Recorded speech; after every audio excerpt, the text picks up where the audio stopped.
And I say, oh, I sound like I have a slur. And she said, no, you sound like you could work at a Chinese restaurant. I'm on. Cash. Cash. Crash. Crash. Crashed. Crash. Okay.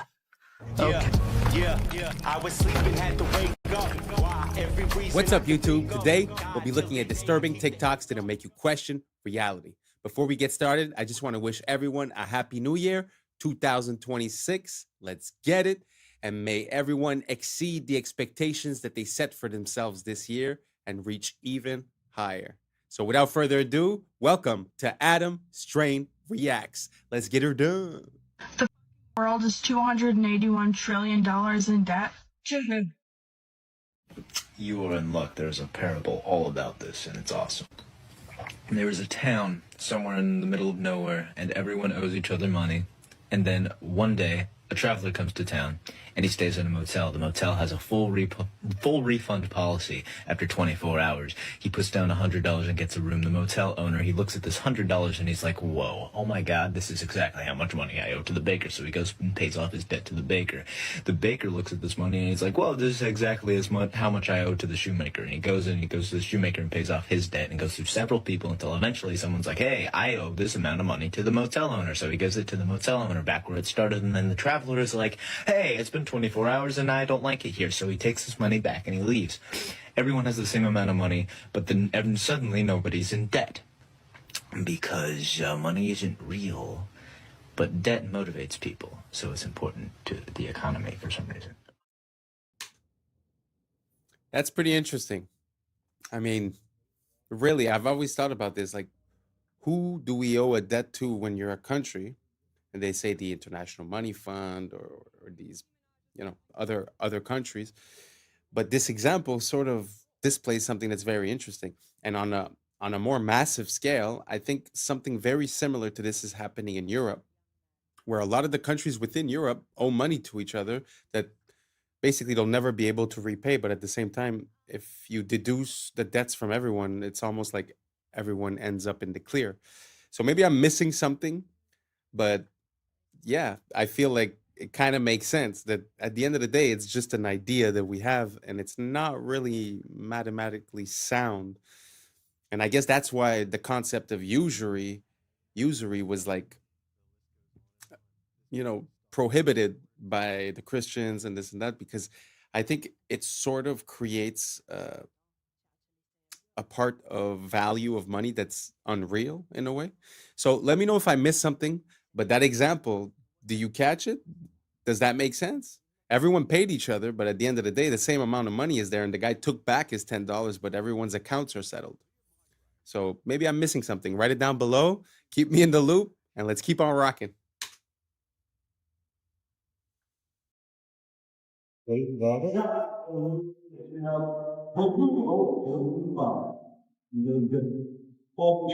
Gosh. Okay, Nikki is causing dads to leave the home. Hold on a second. I don't think that's a good role model for 18-year-old girls. I don't. And what do you think about for young men? For young men. And for young men, don't be new scum. Yes, see, they're young men. Are you?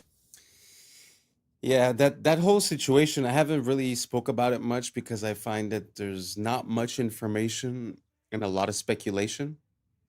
But it's kind of interesting that you're trying to live off the legacy and continue the legacy of someone, but it seems like you're not following that person's beliefs at the end of the day. So I find that whole situation to be pretty cringeworthy, to be honest. Let me know what you guys think down below, and let's keep on rocking. Coming to the tree, they strung up a man. They say he murdered three. It's not the same. Strange things that happened here, no stranger would it be. The death had midnight in the hanging tree. The list goes on and on. This must be stopped. And in order to stop this, join the American Congress Party. It wasn't until I was in the ambulance on the way to the hospital, she actually said, are you aware of the way you're speaking? And I said, oh, I sound like I have a slur. And she said, no, you sound like you could work at a Chinese restaurant. She said, you look could work in the local China house or something. Sarah was an IT specialist until a severe migraine, bordering on a stroke, brought the syndrome on. Cash. Crasher. Crash. Crasher. Crashed. Crasher. Okay, let's try reading. You wish to know all about my grandfather. Wow.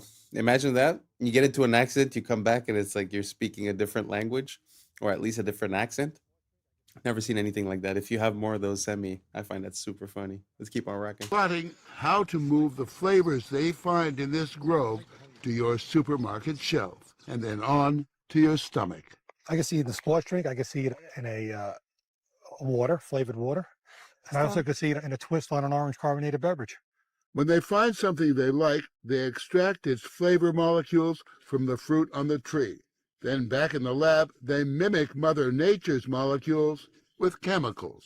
Essentially, what you do is you take whatever this smells like and copy it.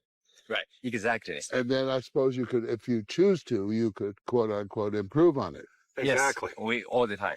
The holy grail, a flavor so good you can't resist it.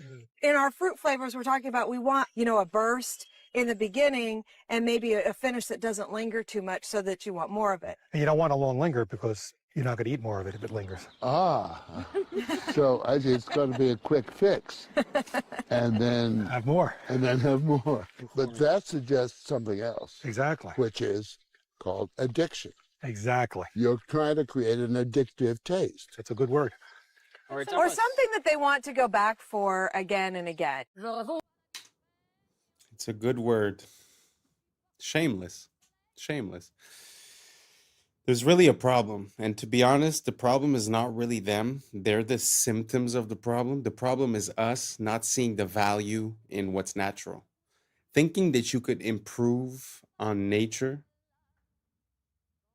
I think is a mistake, and the fact that we continue to consume these items just gives them more money to hire more people like this and continue the process. So I think the only way that we could really find a solution to this is voting with our dollar. If you compare the same thing in the States and in, let's say, Spain, one of them is going to use natural ingredients and the other one is going to use all these chemicals. So until we realize and until we stop craving for these things and we break the addiction, which obviously that's what it is, I don't think we're going to be able to get out of this. At the end of the day, this is more than just reproducing a taste. This is mind control. They're playing with your mind and hoping to get a desired outcome, which now they admitted is addiction to a certain product. So I find it very sad. I'm not taking the blame away from the individual that's consuming this on a daily basis, but it's kind of hard to get out of it at one point. So let me know what you guys think down below. Do you guys think that doesn't matter if it tastes good, it's fine? Or should we be more focused on what gives us a good effect within our body? Let me know down below and let's keep on rocking.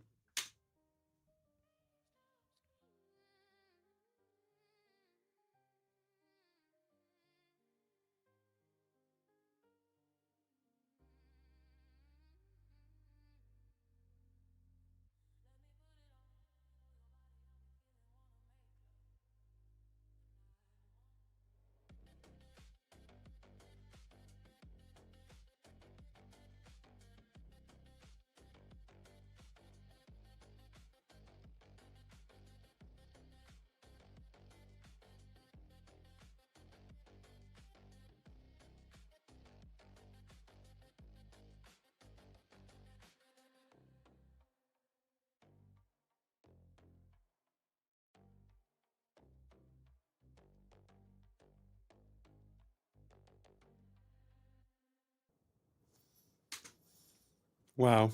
It's really, to have a glimpse into that world just makes me realize how much we come from greatness and how the mighty have fallen, the beauty of the architecture, the way people would present themselves, the respect that they had between them.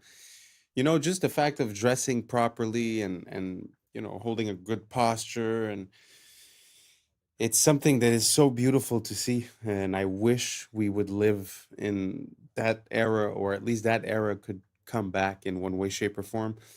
But just the beauty of the buildings, the details that you could see, and all the so beautiful, so beautiful.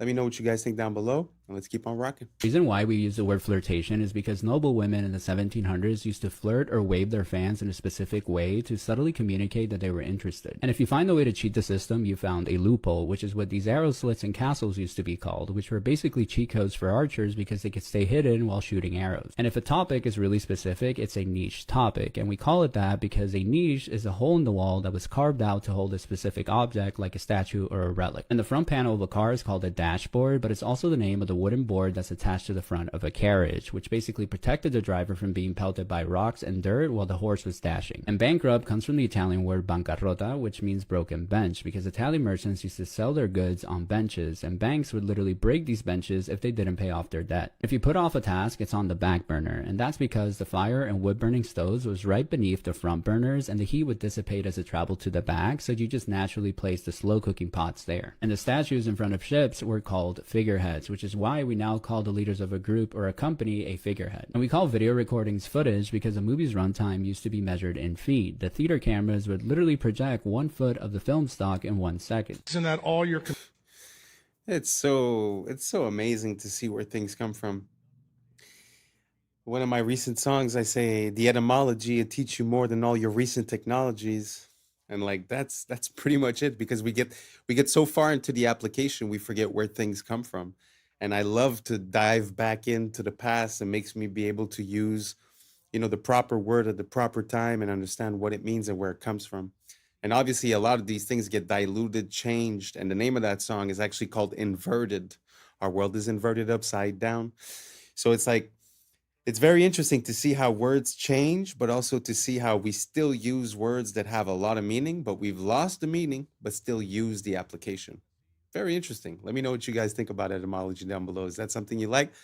Because I would love to share a ton more with you guys. So let me know down below, and let's keep on rocking. Computer screens are blue lit. The reason none of them are red lit, the reason none of them pay attention to circadian biology, is because that original technology was developed in a government program that Bobby Kennedy knows about, and I happen to know about because I went to medical school at LSU. For those of you who've never heard about Operation Paperclip, you think it's all conspiracy theory. So at Tulane Neurology and Tulane Neurosurgery in the 50s and 60s and 70s and 80s, the CIA started a program there where they would do all these crazy things to monkeys. The CIA wanted to see how they could control things utilizing different things like drugs and things like that. Where the neurosurgeons got involved, which is my clade, we would drill tops of the heads off, put wires into the thalamus, put electricity in there, and kind of see what kind of behavioral changes we could have. One of the guys that was in that program was a guy named Professor Delgado. When he saw that we could control the behavior with the wired device, he said, what if we do it wirelessly?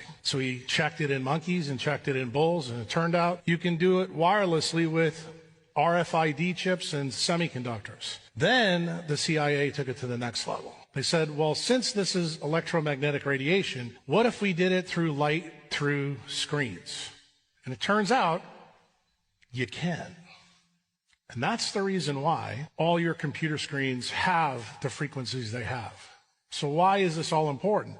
Well, the person that set this meeting up between me and Bobby is the patent attorney that made sure that Google and Meta have those things so they can control the things that we all do. Where did the original idea come from that started off in MK Ultra with the CIA? You're going to be surprised when you hear this. It came from the mafia in Las Vegas. They wanted to build a new city in a desert. They enclosed it all, blacked out the windows, invented slot machines that were blue lit. And they found out that they didn't have to take a gun, stick it in your face to steal your money. Then they even got smarter. They said, let's give people free alcohol while they're doing that. And they found out they got the money quicker. And that's when the CIA got the idea to start this program. That's really how it started. Have you ever read the tiny folded up piece of paper with micro font that you get with your new iPhone? Because if you did, you may be using it differently. The FTC requires that this warning be put in not only the settings of your phone, but also in this piece of paper, the manual that comes with it. Exposure to radio frequency. That's the emissions, the wireless emissions. This is a hot topic. On your iPhone, go to Settings, General, Legal and Regulatory, and RF Exposure. What does it tell you in the RF exposure part of your settings? No big deal. Just that you should keep it away from your body to ensure exposure levels to these electromagnetic frequencies remain at or below the as tested levels. Did you know putting your phone in your pocket exceeds the as tested levels of frequency because it's too close to your body? Or how about putting your phone to your head? It exceeds the amount of frequency that they said was safe. In other words, it could be unsafe. Now, in the past, I've gotten in trouble for posting about the EMFs, the frequencies from Wi-Fi, cell tower, smart meters, because it's a censored subject. So I'm going to bite my tongue with this certain few things here, but pay attention. There are many hardware and software fixes to iPhones or any phones that could make them significantly be less harmful because of these frequencies. By the way, I went to an Apple store a long time ago to get a device that you can plug your phone into along with an Ethernet cable, and you can have your phone on airplane mode, not connected to the tower or Wi-Fi. You could have your Wi-Fi off and still have full speed internet because your phone's plugged in via Ethernet. I'm talking to this guy at Apple, and he goes, I told him why I'm doing this, and he goes, yeah, well, I don't really see it's a big deal. Like, I'm sure it's totally safe. And then he goes on to tell me that on his thigh, where his phone is always in his pocket, you know those guys that work at Apple, they got 3 phones in 7 different pockets. I mean, it's crazy. He's like, yeah, I do have a rectangular mark of red skin on my thigh from where my phone sits all day. Yeah, dude, that's called a rash from radiate. I mean, what do you think? It's EMFs, man, electromagnetic frequencies. It disturbs your cells. Now, it turns out one of the things you can do if you're using Wi-Fi, which I recommend figuring out how to not use it, but if you are using Wi-Fi, have your phone on airplane mode while it's connected to Wi-Fi. Then it's not trying to connect to the tower and the router and reduces the EMFs. Ideally, though, you plug your phone into the internet and have it on completely airplane mode. And obviously, don't put it in your pocket or talk with it directly pressed to your head. Let me know your thoughts in the comments below and follow for more. I mean, it kind of makes sense. You know, you're connected at a distance from a tower that's radiating all these EMFs, so it kind of makes sense that it would be dangerous to have it close to your body. But it makes me think about the older technology. You see, back in the days, we used to use the cord phone, right? And the cord phone, when you think about it, it was plugged into the wall, but it wasn't even plugged with electricity. So I'm pretty sure that the radiation or EMFs that would have been radiated by that are probably 1,000, if not 1,000,000 times less strong. So a lot of time, you know, we change our technology for accessibility, but we either reduce in quality or we increase in toxicity. I think we're a bit lost, you know? And I was thinking about that recently. Like, if I were to build a house today, I wouldn't want it to be wireless. I would want wires everywhere inside of the walls so that anywhere I go, I plug myself in. Why would I want all the information? Like, let's say you're watching a video on your phone. Why would I want the information of that video all around me at every moment, you know? And then to go just a step further, if you look at, you know, a lot of people now, they tend to live in condo buildings, apartment buildings. You ever look, when you look for a Wi-Fi inside of one of those buildings, you're exposed to at least 50 of them at the same time. Can you imagine the multiplication and how dangerous that could be? So it's kind of weird. They're selling you a cell phone that's made to talk on the phone, but if you put it here, it hurts you. If you put it in your pocket, it hurts you. So I don't know. I don't know what we're doing, you know? I think we're going to need a little bit of consciousness and realize what we're doing and try to find a solution to it. I've heard about the stickers on the back of the phones. Does anyone use that? Does that work for you guys? I'd be very curious to see what ideas you guys have to reduce the EMFs. I've heard about the lead paint. I've heard about different types of ideas. But let me know what you guys think down below. Are you team wireless or are you team wired? I'm team wired all the way. So let me know down below and let's keep on rocking. Excuse me. I just want to say I really like your style. You look incredibly stylish, if you don't mind me saying. Oh, I don't mind you saying that at all. It's a very nice thing to say. I'm a portrait photographer. What is the shtick? Tell me. So I talk to the stranger, I take a picture of them. I disapprove thoroughly of social media. I know what you mean. I think it's poisonous. But I've tried to use it as in a positive way. And what's your name? Irene. And you're a teensy bit skeptical? Of course, because I live in London and the world is full of scams. Would this face scam anybody? That isn't something that you can ever say, unfortunately. I'm going to show you what I do. Okay. Oh, how sweet. You're walking very briskly there. I have things to do. I'm going away next week.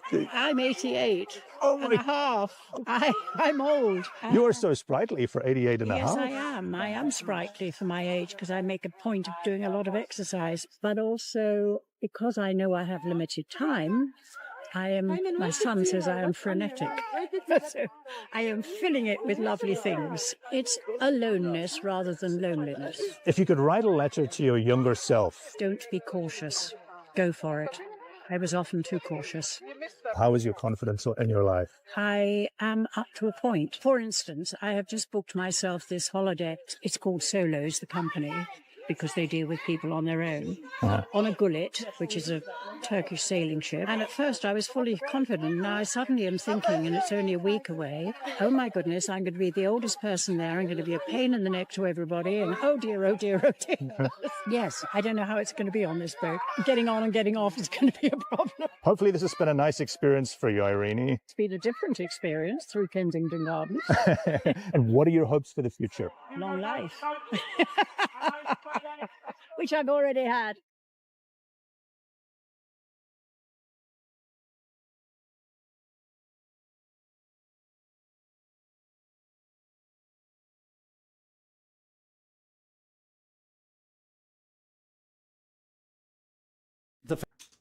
Wow. What an amazing woman. I really love everything that she said, to be honest. Don't be too cautious. It's aloneness, not loneliness. Wow, 88 years old. Very impressive, very inspiring. And wow, so beautiful to see, to be honest, to see someone with so much liveliness. Wow. I hope she has many, many more years to come and continues being frenetic, because I agree. It seems like people nowadays, they hustle to be able to do nothing. I never understood it. Like, the goal of working for money is to be able to do something with your money, right? It's not to go home and close your brain down for 8 hours on Netflix and then go to bed, right? So I love to see something like that. And to be honest, I feel like I have more in common with this woman than a lot of people of my age. Really beautiful, really inspiring. Long live her. And yeah, let me know what you guys think down below. Let's keep on rocking. Famous experiment by the Russian biologist Dmitry Belyaev, who in the 1950s started selecting foxes on the basis of reduced reactive aggression. So here's what he did. He took foxes, slightly black version that occurs in Canada. They'd been in Russia for 50 years, breeding without anyone deliberately selecting them. And so what Belyaev did was to arrange for people to walk towards the young foxes when they were something like 6 weeks old. And at the point that the young fox said, "Ah!" then they would write down, well, how far was that? And they would breed from the ones who got closest, who allowed the human to get closest.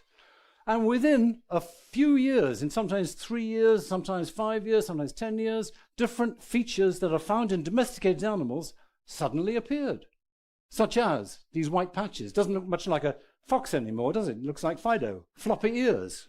You probably remember that there's only one animal in the wild that has floppy ears, or one kind, and that's elephants. Floppy ears are characteristic of our friendliest dogs. So these are examples of features of the domestication syndrome. And what we're seeing here is evidence that you select against reactive aggression, and then, boom, magic, you get these features of the domestication syndrome, which is why goats and horses and cows and cats and dogs all have individuals that have got white patches of fur on them. Floppy ears occur in all of these animals too. And it means we can now reverse engineer, as it were, and go backwards and say, okay, if you show a self-domestication syndrome, or if you show a domestication syndrome, that means that there was selection against reactive aggression.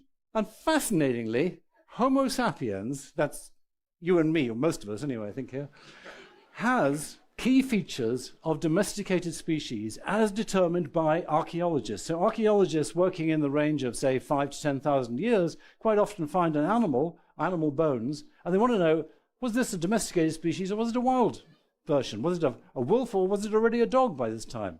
So they look at the bones and they say, well, okay, how do we tell? And here's how they tell. Lighter body, shorter face, smaller teeth, feminization of the skull and skeleton, and brain reduction. And guess what? Homo sapiens shows all of these features in relationship to our earlier ancestors. So why did it happen? Wow, isn't that crazy? How a fox sort of becomes a dog just by selective breeding and by reduced aggression? That is completely ballistic. I wonder if we're going to start drooping our ears soon, because when you think about it, we're all pretty much domesticated now. It's very, like, you know, socially speaking, they talk, as soon as you show any sign of aggression or you say no, or you're categoric about something, they call it toxic masculinity. So there's this association that aggression is toxic, you know? So I wonder what's going to happen to us. Are we going to start having patches on us? Are we going to start drooping the ears? What do you guys think down below? Did you know about this? I had no idea. That is, to me, it's mind-blowing. But let me know what you guys think down below, and let's keep on rocking. Dubai is absolutely insane. They plan on building this, which is a real Emirates A380 that's being decommissioned and is going to be on the top of a 580-meter building, 125 floors. It's going to cost $3 billion to build, and it's absolutely insane. They've got a sky bar with glass walkways over the wings being proposed, a restaurant in the cockpit, infinity pool, exclusive lounges. They even want a helipad on this thing. It's still in the proposal stage, and this is obviously an AI recreation from the designs, but man, Dubai, first the wall, and now this, it's going to be insane. Absolutely insane. 75% of the brain and central nervous system is made from cholesterol. All of your sex hormones are made from cholesterol. All of the walls of all of the trillions of the cells in your body are made from cholesterol. Cholesterol is so important to the human body that your body makes it. She's from Texas, I can tell by the way he's two-stepping round the room. And judging by the smile that's written on his face, there's nothing I can do. It doesn't take a crystal ball to see. A cowboy always finds a way to leave. Drinking Jack all by myself. Rome is in the middle of the Americas. It's all a Roman corporation. Every time I see the Mexican flag, I see the Italian flag, because it's exactly the same, minus the Roman eagle. Rome, which runs Mexico, in fact, Mexico is the center, Mesoamerica, it's the center of the Americas. This is where the Jesuits came, installed their Inquisition. Mexico had a violent, vicious Inquisition. They're telling you in your face, if you know what you're looking for, they've got the eagle, the Roman eagle, right in the middle of the green, red, and white, exactly the same as the Italian flag, which comes from the Persian flag, which is horizontally green, white, and red. Because the Roman elite families, the Farneses in particular, the Orsini, the Pallavicinis, Aldobrandinis, they're all from Persian. They're all Iranians. And that's a wrap for today, familia. Whether you're tuning in with the sunrise or you're posted up after midnight, I appreciate your time, your energy, your curiosity. And don't forget, this isn't about truth or fiction. This is about perspective. If this sparked a laugh, a thought, a deeper question, then we did our job. So drop your thoughts in the comments, keep the convo alive, like, subscribe, and don't forget to hit that bell if you're riding a wave, because we're just getting started. So until next time, stay grounded, stay weird, stay critical. I'm Adam Strain, and this has been Adam Strain Reacts. Peace! I don't know what y'all think, but now's the time for us to link up. Really think we on the brink up, making a change from living this strange. Living this strange. Making a change from living this strange. Yeah. the end. Even ChatGPT thinks history has been faked. How long did the original Yankee Stadium take to construct? The original Yankee Stadium took 284 days to construct, 1 to 2 years of horse travel. So it took 1 to 2 years just to get the stuff there, and this was all built in a year. That seems impossible, then, doesn't it, John? Yes, it seems highly... What's up, YouTube? Today, we'll be looking at disturbing TikToks that'll make you question reality. So without further ado, welcome to Adam Strain Reacts. Let's get her done.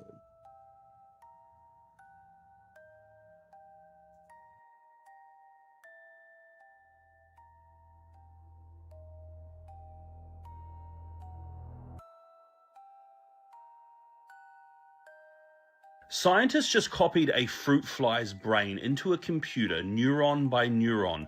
No training data, no machine learning. It just woke up and started being a fly within the computer, effectively proving like a simulation. You could just copy a brain into a computer and it would just simulate reality. Nothing trained this fly to do that. I wonder if the same thing would happen with humans. What do you guys think? Do you guys think if we would just get connected into the machine and wake up into it, would we even realize? Let me know what you think down below. Let's keep on rocking. Okay, if we get all 4 arrows, we're doing very well indeed. Usually you get 1 or 2. And he's off.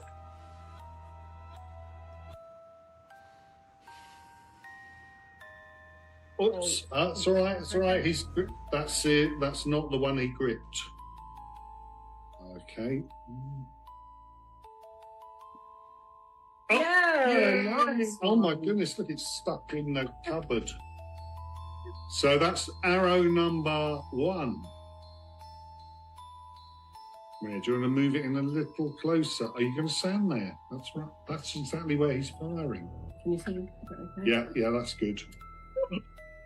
2, arrow 2. And he's not musical, so you're not missing anything. But he utilizes one of the wonderful things about a very complex automata, what I call the loose piece. He's engaging with a loose piece. Doing well. But not one loose piece, 4 loose pieces. This is the 4th arrow. If he fires this, he's going to be the only one of the 30 or so that exists that will still do this. Yay! Woo-hoo! David Secret's Archer Automaton. First of all, I find it super beautiful to see people that are passionate about the things that they do, you know. They say, do what you love or love what you do, pick one and run with it. And they definitely love what they do. And also, just as a piece, as a testimony of the technology that we used to have, we consider like animatronics and stuff like that to be outdated or this or that, and the digital stuff is way better. But it's very interesting to think that all of that was mechanical, that the control that was done was mechanical. I'm not sure we would be able to you know, to do that as well. We could do a lot of different things, programming chips to make all kinds of movements, don't get me wrong. But it's very interesting to see these relics from the past that sort of give way to animation and all that, you know. Very beautiful. Let me know if you guys know of any other examples of this. I'd be very curious to see more of that. Let's keep on rocking. Nope. Nope. You sure? I just want to be just in case. Just knowing the amount of glass that's in here, there's just such an unsettling feeling. Like if this falls down, it's like going to be a chandelier hitting the ground. We pull the pins. And Christmas! Shot glass, white wine, red wine, cereal bowl, cake cover. This is a shaving mug. This is a little purse atomizer that I keep full of alcohol. A single drop of perspiration hits a bowl. I have to get that off of there because it spreads. So that's always there. Now we get into the preparation for playing. Right there.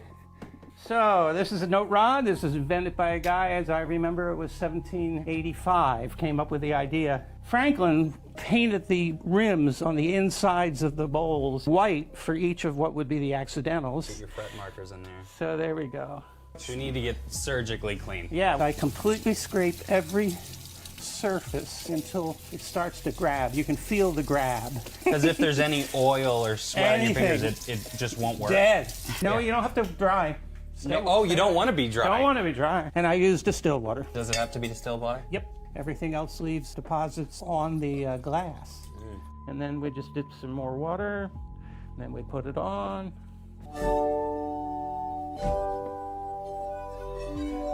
So that, and it isn't just slow chords. You can do. A German company just made forklifts obsolete. These things can go into any existing factory. You don't need anything special. You operate it from your computer. It doesn't require a person, and it's going to be cheaper than buying a forklift. It's just going to move things around your factory autonomously, and you can just sit in there on your laptop and tell it where to go. This is going to be everywhere soon. History is nothing more than a set of lies agreed upon. One of my quotes I often use here, attributed to this man Napoleon, who is one of those sets of lies agreed upon. And no, that's not a Masonic symbol he keeps flashing in all of his pictures. History would tell us that's just indigestion. Suppose we use the same argument on Napoleon.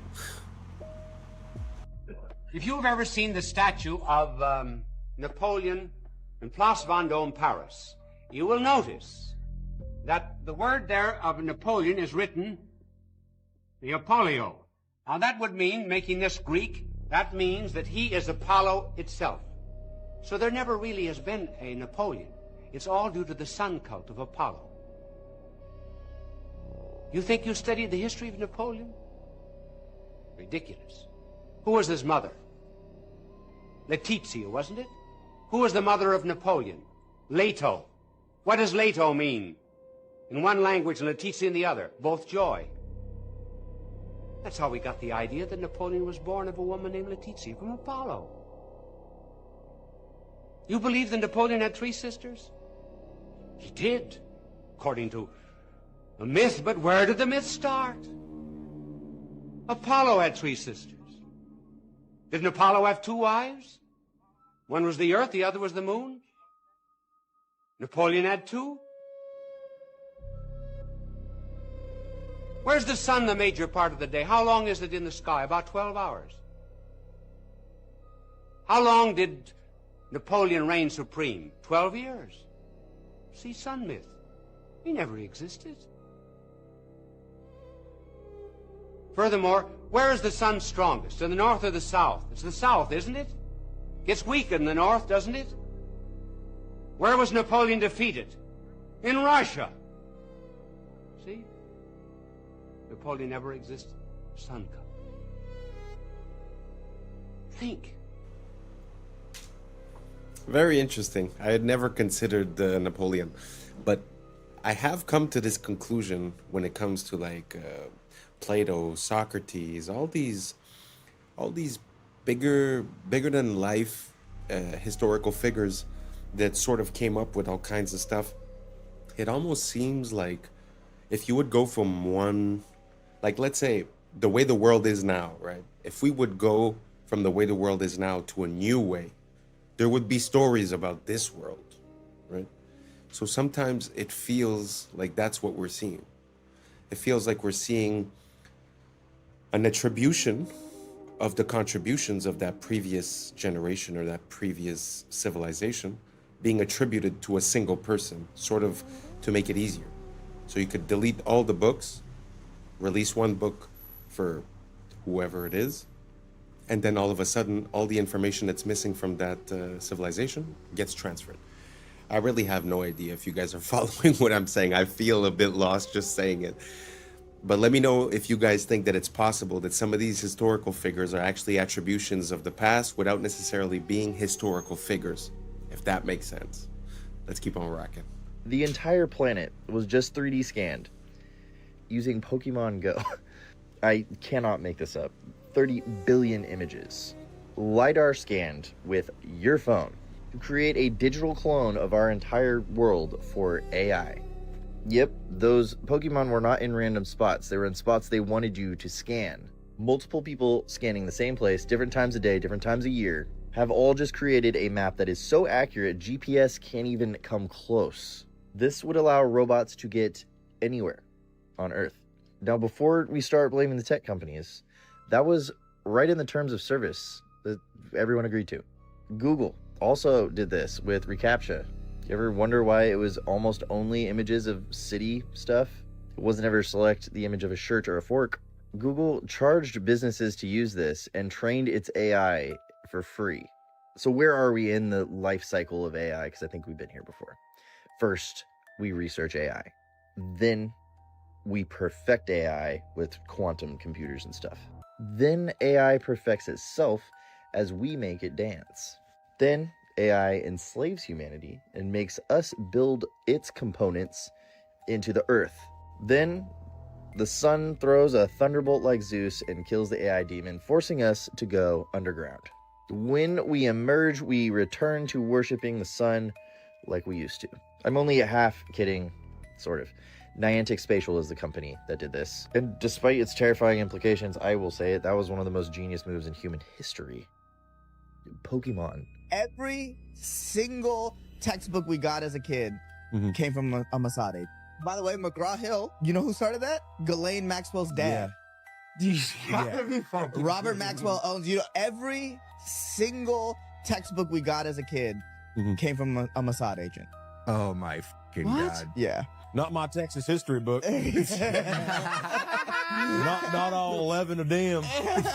Okay, who is McGraw-Hill? They made all the textbooks, right? You ever look at your textbook? When you were a little kid, it was made by McGraw. Oh, that's the publisher. That's the publisher. Oh my God. That was apparently founded by Jeffrey Epstein's girlfriend's dad. This is how evil the Epsteins were. Not only were they kids, they were also giving them homework. Yes. It's like, damn, bro. That's messed up. That's crazy. Big ass books too. I know, right? Carry these around your backpack. You had to cover the book yourself. Yeah. Oh yeah. You had to give it its own yarmulke. Oh my God, dude. We did. That was the thing. We had to cover our own books. They wanted us to cover it up so you couldn't see who made it. I wonder what company owns the book cover. I don't know. The company that takes all the school pictures. No. Holy no, you're right. That's like big news right now. Are you schools this year are canceling their school pictures because of this connection? Yeah, the company is heavily connected to that. So they've been sending our photos over there too? Probably. That's just probably picking how us they recruit some out. people. Just picking us out of the school yearbook. They have a draft board, Mel Kiper style, of every picture of every kid in America. Yeah, and they're just sitting there. Yeah, like a fantasy draft. I am never making fun of a homeschool kid again.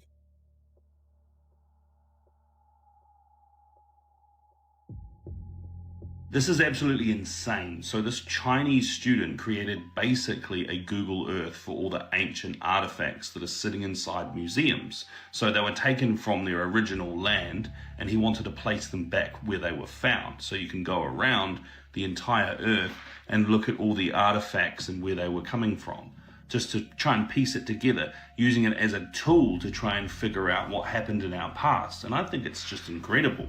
What a really good way of showcasing what AI is able to do now, to create these tools that are going to be so useful to so many people.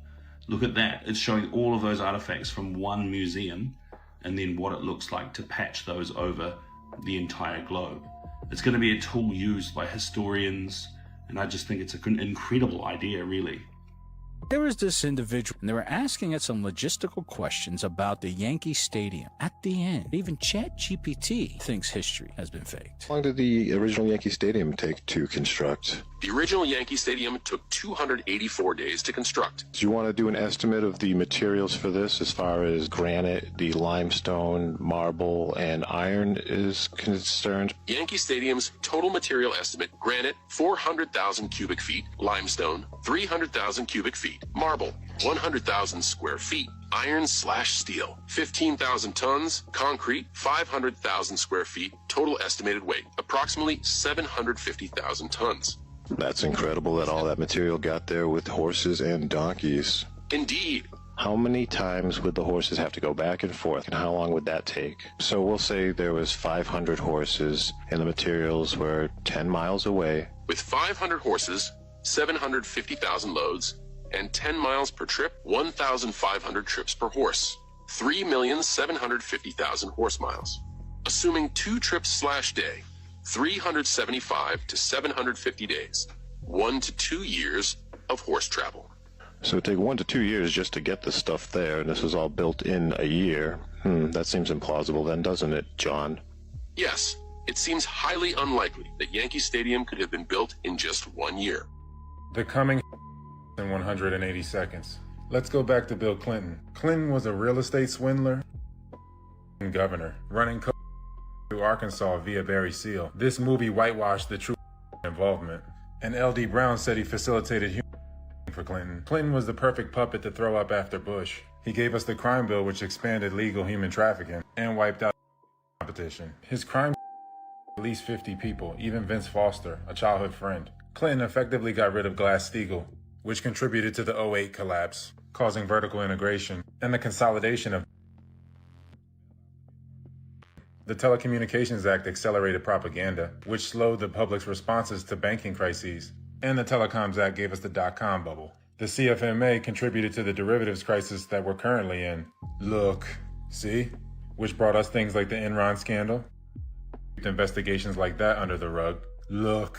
He also brought us the WTO, which brought us the China files, of the economy. Obviously, via the Lewinsky debacle, among others. Then we get another to swap puppets to keep up the fake left-right paradigm. Bear Stearns was the first domino in the 2008 collapse. They worked with high toxic assets to inflate their value. Look, see? Yup, all banks were doing this. One big family. This is the collapse in a nutshell. Guys like Roman Abramovich initiated the 2008 collapse. See? Collapses allow these institutions to buy up the monopoly board and raise your rent and mortgages. Then we have financial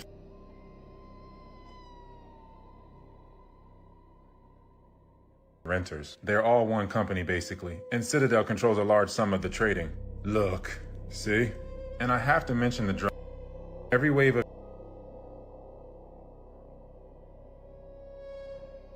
market. Then we get another fake election for the left-right paradigm illusion, which is why Obama continued the bailouts. Then we get another fake Clinton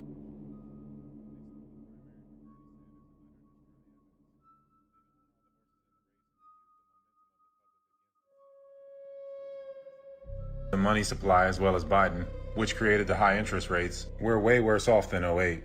Just look at the repo market. Unsustainable. Completely over-leveraged. The derivative domino is coming. It's coming. This is how the financial reset will go. Coming. Better be ready to take care of the old folks. There will be no near future. You will have a social credit score, UBI, and a 50-year mortgage. They won't do it all at once, and they won't strip you of everything. Giving you a little bit gives them control. The first few years of the transition won't even be that bad to rope people in. I don't know why I'm so fascinated lately with where we went wrong. Maybe because we need to make these things right, but how do we at this point? Like, how did this small little group of people sink their claws into it and literally conquer every pivotal cultural pillar of our entire lives? Anyway, did you know that the first Model A Ford car, Henry Ford, it ran off so farmers could literally produce their own fuel? So they were running engines, not just off a car, from their agriculture. So what were we told about the Prohibition? That there was this huge moral crisis because of too much, so the had to come save us. But do you think there might be another side to that story? It was the best monopolist we've ever had. So we had a monopoly on oil and then transport and things like that, and they busted it up. So, well, what did he do? One thing he did, people don't know this, the original Model T Ford ran on corn alcohol. So a farmer could make their own fuel in their field. Why do you think he spent $1 million on funding Prohibition for 8 years, which banned all fermentation, not just for drinking alcohol, just long enough to get gas stations based on petroleum out there? And then why did he fund the formation of the to go after and destroy natural, because are all petroleum.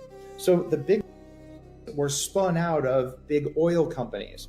So big oil funded big, and these big chemical companies funded, and they all come from the monopolistic thing. And even the latest evil stuff like the buildings going on, people don't know this. He's the largest owner of farmland in the country. You know what Bill dad did? What? He was. Anyway.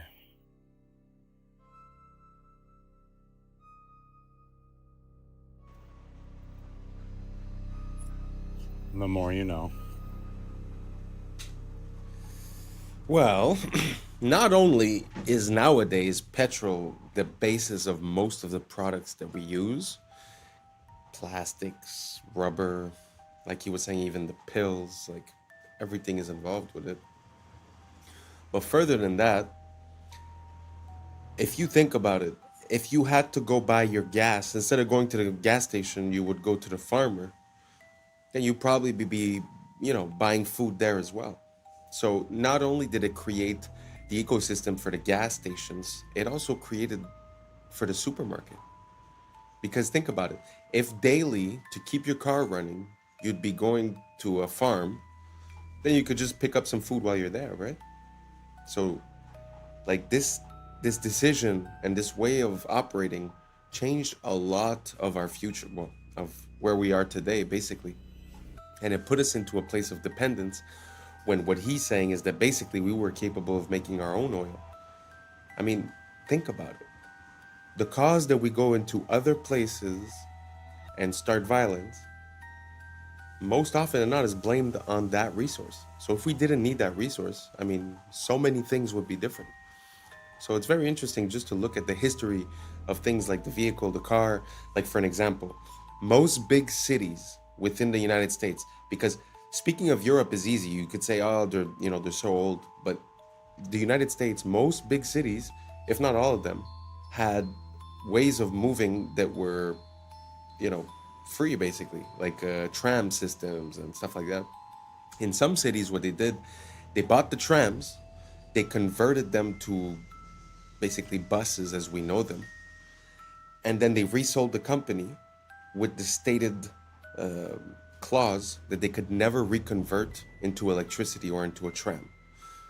So all of these uses of petrol seem to be manipulated. So not for the potential, not for the effect for us, but more for lining their pockets. I'm sorry, but this subject is just so big. I'll give you another example. When they got together and they wanted to decide a universal, global price per barrel of this commodity, that's when they introduced the idea of fossil fuels. Because what is it to say I'm selling a product that always appears like water? It's easy, although we still do it, but I'm saying it would be easy and cheap. So when they decided to say, okay, let's put a price per barrel, they decided to make a case. They stated their case for it being fossil fuels. Fossil fuels requires millions of years, certain, conditions for millions of years, and that it's the biological waste that's being compressed and then it becomes that liquid. So all I'm saying is that basically everything that has to do with that commodity seems to be manufactured in some type of way to encourage us depending on that commodity. Listen, I went way out of bounds here. Let me know if you followed what I was saying. Let me know if you have other examples or if you contest everything that I'm saying. Just write it down below. Say, I hate you. This is why. Go for it. Let me know. Because for me, it seems pretty clear. Because now we've had enough time to look at it with a retrospect. And I mean, it seems pretty obvious. The Model T from Ford at the beginning was made with hemp. And supposedly you could run the car on oil, on alcohol, on gas, on different things. And then they decided to go with the gas. So anyways, I'm done. Let me know what you think down below. And let's keep on rocking. It's very preventable. It's just that we're doing everything we possibly can to induce it. We published one of the first ever papers linking that the higher your blood, the faster the tumor grows. The lower the blood, the slower the tumor grows. It's undeniable. From a normal cell to a cell doesn't happen overnight. All we have to know How are they growing so rapidly? Why are they going out of control? How come it's so hard? A solution to without touch is to simultaneously restrict the two fuels, which is already in our bloodstream from the food we eat, and the amino acid. If we stopped eating and we took a low carbohydrate diet and just did water only fasting, we would get into the two have a bad mitochondria dependent on glutamine. We can replace glutamine with ketone bodies. So we selectively marginalize these slowly over time. They slowly start, blood vessels disappear, and the body comes in and dissolves them. This is an extraordinary story. So he was born in a place called the Judengasse, which was a ghetto, basically. And it was the house that he lived in when he eventually had 13 children was only 14 feet wide. And he lived there with his very, very overpowering and dominant and an incredibly brilliant wife who was called Guttel. He was determined to get out of this ghetto. At nighttime, the ghetto was closed. You weren't allowed to leave. The street was so narrow that no sunlight could penetrate. There was no plumbing, there was no sewage, there was nothing. So everything you can imagine happened in this street. And unsurprisingly, he wanted to get out of there. And he started a small coin business, and that did reasonably well. But actually, and this is where it ties into legacy, his great strength was to send his 5 sons to the capitals of Europe at that time. And what they did is they set up, in effect, so whereas everyone used to be in separate different countries or separate cities until then, these 5 boys communicated with each other, sometimes by pigeon, and they wrote to each other in Judendeutsche, which was a kind of Yiddish German vernacular. And that is why they were so successful. And this absolute belief in togetherness, you've got to stand together, you've got to work together, you've got to work across borders, you've got to work with rules. And by 1789, when the last one went, to 1815, so very, very short period of time, it was said that no one would consider going to war with, because that was how incredibly influential and powerful they had become. CBI is fully owned and controlled by leadership. Okay. All right. 2 + 2 makes 4. Makes total. I don't know. First off, just to circle back to the Napoleon story, doesn't that seem like the origin story of a type of myth as well? Because I've heard the story many times, but even when she says it, and she's a family member, it doesn't really make sense. I had nothing. I had coins. I sent my sons all over the world. I don't know. I feel like there's missing something. And the point that the guy was, pointing towards the end is that it seems like that information that he gave was the same information before we went into other places, including, Syria, Afghanistan, Iraq, Venezuela, Cuba. That all these places seem to be disconnected from this big system that we have. So that could be an ulterior motive. I think that's what he was trying to allude to. Anyways, let's keep on rocking. If you guys watch the Super Bowl commercials, they always are interesting. The Ritz commercial talks about an island. The Nerds commercial shows a guy who... The Pringles commercial, you see them eating a Pringles human. Ads were really weird. The Ritz Cracker ad was about a party on an island, and these 2 dudes were salty that they weren't invited until Scarlett Johansson invited them. Scene then of they his shirt. weren't mad anymore and joined the party. It seems like they're saying that we're just salty we weren't invited to the parties too. In the Nerds commercial, they got a dude who looked just like eating candy with children running around in his background. In the Pringles commercial, Sabrina Carpenter had a boyfriend who was made out of Pringles. Suddenly This shocks Sabrina Carpenter until she gets a bite for herself. Then she made a face like, oh, it's really not that bad. They trying to tell us don't knock it in. In the Alexa commercial, Chris Hemsworth was telling his wife how he was scared about the AI, and she was just telling him that he was crazy. And then the AI suggested to give him a back massage, and then everything was good. Like, that was it. It's like they're telling us we're doing too much about the AI. Let's talk about the salt conspiracy. First of all, salt is a misnomer. The body needs natrium, not sodium chloride. Salt is an ionic bond, a metal and a non-metal. It is bound by electrostatic. It is not like an atomic bond. Ionic bonds are formed from stealing. Covalent bonds are formed from sharing. Natrium, however, is wrapped within the fabric of whole foods. Natrium is perfectly balanced within the fabric of the food, unlike crystal salt. Natrium is packaged with water within the plants, so it doesn't dehydrate you like crystal salt. Crystal salt is more chloride than natrium, and is not found within the fabric of plants. There are no anti-caking agents in natrium or synthetic iodine. Up to 90% of salt has anti-caking additives. Iodized table salt needs iodine stabilizers. Table salt contributes to This causes you to retain water. It makes you bloat and have a puffy face, especially around the eyes. Salt blocks your ability to know when you're full. Many people mistranslate the thirst that salt causes with hunger. Table salt makes you crave actual salt, natrium. It's not a low salt diet versus a high salt diet.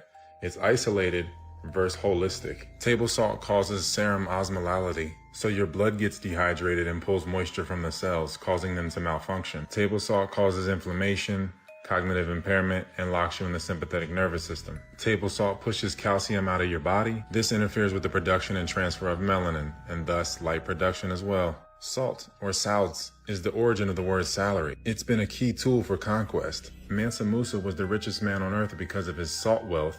Its value was equal to gold. Salt, sugar are all the same. They are isolated crystals. Your body doesn't know the difference between legal and illegal drugs. Look. And salt and sugar kill your eyesight. The Crusades were sugar wars. They called it sweet salt. The world was colonized for sugar. There are endless sugar wars. Sugar is white gold and the primary driver of the slave trade. Sugar plantations were the worst. The sugar slavery complex was 10% of Britain's GDP. Here are some sugar families. These tiny hat families have a monopoly. Don't let the Hispanic names fool you. These are cryptos. Hawaii was stolen for sugar. Look, slavery. Ever buy a Chiquita banana? Let's get into booger sugar, the Contras. Brown sugar. Vietnam was a trap house. Sugar slavery was Aboriginal genocide. Aboriginals. Salt is for witchcraft. Look, it keeps things out, but it can lock things in. These isolated crystals bind to the liquid crystals in your blood. Melanin is a unifier. These crystals tax the melanin and deplete it. Melanin holds everything together. It has to be destroyed to invert the order of the world.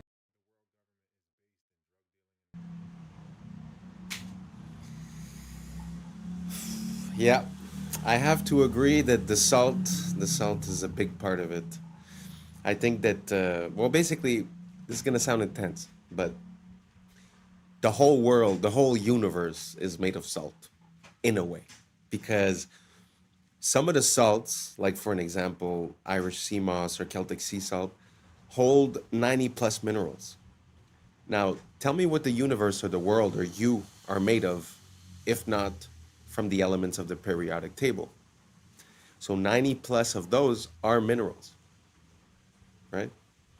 So the quality of your mineral intake, I think, is very important. And, you know, I could testify to this. My whole life, I was consuming only table salt and I didn't really indulge.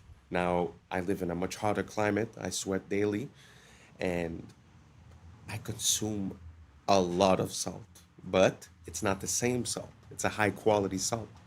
And I could attest to the fact that drinking water doesn't necessarily hydrate you, and that when I put salt in my water, as well as a little bit of lemon, well, lime actually, it's completely different.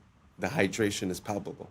So if you guys haven't tried it, I wouldn't tell you do it. I wouldn't tell you it's the best. I would tell you just give it a shot, because I believe in testing all things. I believe that life and science are synonymous. That basically everyone needs different things, and it's through trying different processes that we reach on it. So that's my closing advice. Try some Celtic sea salt or some Irish sea moss and see how you feel. Thank you so much for rocking until the end. And that's a wrap for today, familia. Whether you're tuning in with the sunrise or you're posted up after midnight, I appreciate your time, your energy, your curiosity. And don't forget, this isn't about truth or fiction. This is about perspective. If this sparked a thought, a laugh, a deeper question, then we did our job. So drop your thoughts in the comments, keep the convo alive, like, subscribe, and don't forget to hit that bell if you're riding a wave, because we're just getting started. Until next time, stay grounded, stay weird, stay critical. I'm Adam Strain, and this has been Adam Strain Reacts. Peace! I don't know what y'all think, but now it's time for us to link up. Really think we on the brink up, making a change from living this strange. Living this strange. Making a change from living this strange. Yeah. 2030, the smartphone as we know it today, many of these things will be built directly into our bodies. Until the one time, it was like 40 days into it, I decided, yep, I don't want humans anymore. Yeah.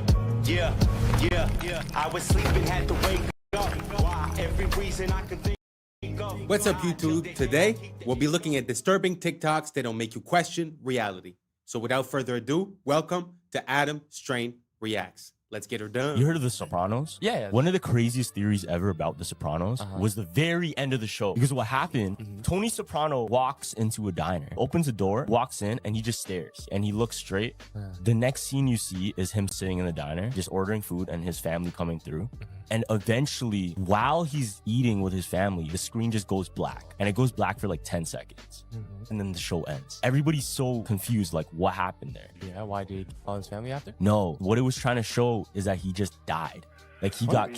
From who? And then the 10 seconds was just like the black saying he died.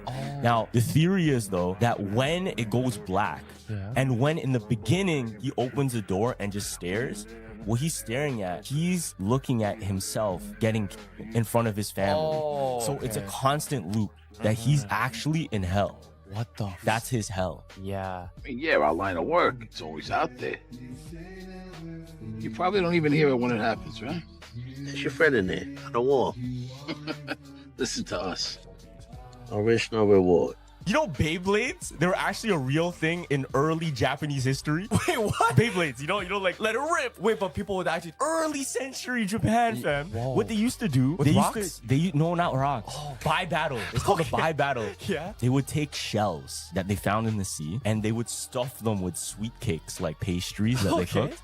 And then they would have a tatami mat, you know, those like bamboo mats. And they would take turns tying a string, spinning it, and it would spin on the mat. Yeah. And another person go, oh shit. and whoever's shell fell off the mat would lose. Oh, that's kind of It's dead-ass Beyblade originally. Yeah. Yo, that's crazy because it's like everything's custom, right? So everyone had a different Beyblade. Imagine you had a sick shell like with polka dots, fam. Yo, your Beyblade was sick. This is fractal math. Isn't that crazy? Sometimes the things that we think that are new innovations or whatever, they come from ancient times. I had no idea about that. I wonder if it's the same thing for the pogs. I don't know if you guys had pogs or like those little circles that you try to flip over, and the ones you flip over you keep. Let me know down below if you guys know about the pogs. Pog squad. Let's keep on rocking. Math you're flying through, made from this program that's creating some shapes that should look pretty familiar. I thought it was pretty weird when I found out there's math in nature, but there's something even weirder. These patterns are infinite, and eventually the geometries will produce the same patterns that we have incorporated in our most impressive architecture. There's a geometric connection to inspiration through expanded states of awareness or higher consciousness. Ancient architects had a high-resolution connection to this inspiration, but what does that mean?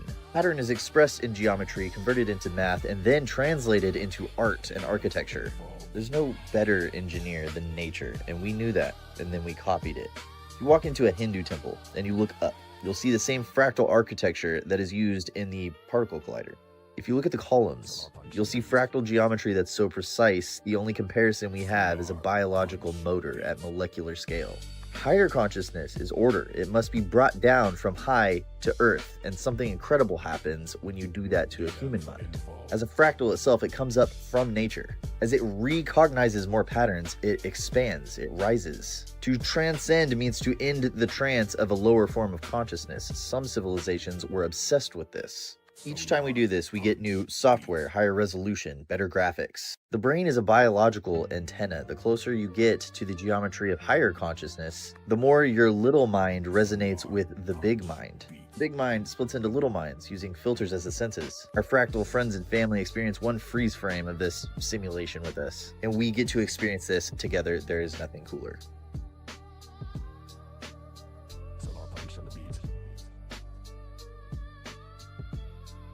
So let me see if I got this straight. You're trying to tell me that in the 12th century, they was building skyscrapers? Oh, you son of a ballbag. So right now in Italy, there's only 2 towers left.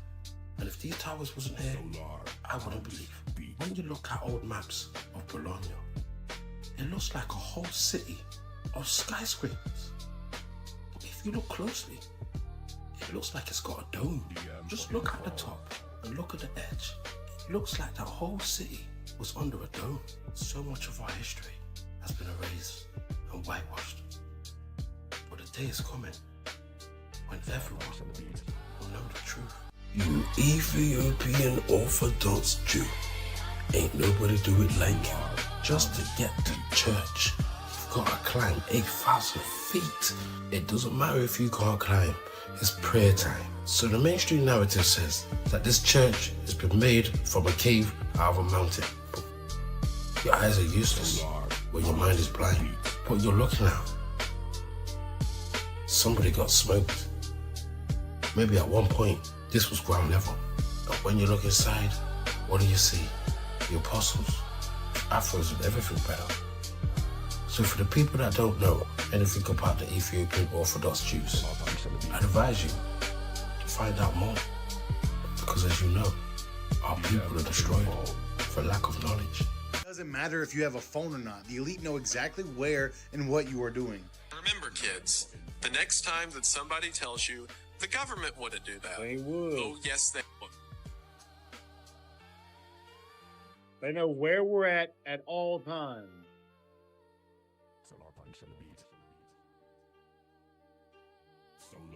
Remember, they want complete control over everyone and everything, and they will stop at nothing to complete their mission. As always, let me know what you think in the comments. Stay weird. Tea. I bet you thought I was drinking tea, but this glass is empty. You see that? There was no tea in there. And this isn't my hand. These are my hands. That's not real at all. You see, you're being lied to. You're being lied to. I bet you thought this was me, but no, this is just a reflection. This was all taking place on a mirror. It was all a mirror. It was all a lie. And I bet you thought I was wearing pants. I'm not wearing pants. And this isn't even my voice. I dubbed this over in post-production. And you're being lied to. This is all taking place on a screen, and you are being lied to. You're being lied to. It will, first of all, it will definitely... Like that. Will Smith has one like that too, where it's like the background changes and everything changes. It just makes you realize, like, that we take so many things for granted and we assume the context or the place, or that it's very interesting to see how easy it is to manipulate someone's, perception. Very interesting. Had you guys ever seen that video? Have you guys seen anything like that, or the Will Smith one? Let me know down below. Let's keep on rocking. It will, first of all, it will definitely happen. I was talking about 6G earlier, which is around 2030. I would say that by then, definitely the smartphone as we know it today will not anymore be the usual, kind of the most common interface. Wow. Many of these things will be built directly into our bodies. It will, first of all, it will definitely happen. I was talking about 6G earlier, which is around 2030. I would say that by then, definitely the smartphone as we know it today will not anymore be the usual, kind of the most common interface. Wow. Many of these things will be built directly into our bodies. 1960, this is what... It's kind of scary to see how confident he was about his prediction. Normally, I would say there's no way. But really, in the past 6 months, ever since, to be honest, I feel like ever since the AI video generation came out, it's sort of like a D-Day, like a before and after. Ever since then, I feel like everything has just ramped up the flooding of the content, the polarization, the animosity, the echo chambering. I find everything is at the maximum level. So you know what? I do believe that within a very short amount of time, like 5 years, I wouldn't even be surprised that people are lining up to get that. Me personally, I will die organic, but I mean, you know, to each his own. Are you guys going to line up for it? Do you guys want to merge with it? Do you guys want the advantage of merging with it, no matter what the consequences or the risk might be? Let me know down below, and let's keep on rocking. A homemaker might have worn while shopping at the supermarket.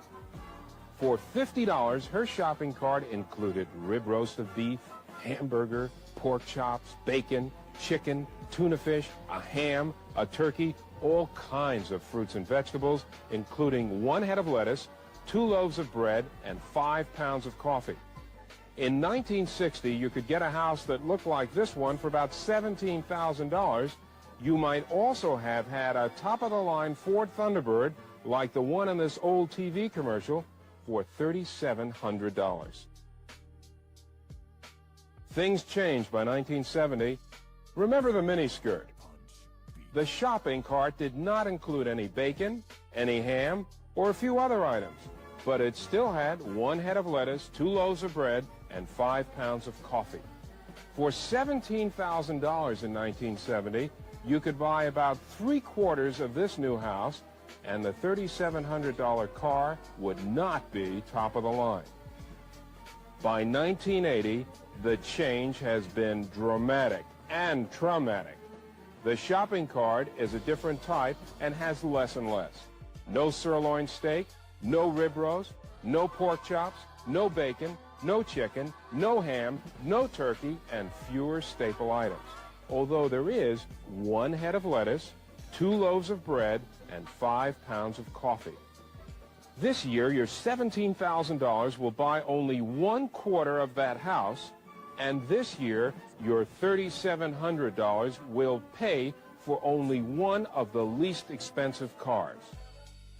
By 1990, this may be what you'll be wearing, but it is certain that if inflation continues at about 10% a year, that for $50, you will carry from the grocery store only 1 head of lettuce, 2 loaves of bread, and 5 pounds of coffee. Your $17,000 for a home will buy only a small fraction of just 1 room. If you could afford the entire house, it would cost about $250,000. And if inflation continues, the money you could have bought a Thunderbird for in 1960 will buy you this motorcycle. This is where it gets really freaky. Albert Einstein. It's funny as much as it's sad. I mean, to see it visually explained like that throughout the years with the same items and with the same things is very interesting because it gives us a bit more perspective as to what inflation is and how the power of the dollar has decreased. But man, isn't that crazy how $17,000 would have bought you a house? $3,000 would have bought you a car. I know that I get it, but even at that, the numbers are not mathing. Like the math is not mathing, in my opinion. What do you guys think about inflation? Do you guys find it crazy, the fact that things seem to be way more accessible back then and that basically the percentage at which it has increased is out of control? And that's even without speaking about the last 3 to 4 years that it's doubled. So imagine, you know, what he was talking about the 90s, now we're 30 years later. I think we're seeing the effects of that. Let me know if you agree down below, what you think, and let's keep on rocking. It says, I'm not sure which weapons the Third World War will be fought, but the Fourth World War, they will fight with sticks and stones. Yeah, I've heard that. That's what Albert Einstein said. Day 1 of AI taking over. And it showed this like laboratory towards this very highly advanced artificial intelligence, but it was contained to its own server. AI figured out with like a Roomba vacuum that's the only thing it could figure out how to connect to. So it put all of its information onto the Roomba computer, and then that allowed it to connect to the Wi-Fi, which allowed it to connect to everyone's phones, everyone's laptops, spread instantly across the whole world. Now it was in control of power plants, all this Oh, stuff. jeez. It was in control of 3D printers, of manufacturing things to help build itself. Yeah.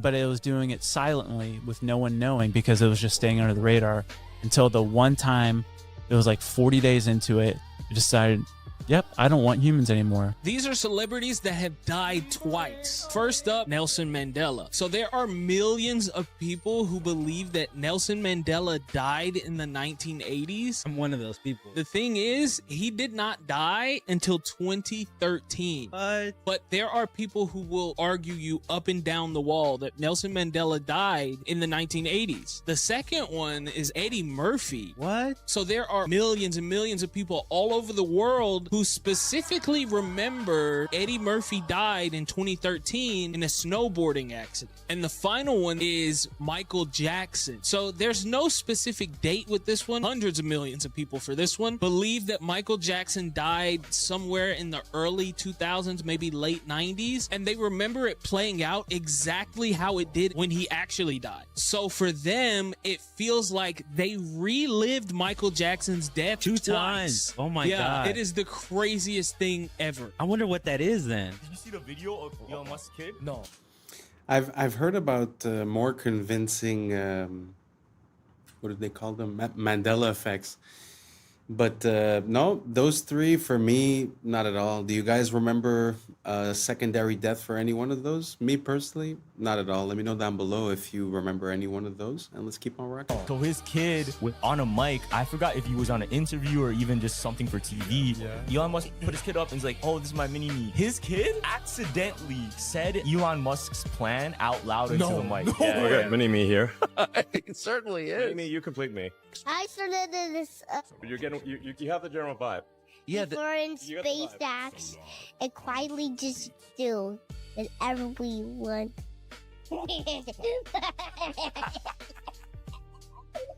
What does that mean though? They want to implement like space tax because that's not even a thing yet. And then slowly do anything they want. It can be able to build its next body. How did he learn that shit? First off, what is he playing? What is he watching, bro? No, there's something too, because I seen another video where it's like, it said like the government may be hiding underground, right? And there was a guy who had his phone and he was in a random field, but he heard like noises in the field. And once he got closer, it's like you can hear certain shit. So I'm like, yo, he's like, no, it's right here. It's the giant steps in Peru. You have got to be kidding me. Probably already know that this isn't a giant staircase. There still seems to be some confusion on it, so let me just drive it into the ground one last time. This is Ollanta Tambo. It is an Incan terrace farm. Milo, it looks like stairs. All right, riddle me this. If this was a staircase built for giants, why is there a human-sized staircase in the middle of it? And another human-sized staircase on the side of it? No, maybe they had human pets, a little pet on a guy on a string that really looks like a giant could live in it. Oh yeah, and this doorway too. It's like 5.5 feet tall. Let's use some context clues. What's that over there? Is that a terrace farm? Of course that's not a terrace farm. That was a staircase for baby giant. You ready for this? This is my favorite word. There is an entire valley right here. Where were they going? Why would you feel the need to build gigantic steps up this hill and into these tiny ass houses? You look at that. There's no stairs down the other side of the mountain. And this is what your giant stairs are made out of. Can you imagine a giant picking this up? Guys, we're gonna make a staircase so I can get over this hill. Giant conspiracy truly makes me believe that the human race is a lost cause. Remember this guy? Well, what he looks like now will shock you. Oh my God, Jesus. Well, there's just been some new research that has solved one of Otzi's greatest mysteries. You probably know that he's a 5,300-year-old ice mummy. You probably also know that he's got the world's oldest tattoos, 61 of them mostly around his legs and lower back. Now, since their discovery, there's kind of just been one theory for how they were created. A cut with some kind of blade and then a rub of charcoal. But we now have evidence that these tattoos are a lot more sophisticated. So two of the leading experts in tattoo archaeology, Danny Ridday and Aaron Dieter Wolf, decided to test this. How else other than by tattooing the hell out of Danny's leg? Each one of these patterns was done with a different method. Healed product could be compared to ancient tattoos to help determine how they were made. Danny's incised tattoos are perfectly straight with tapered ends, while Otzi's are wavy and blotchy, proving Otzi's tattoos were much more likely done with a stick and poke needle. Ancient tattoos were more sophisticated than we give them credit for. And Otzi's only the tip of the iceberg. If If you want to see how deep the rabbit hole goes, you should come check out my new video on the bizarre world of mummy tattoos. YouTube Mini Minute Man. Do you have any idea what this is? No shade if you don't. Honestly, it's a little hard to tell what you're even supposed to be looking at here. So let me give you a little hint. This bizarre image was captured in 1964 by this here vessel called the USNS Eltonin. It's an image of the seafloor off the coast of Antarctica at a depth of almost 13,000 feet, or about 4,000 meters. That is really deep, which makes what this image shows so bizarre. That is, of course, this thing. What is it doing? Why is it there? What's going on? This anomaly was dubbed the Eltonin object or the Eltonin antenna because of its shape, and speculation for its origin ran absolutely wild. Many people, including this guy, settled on the most obvious conclusion, which is that it's an extraterrestrial artifact. But what is it actually? Turns out, it's one of these. A ping pong sponge. It's a carnivorous sponge, and it lives in the deep ocean. It looks like this. Shows that something painfully mundane can be interpreted as spectacular if you have a bad enough image of it. If you like weird stuff like this, check out my other videos and sauce me a follow so you don't miss them. You ever wondered what the... I put a few of these because I find them pretty interesting. But isn't that crazy how you could have all these conspiracies or whatever? It's a UFO, it's this, it's that, and at the end of the day, it was a fish at the bottom of the ocean. Because especially it was near Antarctica, you know, a lot of conspiracies about Antarctica. Very interesting. Also, the one about the steps, I love it. Because a lot of people like to jump to conclusion and assume a lot of things, but when you really look at it, it doesn't really make sense that they would be steps. I just find it's funny. It makes sense. Let me know if you like that type of content down below. I'm going to try to include a bit of debunking with a bit of open-mindedness, but a bit of debunking as well, so we could try to keep our heads screwed on straight, right? So let's keep on rocking. Follow so you don't miss them. You ever wondered what the oldest animal is that we've ever discovered? Well, if you haven't, you're definitely wondering it now, so let's talk about it. Maybe it's an elephant. They live for a long time, right? Or maybe it's a whale. Those also live for a long time. Nope, not an elephant or a whale. It's something much, much more exciting. Are you ready for this? Behold, the oldest animal ever discovered. This clam, whose name is Ming. Ming was dredged up by researchers off the coast of Iceland in 2006. Now, when they first found him, they just thought Ming was a clam. You know, he hadn't made an introduction yet. They brought Ming and a bunch of his buddies back to their lab for study. One of their data points was looking at how old the clams were, which you can actually do fairly easily. The clamshells are deposited in layers like tree rings. So if you count the layers, you can figure out how old the clam is. Fortunately, you can't do this while the clam's alive, so they had to freeze all of them. And it was only after that they sampled Ming and learned that it was 507 years old. It'd be really cool to make a discovery like this, but it would also come with the realization that you just killed the oldest single individual animal on the planet. Rip Ming, 1499 to 2006. You traded your shells for wings. See, my phone is actually on my lap, and you know, I know I've been teased about this, but I like these kinds of ear pods that have the thing, because I've served on the Senate Intelligence Committee. I have been in classified briefings, and I'm telling you, like, don't be on the train using your ear pods and thinking somebody can't listen to your conversation. I'm just telling you, that's a little bit more secure.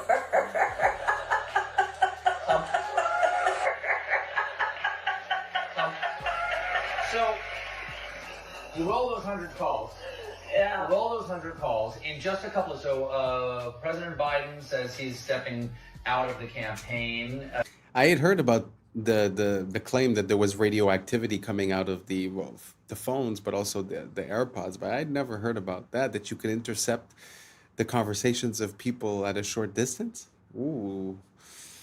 She finds that pretty funny. I don't find that so funny. Anyways, I don't use AirPods, so I'm safe, but watch out out there. Now imagine seeing this photo and still denying the existence of God, thinking that everything that you see just came from a big bang, order from chaos for the first time in scientific history. I mean, let's just think here. These are our lungs. This is a tree. The exact same structures. Not only that, but what we exhale, carbon dioxide, the tree breathes in, it uses, and then the tree produces oxygen, which we breathe in. That is the definition of genius, divine intelligence, and creation. There is no other way around it. The atheists sure don't realize that everything in nature is designed with a very specific mathematical code, including our DNA, structures in our faces, our ears, all these things. Specific mathematical code, the Fibonacci sequence, the golden ratio, the fingerprint of the creator. Like, imagine seeing all of this and knowing that, wow, all of nature and ourselves possess this very specific mathematical code, and still think that all of this came from a big bang, order from chaos. Once again, like, have you ever seen an explosion happen and then there's perfection after that explosion? It doesn't happen. This is an intelligent creation, and they hide God because they don't want you to have a connection with the creator itself, which, by the way, is not what they tell you in religion. God is within us, meaning we are all God. It's the law of mentalism. We're inside the mind of the all. The all is the one and the one is the all. We are quite literally here to figure out who we truly are. That happens through inner work and to establish a deep connection with the creator, which happens through, again, inner work. And if you wish to tap into this power and experience the creator for itself and live a life of freedom and abundance and literally create whatever you want, then comment the word elevate. I will send you over a free training. You just got to fill out a little form and I'll send it over for you guys. Much love and peace to you all. Peace. What do you guys think about that? Now, I know that he's associating the fact that there's a pattern of creation and of expression in nature to the fact that there would be, like you said, the fingerprint of God, meaning that there has to be like someone organizing it type of thing. But let's say, without the question of religion or of God, what do you guys think about that? The fact that there seems to be laws on how things appear, on how things grow, on how they unfurl, let's say. Do you guys think that means something? Do you think that it's just basically physics? Because what he's talking about, like, let's say the pine cone, right? Or if you look at the sunflower, or if you look at all these patterns, but when you break down that pattern into numbers, and you have the 1, 1, 2, 3, 5, basically, when you put it into that logical order, that also becomes the order of duplication in a colony of bees, for an example. So it's not just the swirly pattern, it's also numbers wise. So I find it super interesting. For me, it just makes me see that there's an order to this world. And the fact that there's an order doesn't make me feel less important. It actually gives me a baseline to follow. Sort of like earlier in the video, they were trying to, draw a parallel between nature and the way that it expresses and the beauty of our sacred geometry that's within all of those structures. Well, it's very simple. When you remove ego and you're not trying to create something new, but you're just trying to harness the rules of nature, I feel like, sky's the limit at that point. But when you're just trying to create something new, like, oh, I'm going to create a box that you can't find in nature, well, then it becomes as if we're fighting against the grain. Anyways, it's a long tangent. I don't know if it makes sense or not, but I just find that it's a trend that I've been seeing. Let me know down below what you guys think, and let's keep on rocking. DM for info.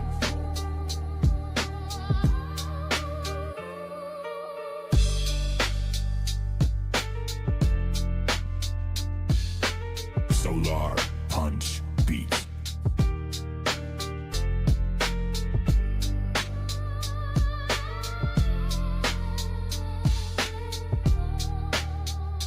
DM for info.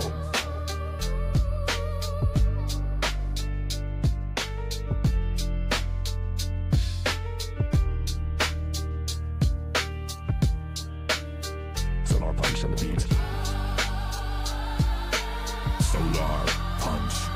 And that's a wrap for today, familia. Whether you're tuning in with the sunrise or you're posted up after midnight, I appreciate your time, your energy, your curiosity. And don't forget, this isn't about truth or fiction. This is about perspective. If this sparked a laugh, a thought, a deeper question, then we did our job.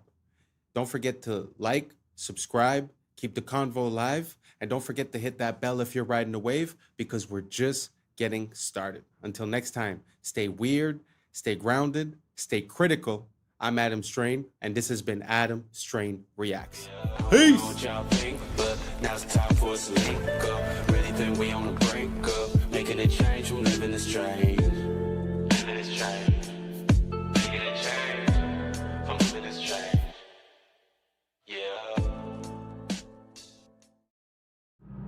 Yeah, yeah, yeah, yeah. I was sleeping, had to wake up. Why? Every reason I can think of. God, till the day I keep the ink up. What's up, YouTube? Today, we'll be looking at disturbing TikToks that'll make you question reality. So without further ado, welcome to Adam Strain Reacts. Let's get her done. This is how we became a conquered people with a forgotten past. Little by little, piece by piece, removing all traces of a beautiful past, replacing the architecture above that was made to uplift and inspire its people with the architecture below with the exact opposite intentions. As we shuffle along to our 9-to-5s and our glass boxes, we are oblivious to the beauty that was once there. A people unaware of their true past and their true potentials are made to be the perfect drones, where back then the focus of the building was its beauty and aesthetics, while today the focus is on consumerism. Speaking of this McDonald's, look what they've even done in recent times. You can't strip all the beauty and color from the world overnight. And I know McDonald's is far from a good place to eat, but just look what McDonald's used to be. Colorful, bright, and vibrant. A place where it was a treat to take our kids to every once in a while, where their imaginations could run wild. Who remembers the little burger seats or the forest that McDonald's used to have in them? Now the interiors all look like an ugly corporate meeting room. Little by little, drip by drip, this has been going on for some time. Replace all the beauty with bland and lifelessness, reflecting the society that built it. Question everything, friends. Until next time. The insides of these world fairs were made just as beautiful and intricate as the grounds outside. And yet again, it displays a showcase of how our past was leagues ahead of our own abilities, housing an inside zoo and a zoo of people, and many, many elaborate displays. These look like anything but temporary. From the inside out, these are absolutely stunning.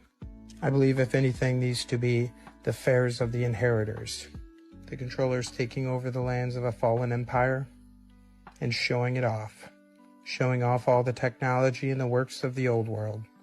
His story has been written by the conquerors. Question everything, friends. Until next time.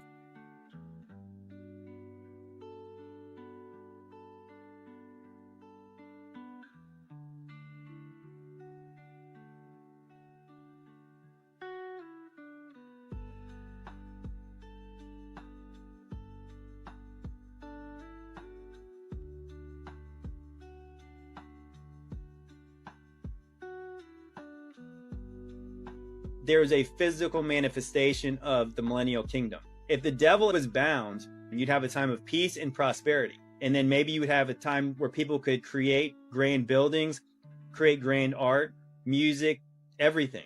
We don't even understand, probably because I do believe the devil is very active today, as most people probably understand that follow me.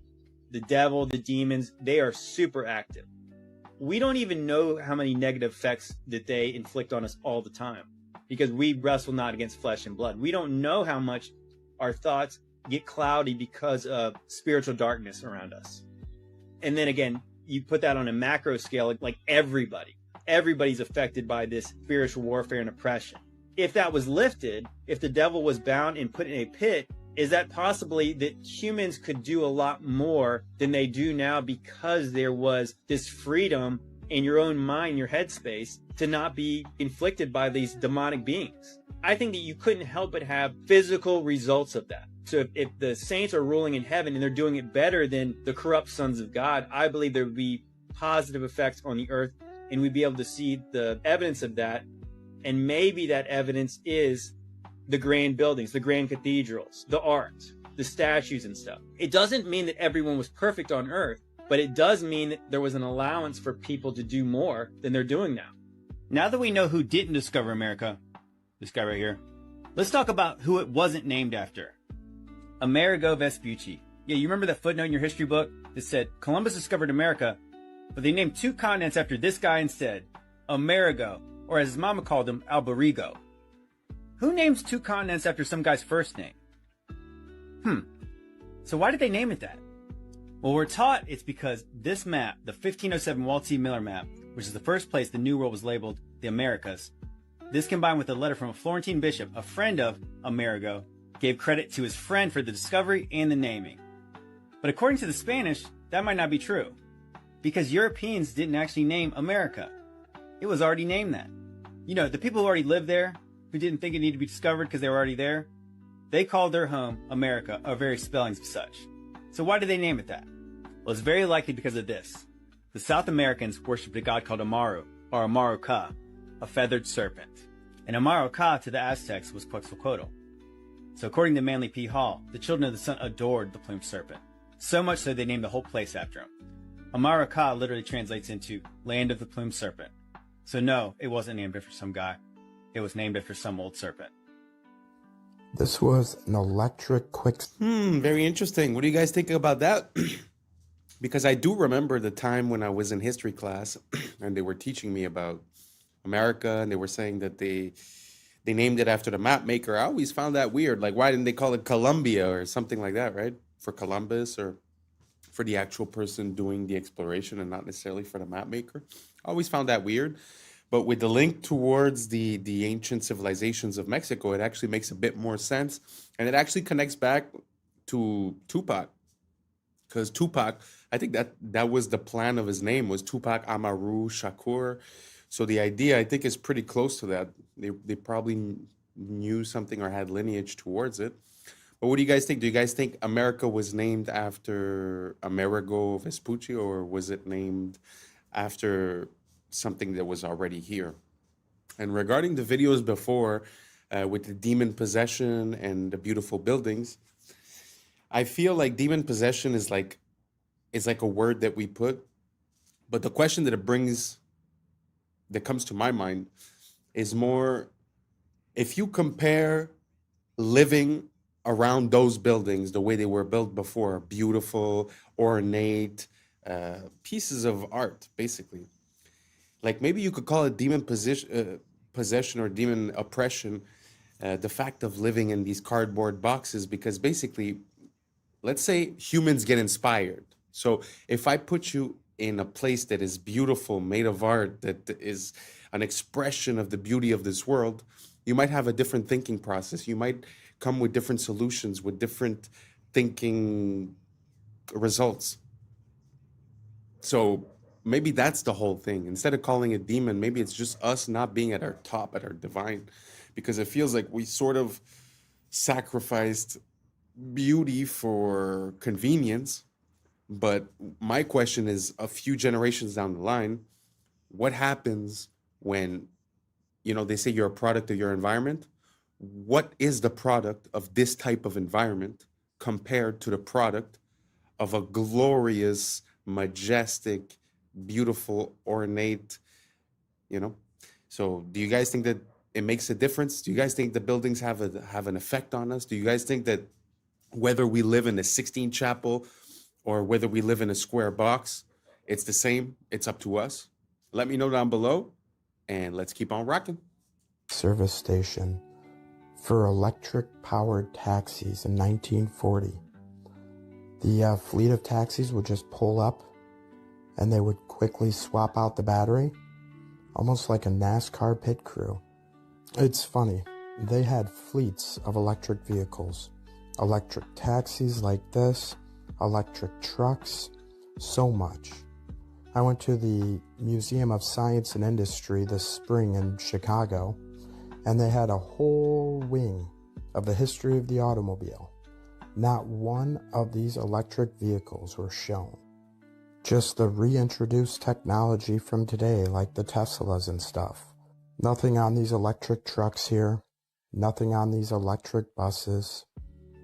It's like they didn't want you to know the capabilities and power of the past. And the parasites can keep on charging as a premium for their petroleum-based vehicles. Question everything, friends. Until next time. You've been lied to your whole life? I will never stop being amazed by the amount of inventions that come from the 1800s or before. It is truly amazing. It's very sad that they've erased this from our past. Do you guys think that it's true that we had electric cars way back in the days and we just reintroduced the technology? Let me know down below. Let's keep on rocking. If you don't even know it. This was the biggest realization I had when I moved to Asia. We were bred to be absolute fucking slaves. Everything you do is in the best interest of massive corporations and the government's control over you. You're sold on a consumeristic ideology that you need the bigger house, the fastest car, and the flashiest bust down. The Federal Reserve is in fact the biggest scam in human history. And you're told that happiness is only attainable if it's bought. People out here don't have shit, but they're happier than you will ever be. You literally have the option to be here right now, but instead you fell for the trap to sit in a cubicle thinking that one day that will allow you to get here. It's the most genius trap to make the wealthy wealthier and the poorer poorer. As soon as we stop participating in this fucking rat race, watch how the elites shit their pants when the cash flow stops. Windows 10. Wow, that was a gem. It always amazed me the way we were raised, where, you know, go to school for 20 years, go to work for 40 years, and then you'll be able to do what you want. Makes no sense. Because in my mind, if you've never worked the muscle of happiness, you don't even know how to be happy, you know? And if you've never cultivated hobbies, passions, and things to do, you'll get at that moment and you won't really know what to do. So if I have one piece of advice, try to live it, man. Try to live it before you die. Because I know that money and, like you said, the rat race and all that, it seems real. But life is very short. So try to live it. Try to live it as much as you can. Try to be happy daily. Even if you're in a bad situation, try to accept it and move towards a better situation. Try not to get stuck in a rut of negative thinking, because I feel like that keeps us stuck in the mud. Anyways, who am I, right? Doesn't matter. Best of luck to everyone, and let's keep on rocking. This ain't over.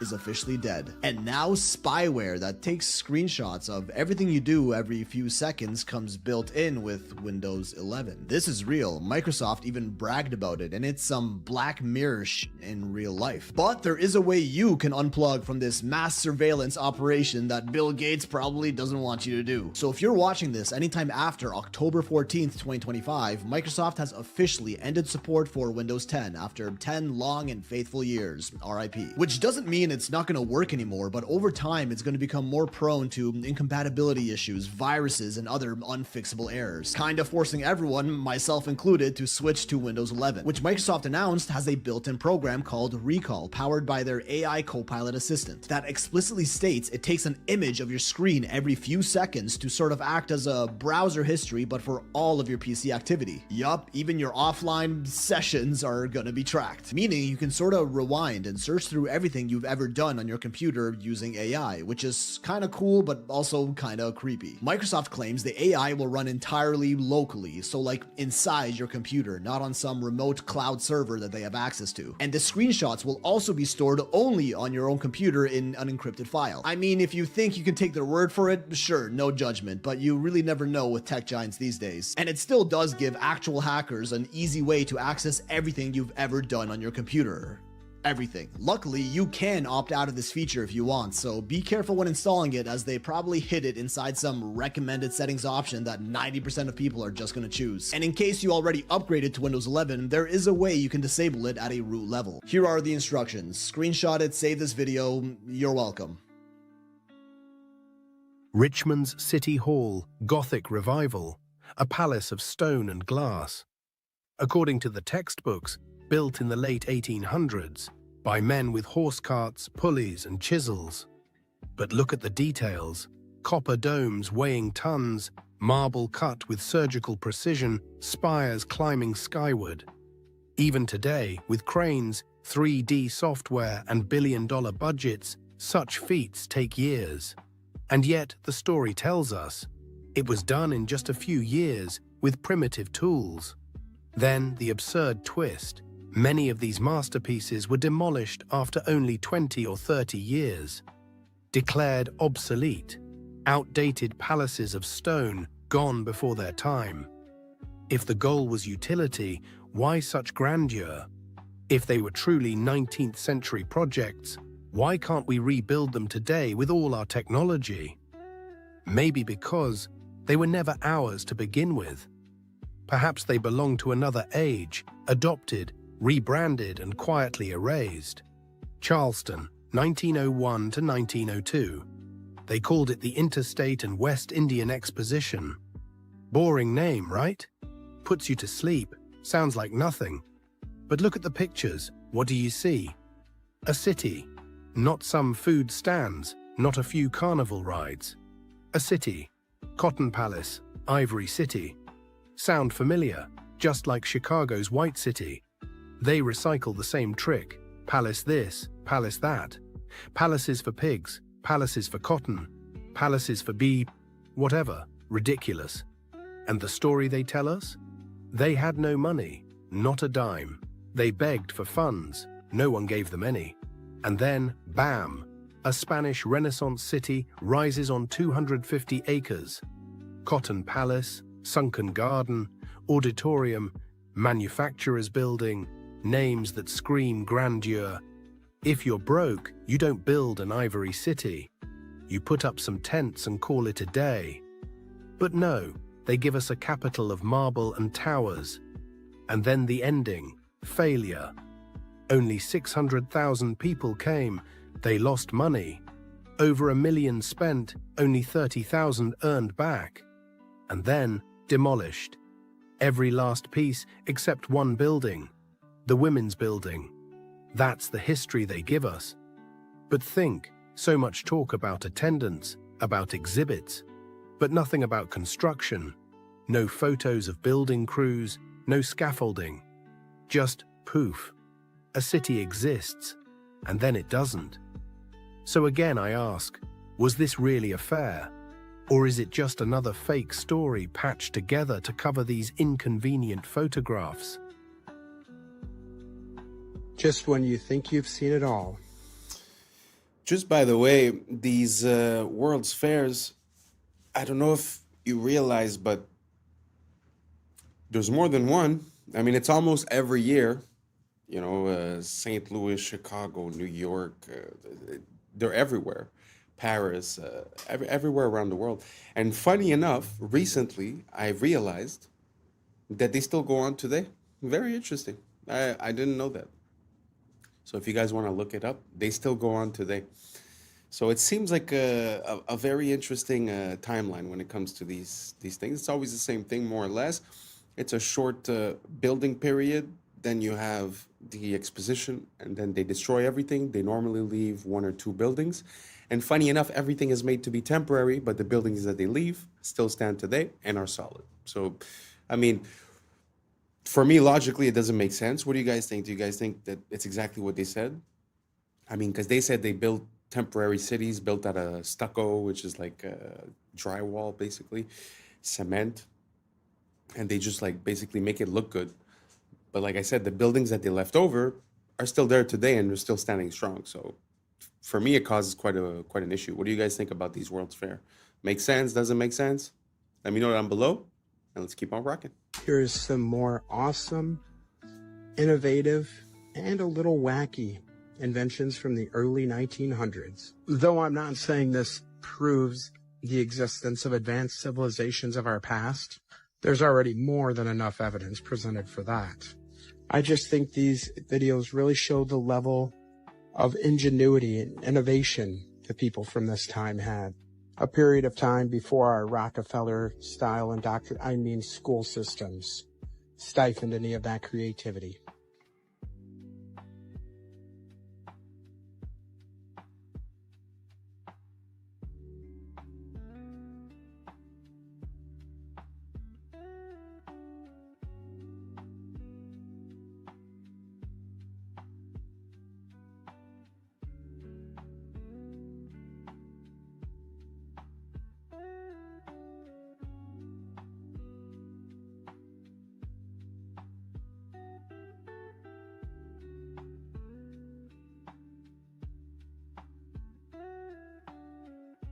So today we're going to do our fun one, best cooking pans if you decide to eat cooked food.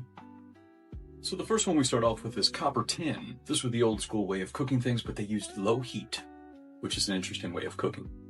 Then we got the old carbon steel, which actually contains carbon, which is very beneficial. So this is one to look into. This was a real cool one that Tom Cowan talked about, Denobi Japanese clay pots. Earthen clay pots. Think about it, you're cooking with the earth.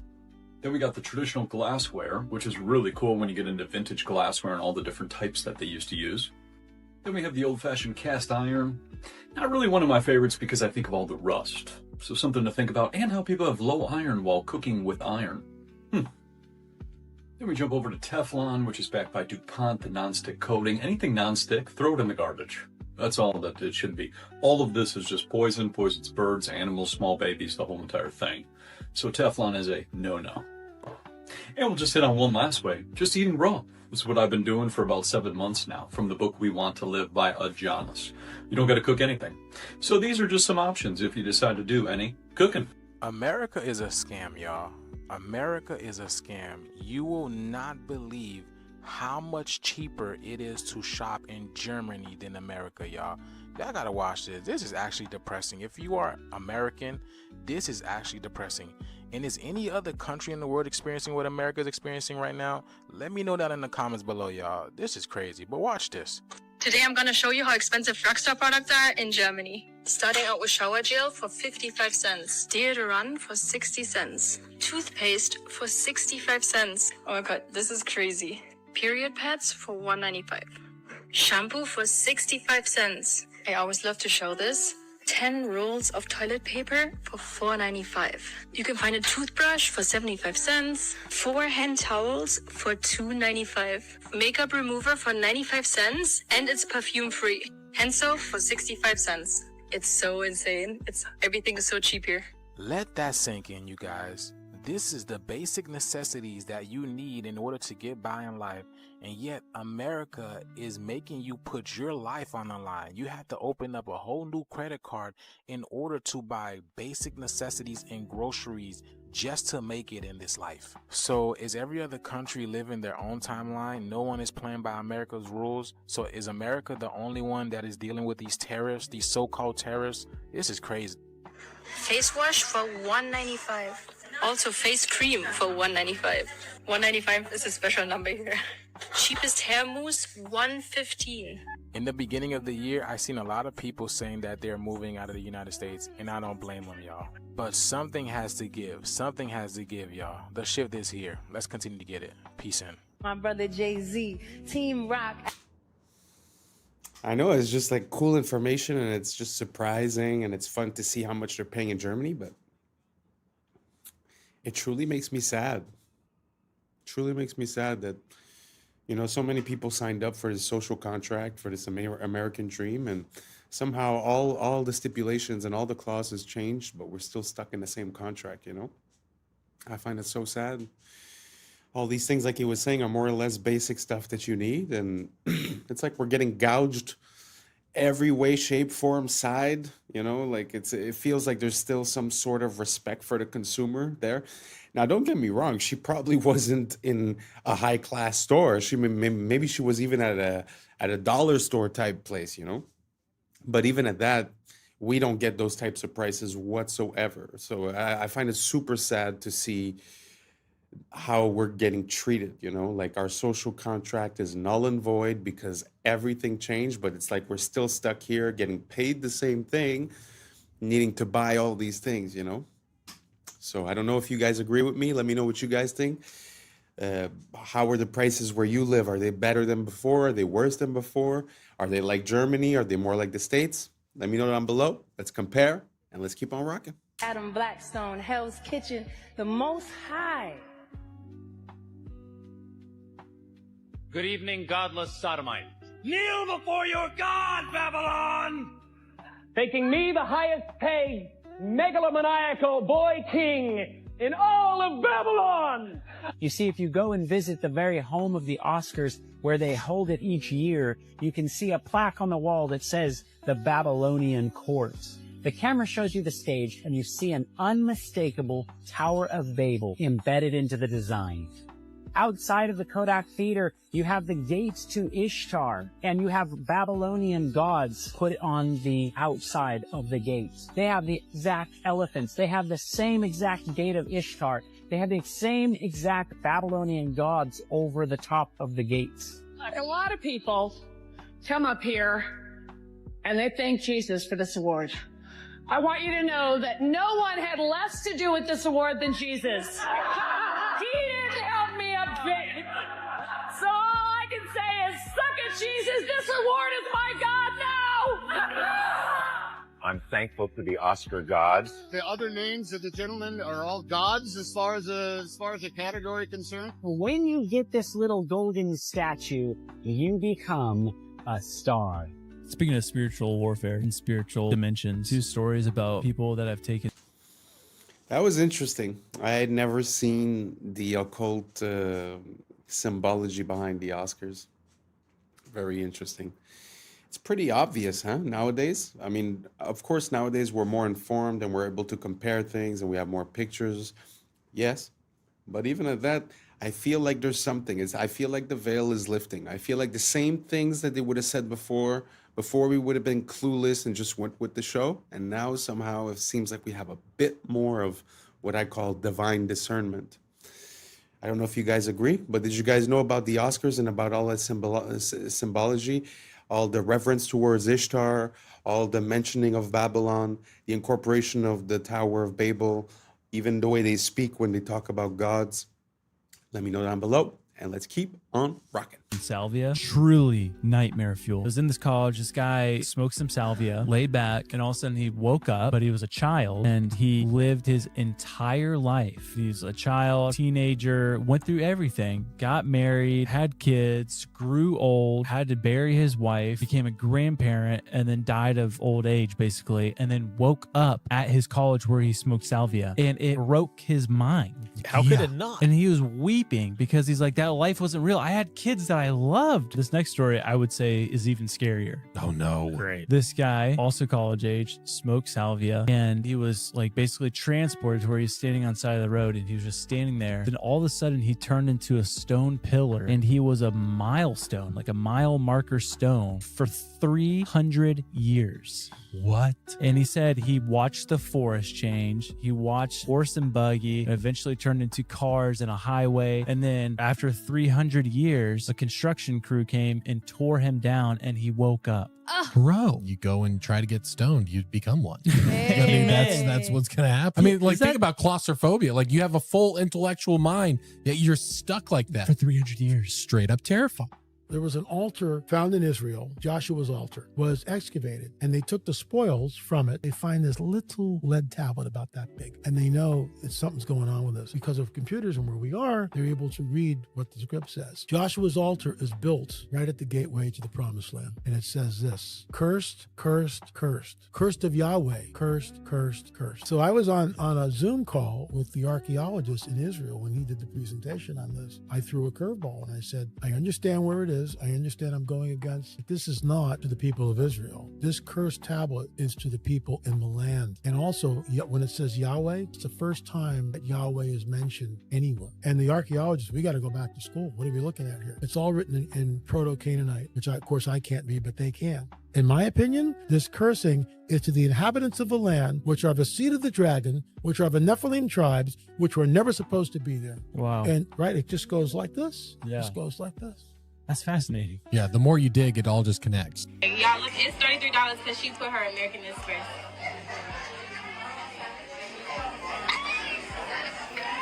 They scamming.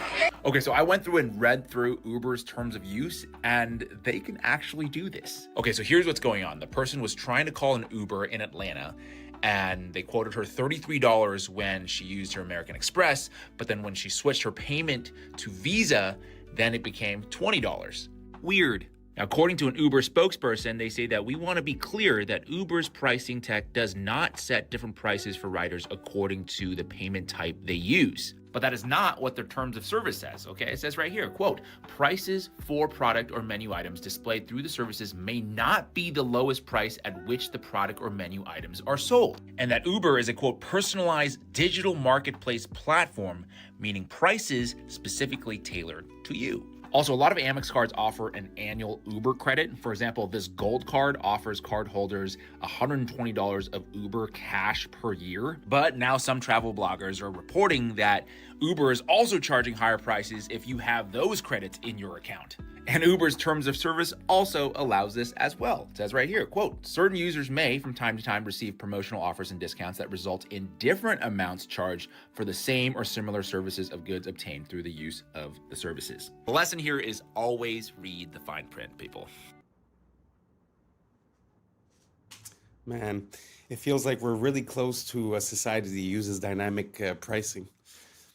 Oh, you're this skin color, it's this price. Oh, you live on this block, it's this price. I'm very scared of that. I find that it's a pretty slippery slope to get down. And second of all, we have to watch out. You know, they use our you know, our desire for a promotion to mess with us, but you also have to know what the value of things are, because we've caught companies now over and over on Black Friday and stuff like that. They just mark up the price, put down the percentage, comes out to the same, and everyone's going crazy, you know? So try to figure out, you know, is it a good deal or is it not? And this here, you have no way to know, but okay, we'll give you 120 credit, but every ride you buy is going to be $10 more. We have to be careful. We have to be careful. And that also ties in with the AI. They wouldn't be able to real time process all the data and then give you a dynamic pricing that makes sense if they didn't have this AI and all the data points that we give them. So I don't know what you guys think. Do you guys think that this dynamic pricing, these promotions, and the inclusion of AI is going to get us in a very sticky situation? Or do you guys think it's better like this, and that finally we're going to have customized basically prices for everyone? Let me know down below. This was the end of it. Thank you so much for rocking with us. And that's a wrap for today, familia. Whether you're tuning in with the sunrise or you're posted up after midnight, I appreciate your time, your energy, your curiosity. And don't forget, this isn't about truth or fiction. This is about perspective. If this sparked a thought, a laugh, a deeper question, then we did our job. Drop your thoughts in the comments. Keep the convo alive. Like, subscribe, and hit that bell if you're riding a wave, because we're just getting started. Until next time, stay grounded, stay weird, stay critical. I'm Adam Strain, and this has been Adam Strain Reacts. Peace. Now's the time for us to link up. Really think we on the brink up. Making a change from living this strange. Living this strange. Making a change from living this strange. Yeah. Parking garage for his pets, and even big enough for a growing family. So naturally, he started building an entire town. Just fly straight to the house. It's got LiDAR too. That means it shoots out. And was located in what we now know as Ghana. He gets the Asante Kingdom. Sees flush reported. What's up, YouTube? Today, we'll be looking at disturbing TikToks that'll make you question reality. But right before we jump into it, I just want to give a huge shout out to everybody watching this, everyone who's ever watched the channel. Thank you so much for all your support. We have just hit the 5K subscriber mark, and we are just getting started. So without further ado, welcome to Adam Strain Reacts. Let's get her done. Listen, I'm beating all the traffic with this one right here, y'all. This is the Jetson 1, a single seat, all electric aircraft that basically turns you into a human drone. 8 motors, carbon fiber frame, hits about 63 miles an hour, and stays up around 20 minutes. And yeah, it's like 128,000. But think about it.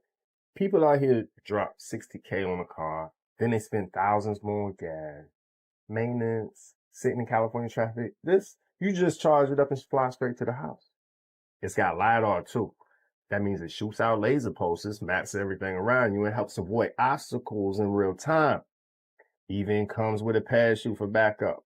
Hopefully you don't need it though. Straight from the fish tank. That's very interesting. You guys think that's the future of transportation? I mean, it's true that we haven't seen an evolution in transportation, whether it be planes, cars in the last 50, 70, maybe almost 100 years. So it would make sense that we would have, a different type. But to be 100% honest, people have a hard time driving cars. I know that they're talking about using AI to drive, but I have a hard time seeing air travel being opened up for everyone, especially when all the airspace is controlled all around the world and there's laws not to drive drones and this and that. So I feel like it's given, maybe in 10, 20 years, it could be, but I feel like at the beginning, at least, it's going to be so limited that you're not going to be able to do anything with it. But let me know what you guys think. Do you guys think that this is the future of transportation or just a cool gadget? Let me know down below, and let's keep on rocking. Not only are they real, they actually turn into superheroes during the winter. Let me explain. Meet the reindeer. You can only find these guys in the North Arctic region surrounding the North Pole, which I shouldn't have to tell you that. And during the summertime, when it's not as cold in those areas, they look like this. Just a regular deer. However, as soon as winter hits, their body transforms like a Super Saiyan. First off, their blood produces a chemical that acts like a natural antifreeze, keeping them warm. Their fur turns white, which helps them blend into the snow, not get spotted by predators. Their hooves go from rounded to rigid for better traction. But the craziest part is their eyes change from brown to a super deep purple. And in that stage, they are 1,000 times more sensitive to light, basically giving them supervision, which is cool and all, but 1,000 times? That's not even necessary. What are you trying to see? My thoughts? Moral of the story, if you ever catch Rudolph here in the winter, he will quite literally be built different. And as always, follow for more facts. This is going to be crazy. This is the Jetson Air Games, the world's first flying car race. They're called Jetson 1s. They're fully electric vertical takeoff aircrafts. Sort of like a drone meets Formula 1, except if you crash, you don't spin out, you drop out of the sky. Luckily, they don't fly too high. They just held the first demo race where 4 aircraft were flying side by side, weaving through the air like pod races. And it went super viral online. Many are saying this is how motorsport evolves. We started with horses, then cars, now flying machines. And before you say this will never take off, Jetson already has $75 million in orders. It's putting together a fully competitive aerial racing league right now. So forget racetracks. They're thinking 3D race circuits with vertical overtaking, possible mid-air pit stops would be cool, although unlikely. But with highlights reels that look like Star Wars, it's almost guaranteed to go viral over and over again and become a huge sport. The only question is, who's insane enough to be the first pro athlete in a sport where a minor crash means you might see Jesus? You'd have to have the confidence of a crackhead to even consider it. Would you do it? Do you think it was wrong to do this? This specimen is an extinct type of dog called a turnspit dog. One of them is visible in this picture, in that wheel at the top. See, back in the olden days, if you wanted to rotate meat over fire to cook it evenly, well, they didn't have electricity.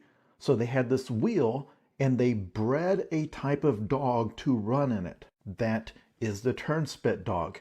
Due to its genes, it just loves running in this wheel all day.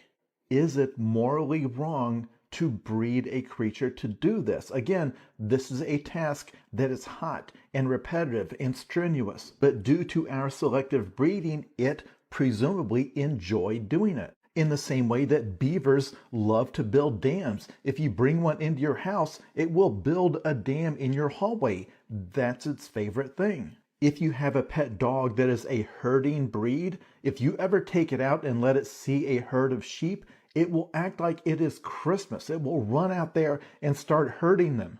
Breeding the animal to do the task means it enjoys doing the task. So if you say it seems like a win-win, we need the wheel turned, this animal loves turning the wheel. But remember, humans have genes that make us enjoy doing certain things too. And knowing that at some point in the future we will have the ability to edit the genes of our offspring, How long is it going to be until somebody has the bright idea?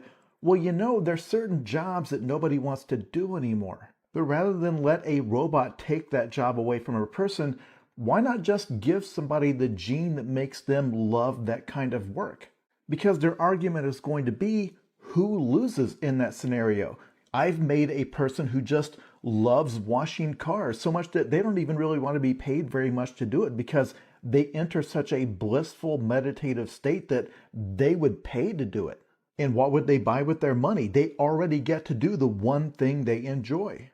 And I kind of find that terrifying, but honestly, I can't articulate why. Because hey, it's win-win. Racist.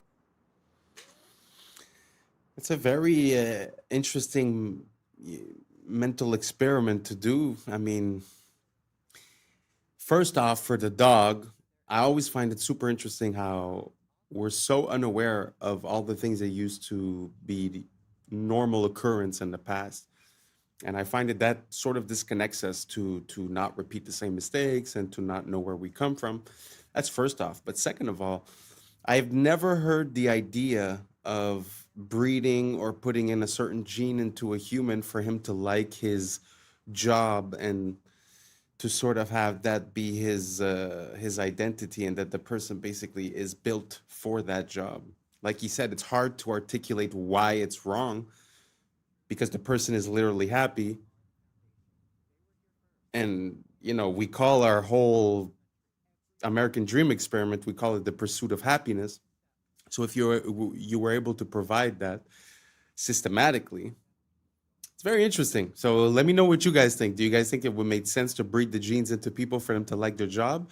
Or do you guys think it's better off that the robots take it? Or what do you guys think about this? Let me know down below, and let's keep on rocking. We're going to address this again, since the inferior people are struggling. Black Americans are the only indigenous people on this land. Melanated people are the only people around the world who are indigenous on every land, no matter their ethnic group. Uncivilized lands all have the same genetic connection. Melanated skin with varying shades of brown. And those groups are not connected to Africa, just like Black Americans aren't connected to Africans, ethnically. The actual American Indian, known as the Black Americans, are the ethnic group of North America, not descendants of Africans. Let's dismantle the greatest public relations fraud ever committed, the desperate multiracial campaign to erase the true indigenous Black American from this land. There is a coordinated effort, a relentless lie, designed to make Black Americans believe they are a guest in someone else's house. But the unchangeable, archaeological, and historical truth is that Black Americans are the foundation. They were here first. And by here, I mean the world. Every country. Every strip of land. And they built the civilization that we are all destroying. The lie about Africa is to confuse and mislead so that the theft can keep going on. Black Americans weren't even considered African American until 1988 by Jesse Jackson, a known Cherokee Indian. So they'll pay a Black American leader to lie and sell out, while classifying himself correctly despite the lie. If Black Americans came from Africa by boat in the 1600s, America didn't figure this out until 1988? And this isn't just a white lie. This is a lie woven by $5 pretendians, by secret treaties between immigrant groups, by decades of policy and propaganda, all aimed at one single goal: convincing the world that the original people of this soil simply do not exist. They have every story in the world about the false history. And then you ask for ship manifest and evidence of ships, and then suddenly they can't produce them. But they could show you evidence of the Titanic hundreds of feet under the ocean. They won't even show you the entirety of the Titanic under the water. Only a corner of this ship. They still parse that history. They have reclassified the true indigenous people, renamed you, and redrawn maps around you, hoping you would forget the land your spirit is made from. Now they deploy their little native influencers online, armed with fraudulent petitions and digital picket signs, begging platforms to remove you from your own story. They are performing a pathetic pantomime of indigeneity. If you are indigenous, why would you need outside help? What are they protecting? If you're truly indigenous Native Americans, how could someone take that from you? Why the sudden panic? Every post they make, every petition they circulate is an admission. You've been caught, and now history will be made. Every other race are the visitors. It is time, Black Americans. Time for you to start acting like the host in your home, because all of this is yours. It is time you start acting like the host. Very interesting theory. I had already heard stuff about the fact that there's a lot of inconsistencies regarding bringing the slaves over from Africa and the boats and all that. But me personally, I've always grew up listening to rap music. So my what I remember is first, like, let's say Tupac was based on Tupac Amaru Shakur, Amaruka, which would be the base of America, which would be coming from an indigenous population. I don't know exactly. He never really spoke about it, but that's where the name comes from what I understand. And the other person that sort of, actually, there's two more that hinted to that. One was ODB way back in the days. He was a Blackfoot Indian, if I'm not mistaken, and he was explaining how his heritage was Blackfoot and was not African. And there's also someone else that's very surprising, Waka Flocka Flame. Everyone thought that he was just like, oh, some ignorant rapper, this or that. But if you look at his interviews and you look at how he speaks and what he speaks about, actually very interesting. He was saying something like that as well, that his family, when he retraced his history of the family, it wasn't through slavery, that it was through indigenous peoples of the land here, which Columbus called the copper-colored people when they came here. So anyways, I'm not saying what's true or not. I'm just telling you some things that I saw, connecting a few dots. But I'd like to know what you guys think. Do you guys think that what they told us is absolute fact, that everyone that's melanated in America comes from Africa? Or do you think it's possible that there was a population here that was melanated and they have attributed it to the African import of slaves? Let me know down below. I'm up for the conversation, and hopefully this doesn't offend anyone.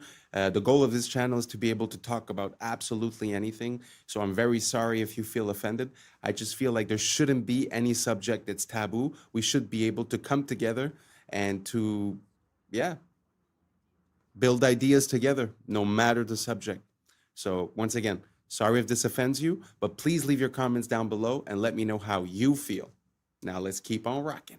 This man has spent the last 2 years building an entire town for his pets, and it will blow your mind. It all started with an apartment for his Shiba Inu and cats, but when people saw the excruciating level of detail that Jing put into it, it went viral. I mean, it is so realistic that it makes it look like the cat is the thing that's fake. Bro, he even created an underground den for his hamster, and then inside that, another even smaller room for his spider. What the hell? And so naturally, people wanted more. So, Jing started building more, like an elevator, a mini robo-vacuum, a gaming room complete with a sneaker collection, figurines, and model cars. And yes, this apartment even has running water. He then spent the next 2 months building an underground parking garage for his pets and even added cameras and put Shiba-san as the head of security. But you know what his pets really needed after that? A seaside retreat to get away from the city. So bro built them an entire private island. Not that kind of island. It took him over a month to build, and it comes with real flowing water, a painted horizon, and is themed on how to train your dragon. And thinking a private island was probably a good place to stop, he then finds out that Ting Hao was pregnant with 7 kittens. And so he suddenly realized this apartment wasn't big enough for a growing family. So naturally, he started building an entire town. Over the months, he built his pets a spa, a supermarket, yes, with real meat, a bank, a cinema, which took him another 2 months to build because he had to 3D print over 1,000 separate parts. He built them a billiards club, a Meow Donald's, and even copped his hamster a cyber quad and his cats a Cybertruck. But by far, the biggest addition to Cat Town was the working subway station. This took Jing over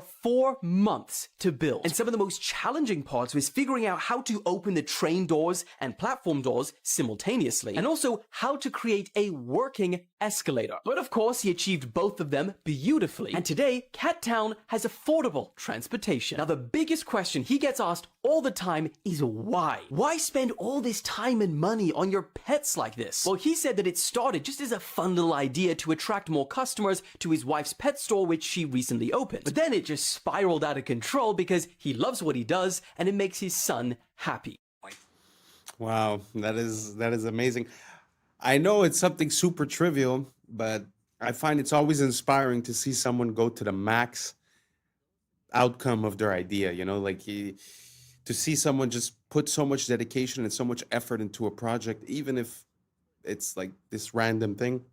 I feel like that's how we came to have the most amazing architecture in the past, is that people would make a project their own and put their life into it and would love what they do, you know? So props to this man for doing that much work, but that doesn't even seem like work because he loves what he's doing. It's truly inspiring and beautiful, and I wish more people would be like that. Let me know what you guys think down below. Would you like one of these cities for your cats? And let's keep on rocking. People have never known how to poop, and history proves it. White explorer actually wrote about this in 1818. Now, in 1818, explorer Thomas Bowditch goes to the Asante Kingdom. Now, the Asante Kingdom was located in what we now know as Ghana. He gets to the Asante Kingdom, sees flushable toilets, 2-story homes with flushable toilets on the 2nd story, half baths, and a waste and sanitation system that literally blew his mind. He wrote like 2-3 pages on this. That's how surprised he was. Not by the fact that it was Africans doing this. That was part of it, but the fact that it even existed in the first place. Now, it wasn't until like the 1850s and 60s when Europeans started using flushable toilets regularly and started having a regular waste and sanitation system. And now this book is a little weird too, and I might talk about this in another video, but this book was actually written under the guise of being an informational book about the Asante Kingdom, but it was actually a playbook on how to colonize the Asante Kingdom. But let's get started and learn something. While he was pretending to be nice with the Asante Kingdom to get all of this information to be able to take over the Asante Kingdom, he also collected all of these items. He has the largest and oldest collection of Asante items from that time. Look at this. Look at all this stuff. Look at them sandals from 1817. He was so perplexed about this whole waste management system that he even drew pictures in detail and painted them. I'll show some of the pictures while I read this mess that he wrote. What surprised me most, and it's not the least of the many circumstances deciding their great superiority over the generality of Negroes, was the discovery that every house had its cloaca, toilet, besides the common ones for the lower orders without the town, the public restrooms. They were generally situated under a small archway in the most retired angle of the building, the guest bathroom, but not unfrequently upstairs, the upstairs bathroom, within a separate room like a small closet, where the large hollow pillar also assists to support the upper story, the 2-story house. The holes were of a small circumference, the pipes, but dug to a surprising depth, and boiling water is daily poured down, which effectually prevents the least offense. The rubbish and offal of each house was burnt every morning, waste management, at the back of the street, and they were as nice and cleanly in their dwellings as in their person. Thomas Bowditch's book provided one of the earliest, if not the earliest, account of how African people were living before European colonization for centuries. Now, you want to know what happened to him? Less than 5 years after he lied to the Asante people, lied to the Asante king, pretended that they were going to do trade, he passed that information on to his superiors, who used that information to take over the Asante kingdom. He thought that he provided that information that would give him leverage for better pay and a better position. They said no. He decided that he was going to move to Africa and get his fortunes and terrorize the African people. That same year that he decided to move to Africa, he died from a fever, leaving his wife and children destitute. Hope you learned something new. Wow, that is very interesting to see the advancements of the African civilization before the Europeans, actually. And this whole story about the bathrooms is something that I've been ruminating for quite a while, because sometimes you look at the constructions that they've built, like for an example, the Castle of Versailles, which was built in France, I think in the 1600s, but it might be before, I don't remember. But the point that I'm making is that I think there's like 400 rooms in the house. They diverted the flow of water from a river nearby. They have all of these working fountains outside. Everything is amazing and beautiful and functional. And there's not one bathroom inside the house, not even an outhouse. So it's kind of weird to imagine, a civilization that's capable of building castles of that magnitude, and just like, forget the castle, just the outside, just the landscaping, just the fountains, like a civilization able to do that, but then they bathe in their own poo and they all get sick. I don't know. It feels in my mind like there's something missing. There's a missing link. There's a missing key. There's something that we're not seeing. If you guys know what it is, let me know. If you guys know about the history of poo, let me know. And somehow we're still affected today, right? When there was the CV-19, the first thing that flew off the shelf. It's all about the toilet situation, right? So it's very interesting how it's like something that's ingrained into us. It's very important, but we don't know the history of. We don't know where it comes from. And like I said, if anyone can explain me the Chateau of Versailles or other types of constructions like that that are huge, almost megalithic in their size, but somehow don't account for any waste at all. So let me know down below, and let's keep on rocking.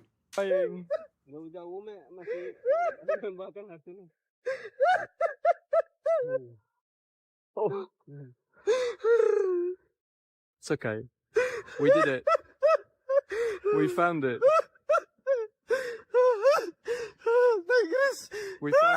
We found it, my friend. Iwan, makasih Pak Iwan.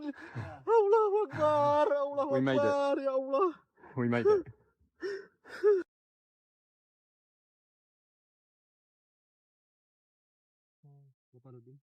Kasian ya, penghargaan udah dapat. Gara-gara dia main harimau itu kan, Iya. bapaknya dulu yang main. Bapaknya bunuh diri tuh. Awak kenal karena. Tell me how you feel that we found this plant. But this is very amazing. This is complete for me for the habitat modern aplysia for the Sumatra. And you've been looking for 13 13 years. For 13 yeah, years. 13 years old. And here it is.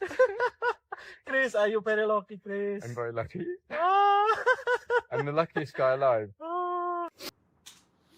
Very interesting. Very beautiful plant. I'd never seen anything like it. It actually looks like a cartoon. It looks like something you'd see in Mario or something. It's very beautiful. But there's something so natural and so wholesome about seeing this connection with nature. And you know, nowadays we get this dopamine rush when we receive a message or when we get a little ting on our phone, right? But imagine that, like the level of that dopamine hit when you give yourself to something for like 10, 12, 13 years, and then you finally reach the completion of your project. It's so wholesome, so natural. I find it so beautiful. Sort of like planting seeds and all the work that you have to do until it's time to get the fruit. You understand what I mean? Like that time that's involved. Nowadays, we like to have it in an instant. I just find there's something so beautiful and so natural into a long process with a bigger payoff and a bigger reward. I don't know if you guys have noticed this in our current society, this addiction to dopamine, this need for reinforcement and to be seen and to be heard. And I don't know if you guys can see it. Let me know what you guys think down below, and let's keep on rocking. I've become obsessed with etymology, and I've been studying words like crazy. I've been warning and what y'all. I understand from the English language is that our words come from German, Greek, French, and English. It's just not one language. That's why when we divide the word up Balenciaga and only had an A, we see that now it went from an English word to a now Latin word that says ball is king. We all know this one, but watch. And the even more crazy thing about this situation is that Balenciaga is not the only company that is speaking in this coded Latin language. Look at Nickelodeon. I don't care about God. And look at Gucci. We just put a space between the two C's and it says there is an owl. And we already know the esoteric meaning of owls. And if you don't know of the esoteric meaning, look up Moloch. He was the god of child sacrifice. And it made me look at Adidas, and you put a space between the A and the I and the D, you get, you give from God. Is that an accident? Amazon made $1.47 trillion last year. And if you type them in Amazon and you put a space between A and Z, you get Love Zon. Well, who is Zon? So let's look up Zon. Zon, a god. Zon Cathan. He is the Midnight Lord, the Dark Prince. At the bottom it says, possesses one of the most twisted and evil minds in the multiverse. His position as god of pain is well earned. He has been the root of countless tortures, murders, and wars throughout time. Now, Manulife, this one really threw me for a loop. They are a wealth management company and they're worth $40 billion. Let's see what their Latin name means. If you put a space between the N and the U, it says, a man is a wolf. Now, that's a saying, that's a phrase, right? So let's go look up and see what that means. A man is a wolf. Homo homini lupus. What does that mean? So this one was crazy. It's a Latin proverb. It means a situation where people are known to behave in a way that's comparably in the nature of a wolf. The wolf as a creature is thought in an example to have qualities of being predatory, cruel, and inhumane. This next one is interesting because I actually learned this one in high school. Visa means you want or you seen what you want. It's all mind manipulation. And evidently, these big corporations know that they are playing mind games with you to get you to purchase from them. But what does Mercedes have to do with you will give up? You give up what? What are you giving up? Your life, your soul, your money in order to purchase a car from them? And then some of the corporation names are named after like things in astrology. Like this one says, not a star for Nestle. And these big name Asian companies have figured out a way to say 3 different meanings in one name. Look at Mitsubishi. And these companies are not dumb. Like, they're not idiots. They have acquired billions, hundreds of billions of dollars. Why you guys think they're in control? Think that they know exactly It's the what mind. their name means? They're coming for our in Latin? minds. I went through all 200 billion dollar companies on the Forbes list, and I have found numerous examples where they name their business one name and then in Latin it means something completely different. People, this is a spiritual warfare. Yes. Well, one of my favorite verses in one of my recent songs is, the etymology will tell you more than all your recent technologies. And yeah, I think that looking at the meaning of the words does mean something. All of these companies as well, if you look at the logos and the symbolism behind the logos, you could actually see a lot of recurring themes, as if there was a pattern to success, as if there was a way to speak to the subconscious of the consumer and to have him, I don't know, put this brand in a higher credibility state, or to attract the person, or to pass these messages. It's very interesting. I'm not saying that these companies do it willingly or not. I'm not making any claims or anything. This is for entertainment purposes only.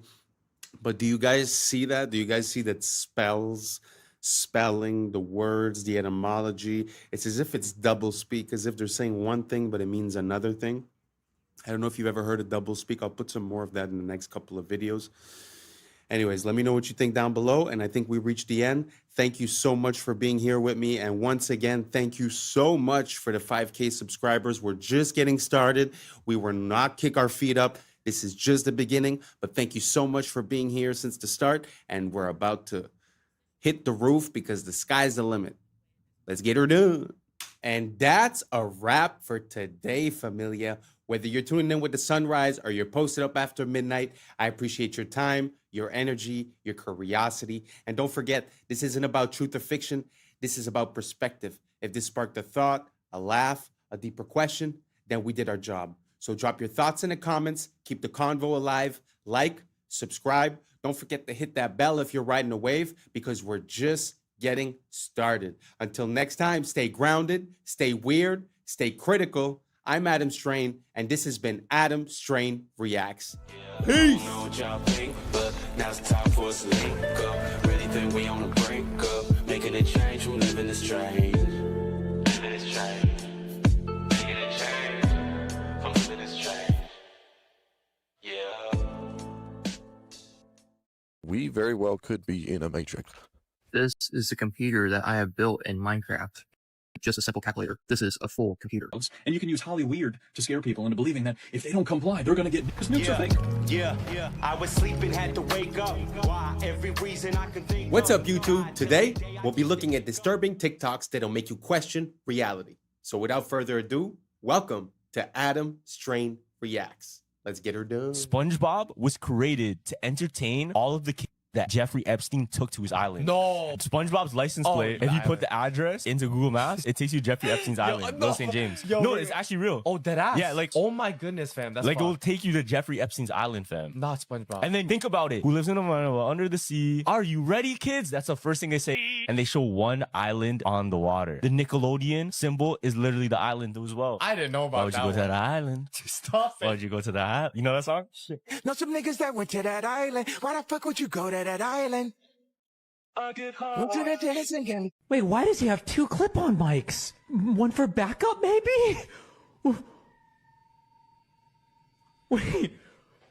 One for backup, maybe? Wait, here's a picture of him. Look at the background pictures.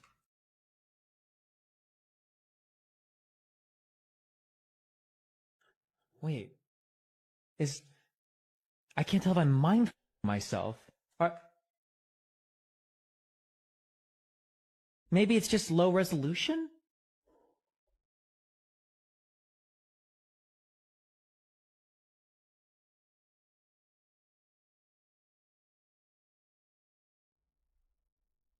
Look at the book names. They don't have they don't have names. They don't have any names. Nothing looks right in this. Is he posing for a picture? That's always been something that's been on my mind ever since they released all these generative AIs. How long have they been using this? Like, this is an example from a few years back. What do you guys think about that? Do you guys think that that was possibly an AI render for the two mics, for all the details, the pictures? Missing book names. I don't know. Do you guys think it's possible that maybe in the past 5 to 10 years, some of the songs that we were listening to might have been generated by AI? Or some of the images we've been seeing, some of the videos we've been seeing?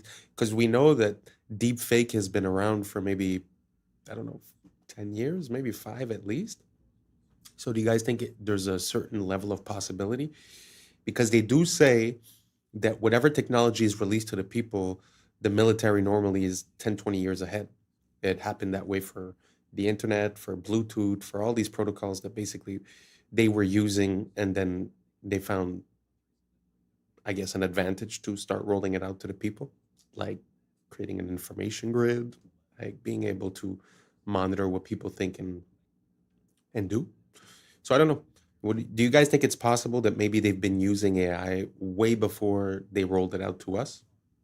Simple question. Let me know down below, and let's keep on rocking.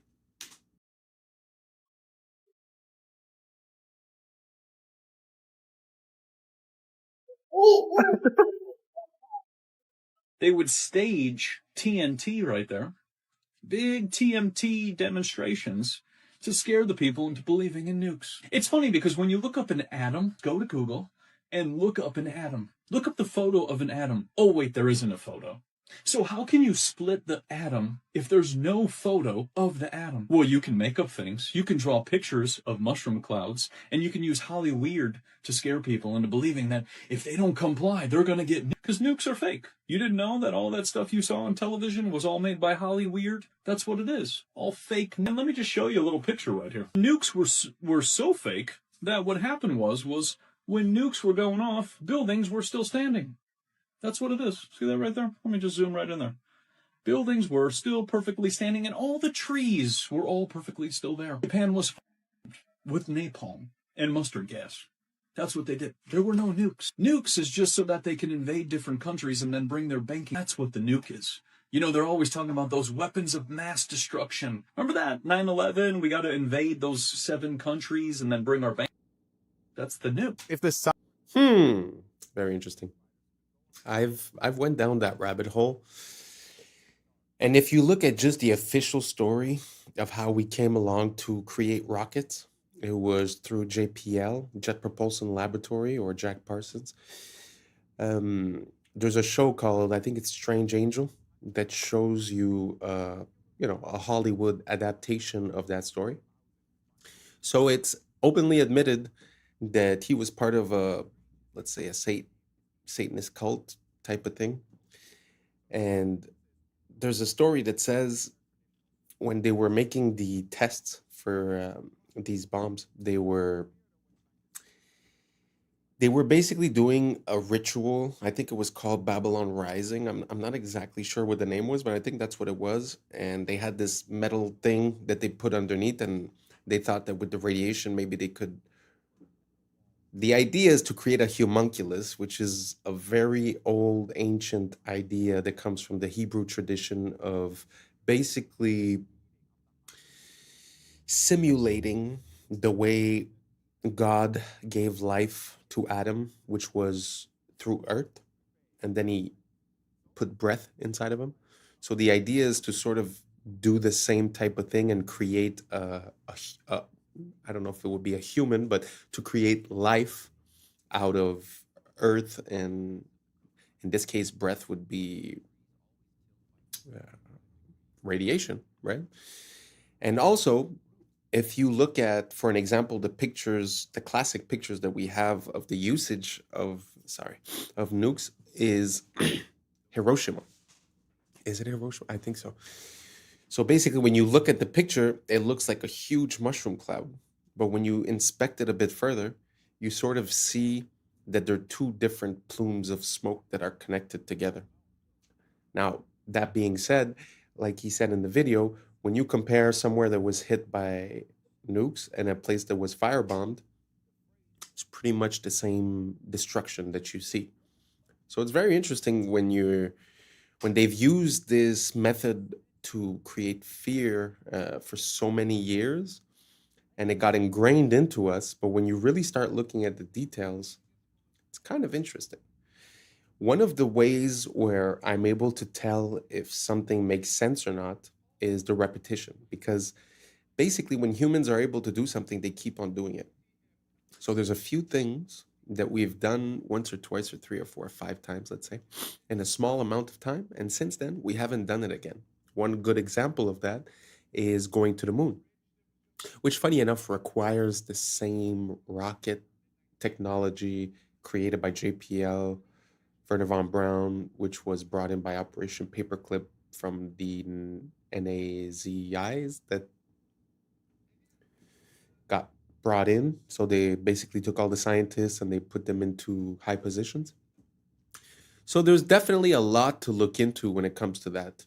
There's also a famous clip from Joe Rogan when he was looking at the videos of the tests, basically. But when you really look at it nowadays, I mean, we have more time and more tools. You see that actually it was a little model of a house being exploded. It wasn't a real house.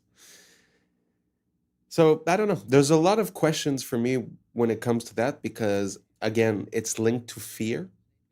And when you believe in fear, it sort of changes your outlook on life and your decision and thought process.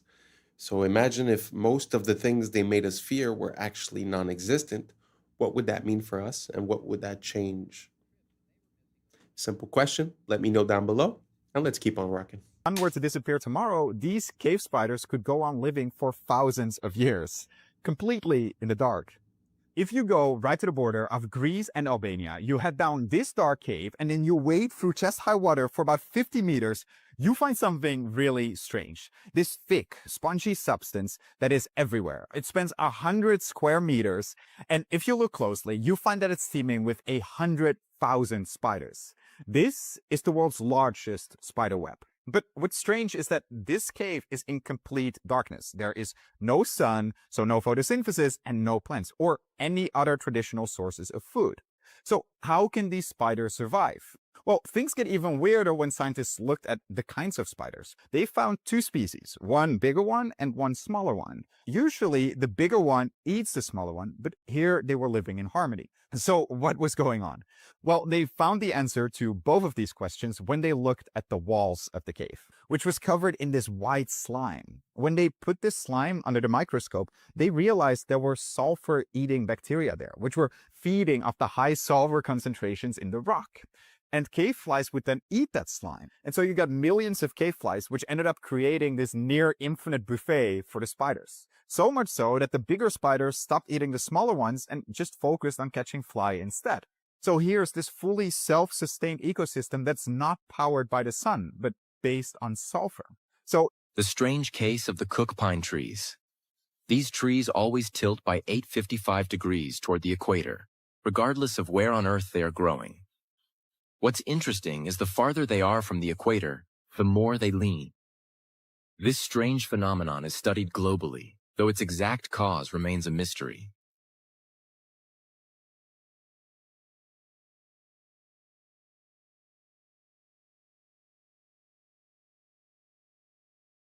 Let me see. This drink say point of view of a mountain goat. All right. Damn. Ain't even put the seatbelt on. Them trains moving like shit. We need to change the phrase to mountain goat power, not yo. What the fuck? Yo, what type of suspension do this nigga ankles got? Ain't no fucking way. Ain't no way. Wow. I don't know if that's real or not. To be honest, I'm questioning it because it's just so impressive. But man, incredible. What do you guys think? Real or not? Let me know down below. Oh, hey, did you hear about the found in Las Vegas full of and if you're wondering if this happened before, yes, it has. They found one in California, also owned by Chinese nationalists. Nice. Wouldn't it be crazy if authorities say the lab claimed to be selling test kits, but was allegedly reselling counterfeit diagnostic kits from China with no immediate... Yeah, okay. They had a fridge that was just marked. Imagine going to that for a midnight snack. Whoops. They had at least 20 potentially identified at the site, including...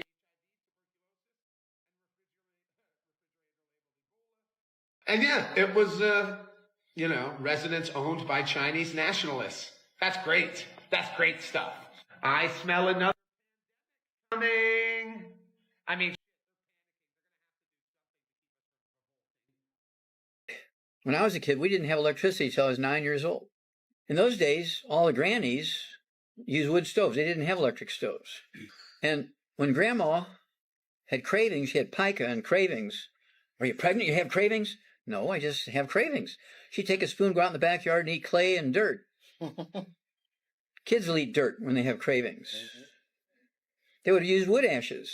They would eat wood ashes, and they'd mix them in with their porridge, or they'd put them in their drinks, or they'd put them in their bread dough to stop the cravings. Wood ashes, which are minerals. Now, babies, how many of you heard of cribbing?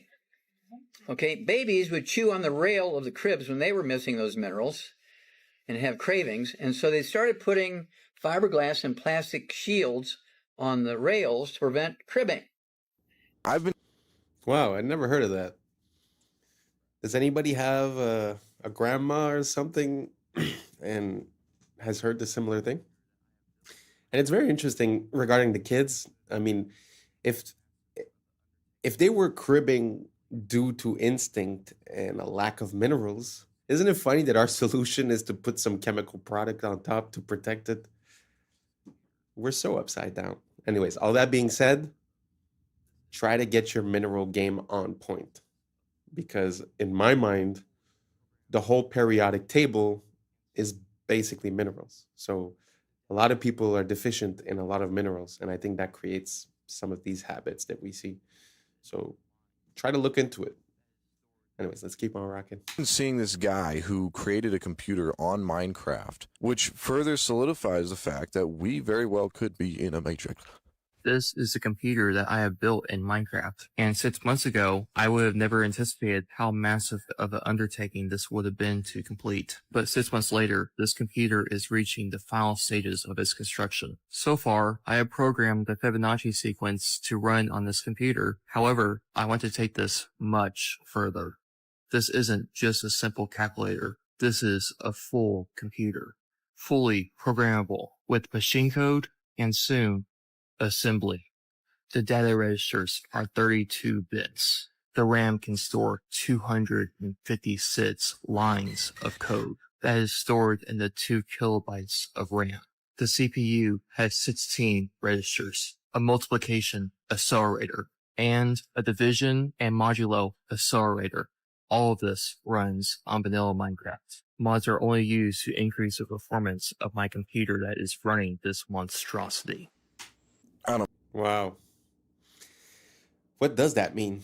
Does that mean that we are in a simulation? What do you guys think about that theory? Me personally, I have a lot of a hard time, and I wish I knew more about computers so I could understand what I just heard. To be honest, I use computers every day, but I really don't know how it functions or operates. So, can you guys break it down for me? Does that make sense? Does it mean anything? Are we in a simulation? What do you guys think? Let me know down below. Let's keep on rocking. I mean to make waves, but this guy is pretty genius. I've been asking to speak to you now for 2 years, to talk to you, to tell you that I'm also a super genius like yourself. Oh, I got they ass now. Because something is just off here. And I'm just going to show y'all how absolutely insane this fucking canal is. All right, so check this out, right? These ships get lifted above sea level, right? They use a 3-lock method, right? This connects 2 oceans, and we're going to get into this, all right? These chambers, they fill with water to raise the ships up. Then they drain to lower them. Each of the locks weighs 750 tons. Think about that.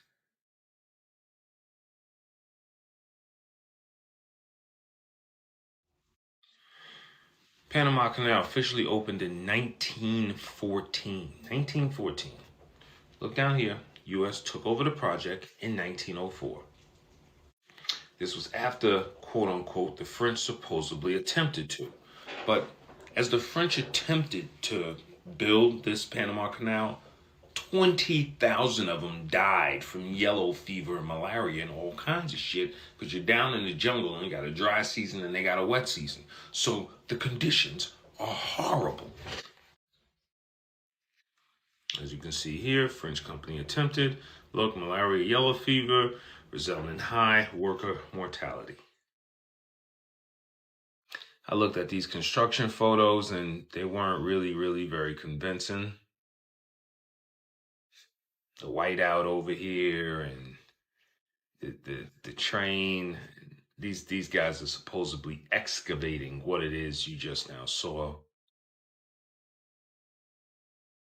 More excavation photos. That's basically, that runs on steam. They said they were steam powered. This is them doing construction. I mean, I guess. Don't really look like it, but yeah, whatever. Yeah, whatever. Supposedly they were using steam-powered machines and like steam shovels. This is supposedly them doing construction again. Nothing here, but this look like this train wagon here in the middle of this all. More construction photos here again. And I found this odd. Because see, this like blew something open. The Panama Canal can't use seawater. Salt water can't be used to supplement water for the lockage. The canal operates with gravity-fed water high above sea level. And even if salt water could somehow get into the system, it would damage the freshwater ecosystem in the lake. So, wait a minute. You telling me not only in a 10-year span did y'all dig out a 50-something foot long, mile-long canal that is now filled with water and has technological locks that fill in basins and lift and lower ships, but you also connected that to the lake, and you did this in you started in 1904? I'm sorry, I don't fucking think so. The biggest constraint to canal operations has been the availability of fresh water in the reservoir. The reservoir is here. That's Lake Juala. And basically, they use this lake, fresh water, to basically lower and raise ships here on these locks. But how did you know to connect this across and use lake water for locks? Like, I'm sorry, in 1904? That's the lake they get it from. Artificial lake in Panama, created by the Mandam Lang, serves as a crucial reservoir for the Panama Canal, providing water for lock operations, hydroelectric power. In 1904, y'all, we gonna just build this canal tied to a hydroelectric power system that is tied into the lake of the land, because we're gonna build a dam that, come on, man. When did y'all even build the dam? There it is, Mandan Dam. And then here is Ala Juala Lake. So that is dammed up. The canal is all the way down here, okay? And I'm about to show y'all how this works and how this runs, which is just absolutely wild. There is absolutely no way. I mean, just think about everything that's going on here. You got a lake dammed up here to feed a reservoir down here, which can't use the water from the Atlantic or the Pacific. So the canal is actually designed specifically to use fresh water.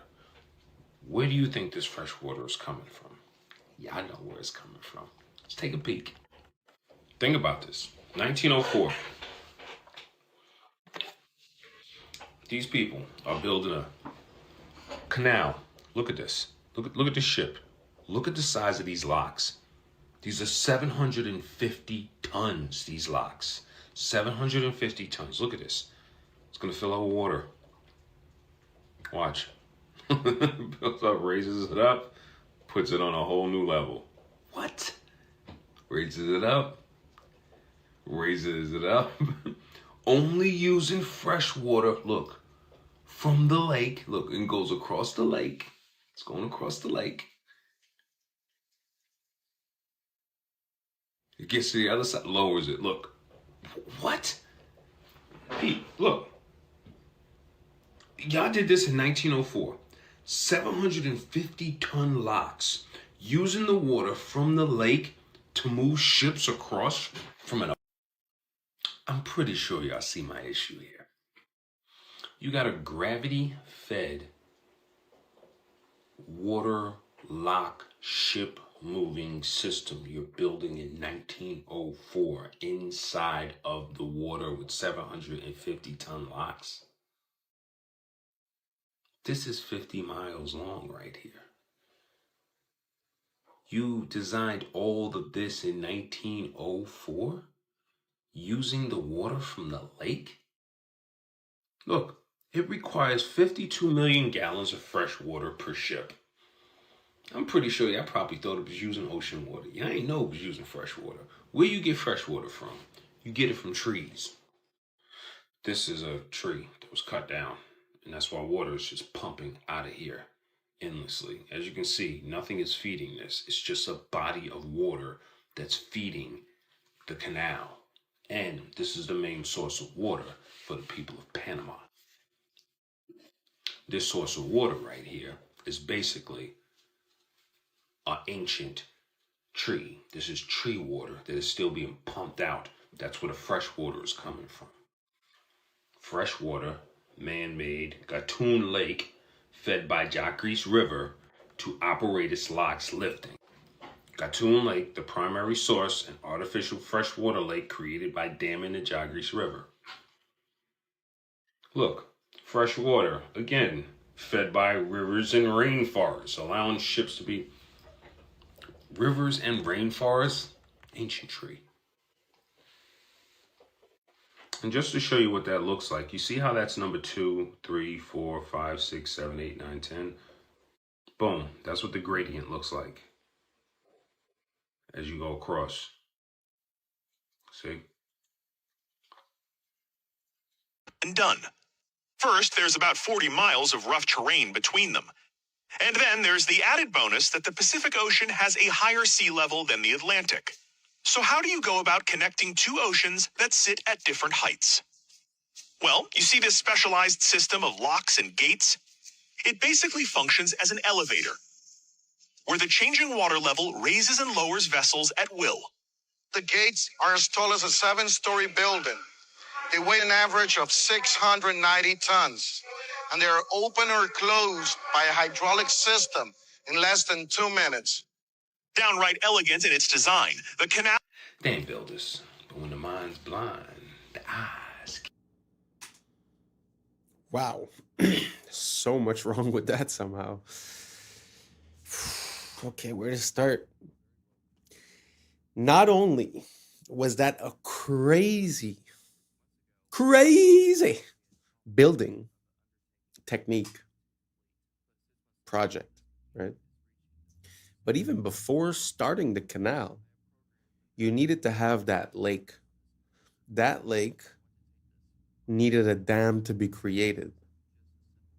And then later on, he was saying it's also connected to another lake, which that lake also is artificial, that needed a dam to be created. So now we're 2 dams away, and that's without even talking about the locks, and it's gravity fed. So there's no pumping whatsoever.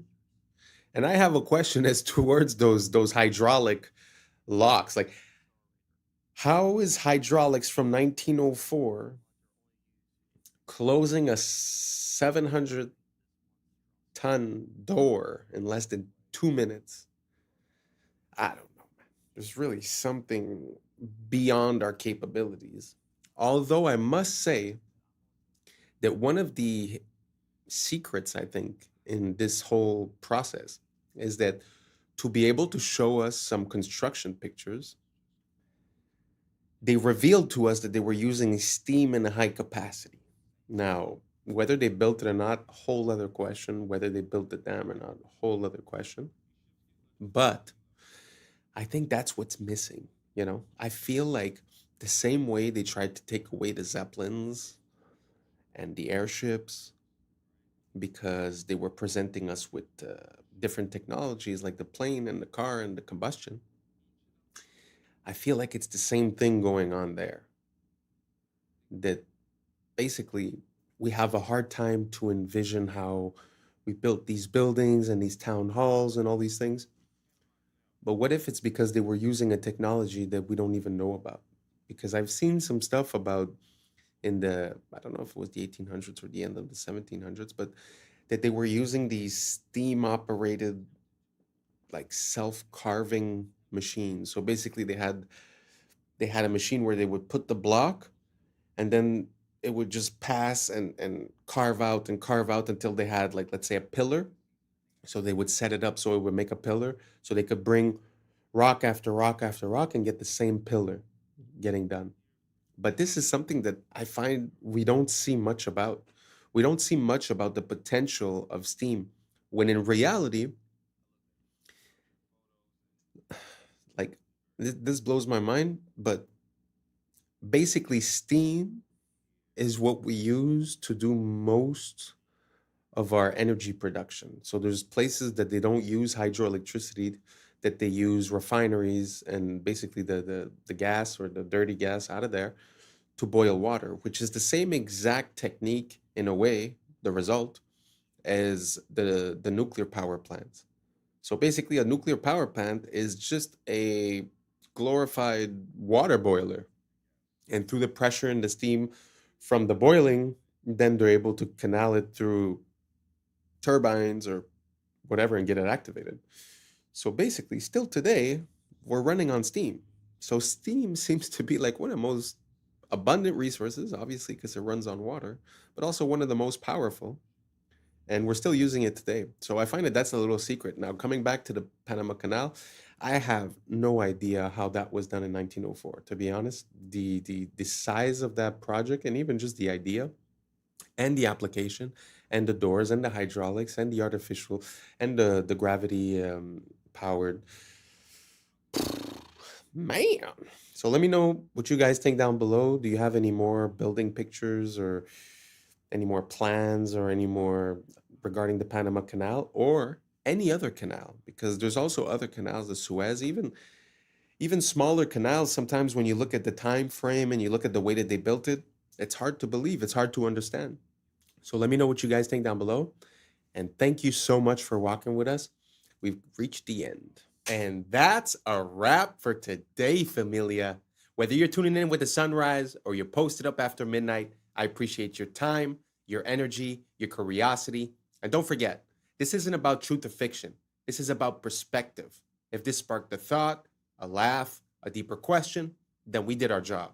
So drop your thoughts in the comments, keep the convo alive, like, subscribe, and hit that bell if you're riding a wave, because we're just getting started. Until next time, stay grounded, stay weird, stay critical. I'm Adam Strain, and this has been Adam Strain Reacts. Peace! What y'all think, but now's the time for us to link up. Really think we on the brink of making a change from living this strange. Living this strange. Making a change from living this strange.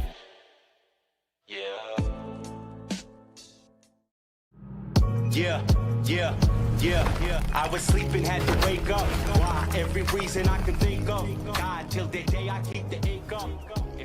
What's up, YouTube? Today, we'll be looking at disturbing TikToks that'll make you question reality. But before we jump into it, I want to say thank you to each and every one of you that's listening right now. We just hit the 4K subscriber mark, and I am so proud that we could do this together. Thank you so much for being one of the first ones here, and let's just keep on growing. So without further ado, welcome to Adam Strain Reacts. Let's get her done. Okay, so someone sent me this video of King Charles and people fainting in his presence. And at first I thought, people faint. But then I'm like, wait a minute. How many times have people fainted by being in the presence of King Charles? And what is with that? Now, we know about this strange painting and everything. I'm not going to talk too much about that. But all I will say is the age-old explanation for this is that people tend to faint in the presence of demonic or satanic activity. I will say, if you were to just ask someone what kind of vibes this portrait gives off, I don't know that you could say it's love and light. In fact, it looks bloody. And again, we saw what happens when you invert it, duplicate it, and match them up together. What type of coincidence would that be? And what is with the very interesting history of the royal family anyway? And what makes their bloodline enable them, or rather give them the power to rule over others? I'm not sure I'm really buying this whole story. Side note, by the way, we're all familiar with inheritance taxes, where when someone passes in your family, you don't just get all their money. The government gets a big cut. Of course, taxed here, taxed there, and even taxed when you bite it. Well, King Charles is not paying any inheritance tax from the Queen passing because of a law, and they don't want the royal wealth to be salami sliced away. So once again, we have another example of rules for thee, but not for me. How dare you try to get around paying inheritance tax? One advantage with the airship. I put this in because I find that we're so used to talking about secret societies and about governments that I think sometimes we overlook the power of the royal family or the crown.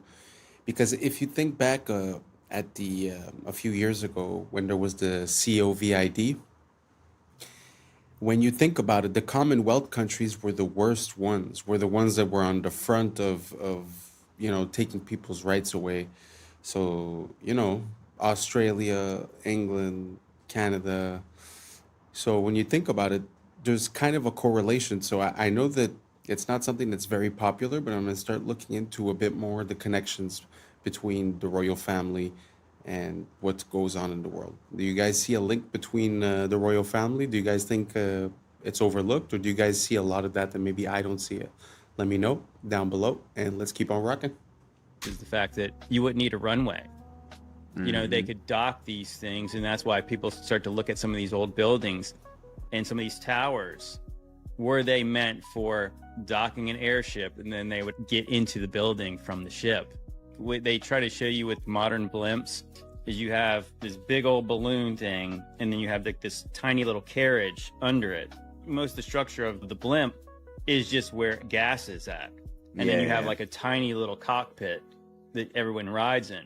But if you see like the diagrams of these old airships, you could move all in and out of there.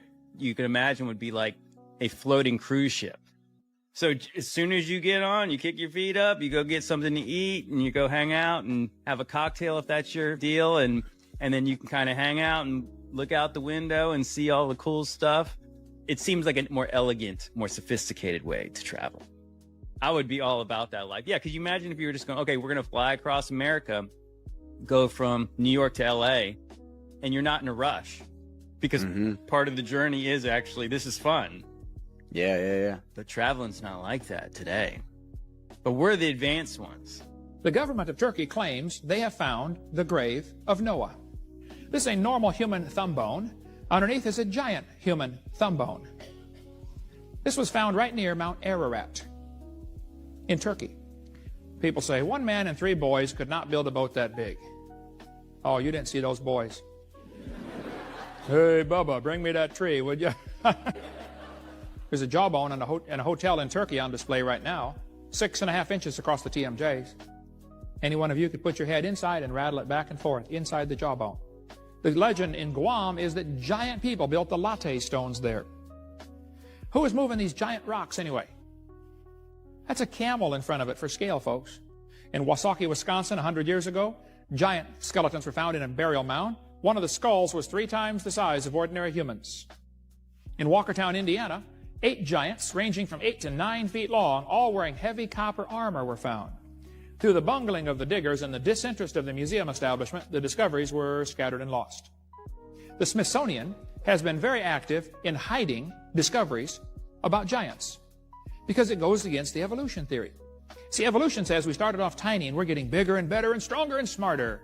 This video is going viral out of Florida right now when unknown people are seen spraying something into the water by airboat.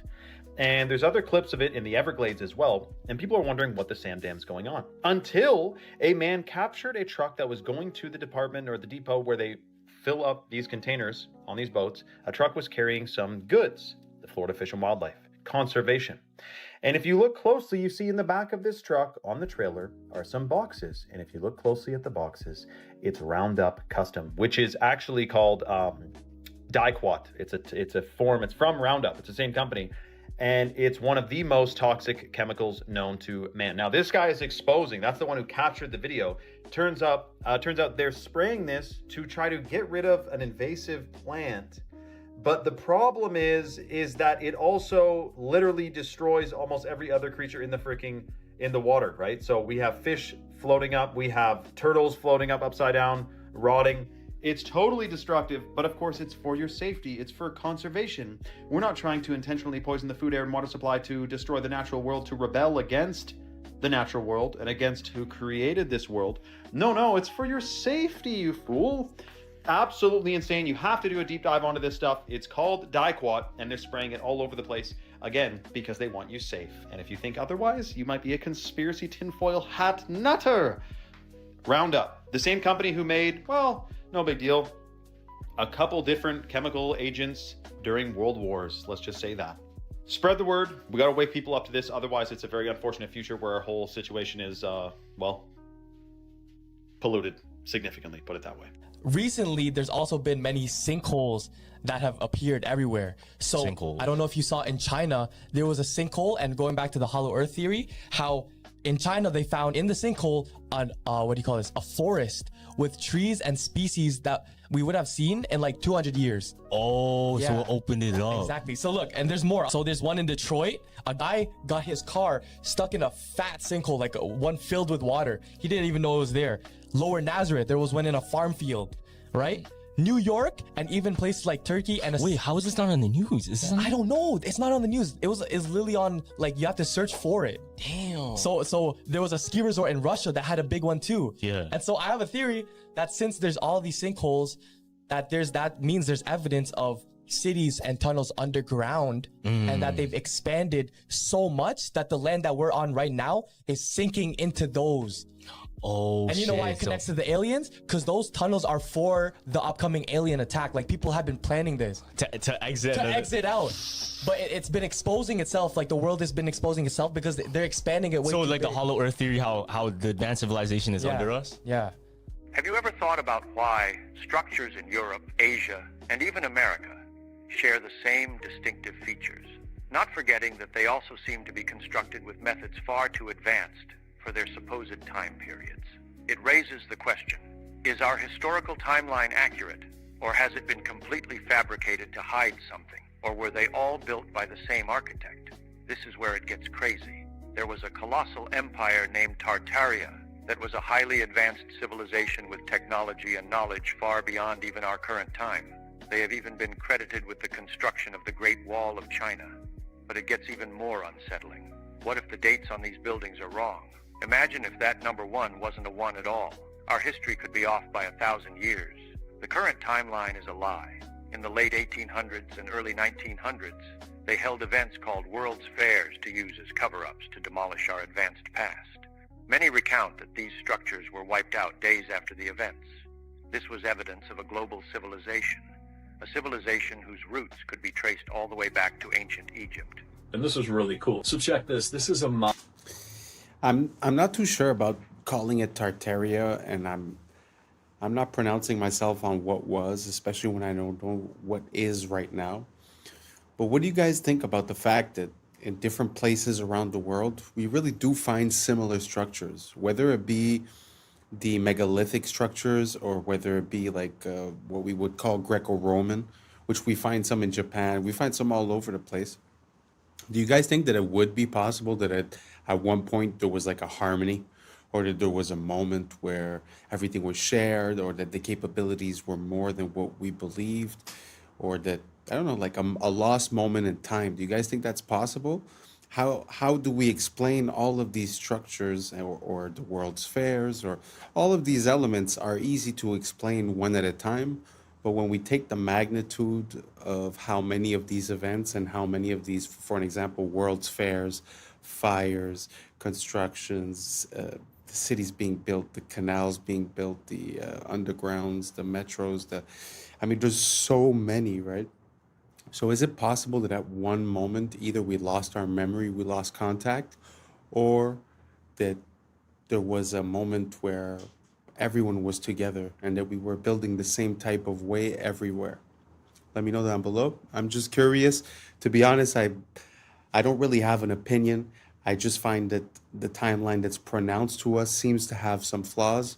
Apart from that, I'm really not set on anything. So if you guys have any rabbit holes to give me, I'll gladly go down them and include some of the videos in here. So let me know down below, and let's keep on rocking. Mazda bulb. The old Mazda bulbs would last 120 years. So what GE and the companies did who run the light bulb companies is they took this original bulb, they had engineers reverse engineer it so that they can make the light bulb break down faster so they could sell more light bulbs. Because the original Mazda bulbs would last 120 years. The original incandescents, the Centennial incandescent, you can look this up, it's in California. The Centennial incandescent is also still burning for over 120 years. So your light bulb, when they tell you like, oh, LEDs are going to save the earth and whatever else, we already had the technology. The light bulbs that could last 100 years have already been here. LEDs, most people don't know, were made by IBM and also by Monsanto. So when you're bringing an LED into your home and putting it above your head and doing all that stuff, what you're doing is you're bringing in a bulb that was designed by a computer company and a toxic pesticide company. So you can imagine what that's going to do to your body. It's going to give you brain fog, it's going to give you fatigue, it's going to cause blindness, cataracts, mess with your hair. Kind of makes all sense. All confirmed UFO types explained from most common to... I suppose we could say that that's the limitation of what we call capitalism. Because if the goal is to make money, it does make sense that selling you more of the same item because it doesn't last as long would give me more benefits at the end of the day. But it's just sad how we lost the pride of making something that works and that's functional and that's unbreakable. And I find it so sad. Can you imagine the fact that we had 120-year light bulbs and that we decided to change it so that they last 1 year, so that you would buy maybe 1,000 light bulbs in your lifetime instead of buying 10 or 20, let's say. It's a pretty crazy thought. Do you guys think there's any other things that are like that got sort of manipulated so that they last less? If so, let me know down below. Now let's keep on rocking.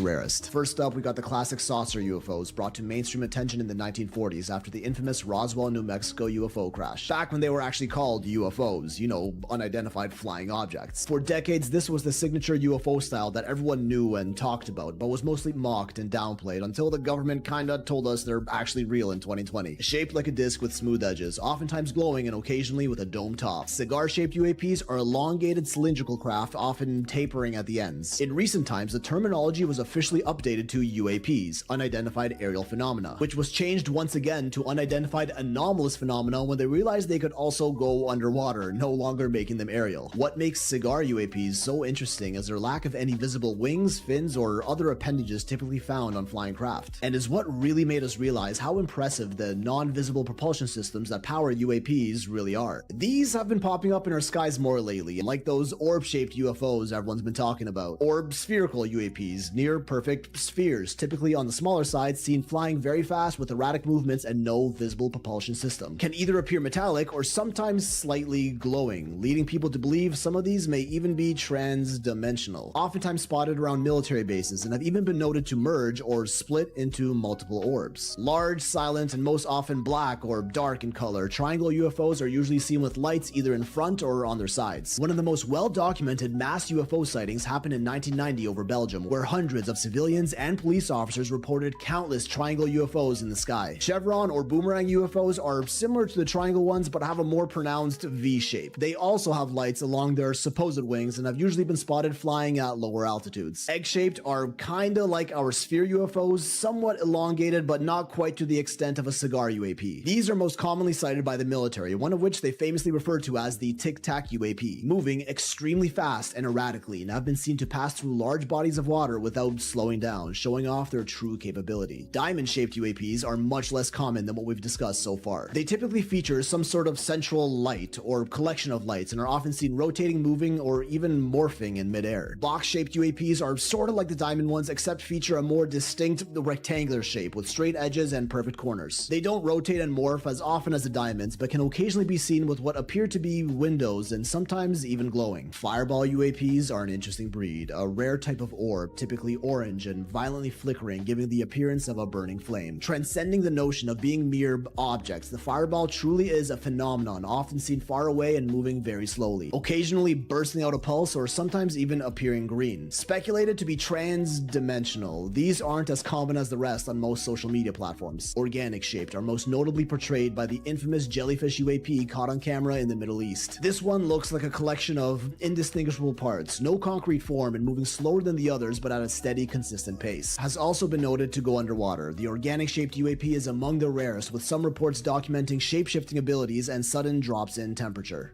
What if God is actually... I don't know. I must say that even if I was like Mulder from the X-Files and I would say I want to believe, I have a hard time taking any of that seriously, because how would it be that these beings from another dimension or whatever would be so close to us all the time, but we would just never see them and never come to contact with them? I'm not convinced. I'm really not convinced. So if anyone has any smoking gun proof, please send it to me. Please tag me. Let me know. I'd be very curious to see. But to be honest, until now, everything that's UAP, UFO, I'm having a hard time to go with it. I believe way more in the project with the beams that are blue, that would be used to exert control, you know. But I don't know. You guys let me know down below if you've seen some footage that's convinced you guys, or if you've seen something personally. And yeah, maybe I'll take a look into it and see if I could get convinced. Let's keep on rocking. Water. What do you mean? So, you know how we say God is everything, right? Now, if you, in a sense, like everything around us is what?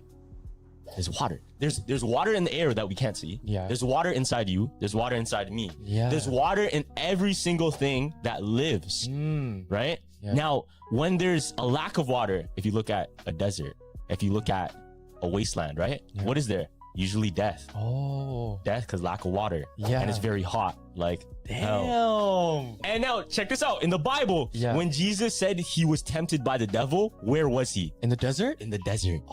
And he was looking for water. That's just like a religious theory, but take it Yeah. for what it is. That I just heard that on TikTok. Yeah. So is Dubai where men sell their soul? Nah. No. Because what is around Dubai? Just bare desert. What do desert. the OnlyFans girls do there? They literally sell this. They eat poop, fam. Bro, that's the most selling your soul for some Bugatti. If I would never eat poop in my life, dog. Here's how the elite are scamming you into drinking tap water. Check this out. They selling tap water, y'all. They I are don't know indeed. if nobody told y'all, but they've been selling tap water in the packs of water that we've been buying. Originally discovered because of a town north in Michigan having to fight Nestle for stealing its local water, it has now been revealed that over 64% of bottled water in the U.S. is tap water. Two brands most of notably it. stood out for contamination: Walmart Sam Choice and Giant Foods Acadia. Other brands found to have tap water include Dasani, Aquafina, Nestle Pure Life, Kirkland, Propel, They are scamming us. Essentia, Life Water, And they know Smart it. Water. And for my own protection, allegedly. People are just finding out why they definitely should not be making their bed when they first wake up. I am sure by your parents, since you were young, you've all been told the first thing you need to do is make your bed in the morning. But actually, that is one of the worst things you can possibly do. When you've been in bed all night, it's not the cleanest place in the world by the morning, of course. It's going to be filled with bacteria, sweat, and just everything that you've kind of sweated off in the night. Now your bed is basically just infected with a load of bacteria that attracts these guys, dust mites. And yes, unfortunately, there are probably thousands of these in your bed right now. Now, these guys like warm, dark, sweaty, dirty places. Nice. So when you first get out of bed in the morning, that's when they're going to come crawling because the bacteria is right there for them to scran. If you make your bed when you first wake up, it is freshly dirty and you are literally trapping them exactly where they want to be. Meaning they're going to be living in there and your bed's going to be far worse by the time you go back to bed that night. So the best thing you can actually do is leave your bed messy for a little while, like an hour or so. This will expose the mites to sunlight and warmth, which will basically kill them. Then you can go back and make your bed and it will be perfectly clean for when you go to bed that night. Y'all, something big is taking place in the Pacific Ring of Fire, and I've been talking about this for quite some time. You know what I'm saying? The Pacific Ring of Fire is like the womb of Earth, okay? And now we have all these earthquakes popping off in the Pacific Ring of Fire. Nobody's talking about it. And now we have Mount Luotobi, the volcano, just erupted for the umpteenth time this year. I believe in July and August, and now we are in October, and yet another eruption. What's happening? A volcano in Indonesia, Mount Lewatobi-Laki-Laki, erupted today, sending a massive plume of ash as far as 6 miles into the sky. The country's volcanic agency raised an alert to its highest level and evacuated nearby villages. Thick ash blanketed homes and farmland, forcing farmers to halt work. The volcano has been quite active of late, erupting in both July and August.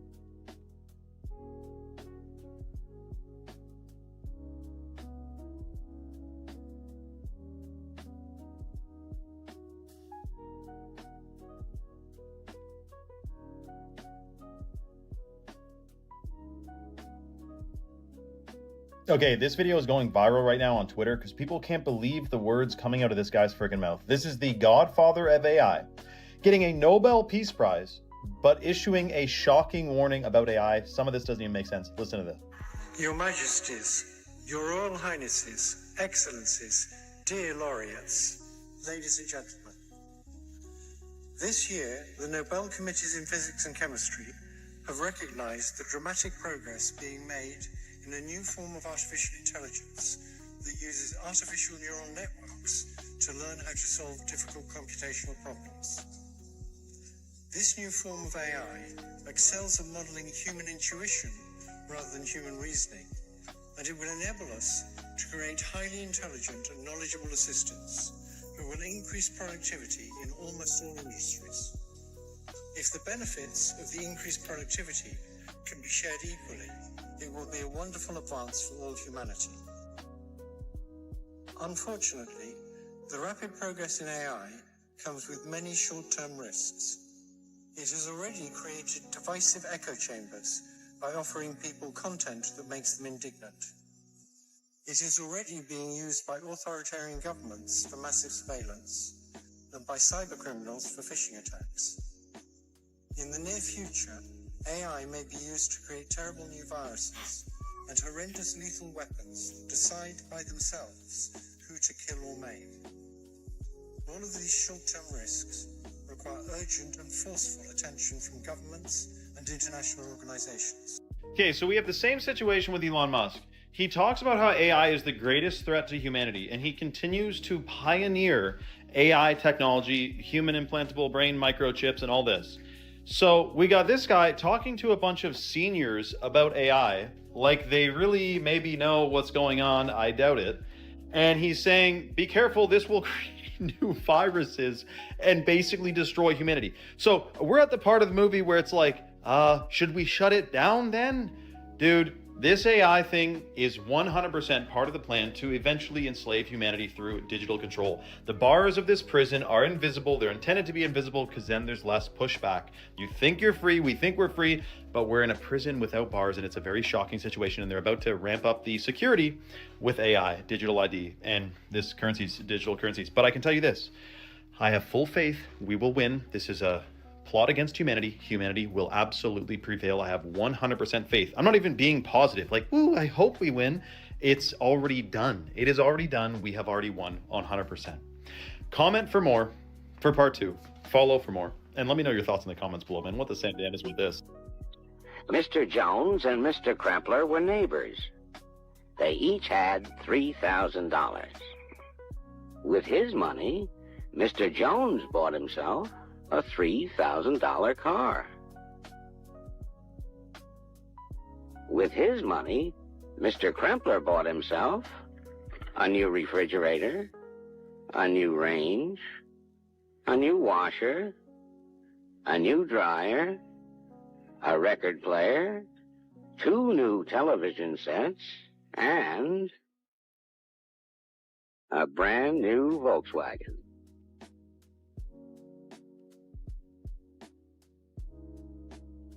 Now Mr. Jones is faced with that age-old problem, keeping up with the Kremplers.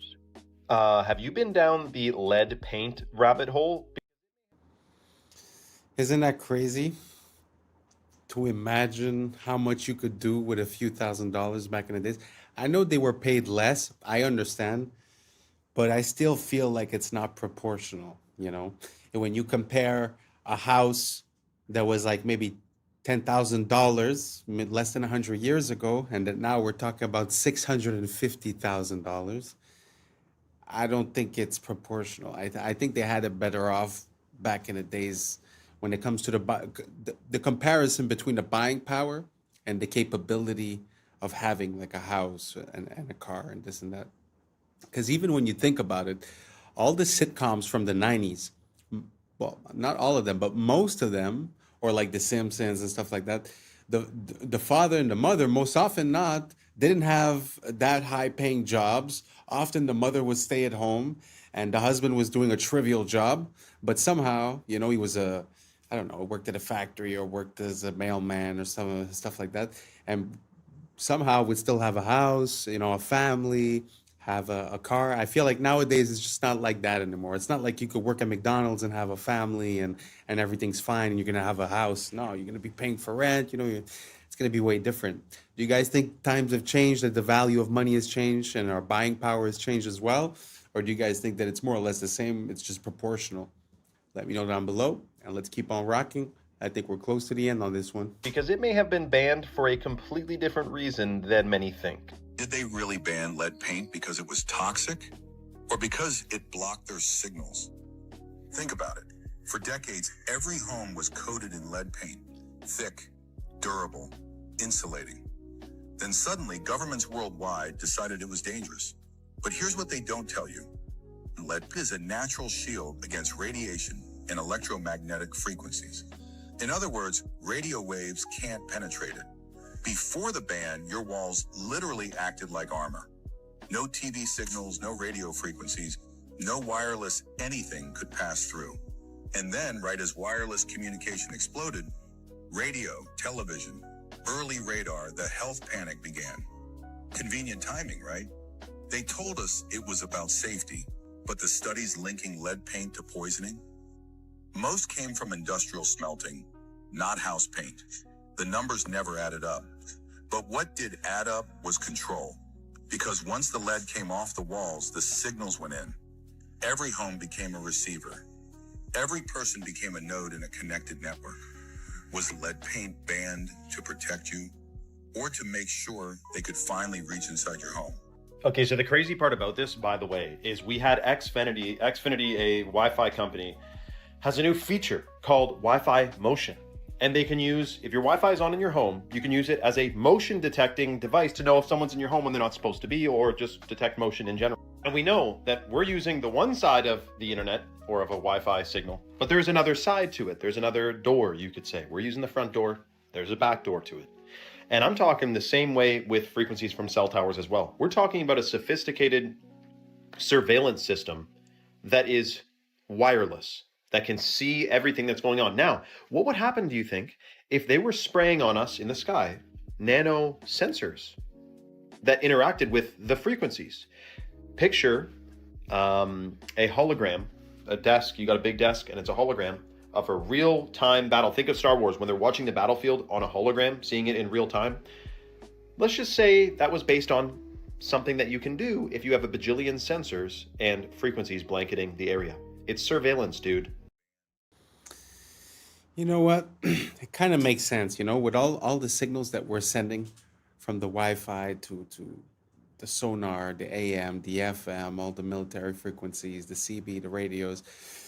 I think we're oversaturated. So, you know what? Like sometimes I think to myself, like, man, I wish it wasn't wireless. I wish everything I had did have a wire in one way, And I wish I did paint my house with something like lead paint so that I would protect myself. Because at one point, if everyone's signal is passing through you, especially if you live like in a condo or an apartment complex, I mean, you open up your Wi-Fi and you see that your phone is being hit by 40, 50 different signals at the same time. And that's just what you know about. So I don't know. Makes me think of like a microwave or something. Do you guys think the same thing? Do you guys think that maybe we should go back towards wired instead of wireless and try to cut out the frequencies as much as we can? Let me know down below if that's been something that's been part of your awakening. And this is the end of it. Thank you so much for being here. And that's a wrap for today, familia. Whether you're tuning in with the sunrise or you're posted up after midnight, I appreciate your time, your energy, your curiosity. And don't forget, this isn't about truth or fiction. This is about perspective. If this sparked a thought, a laugh, a deeper question, then we did our job. Drop your thoughts in the comments. Keep the convo alive. Like, subscribe, and don't forget to hit that bell if you're riding a wave, because we're just getting started. Until next time, stay grounded, stay weird, stay critical. I'm Adam Strain, and this has been Adam Strain Reacts. Peace. But now it's time for us to link up. Really think we on the brink up. Making a change from living this strange. Living this strange. Making a change from living this strange.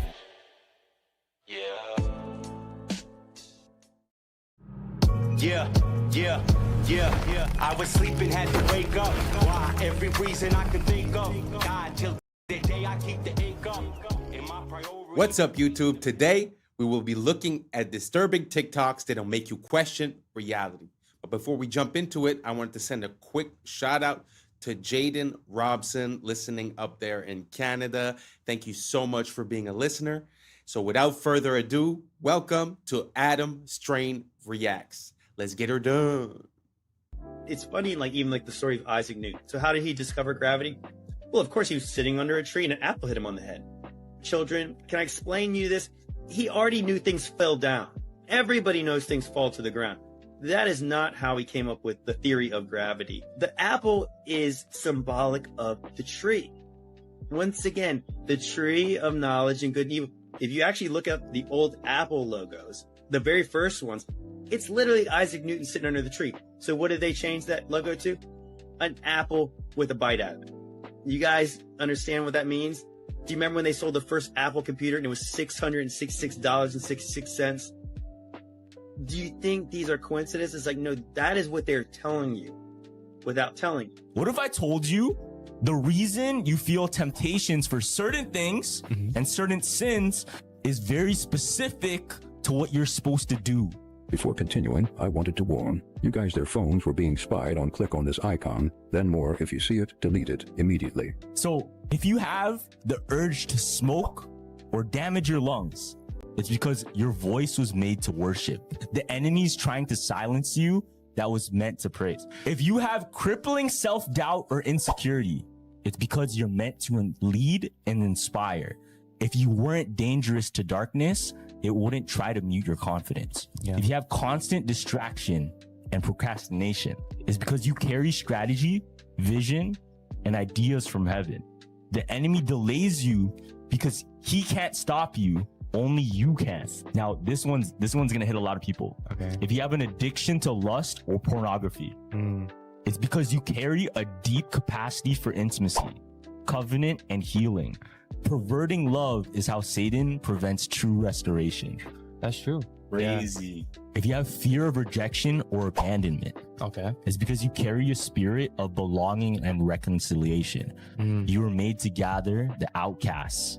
So he tries to make you feel like one. Damn. You have an obsession with appearance or body image. It's because you're meant to reflect God's glory, not the world's standards. So he's going to try to get you to hate your image. Damn. It's bars though. If you're drawn to witchcraft, astrology, or manifestation, it's because you have a prophetic gift meant for God's kingdom. The enemy counterfeits your gift to keep you out of alignment. If you struggle with overspending or greed, it's because you're meant to be a kingdom financer. So he wants to keep you broke so you can never bless others. Follow for more hoop conspiracy theories. That was a very interesting point of view. It kind of makes me think of, there's a saying that says that when you ask for God for patience, he's going to send you things to test your patience and to create that patience.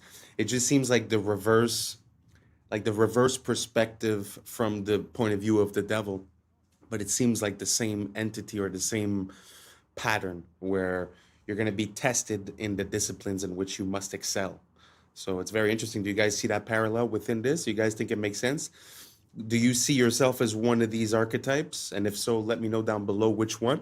And let's keep on rocking. It's interesting, if you study history, all of the ancient civilizations, the Babylonians, the Sumerians, the Greeks, they all are the Chinese. They just arose out of nowhere. Poof, there's a civilization. There is no evidence of this stuff they teach in school, of them going from hunters and gatherers and grunts and groans, caveman stuff, becoming civilized and building cities. There's no evidence of that. The farther back you go, it's all of a sudden, poof, there's the beginning of the Egyptian civilization, the beginning of the Chinese civilization, just like they moved in and built it in less than 100 years. So some strange things have been found in the fossils, as in the ground, that would indicate man used to be really smart. This little airplane, for instance, is in the Smithsonian, I believe. It was found in a grave in Colombia. It's about 1,000 years old. But it's an airplane, quite obviously, with all the features of an airplane. They knew about flight. In Peru, they've got giant stone walls like the one in the picture here. These stone walls are phenomenal. Some of the rocks in there are so huge, we can't even move them today. How did they move that? Who did it and how did they do it? I don't think it's logical to say ancient man was primitive. They must have known something we don't know today. I think it's just going to get weird. It's very interesting to see all the inconsistencies in the megalithic structures. But one theory that I heard about those types of walls, like the one that we just saw that he said, how did they move that? Was the idea that they might have like made bags and filled the bags with a geopolymer, which is like basically a cement type of thing. And then through the hardening process and with time, the bag disappears. And so the structure remains the same and everything is stuck together because basically, you know, the rocks had time to settle in and to stick each other. And then as the bags disappear, it sort of creates that rock. Have you guys ever heard of that theory? You guys think it makes sense? Do you guys think there's another explanation? I know that there's always the camp of the ancient aliens. Me personally, I don't really abide to any of that. Do you guys have any ideas on how we came to build these megalithic structures and move those huge rocks? If so, let me know down below if you have any rabbit holes I could go down. And if not, let's keep on rocking. Weirder and weirder and weirder, and finally it's going to be so weird that people are going to have to talk about how weird it is. I look for the invention of artificial life, the cloning of human beings, possible contact with extraterrestrials, possible human immortality, and at the same time, appalling acts of brutality, genocide, race baiting, homophobia, famine, starvation. The mushroom said to me once, it said, "This is what it's like when a species prepares to depart for the stars. You don't depart for the stars under calm and orderly conditions. It's a fire in a madhouse." And that's what we have, the fire in the madhouse at the end of time. This is what it's like when a species prepares to move on to the next dimension. The world is not what you have been told. We once had access to free energy, and they've been lying to us ever since. There is significant evidence showing that Nikola Tesla was on course to changing our universe forever. In the early 1900s, Tesla developed a technology called the Wardenclyffe Tower. This was more than just a transmission tower. Tesla designed it so it was able to wirelessly transmit electricity across the globe by harnessing the Earth's natural energy. He was able to power his home and devices without a single wire. But here is where it gets dark. Tesla's invention threatened powerful individuals who controlled the energy market. J.P. Morgan, who initially funded Tesla, pulled the plug on the project when he realized that free energy couldn't be metered or monetized. But it gets even stranger. Tesla's lab mysteriously burnt down, and many of his notes and prototypes disappeared. Tesla's discoveries went beyond just wireless electricity. He hinted at tapping into what he called radiant energy, a limitless source of power derived from the very fabric of space itself, similar to what modern scientists refer to as zero-point energy. Many say that this is also how the Tartarians were able to pull off so many of their technological and architectural feats. Do you think this tower is still in use today? This is gonna keep you up while you sleep tonight. The hollow moon theory. Our moon really doesn't make sense when you look at the facts. Like, it shouldn't exist. The moon is about 25% of Earth's size, the biggest moon to planet ratio of our entire solar system. Pluto is not a planet, that doesn't count. That's 72 times larger than the expected average moon to planet ratio of our solar system. Moons are just not supposed to be this big relative to their home planet, but sure, maybe we got lucky. Despite this, the moon is only 1% of Earth's mass.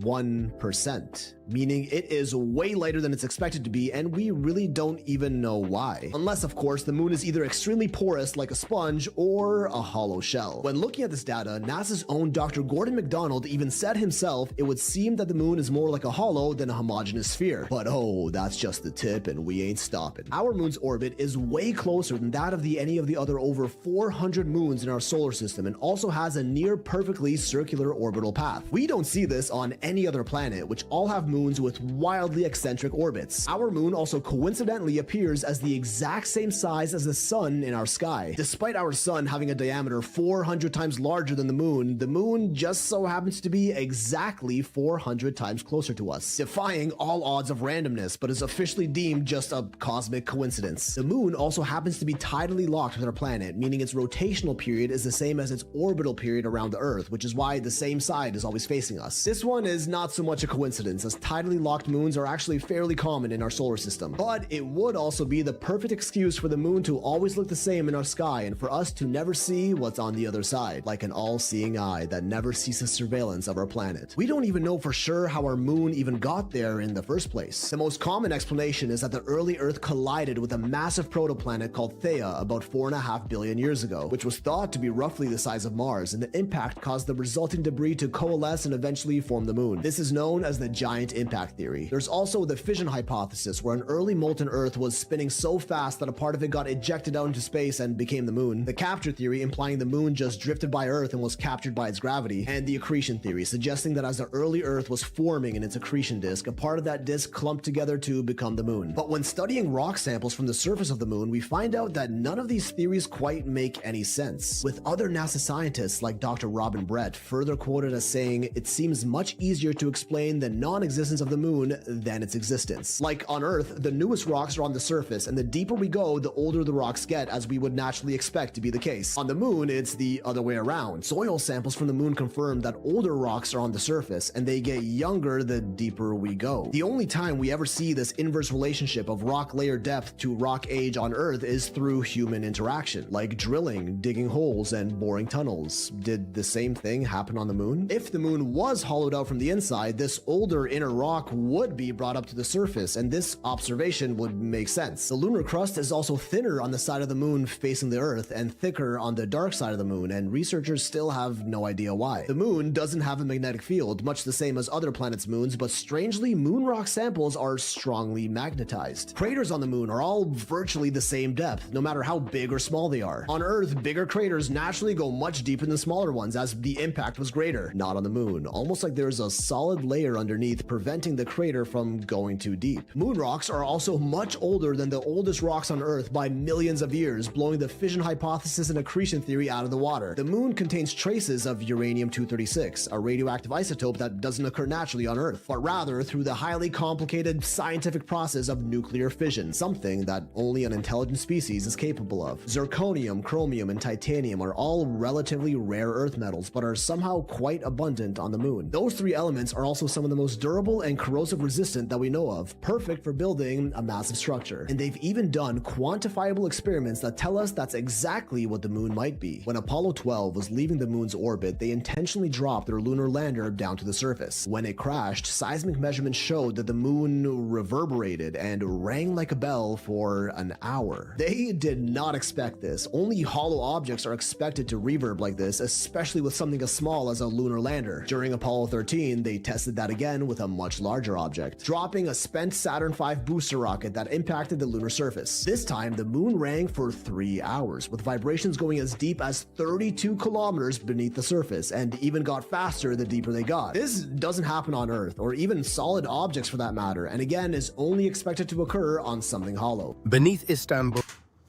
Wow. I know that the moon and the sun are things that we take for granted and that are a bit hard to start to question, but when you look at like the details that he was saying, the fact that it's tidally locked, the distance, the size, and all these things, it's very interesting. It often makes me think of like when they talk about the hollow moon theory, it makes me think a lot about the Truman Show, where they're sitting inside the moon and sort of watching. There's also some theories of people saying that there's watchers, the fallen angels, and they would be in the moon. Personally, I have a hard time with that, but it's very interesting to see how we see it every day, in our sky. We sort of take it for granted, but really when you look at the details, it's really hard to explain away all these little details.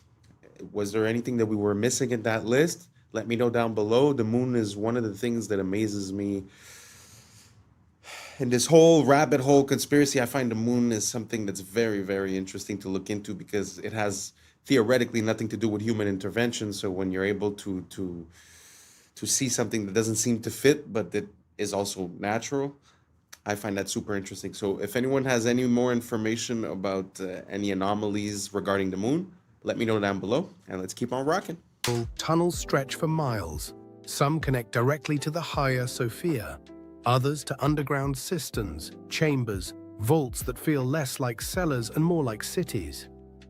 We are told they were dug by peasants, by hand, with chisels. just any random worker carving out perfect arches, domes, aqueducts. But anyone who's seen them knows better. These are not crude caverns. They are palaces in the dark. Smooth walls, symmetry, geometry. And this isn't unique to Istanbul.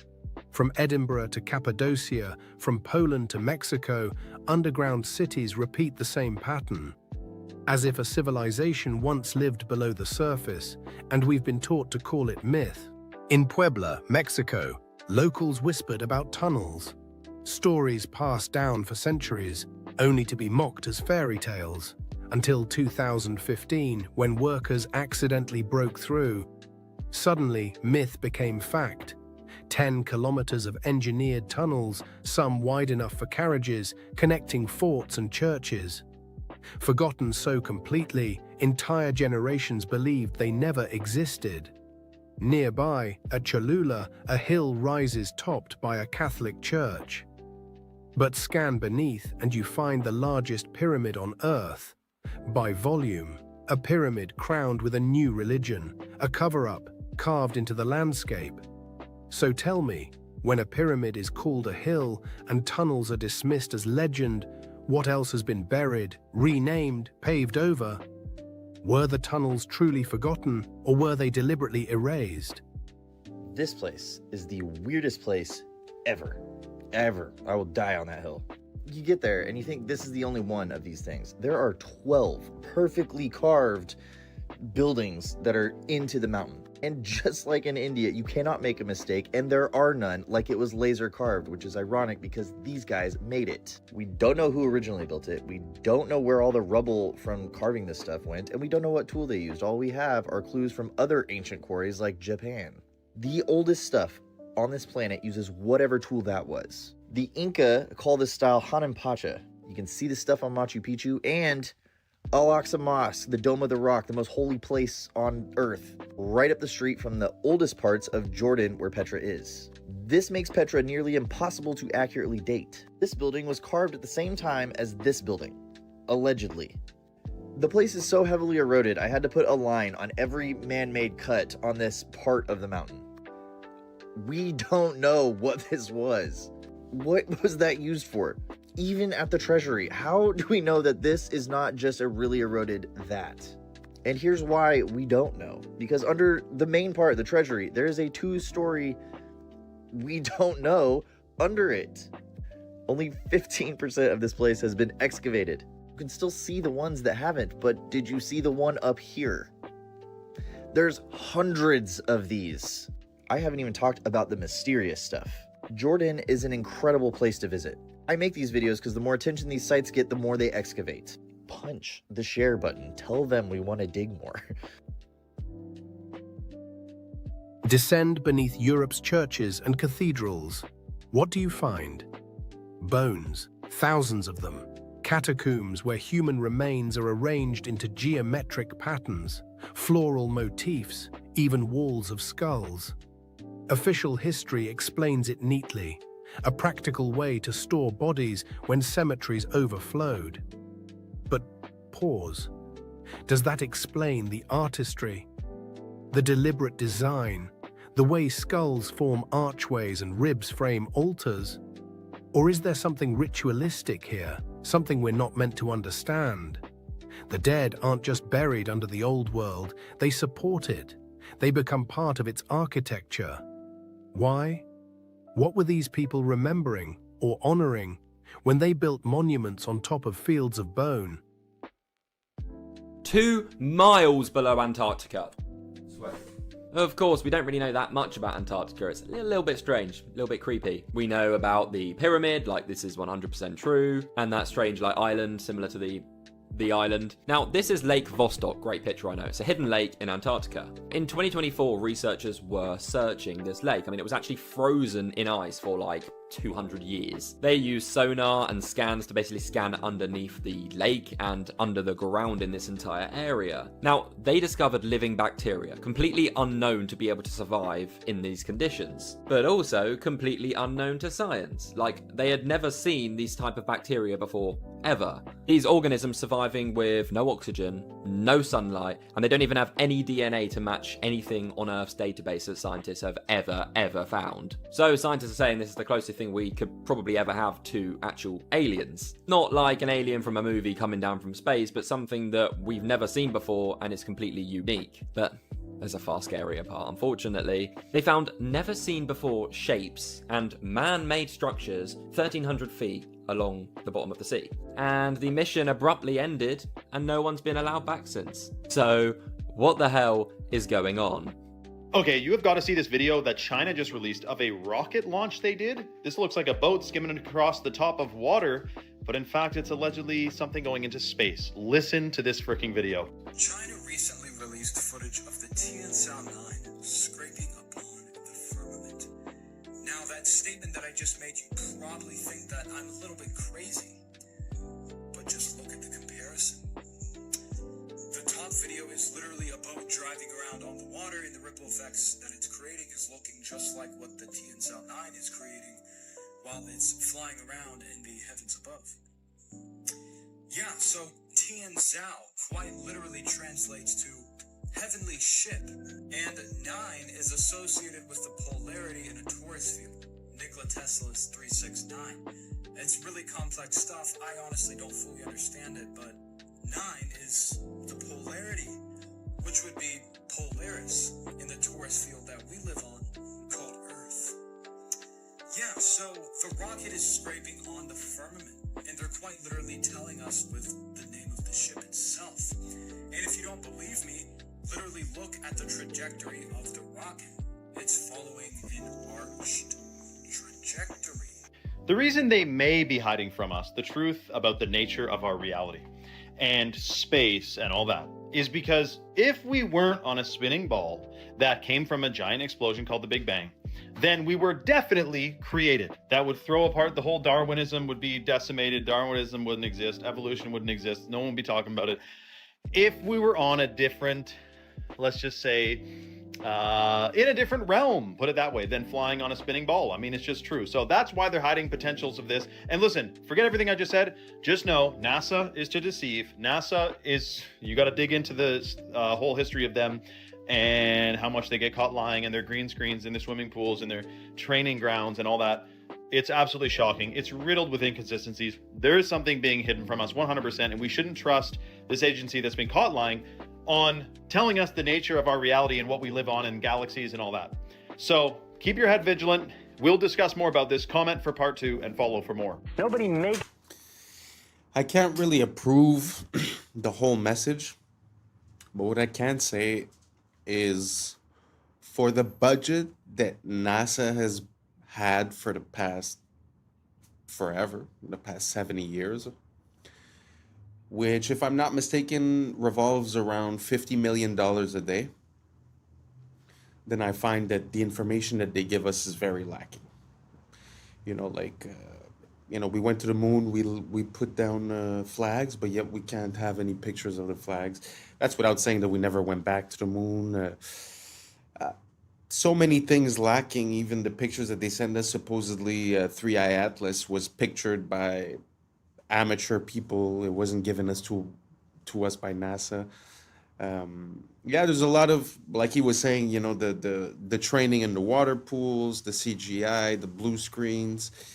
It's a very big rabbit hole. I'm gonna put a bit of a few videos here and there in every video so that we could start holding on to that information and try to make some conclusions eventually.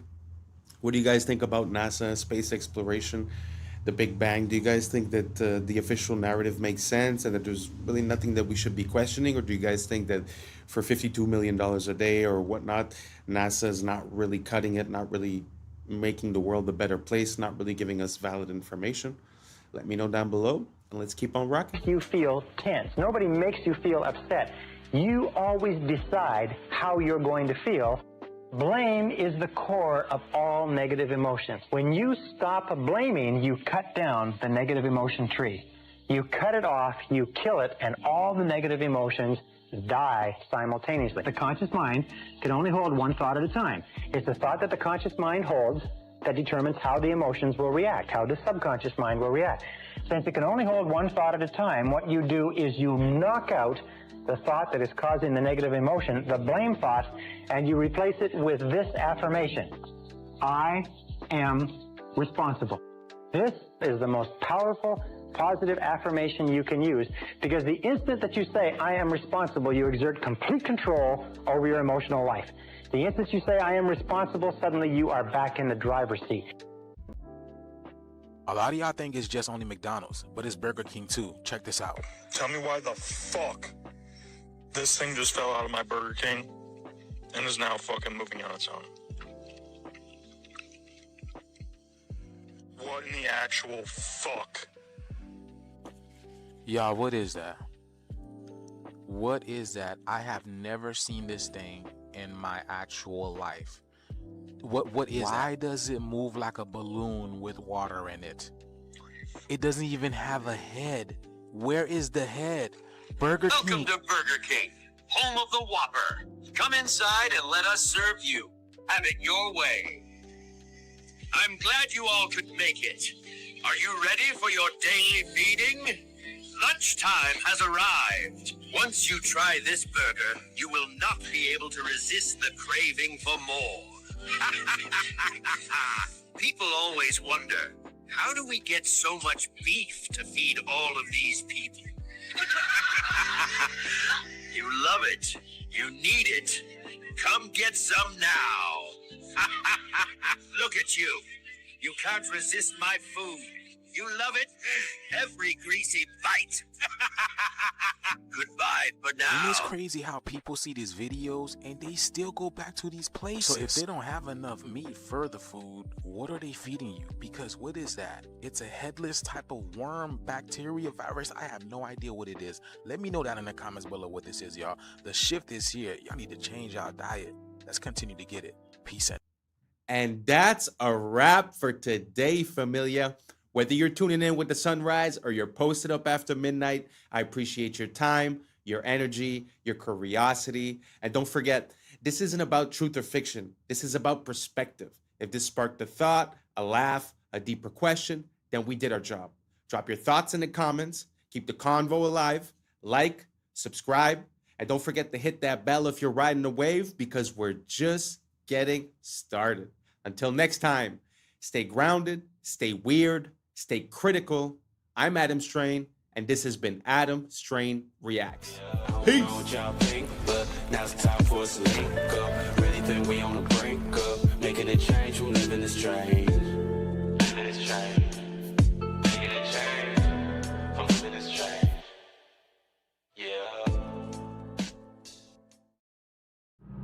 Yeah. I was sleeping, had to wake up. Why? Every reason I could think of. God, till the day I keep the ink up. What's up, YouTube? Today, we'll be looking at disturbing TikToks that'll make you question reality. So without further ado, welcome to Adam Strain Reacts. Let's get her done. Some conspiracy theories are true. For example, let's say you had a friend call you up and say, I was eating at a restaurant and I found a microchip in my food. I know because I told them to leave off the pepper, but I saw a single speck of pepper, but when I looked at it closely, it was perfectly square, and when I took it home and looked at it under a magnifying glass, it was a microchip. Before you have them institutionalized, know that sometimes cheese has microchips in it. Specifically, authentic Parmesan cheese from Italy has chips embedded in the cheese wheels because they have a huge issue with counterfeiting. These chips let them scan the wheels for authenticity and also track where they go. These microchips are edible by design, and you may have eaten one in your life.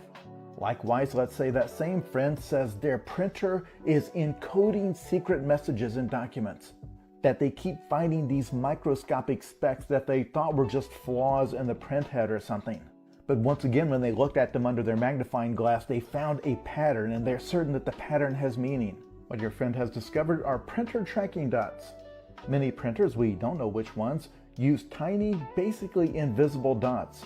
These identify the serial number of that printer and also the date and time when the document was printed.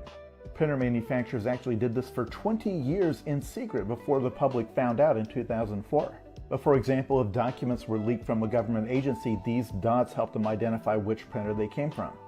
Likewise, if you're using your printer for some sort of illegal counterfeiting activity, they can scan those nearly invisible dots and immediately know which machine did it and when. This is actually the frustrating thing about the fake conspiracy theories. Sometimes the reality is just as weird. Welcome to America, where we work to live and live to work, where we spend hundreds of thousands on a home that we barely get to step foot in because the hours we work to pay for it keeps us away from it, where we buy a car just to drive it to a job that barely pays enough to keep the gas tank full, where our healthcare system will bankrupt you faster than the illness can kill you, where getting sick is the business motto and the cure is priced like a luxury. Welcome to America, where the food is fake, the water's tainted, and the air we breathe is up for sale, where the richest 1% own more than the bottom half combined, and they still tell us to work harder, where we chase the American dream only to find out it was designed to stay out of reach, and every time we get close to the finish line, they just inch it a little further back, where school doesn't teach you how to live, just how to obey, comply, and clock in, where education comes with a lifetime of debt and the diploma is nothing more than a receipt for money that you ain't never gonna see again. Welcome to America, where we pay taxes to keep the lights on in government buildings we ain't never even allowed to enter, where your rights are written in pencil and erased when it's inconvenient, where justice depends on your income and the law bends to the highest bidder.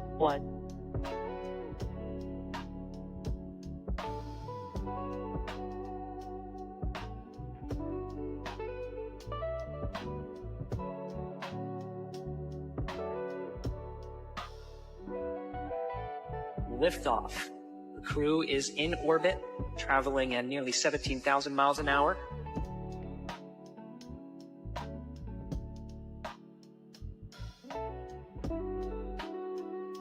Did you know Facebook launched on the exact same day the government shut down its most secretive surveillance program? February 4th, 2004. DARPA officially terminated LifeLog, a project designed to collect every detail of citizens' daily lives. The same day, Mark Zuckerberg launched Facebook from his Harvard dorm room. According to conspiracy theorists, this timing wasn't coincidental. LifeLog aimed to create digital records of everything: relationships, activities, conversations, movements. Sound familiar? That's exactly what Facebook does today. The theory suggests Facebook became the civilian face of government surveillance, disguised as social networking. Early funding allegedly came from venture capital firms with CIA connections, including In-Q-Tel Investments. Within years, Facebook knew your friends, your interests, your location, even your political views. Everything LifeLog wanted to collect, but couldn't do openly. Today, billions voluntarily upload their entire lives to the platform, the perfect surveillance system hidden in plain sight. Sometimes the best way to watch everyone is to make them want to be watched. Blooms. So if you leave it... I guess that's why they say that the NSA sort of became obsolete, because everybody started voluntarily uploading all their information. But the question that leads me to ask is, considering the dates, if you watch the movie of Mark Zuckerberg, let's say, does that make sense? Is it really like just a startup on a college campus, or is there something more behind it? Because what are the chances that, the day that it closes is the day that Facebook opens? So it's a very good question. From what I understand, when DARPA was doing LifeLog, they basically had checks and balances to give to the government. So the government declared that project was unconstitutional because they were getting the information of people and tracking people and this and that. So hence, to get it out of the hands of the government and to put it into a private firm kind of bypassed that whole problem, because now they could do everything secretly because it was a private entity. So what do you guys think? Do you guys think Facebook was also a tool used by the CIA or the NSA to gather information? Or do you guys think that it's just organic and, Mark Zuckerberg and his buddy came up with this on college campus, and it's just a big happenstance that it happened on the same day, more or less, than that the project from DARPA got canceled.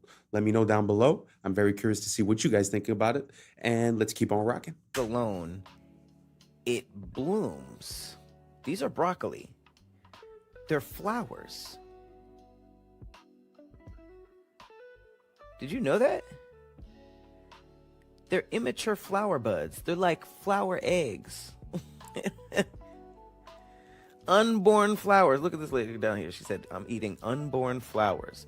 It says broccoli is actually the flower of the plant that we typically eat.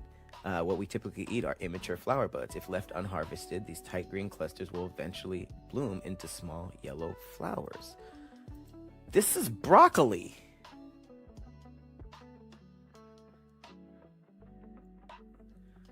Like, what? Did y'all know that? Look. You just go on a date and give them here's some broccoli. I'm sorry. I didn't know that. You make me feel like sandwich, yeah. The ramifications to this video, the findings of this video are so shocking that I need to hear other people recreate this. And if this is true, then our entire world can change very quickly. Listen to this, absolutely shocking, and let me know your thoughts. What if intuition was a state of water, a kind of etheric antenna? You see, I've observed that after placing a sunflower seed in water, removing and freezing using a crystallographic method, the water doesn't design the seed, but rather it reads the potential in the seed and designs the outcome, the sunflower. Here are examples of water doing the same thing with apple seeds and flax seeds. So what if the water in us shares and receives information to and from the water in the air around us, which on a very subtle level is attracted to the human biofield, which is electrical and magnetic? Since it appears that water reads potentials as demonstrated in my seed examples, then perhaps the water in us uses our electrical charge to probe all potential outcomes simultaneously like a quantum computer and returns back with the most likely outcome, which we all call intuition. So intuition is the water in our body, seeing the potential of outcomes, quantumness. Like, this is incredible. The shockingest part, you put a freaking seed in water, you freeze the water. If you didn't catch that, that's what she did. She froze the water. And the water froze into the shape, the look of a sunflower. But she just put a seed in it. This is real. Recreate this study. She did it with apples and freaking alfalfa sprouts or flax seeds. Now, this is reminding me of Masaru Emoto. If you guys remember, the Japanese man who they say his studies were never proven and but meanwhile, we know he was onto something there with the freezing the water.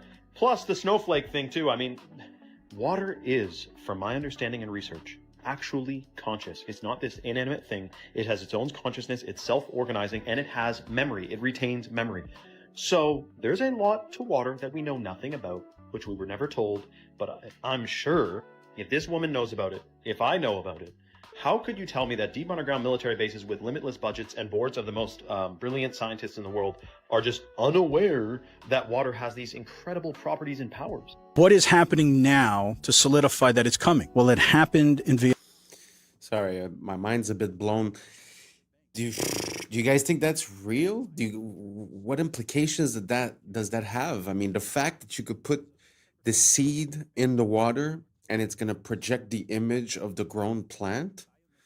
I mean, I can't even imagine what that means. If you guys have an idea, write down below, because truly I'm awestruck. Let's keep on rocking.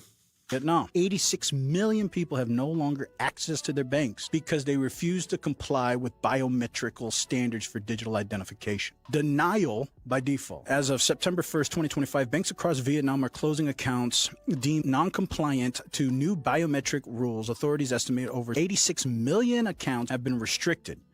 And the reason why this is all going on is because let's say the World Economic Forum, can we just force them to comply by restricting their bank accounts? Because if you have no money, what are you going to do? Eventually, you're going to comply. And if you don't, Vietnam can assert a martial law. They have no reason not to say, all you people who are trying to usurp this system by bartering or whatever, If we catch you doing that, you're going to jail. And that will force people to accept the digital system. This is not something that is going to stay in Vietnam. This is a test, because if we look at what's going on with the European Central Bank and digital ID initiative in Europe, as well as the real ID being imposed in the United States, we can see that it is coming to us as well.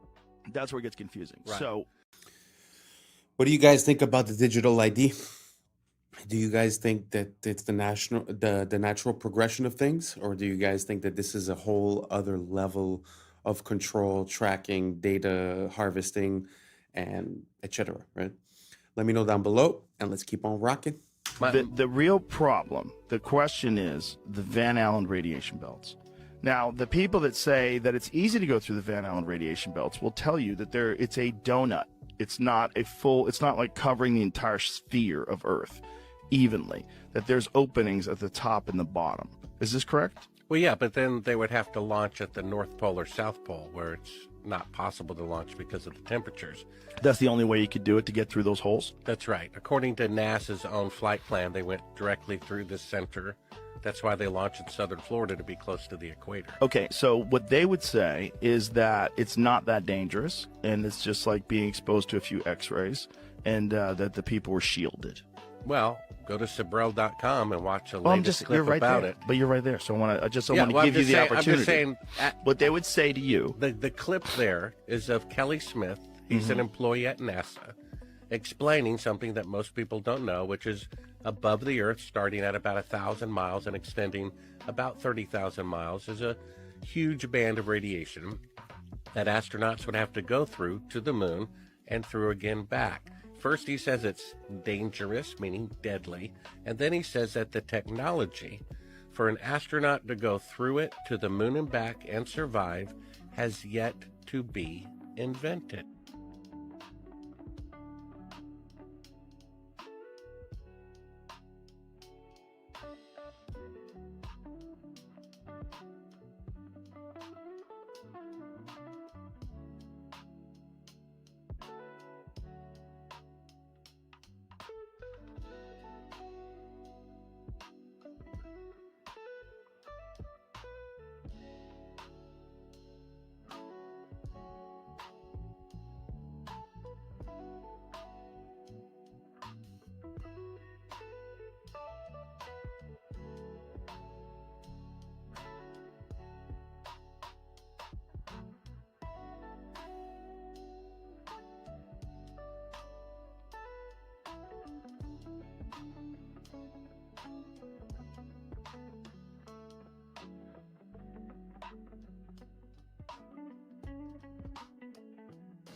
You know the narrative doesn't add up when you take a look at some of these beautiful works of art, like all that detail on that lace, that hair, and this veil, all said to be done with hammer and chisel.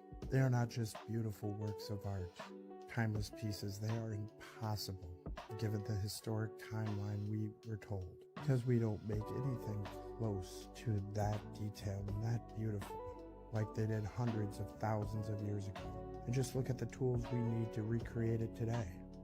Much like the architecture not matching the tools of the period.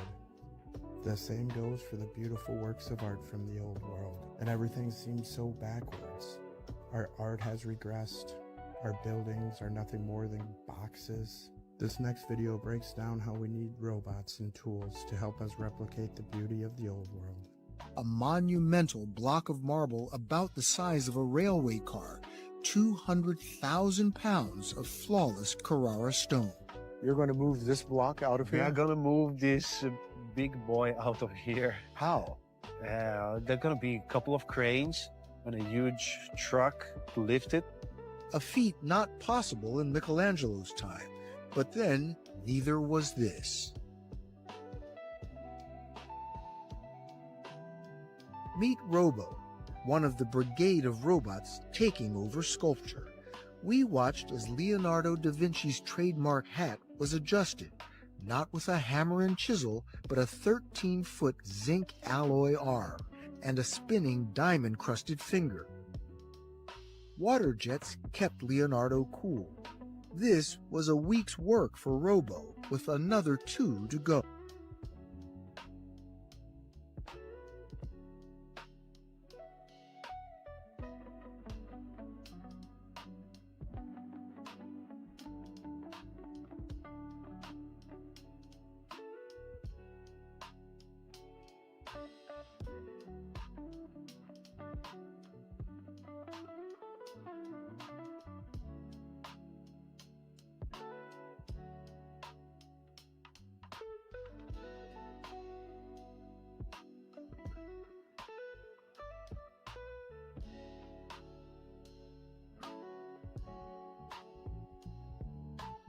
So big news, Taylor Swift just dropped The Life of a Showgirl, and what an album it is.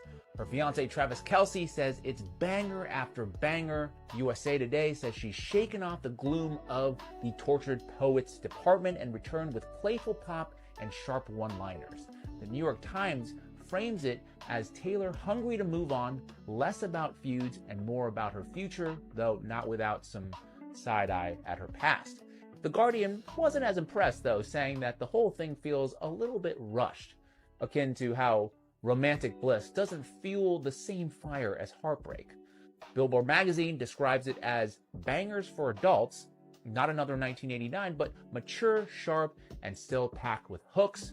Variety says the love songs here feel easy for once, not battle-tested, which makes the album an uncomplicated good time. And People, they went all in, calling it her most radio-ready album since 1989 and the spiritual sister of Reputation. For me, overall, feels like a reset. Is it her best album? No. But is it entertaining, a little messy, and guaranteed to get people talking? Absolutely. They just gave the green light for ChatGPT to have a lot of freaky conversations with a lot of freaky people. I might be the first person to let you know this, but it's true. ChatGPT just went to a whole different level. So Sam Altman just announced that ChatGPT will soon be able to engage in erotic interactions with age-verified adults starting in December. And for the people in the back that don't know what that means, if you ain't got nobody to talk to that way, ChatGPT is going to talk to you that way, the freaky way. So they're saying that in December, OpenAI will permit mature content, including erotica. Mind you, it's a lot of people that's going to think this shit is real. It's a lot of kids that's going to log on to ChatGPT and interact with that. They're talking about it's going to be age restrictions. How? How are you going to restrict that? How do you know who's on the other side of ChatGPT? Mind you, people were trying to stop this because we already seen what happened to a couple of kids that thought they was interacting with a real person and they took their own lives. And then you have some adults who really and truly conversate with ChatGPT each and every day. I'm not saying it's a problem with that, but it's a problem with that. And now they're telling people that you'll be able to have those type of conversations, freaky conversations, erotica conversations with a computer. They're taking this shit to a whole nother level. Now think about this. Y'all see Sora 2 just came out, right? So think about people making AI figures and then doing that AI chat, the freaky chat. OF models, y'all in trouble because guess what? Now people ain't gotta pay for that. Now they can make the woman of their dreams or the man of their dreams via Sora and then have a chat with them via OpenAI, via ChatGPT. And what does that do for the population? Don't let me find out that you gonna be on ChatGPT using it the freaky way, because it's about to get freaky, man. I'm out. Michael Jackson was trying to tell us they're casting spells on us through music. Check this out. Singers, when they sing songs, it's like a mantra. When you repeat a chorus over and over and over. So when a kid hears a song and he starts singing that chorus over and over and over, then you start to hear it in the alpha state, into the subconscious mind. So you start to become the song or become what you're saying. Now, Michael Jackson being one of the greatest musicians to ever live, you can safely say that he's an authority figure when it comes to the subject of music. The reality is that music is one of the most powerful forms of programming. Stay weird. You don't just listen to it, you actually... A worldwide. I agree with that. And whether it's music coming from outside or the music that emanates from your thoughts, it's very important to keep it positive and keep yourself on a good outcome. Because like he's saying, if let's say the song that you're listening to is the chorus is hate your neighbor, hate your neighbor, hate your neighbor. Like he said, at one point you go into alpha state and you start talking to your subconscious, feeding that. So what do you think is going to happen in your conscious life? You're probably going to have more hate. As for if you were listening to a song that says love your neighbor, love your neighbor, love your neighbor, you're probably going to end up with a different consequence.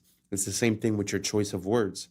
A lot of people replace the word mourning with rising because mourning is associated with death and rising is associated with life. It's an example, but these patterns create a sort of spell, as if you want to call it that. Some people call it epigenetics, the biology of belief. There's different interpretations of it, but my only point to this is I think we should be careful what we consume, what we listen to, what we repeat, how we think, and what we say. If you guys agree, or if you don't agree, let me know down below, and let's keep on rocking. Event that left so many remains melted and scorched. You can see the blackening and charring on so many of these melted structures. Most of these structures are still buried from the many resets that occurred after them. This is a perfect one. To the right of that archway, you can see a lot of that structure deformed and buried under the stone, and that undeniable scorching. Some more blackened stone here on the top, and in little small parts all along this melted ruin.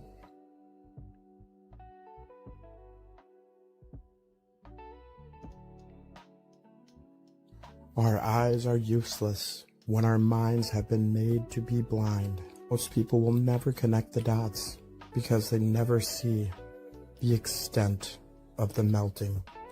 When you've ever seen maybe one or two examples that ever look like this, and they tell you it's erosion, that lie's easy to buy. Everyone that researched it, myself included, all thought the same thing at first. But when you see the thousands of examples, it's clear something big happened in our past, something erased from the history books, perhaps a massive plasma storm, realm-wide. The truth is hidden in plain sight. Question everything, friends. Until next time.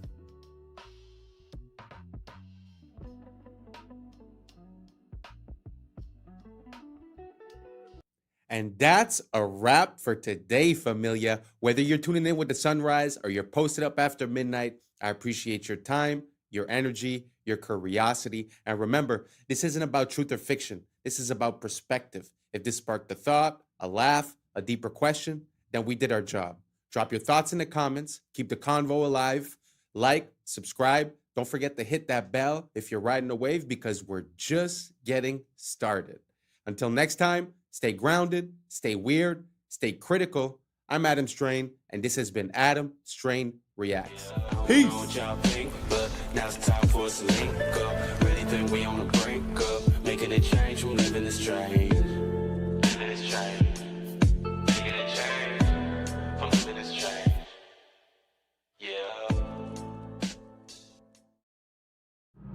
Yeah. Yeah. I was sleeping, had to wake up. Why? Every reason I could think of. God, till the day I keep the ink up. What's up, YouTube? Today, we'll be watching disturbing TikToks that'll make you question reality. So without further ado, welcome to Adam Strain Reacts. Let's get her done. They've been keeping this from you. This is the underground city that was found beneath Los Angeles by a man named Warren Shufelt. It was discovered using a device he invented to detect underground tunnels and caverns. Shufelt mapped out a network of passageways stretching for miles beneath the city. And here is where it gets crazy. His maps indicated a central chamber filled with gold and advanced artifacts. Shufelt said that upon analysis of the artifacts and the scriptures found within the passageways, they all pointed to a lost continent named Lemuria. Despite his groundbreaking findings, city officials abruptly shut down his excavation. They officially claimed that the tunnels were old subway lines. But this is where they messed up. The Los Angeles subway system didn't begin operation until 1990, over 70 years after Schufelt's discovery. So what subway lines were they referring to? Some speculate that they were referring to an ancient civilization that had access to a subway-like system. Some have even gone further to say that the city officials had knowledge from the future. They knew that Los Angeles would eventually have a running subway system in the years to come, therefore it would be the perfect cover-up, perfectly concealing its true origins. Yesterday we witnessed... I find it very interesting when we find underground either tunnels or city streets and stuff like that. When we find them in Europe, people have a tendency to say, but Europe is really old, so they just built on top, it's normal. That's why I love to find these type of things in the United States, because the history of the United States is so young that it's kind of hard to explain away like a whole tunnel system under a street.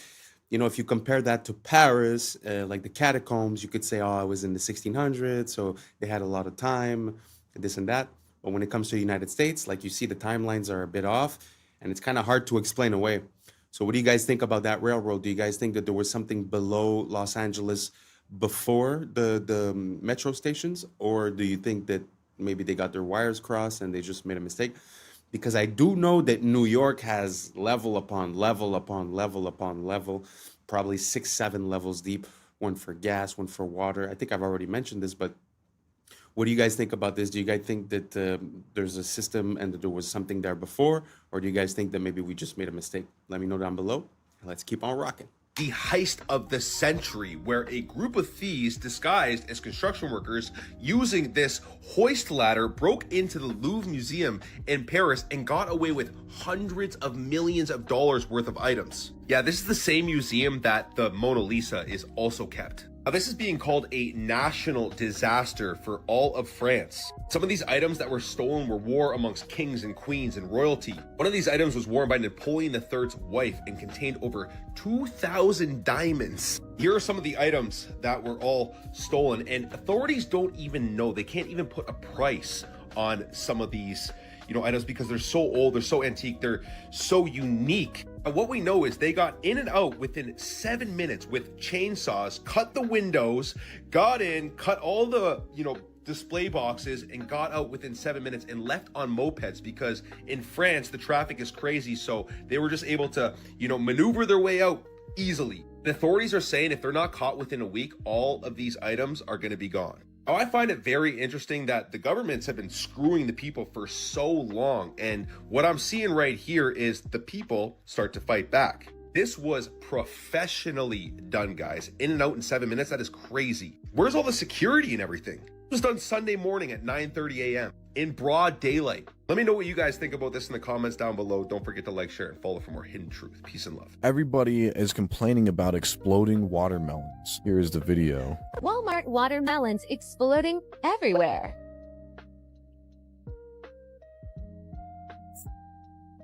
Alright, yeah, so I came downstairs and all of the guts of my watermelon was all over my table, as you can see here.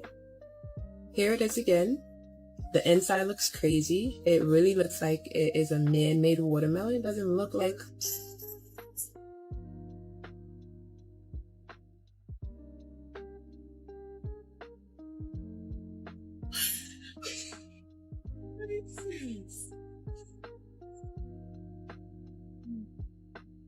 The second watermelon from Kroger that's been doing this. I got to a pot. Never did. Never did.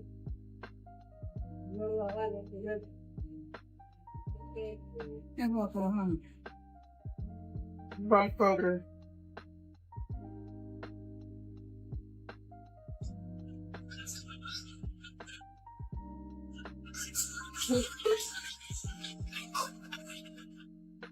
I cannot make this up. I heard a whistling sound in the pantry, and then my watermelon exploded like A.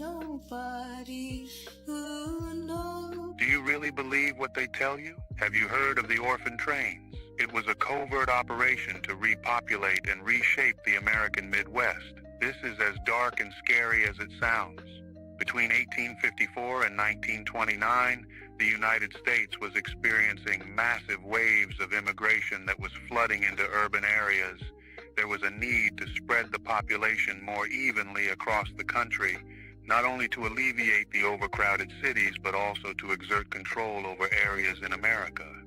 So, the U.S. government came up with a plan. They took over 250,000 orphaned and homeless children from New York City and other urban areas, placed them on trains, and sent them to rural towns across America.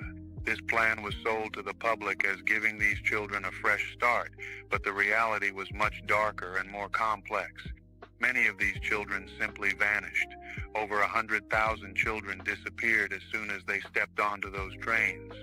Was this just a result of poor record keeping, or is there a more sinister story behind these missing children? Look through history books and count the fires.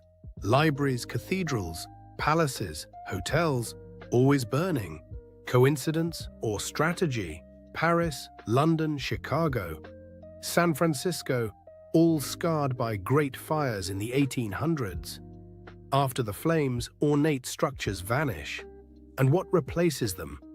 Concrete, steel, glass boxes.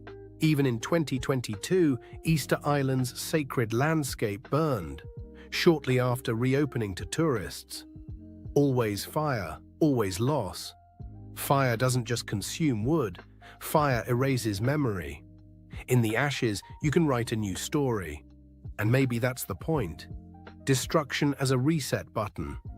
A way to overwrite the inconvenient beauty of the past with the cold efficiency of the present. The Grand Canyon is not just an American sightseeing location. There are strange and dark secrets that lie within. Some have even encountered a gateway to a hidden world. In 1909, the Arizona Gazette published an article about an expedition funded by the Smithsonian. This expedition was led by a man named G.E. Kincaid, and he discovered an ancient underground city within the Grand Canyon. But here is where it gets interesting. This city was filled with artifacts from ancient Egypt, hieroglyphs, statues, and even a pyramid. How did ancient Egyptian relics end up in Arizona over 5,000 years ago? Is it possible that they had access to flight? But it gets even stranger. The Smithsonian seized all the artifacts and shut down any further exploration, which led to 90% of the Grand Canyon being restricted till this day. The canyon is home to numerous hidden caves and tunnels, many holding ancient treasures and technologies. Many adventurers used to report seeing strange lights and sounds coming from these depths. The Hopi tribe, a tribe native to the region, speak of sacred underground cities known as the Sipapu. These cities are believed to be gateways to the underworld, holding powerful energies that should never be disturbed. All this makes us wonder, what else is hiding in the Grand Canyon? Your name is Roger, yes? What do you guys think about that? Do you guys think that there's any truth to the story of G.E. Kincaid? Because it's not the first time that we hear about stories relating to the Smithsonian sort of making discoveries disappear. Like, mostly, the ones I remember are mostly like big bones. Some people say that they found giant bones. And like the newspaper would say it, the news articles would say it. But then afterwards, when the Smithsonian would come and take the artifacts, they were never to be heard of again. And when requests were made to ask about it, to inquire about it, they would say that that never happened, basically. Do you guys think the Smithsonian might be a bit less than honest, less than useful for, knowing what happened in our recent past? Do you think that they might be hiding some stuff? Or do you think that maybe it was false articles, false stories, people trying to be famous for some reason or another? Let me know down below if you have any more information regarding G.E. Kincaid or any similar type of discoveries, because I have seen other things in the United States, such as the discovery of some Jewish artifacts, which theoretically wouldn't make sense, right, with the timeline and the geographic locations. There's also a similar story regarding they found cocaine from South America in the pyramids of Egypt, supposedly. So do you guys think that there's a possibility of this cross-contamination of the new world and the old world having a contact before? Or do you guys think that there's something else to this? Let me know down below, and let's keep on rocking. Roger. Ah, that's your name. Roger. Good. And what do you do, Roger? I'm a financial consultant. Ah, financial consultant, eh? Roger, Yeah, yes. terrific. And Roger, how's business at the moment? Not bad, thank you. Been a bit quiet lately. How do you mean lately? Since the war, been a bit quiet. Fair enough. Okay, Roger, your special subject tonight is the economies of the European community. Your time starts now. Best of luck. Thank you. How much does Greece owe, Roger? $367 billion. Correct. And who do they owe it to? Mostly to the other European economies. Correct. How much does Ireland owe? $865 billion. Correct. And who do they owe it to? Other European economies, mostly. Correct. How much do Spain and Italy owe? $1 trillion each. Correct. Who to? Mainly France, Britain and Germany.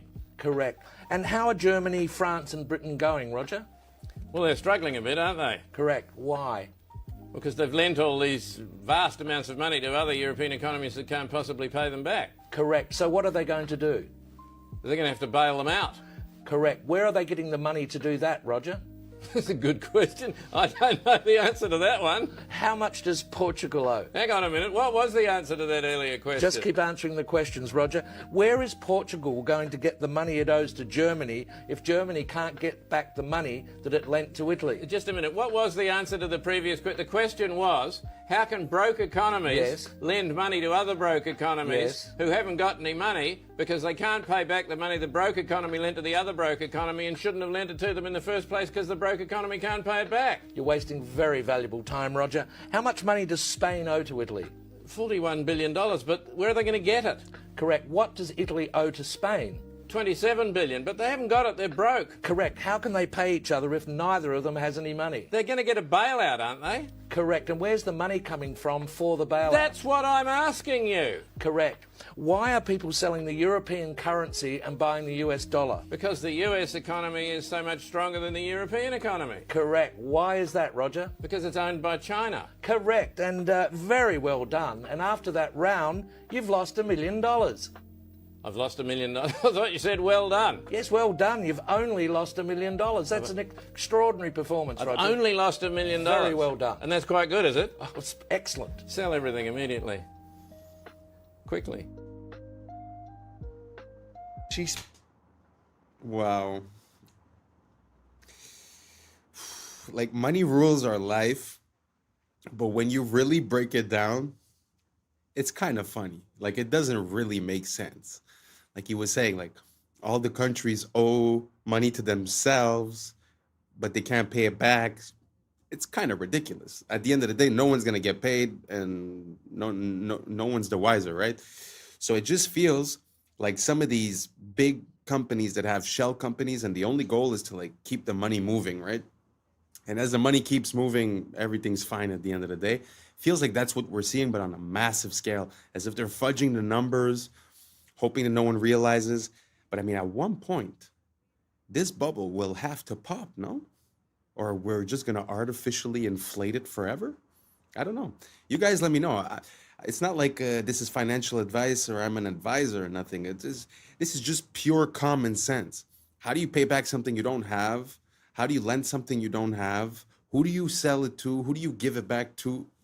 It really doesn't make sense. So if you could shed some light on this to me, go for it, and let's keep on rocking. Speaks the real truth about men. You don't want to miss it. Realizing, I think the real thing that they find attractive in women is a woman who is incredibly nurturing. I think no matter how self-sufficient and how masculine a man is, but when a woman takes care or predicts his needs before he says it, he can't help but melt. So if she knows he might be hungry and there's something ready, if she knows that he might be tired, there's a coffee ready, if she knows that he's got work in the morning, he's going to be in a rush, there's a shirt ironed, these kind of nurturing acts makes a man feel loved. And I don't think they realize it because they're so conditioned to not expect that from women anymore and see that as oppressive and see that as toxic. They're just like, oh no, I don't even expect that. But when they receive it, they act like babies, like just received an opened present. They're like, oh, coffee for me? Like, you know, like you did that for me? And it's like, oh yeah.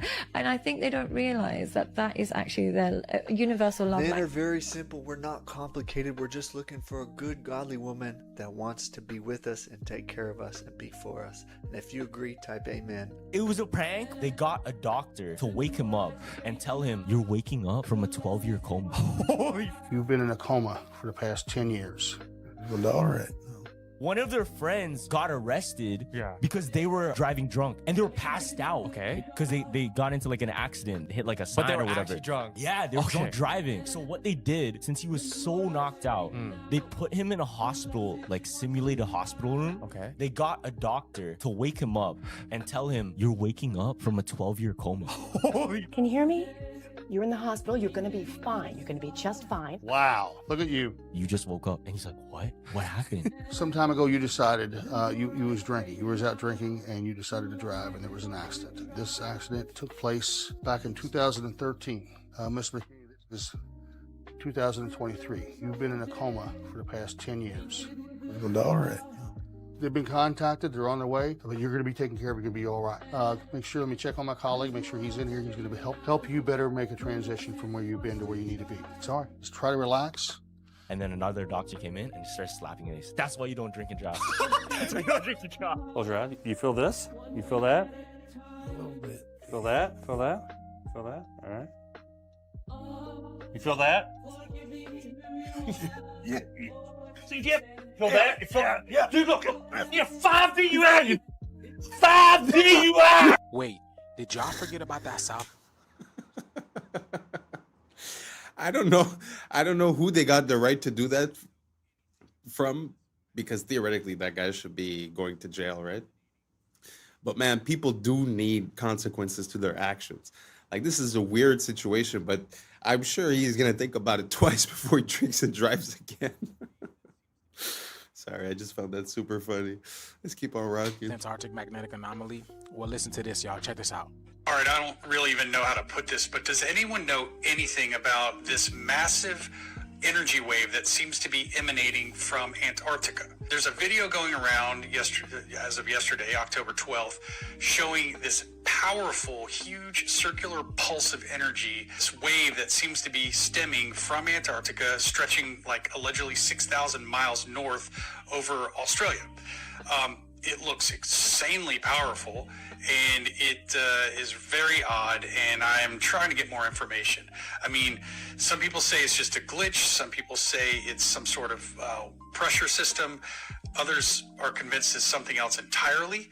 We do know that Antarctica definitely has a very mysterious past. So whatever it is, it's strange. But if anyone knows anything, or you've seen this actual data yourself, can you please tag someone or comment below with... Now, I was combing through these comments, and everybody is feeling the same thing. People are feeling exhaustion, ringing in their ears. They're feeling frequency. People saying to the point that they don't even want to get up and do anything. They don't want to go to work. Hell, they don't even want... People can't even digest food properly.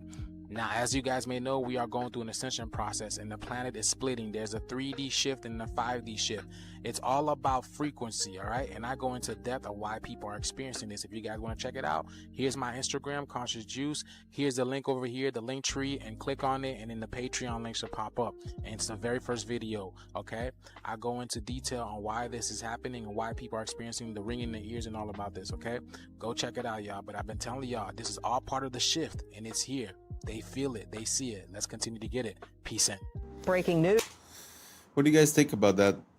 The frequencies that are emanating? Do you guys think that maybe it's a mistake with the tools that they're using to make their readings? Because I've heard that also the Schumann resonance also is a bit crazy. I mean, is it the solar flares? Is it the technology that we're unveiling here on Earth, like the 5G and all this, and technologies that we don't know about that the military maybe might be using? So what do you guys think? Do you guys think that there's something wrong with the planet? Do you guys think that there's an abundance of frequencies? He said that some people are feeling it. Have you guys felt it? Did you feel ringing in your ears, problems digesting, this and that? Let me know down below, and let's keep on rocking.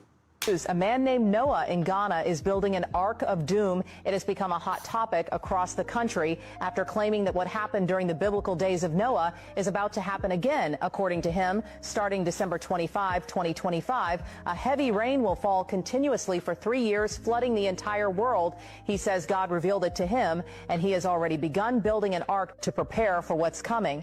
Noah, who lives in a small community in Ghana, says he has spent months gathering strong, seasoned wood to build the ark. He claims the materials are not ordinary, that each piece has been prayed over and chosen under divine instruction. While many people laugh at him and call him crazy, others are beginning to pay attention. Some say, wasn't it the same thing people said to the first Noah? They mocked him until it was too late, despite the criticism. This modern-day Noah says he will not stop. He believes his mission is to save as many lives as possible before the rain begins. He invites anyone who believes to join him in building the ark and preparing for the flood, whether it's faith, fear, or pure conviction.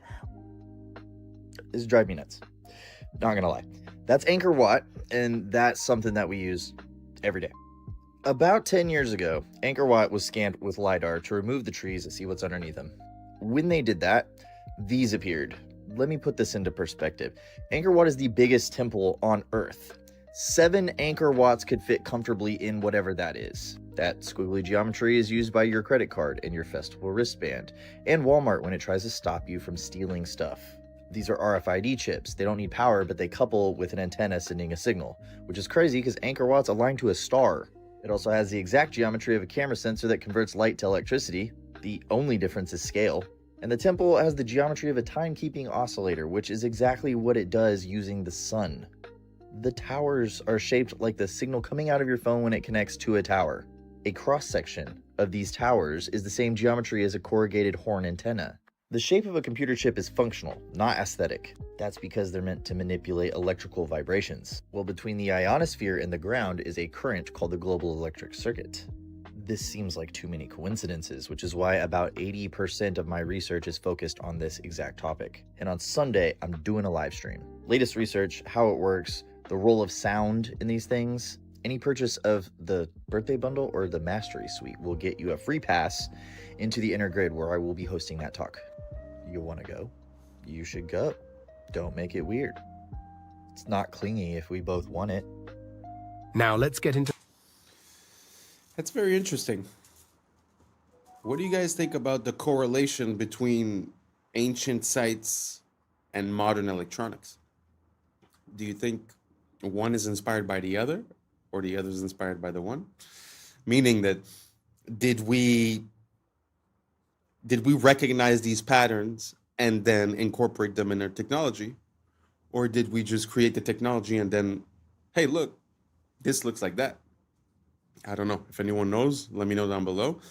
But what could it mean if the way that things are structured and the way that they're presented and their alignment is the exact same as our computers? What would that imply? That this world is a grid, that this world is a computer, that this world is, I don't know, a game? I don't know. What would it mean to you if we were able to prove that? Let me know down below. And I'm very curious to see what you got to say. And let's keep on rocking. There's something even stranger. Meltology. Not in your history books, but it's there if you look. Old walls, ruins, what they tell us are natural mountains. Glance quickly, you'd believe it. But up close, you see melt marks. You see drips, flows, stone that looks like it was once liquid. Outside, scarred, jagged like lava. Inside, preserved, sharp, arches still intact, columns still standing. So what is it? A natural mountain? Or a giant building burned so hot it fused into rock? Nature doesn't carve perfect arches. Nature doesn't make flat walls cut like a blade. Those things are not natural. They were architecture. And now we call them mountains. So the real question is, who built them? When? And why were they all burned, melted, buried?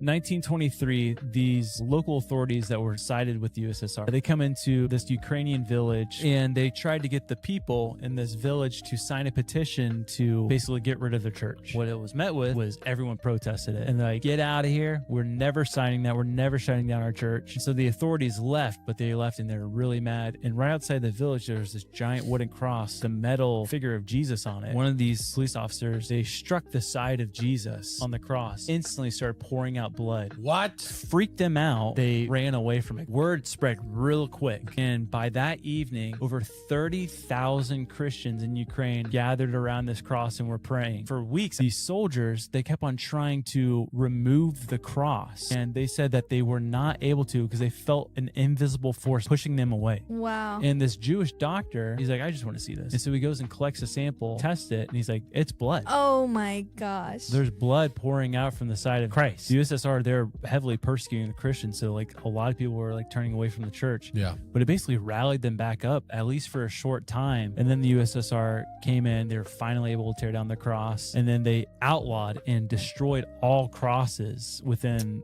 Soviet Russia. Good Lord. You fully believe that story happened? I do, yeah. Y'all, that shift is a lot closer than you think. What you're witnessing right now is not just a light in the sky. This is the cosmic breath of the black sun, the hidden heart of creation, pulsating beneath the crust of the earth. These auroras, they are not decoration, they are communication. The heartbeat of Gaia that is sinking, the pulse of the cosmos, the solar radiation, the cosmic radiation, the green ray, the emerald fire. This is the vibration of love and healing itself. It's the heart chakra of the planet that's activating, reminding you that the heart and earth are reflections of one another. So if you're feeling unfamiliar in your body, if your emotions been rising and your sleep patterns been strange, understand that your DNA is tuning into the new frequency of the sun that's behind the sun. The Kundalini of the planet is awakening. As she rises through her poles, she's igniting the serpent of light within you, the ancient fire that's sleeping at the base of your spine. These colors are not random. These are cosmic codes. Every shimmer of violet, gold, jade, that is intelligence, a sacred language of plasma that we have forgotten, and it is rewriting the magnetic song of humanity. The black sun is in darkness. It's the unseen light, the womb of all stars, the mother of this current existence. So breathe that deep prana. Feel that energy run through your veins like liquid aurora, because this is the sky awakening. It's the heavens that's awakening within you. Get ready, y'all. This video... I really don't know about anything that he just said, to be honest. It sounds like a lot of hoopla, but that is so beautiful, though. And I will put in the next video a bit of an explanation about what he was referring to with the black sun. It's like a whole mythology based upon that whole idea. I'm gonna enter it. But has anyone ever seen the Northern Lights or that type of thing themselves? And if so, let me know how it made you feel. I'm very curious. He was talking a lot about heart, emotion, chakra, and all that stuff. But I'd be very curious to see if it has like a physical or a magnetic or an energetic effect on people. So if ever you witness one, just let me know how it made you feel. And let's keep on rocking. confirms more than you may think. It's going viral on Twitter. It's water gushing out of a tree these guys have started to cut down. However, we have a lot to unpack here. I promise you, if you stick through this video, you'll be freaking shocked at the end of it. So the obvious thing is, okay, we shouldn't be cutting down this tree. Duh, how big is it? How old is it? Is it 1,000 years? Is it 500 years? It's not 6,000 years. It's not older than 6,000, rather, I should say. We should talk about the age of the earth in another video. The next thing, though, is I've seen them cut down massive oaks and other trees in North America and water gush out of the stump. And the comments was like, well, maybe there's just like a spring there, or maybe the tree like wrapped up around a water line that was like leaking and now it's gushing out. This is a lot more serious. This is so incredibly shocking. For one, I hope these guys left the tree alone, patched it up, put some clay in there. Hopefully the tree heals itself. Like, look how massive this freaking tree is. But do you remember seeing tabletop mountains in Peru, South America, all over the place, tabletop mountains that have a waterfall constantly flowing? And I'm not talking about an ice-capped mountain. Ice-capped mountains with waterfalls, we know it's snow melt. Yes, but check this out. So have a look at this. We have a tree stump, and we have perhaps an ancient gigantic tree stump as described in many different ancient texts. Notice the waterfalls pouring off of this tree stump. We're talking about a flat plateau. There's no lake up there. Is it that the roots of this tree, when it was anciently still alive and connected, I mean, the ancients believe that even rocks are alive, so that would make sense if rocks are remnants of ancient trees anyway. But I'm talking the roots of this silicon-based tree tapped into the water supply, When it got cut, this is what's said in the Bible, the angels came and cut the trees down so the Nephilim couldn't climb the trees and survive the flood because they were cannibalistic and everything. Cut the tree, and the waterfalls are still flowing out of it. We may have cracked the code. Let me know your thought. And hopefully this tree survives and they patch it up. That's what I'm talking about. I've been man. Leave it thinking about standing. this Come for on. actually quite a while, because I was at the top of a mountain, I was looking at this waterfall, and I was wondering, how is it possible that the water just keeps flowing? And to be honest, the only thing I could come up with in my mind is that there's sort of like a pressure that's created to make the water go up and then it goes back down, because it's impossible that it's just rain. Because when you look at like a little river or waterfall, I mean, those are thousands of gallons per second. So, I mean, there's no way to have that amount of water constantly flowing, because if it was rain or something like that, it'd be less sometimes, more sometimes, but somehow these waterfalls are very stable. And the example that he was showing there on the mesa, obviously, how do you explain it? Because there's, like he said, there's no river on top, there's no source of water, it wasn't raining. So it's very interesting. What do you guys think about that? Do you guys think that the water somehow has a way of completing the cycle? Sort of like when you would have a pump and it pumps the water up and then the water goes back down and then you restart, sort of like how we use fountains and stuff like that. Do you guys think it works like that? Or is there another explanation that I am completely missing?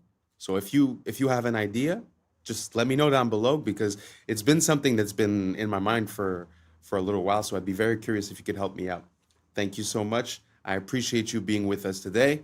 And that's a wrap for today, familia. Whether you're tuning in with the sunrise or you're posted up after midnight, I appreciate your time, your energy, your curiosity. And don't forget, this isn't about truth or fiction. This is about perspective. If this sparked a thought, a laugh, a deeper question, then we did our job. Drop your thoughts in the comments. Keep the convo alive. Like, subscribe, and don't forget to hit that bell if you're riding a wave, because we're just getting started. So until next time, stay weird, stay grounded, stay critical. I'm Adam Strain, and this has been Adam Strain Reacts. Peace. Now it's time for us to link up. Really think we on a break up. Making a change, we're living this strange. Living this strange. Making a change. I'm living this strange. Yeah. And do you see this? There's a frog in here. All about the one world government. LA, 15-minute smart cities. Jamaica, Maui, 15-minute smart cities. Yeah, right? Yeah. There's all the snacks. There's no employees. There are robots in here. There are robots taking your order. What's up, YouTube? Today, we'll be looking at disturbing TikToks that'll make you question reality. So without further ado, welcome to Adam Strain Reacts. Let's get her done. Apparently, blood being blue in your body is just a Mandela effect. Watch this. Almost 100% sure that they taught us that blood was blue inside the body until it hits oxygen and then it turns red. And I just saw a video of a 6th grade teacher talking about why do her 6th graders think that blood is blue. And my first thought was, how do you, as a teacher, not know that blood is blue until it hits oxygen? And then I looked it up, and apparently that was never true. So now I'm wondering, because I could have sworn they taught us this in schools. Like, I don't even know if this is a Mandela effect or if this is just like misinformation completely, or if they are like they just lied to it. Wait, who else thinks that blood is blue? Actually, let me ask. What is Bill Gates? What do you guys remember? Have you guys ever heard of the Mandela effects? There's a lot of things that people remember differently than the way they are. Like Star Wars, instead of saying, Luke, I am your father, he says, no, I am your father. But the funny thing about that story, for an example, is that when the actor of Darth Vader would go on to talk shows and stuff like that, and they would tell him, okay, do the voice, he would say, Luke, I am your father. In other words, even the person that's involved in the movie seems to have a misrecollection of the events, which pushes us to question, is that the way it was? Is that not the way it was? So now back to the question. When you guys were in school learning about biology and they told you that the veins were blue, why did they say they were blue? Did they say because there was a lining in the vein? Or did they say because when the oxygen depletes in the blood, it loses its red tint and it becomes blue? That's what I had learned. So let me know down below, see if we're all on the same page or not, and let's keep on rocking. Planning with all that land he owned. Why don't they talk about planting trees? Why isn't Bill Gates the largest, like private landowner in the U.S. now planting trees like crazy if he's so worried about carbon dioxide? He poo-poos the whole idea of planting trees as a way to combat climate change. It's just carbon markets and going to electric vehicles and all of this stuff. But electric vehicles necessitates mass mining, and a lot of that mining is in places that use child labor, or it's going to be so environmentally destructive you totally destroy the developing world, which these people on the left supposedly want to protect. You're going to totally destroy the environment. But really what it's about is controlling how much energy people can use. And if you can control how much energy a household can use, you can control their economic activity. You also control how big their family can.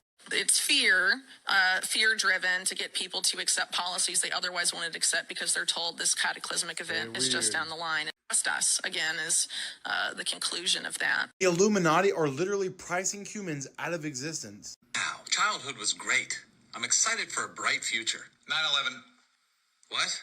Yeah, it's 9/11. It's going to be the worst terrorist attack in human history, and the world's never going to be the same. All right, well, I'm sure by the time I get to college, things will... Financial crisis. There's going to be one of the worst financial crises ever. All right, well, whatever. I'm sure by the time I'm 30... Global pandemic. There's going to be a global pandemic that irreparably shifts how society operates. Forever. This is becoming too much for me. All right, well, I was always shown that the key to happiness is just raising a family and owning a home. So I'm just going to focus on that because I'm finally making $100,000 a year. $250,000. Can't even do that anymore. Yeah, you're going to need $250,000 a year for all those things now. Are you kidding me? Gee, I mean, I guess I'll just go back to medical school then. $300,000, that's going to cost $300,000 and also 10 years of your life. Oh, my... Whatever. I'll just pursue my passions and become an artist. They're going to try to replace you with AI. Good God. I can't deal with this anymore. I'm just going to revert back to my childhood and watch some of my favorite shows. Try to forget about this. Child abuse. What? Yeah, child abuse. They were all abusing children. I need to go back to church. Also abusing children. I can't do this anymore. Is the government at least trying to fix this? Stay weird. Abusing children? Abusing children. Have y'all ever... It's kind of true when you think about it. It seems like, I don't know, what age you guys have, but it does seem like there has been a steady crisis every couple of years. Seems very interesting. Do you guys think that there's a meaning behind all of that? Or it's just random? But when you look at these events and you start looking at the causes and how and the incentives and, who had motive, becomes a pretty interesting story. But he is right that, you're trying to live a normal life, but with all these crises, with all these attacks, with all these situations, it's kind of hard to just go on your merry way. And like you said, even if you just want to, settle down, get a house or whatever, back in the days, people seems like they could buy a house if they were working at the convenience store. And nowadays, it's like they're talking about, Trump spoke about 50-year mortgages. So that means that everything is just out of reach from the consumer. So it's so sad the way back in the days you could have the most basic job and somehow still provide for your family. And nowadays it seems like that has completely changed. You guys agree? Do you guys see it the same way? Or do you guys think that nowadays there's way more opportunities than before and we have a problem with our mind state? Let me know down below and let's keep on rocking. Ever seen anything like this? VinHub. So check it out. You scan the QR code, right? There's all the snacks. There's no employees. There are robots in here. There are robots taking your order. Oh my goodness. And they got everything. They got medicine. Oh my goodness. I have to order something. I have to. This is a crazy business model, y'all. This is a crazy business model. Can you see this? Do you see this? It's a giant vending machine. But instead of getting one Pop-Tart, you could get all the Pop-Tarts. Instead of getting the little bag of cheeses, you get the whole box, right? You go ahead and go grocery shopping in here. They got coffee made up there. They got A1 sauce. Come on, they got everything in here. Man, what? Oh, man, there's too many ways to make money, y'all. This is hard. This ancient rock appears to be a map, but not just any map, a map of Earth's magnetic fields. It's at Newgrange. It's a pretty big rock. It's above average, megalittically speaking. It's a boyfriend rock. If you split the hemispheres of the Earth at the line on the rock, you get the magnetic vortex points of North America, South America, Russia, Pacific Ocean, and Antarctica. It's not just the similarities, though. It's the alignment of Newgrange itself. It is aligned to the winter solstice. The winter solstice is a magnetic event. During that time, the solar wind is the strongest. Earth's geomagnetic response is the weakest. This is important. Newgrange is in Ireland, where the auroras are. Those are charged particles re-entering the Earth through the atmosphere. Ireland is also home to some of the craziest geological formations on the planet, including the composition of these rocks, which are magnetic. Earth's magnetic field can align grains in sedimentary rock. These are the studies from Newgrange proving it, but why? Well, believe it or not, this was very common in the ancient world. In Tiwanaku, Bolivia, Brian Forster showed that the H blocks are actually magnetic. In Egypt, at Elephantine Island, my friend Chelsea accidentally ran an experiment with her tensor rings. After putting the box on that altar, it mangled her copper tensor rings, but only the ones that were shaped like a magnetic field. Geometry might actually show us the answer here. Newgrange is part of a vast network of stone circles. Circles contain a vortex. It's the only geometry that can do that. Stones act as nodes that shape the magnetic field as it enters into the most optimal way that a magnetic field flows. To balance the flow through the crust, we couple where it's weak and then we get rid of it back to the atmosphere where it's too strong. But here are the opinions of what people think those carvings are. We start matching the stuff with our science. This perspective requires no belief, just an open eye and an open mind, and I got way more to show you. Terminator is the prequels to the beginning of The Matrix. Sarah Connor is actually Neo's mother.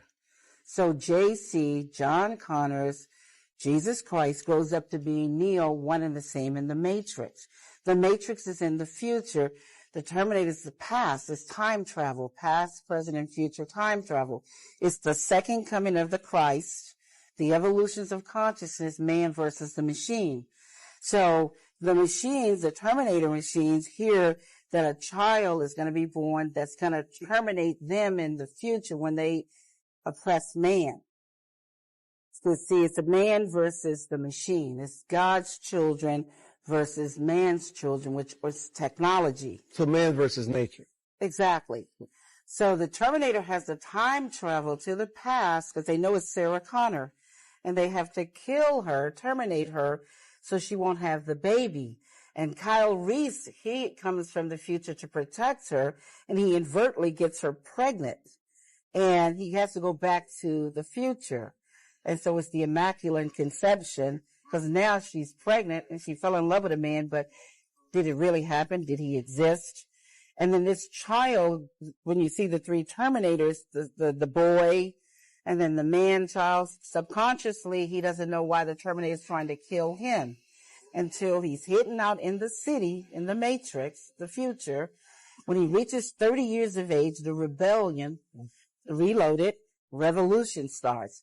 And the rebels come and they find him because they've been watching him all along. That's what the Guardians and the Sentinels are all about. And so they wake him up to his purpose. They take him to Morpheus to train him to fight the machines.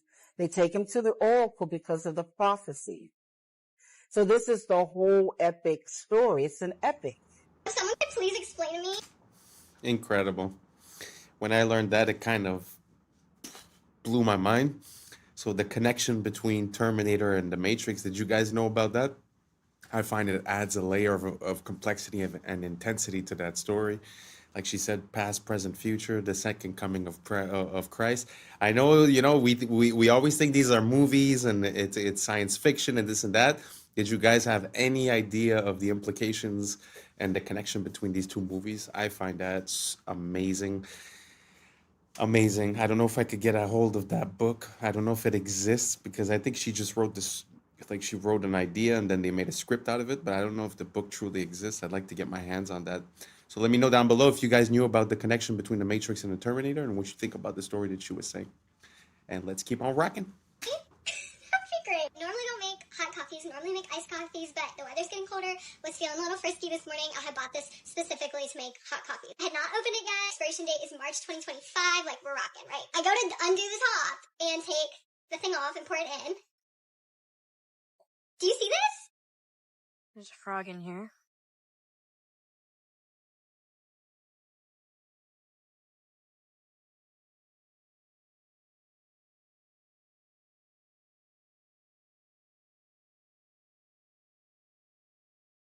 open this. Look, drink water. It's crazy. La la la la la. La la la la la. La la.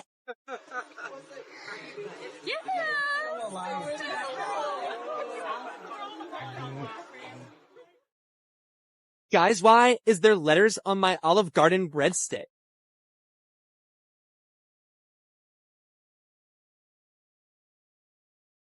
So if LA couldn't get any creepier with all the problems with crime and homeless, I ran into this billboard on this lot. So this is a vacant lot for construction, and it says, "Live life deeper, 144 stories underground. You may never go outside again." It's so creepy. I'm wanting to know if this is real with this construction site right here. West Hollywood, Beverly Hills adjacent, a controlled access community, 24/7 security, residents only amenities, a new standard of sustainable living, but it's all underground. Live life deeper. The world's first and only completely subterranean residences. Terrifying. I feel like it's a horror movie. It's so creepy. Fossilized. Wow, that's interesting. First of all, do you think it's possible that they're like sort of trying to create chaos above ground and sort of subconsciously say, hey, you want to be safe? Go underground, type of thing? I don't know. It's kind of weird. I don't know. The idea of living completely underground or having my house underground kind of makes me feel claustrophobic. I really don't have claustrophobia, but I don't know. I just feel like it's not natural for us to be living underground. And second of all, I don't know if you guys noticed that the placement of that guy's eyes. It was very, very interesting. I found that, I don't know if it's AI or something, but super interesting. First time that I see something like that. So let me know down below. Would you guys like to live underground in a complex like that? Do you think it makes sense? Or are you like me and you like your fresh air and the sun and it's not for you?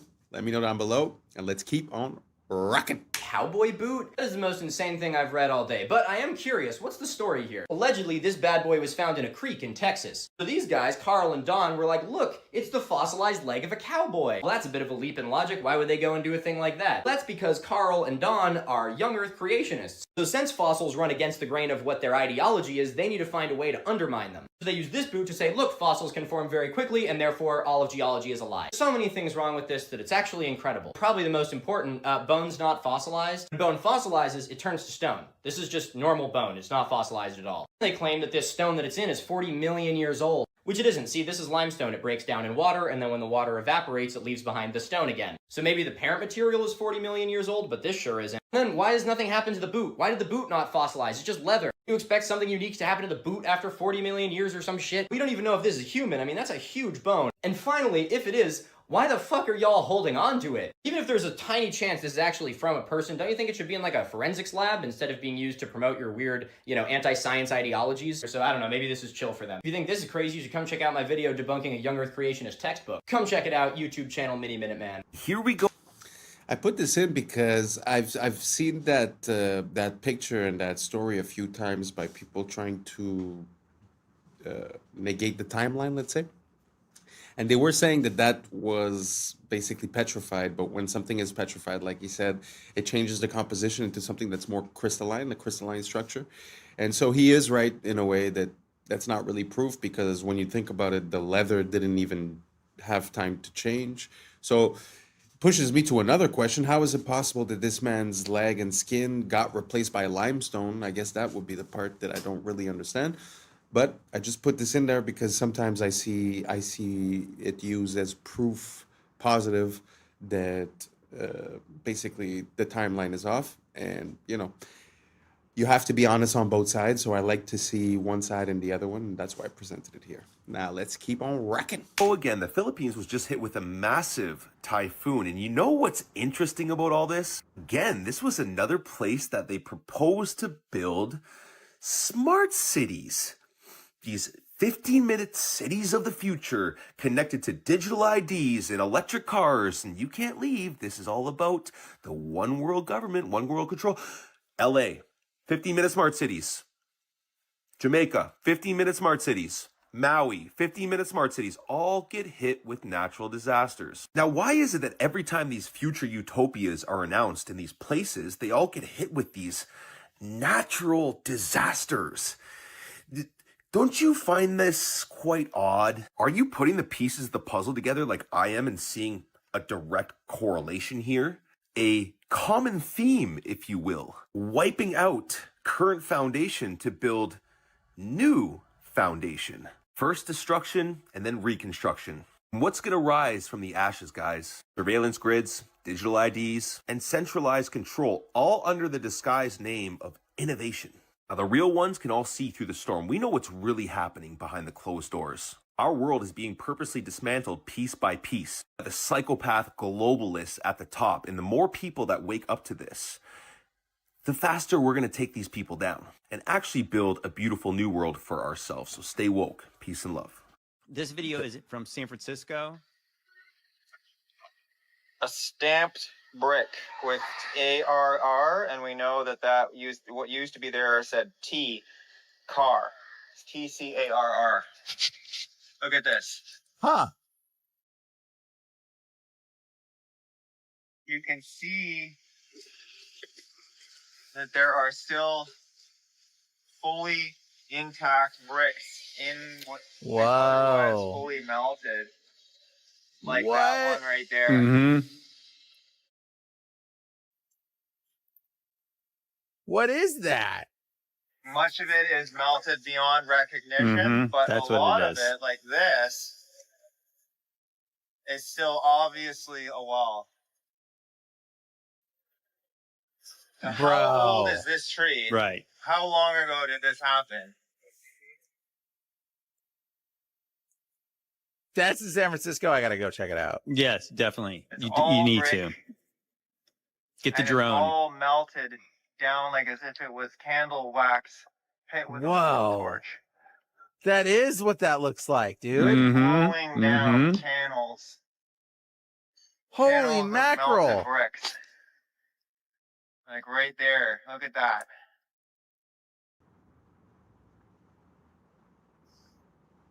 Still bricks sitting there, and that's the same kind of brick that this is. That's stamped. This is the evidence. It's very interesting. There's a word called meltology where people start looking into all these rocks and mountains, and they start identifying structures that they see as melted. And what's interesting about this one here is that I've heard things about melted brick before, and it's kind of a point of contention because if you want to heat brick sufficiently for it to melt, you're talking about almost 3,000 degrees. Fahrenheit and maybe 1,500 Celsius, which is very, very high heats, even for fire. So it's an anomalous situation when you find melted bricks. And anyways, to connect that, some people say that there was some plasma event or something basically that changed our plane of existence physically. So I don't know if that connects into that or if it comes from a fire, if it comes from another story. But again, it's just very interesting to see melted brick because the heat required to do that is very, very high. So yeah, that's why I put this in.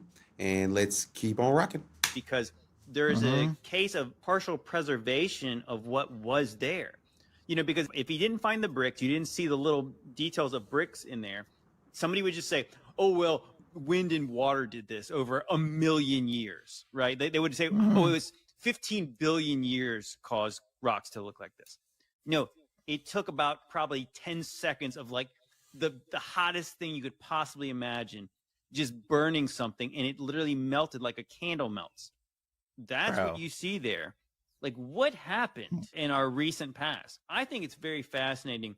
When I really got curious about the western part of the United States and like stuff like the Valley of Fire, in my mind, I was thinking of the days of Noah, maybe. I was thinking maybe like sometime around like the days of Jesus, like thousands of years ago. But when you find stamped bricks in there, so that means there was a brick factory that made bricks, right? You know, so obviously I think even like the earliest brick factories were like in the we're told, the mid 19th century. they had factories that made bricks en masse. So when did this thing melt like that? Elon Musk said something so shocking at this event. The audience must be completely clueless for them to go along with this rather than start heckling and saying, what the Sam damn are you thinking? Listen to this interview or this clip. It's absolutely shocking, and we're going to unpack it. I think we may be able to give people, if somebody's committed crime, a more humane form of containment of future crime, which is if you say, like, you now get a free Optimus, and it's just going to follow you around and stop you from doing crime. But other than that, you get to do anything. It's just going to stop you from committing crime. That's really it. You don't have to put people in like prisons and stuff. It's pretty wild to think of the various of all the possibilities, but I think it's clearly the future. Now, Optimus is that goofy little robot standing next to him. His idea is that criminals will have a robot following them around to prevent them from doing future crime. For one, how is this goofy little thing supposed to stop you from doing crime? But for two, I don't even think he was being serious about this. I think this is predictive programming or conditioning. Get ready for robots to police you. And whether that's in the form of AI policing us, like through our phones, through the internet, AI controlling what we say, what we can't say, getting us in trouble for things we say or think or type or research, etc. Or really conditioning us for like robo-cops. Remember Minority Report? When you would get in trouble for pre-crime, before the crime was committed, you get like sentenced and the cops come after you and whatnot. Minority Report. Now, here's the thing with Elon Musk that no one really wraps their head around, seemingly. Many of you guys probably will, but the vast majority of people have no idea. The guy claims in multiple interviews that AI is the greatest threat to humanity. He then proceeds to make brain implantable microchips, self-driving cars, and his whole thing centered around artificial intelligence. It's like warning you about a forest fire while they're stoking the flames of a campfire next to the forest. I mean, it's absolutely ridiculous. What's interesting, though, is that he's portrayed as this freedom-fighting dude. Woo!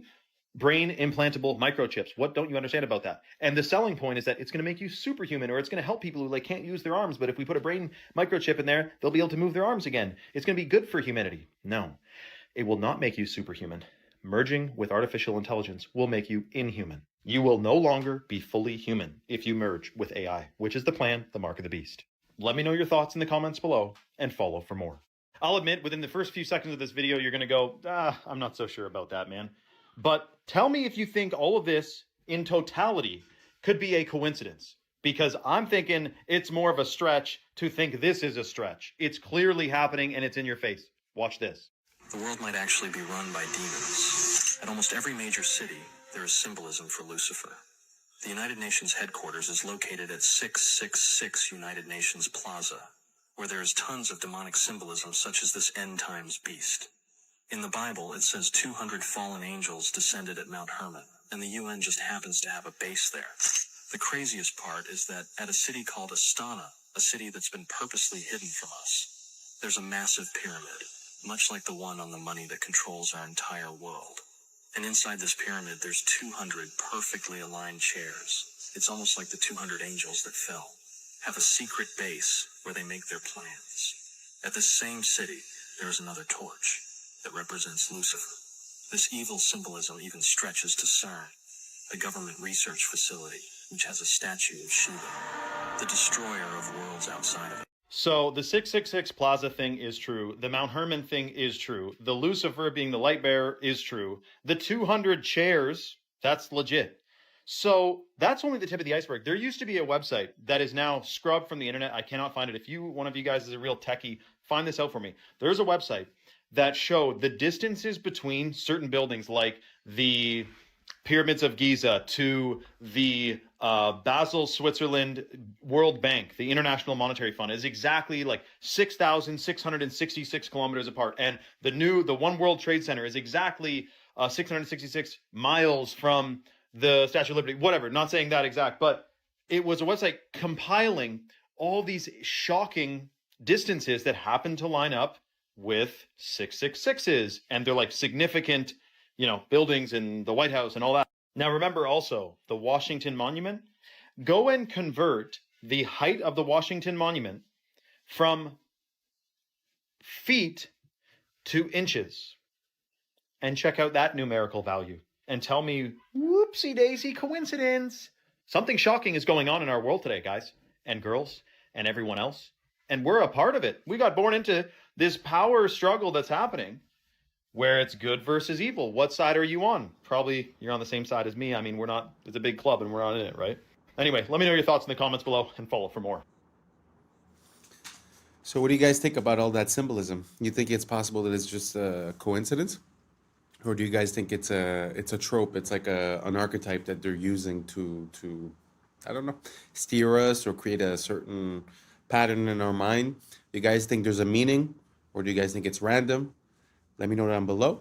And thank you very much for being here, because I think we've reached the end. And that's a wrap for today, familia. Whether you're tuning in with the sunrise or you're posted up after midnight, I appreciate your time, your energy, your curiosity. And don't forget, this isn't about truth or fiction. This is about perspective. If this sparked a thought, a laugh, a deeper question, then we did our jobs. Drop your thoughts in the comments. Keep the convo alive. Like, subscribe, and don't forget to hit that bell if you're riding a wave, because we're just getting started. Until next time, stay grounded, stay weird, stay critical. I'm Adam Strain, and this has been Adam Strain Reacts. Peace. Now it's time for us to link up. Really think we on the brink up. Making a change, we're living this strange. Living this change. Making a change. From living this change. Yeah.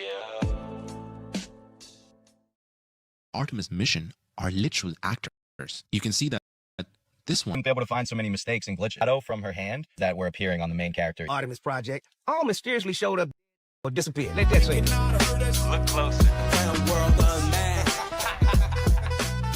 What's up, YouTube? Today, we'll be looking at disturbing TikToks that'll make you question reality. So without further ado, welcome to Adam Strain Reacts. Let's get her done. I like how she has her hair up and in a braid on the way to the launch pad. Then the second they get into space, she takes her hair out like this. When a braid would really be the most sufficient way to have your hair in space. And that doesn't even look like the same person, by the way.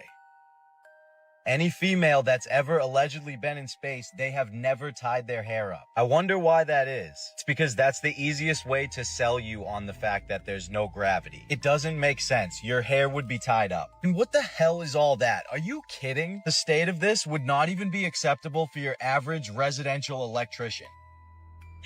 This is one way to do it, but we also have a treadmill, a bicycle, and weightlifting. I'm sorry, weightlifting? How exactly does that work if there is no weight in space? Why would you be using weights if there is no weight? And I'm sorry, but the hair sticking up constantly doesn't even make any sense. It wouldn't just constantly be up like that unless you intentionally pointed it up. According to what we're told, there needs to be a force acting on something for something to move. So it really wouldn't just stay up like that. If she were to just push it down, it should stay down until you actually push it back up. But for some reason, it's always straight up. I hate to say it because this is clearly fake, but this is a much better example of what your hair actually would do. Everyone's hair should always be doing the same thing, no matter which mission it is. But that's not something any of them would even have to worry about if they just did the logical thing and tied it up. That's crazy. I'm sorry.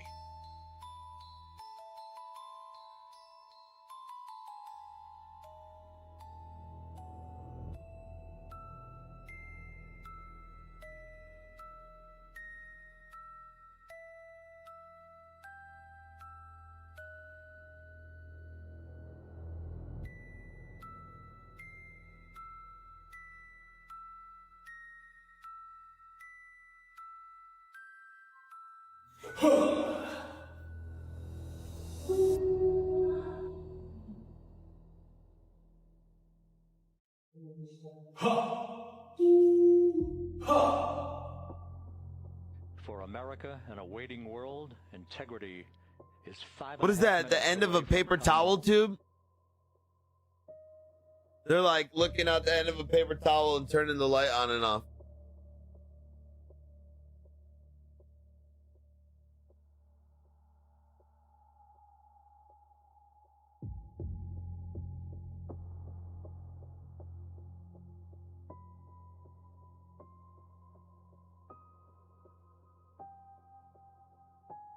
As you guys can see, we're doing a bit of a deep dive on the space stuff. I mean, it's something that really was an integral part of me questioning the world in which we live.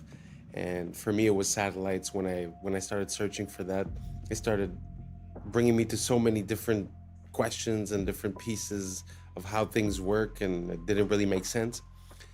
But that was a good example. I mean, he's like, oh, that looks like this. He just pulls it out and he does it. I think there's something about the way we intake information due to like credibility and stuff like that. Because basically, you know, I've seen videos where they show you a picture and they say, which planet is this or what is this? And it looks like a nebula, or it looks like Saturn or Jupiter. And at the end of the day, it was just like a random kitchen appliance or just liquid inside of oil, and then they took a picture. You know what I'm saying? Like, it's just, I think a lot of this has to do with how we're looking at the information. So does it really make sense that, I don't know, just like he was saying, that they're keeping the hair up, or that, you know, after all of this evolution in camera, somehow, you know, we only get basic shots, basic quality. There's no camera pointing outside all the time. So let me know what you guys think down below. So this is the Artemis 2 special. We're just gonna breeze through it. Let's keep on rocking. Fast are you going at your top speed? It's interesting measuring speed in space. So, you know, we use like air density and to determine Mach. So when we enter the atmosphere, we'll be going about Mach 25, 26, or 25,000 miles per hour. 7 miles a second. Wow.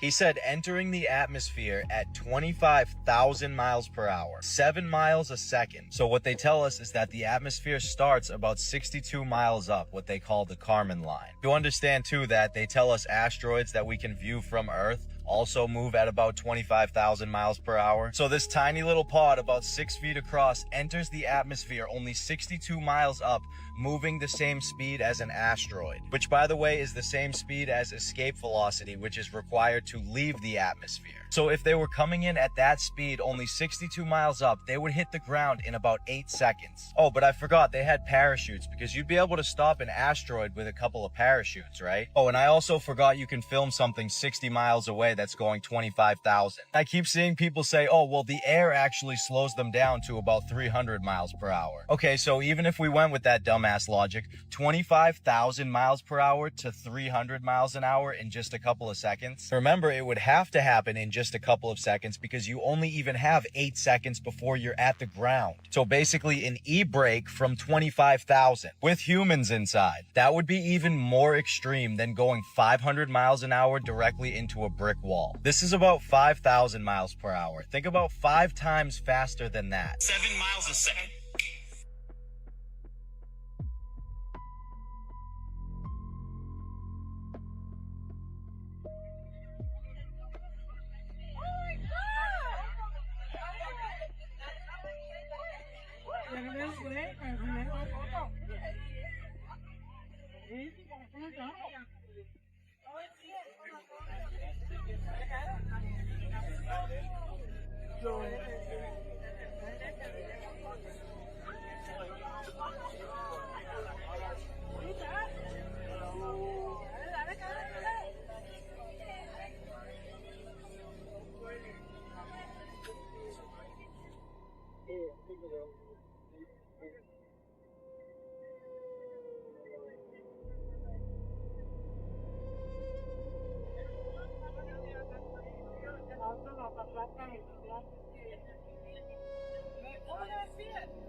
These astronauts are really an IQ test for the general public, because tell me why she's walking around just fine on stage, and then a few days later she's hobbling around like a baby gazelle that just fell out of her mother. Muscles don't just atrophy from being just fine from no gravity to barely being able to walk. Uma invenção de 1950, veículo híbrido, metade carro, metade avião. Na estrada, chega a 90 km por hora. Para voar, basta travar a parte inferior, dobrar as asas e acoplar a hélice. Sem ferramentas, sem complicação. No ar, alcança 160 km por hora, fácil de pilotar. Funciona com gasolina comum. Único problema, custos elevados para a produção e achar onde estacionar.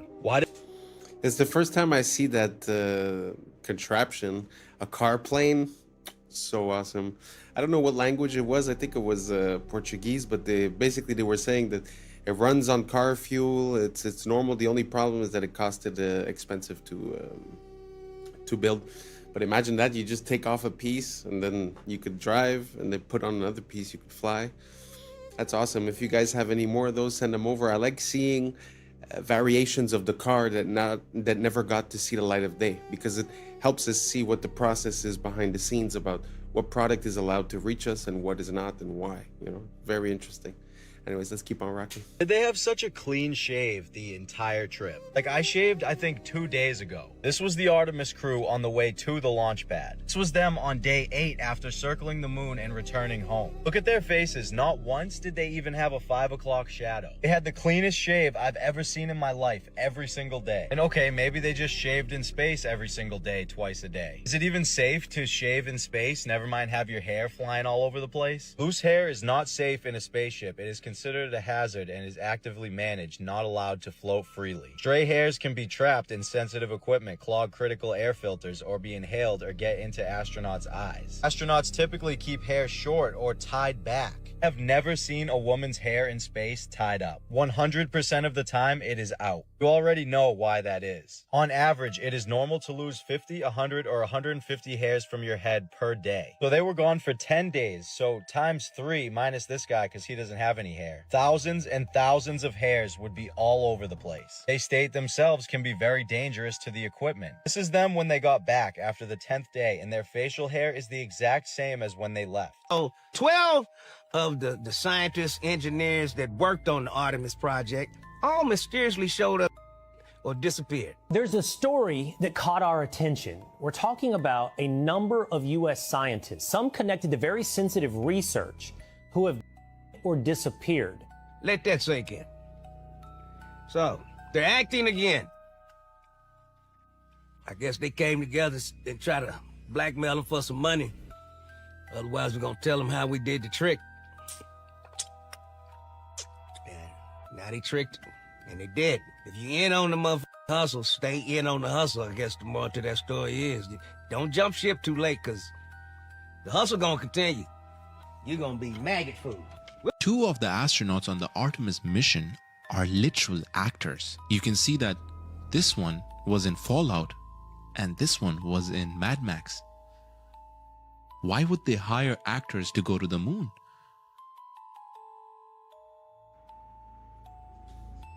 Isn't that concerning?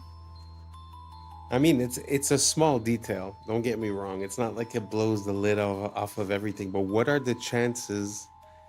And if you look at the girl astronaut, I don't remember her name, but if you look into her curriculum, like, she's been busy. Since 2003, she's been working at NASA, doing all kinds of stuff. So when is it that she becomes an actress? And how come? I don't know. You guys tell me, does it mean something? Does it not mean something? Let me know down below. Maybe I'm missing something. Let's keep on rocking. Get your tinfoil hats out, folks, because this is maybe my favorite conspiracy theory of all time. Okay, so one of the biggest conspiracy theories regarding the lunar landing is that we never went back after the 60s and 70s because we lost the technology. The idea is that the machinery and the tools that we used to get to the moon were either intentionally destroyed or lost over time. And the engineers that were working on it, they eventually all passed away. And so the actual hardware and the people that took us to the moon are no longer. What if I told you that the reason there hasn't been another lunar landing is because of lost technology? It's just not NASA's, it's Disney. What does Disney have to do with this, you ask? Well, naturally, we never actually went to the moon. We filmed the lunar landing and broadcast that as if it was really happening. Disney had government contracts with the United States. They worked with scientists like Werner von Braun. They filmed a very convincing lunar landing using green screen technology from the 60s that we simply do not have anymore in 2026.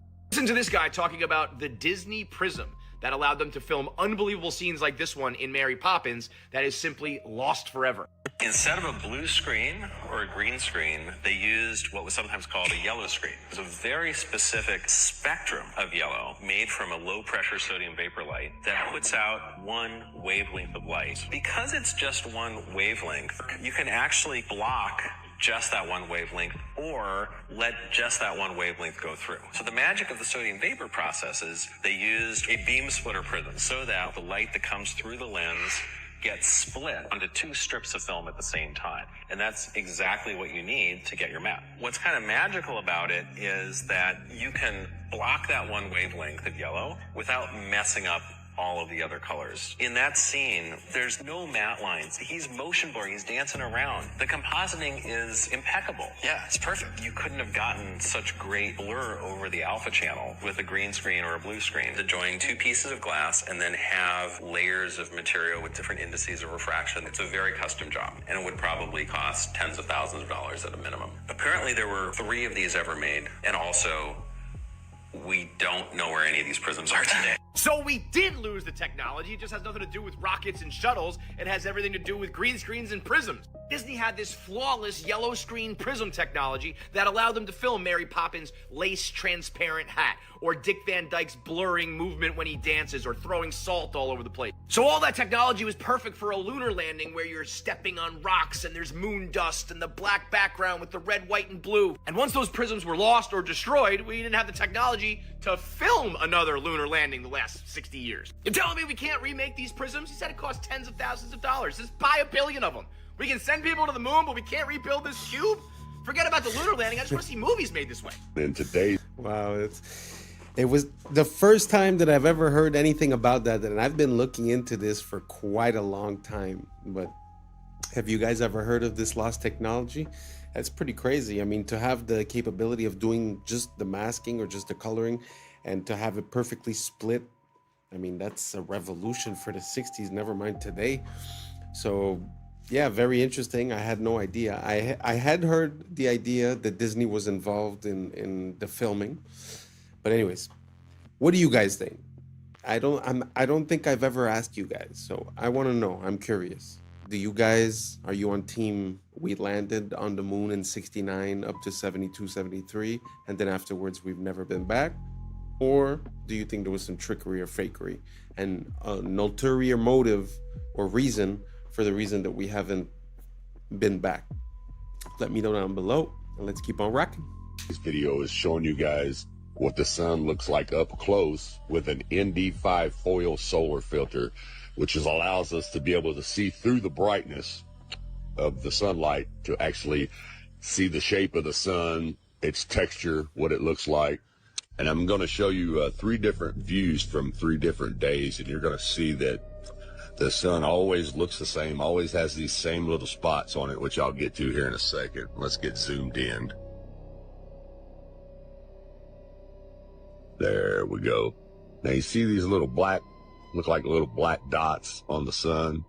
Now, to be honest with you, I don't know exactly what they are, but I know every time that I zoom in on it, they are always there. Now, they are not always in the same spot, but they always look the same. Every time I zoom in on this sun, these little black spots are always there. Every time on different days, no matter which day that you zoom in on it with the solar filter. And the cool thing about the solar filter is most of the time you could use your P1000 or your P900 and you'll never be able to see what I just showed you without the solar filter, because the sun is too bright. And this filter, it just filters out that brightness so you can actually, like I told you earlier, see the texture of the sun itself. Now, I'm not for sure if you can actually buy this filter for the Nikon P900. I just know that they have it for the P1000. So if you have a P900, you might want to kind of research that, maybe look it up and see if they have one. I'm sure they probably do, but I know they have one for the P1000, and it does a fabulous job, as you can see right here.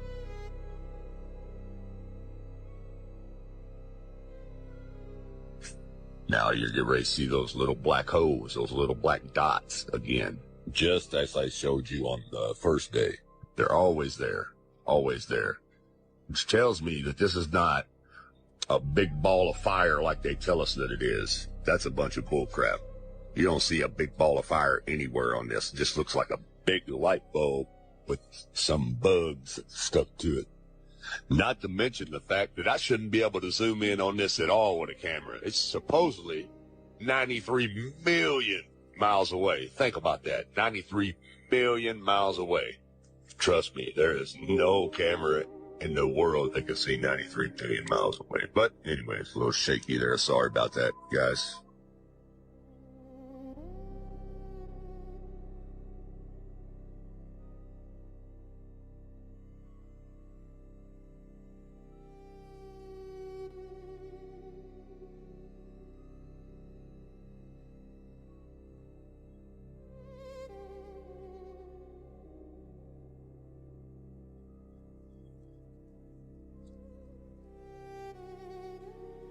Okay, now this is a total different day here.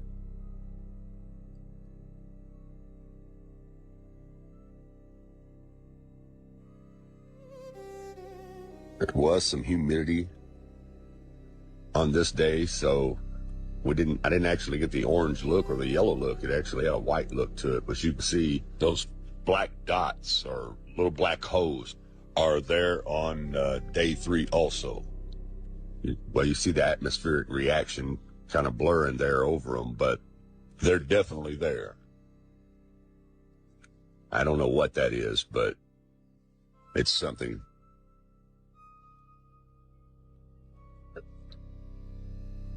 Now here you have NASA's computer-generated images. Now look what they show you.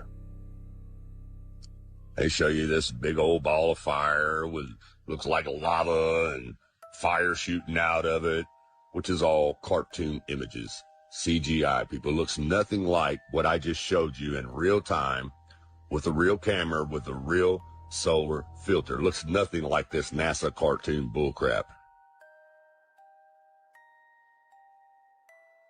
Yeah, you see that? You don't see nothing on that one when I zoom in on it. Just looks like a big light with some little specks on it, little holes on it. Looks nothing like this cartoon crap. I'm telling you, people, the Book of Enoch tells us that it's a luminary, not a ball of fire, as you can see here. And that which thus rises is the great luminary, and it is so named according to its appearance, according as the Lord commanded. As he rises, so he sets, and decreases not, and rests not, but runs day and night, and his light is 7-fold brighter than that of the moon. But as regards size, they are both equal. So do you... Wow, that's very fascinating, very beautiful. I really love this type of content, looking into things close, whether it be with a microscope, with a telescope, with a camera.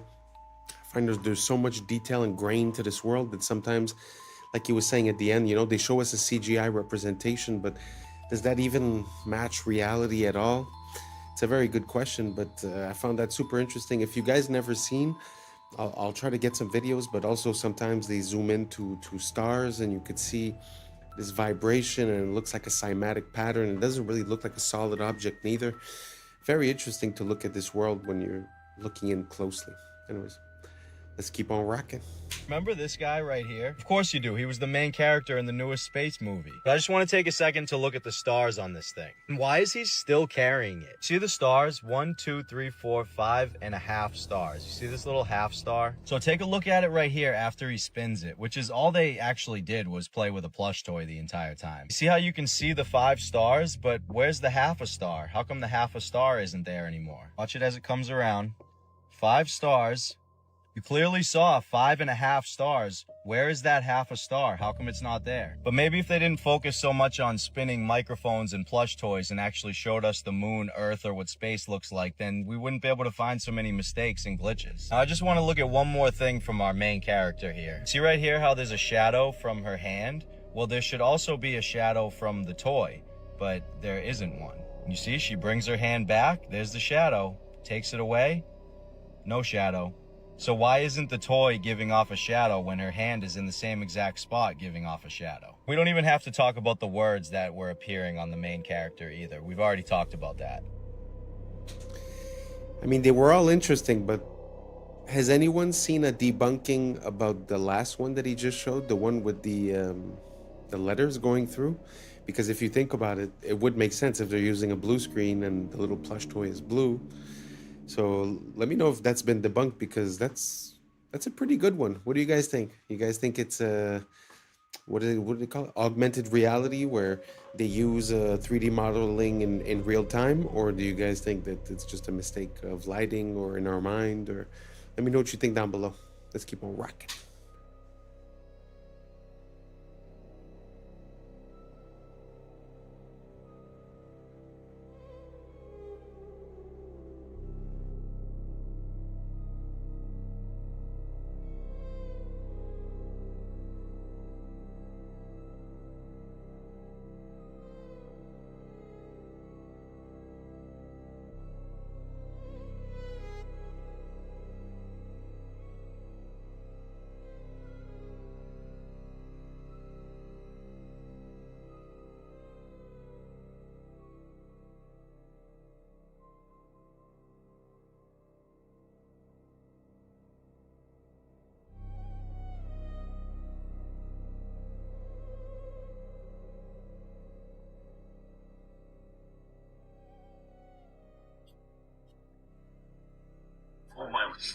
Where these are basically pods that you would drop out of the aircraft and they would parachute. Pods that you would drop out of the aircraft and they would parachute.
What do you guys think?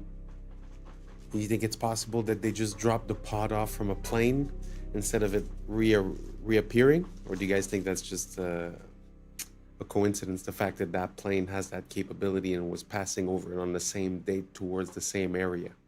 Let me know what you think down below. Let's keep on rocking. A lot of coincidences. Pas de caméra interne pendant l'ascension, juste des coupures pour faire place aux images de synthèse. Ils sont prudents pour pas faire les mêmes erreurs qu'avec Apollo 11. Après tout, si c'était faux, pourquoi ça deviendrait vrai? We're going to the moon. La NASA, c'est une télé-réalité, avec des acteurs présentés comme des cartes Pokémon. On sait tous que les images de 69 ont été faites en studio, avec un ralenti x2. Et si on met en vitesse normale, on peut visualiser les harnais. Et regardez la simplicité du décollage depuis la Lune pour le retour sur Terre. Il était plus propre que la vidéo d'aujourd'hui. Et celui qui filmait est resté là-bas. C'est peut-être Buzz Aldrin d'ailleurs, un astronaute, acteur et franc-maçon, qui nous répète ne jamais avoir été nulle part. We did go there. Et il porte même une bague maçonnique sur cette photo culte. Et ici aussi. Parce qu'on a affaire à un théâtre occulte. La fusée fait 322 pieds de hauteur. En Gematria Prime, Artemis 2 égale 322, le fameux nombre de la société secrète Skull and Bones. Parce que la conquête de l'espace est une conquête de l'esprit, répétée depuis ton enfance pour t'éloigner de la réalité et t'enfermer dans leur prison digitale.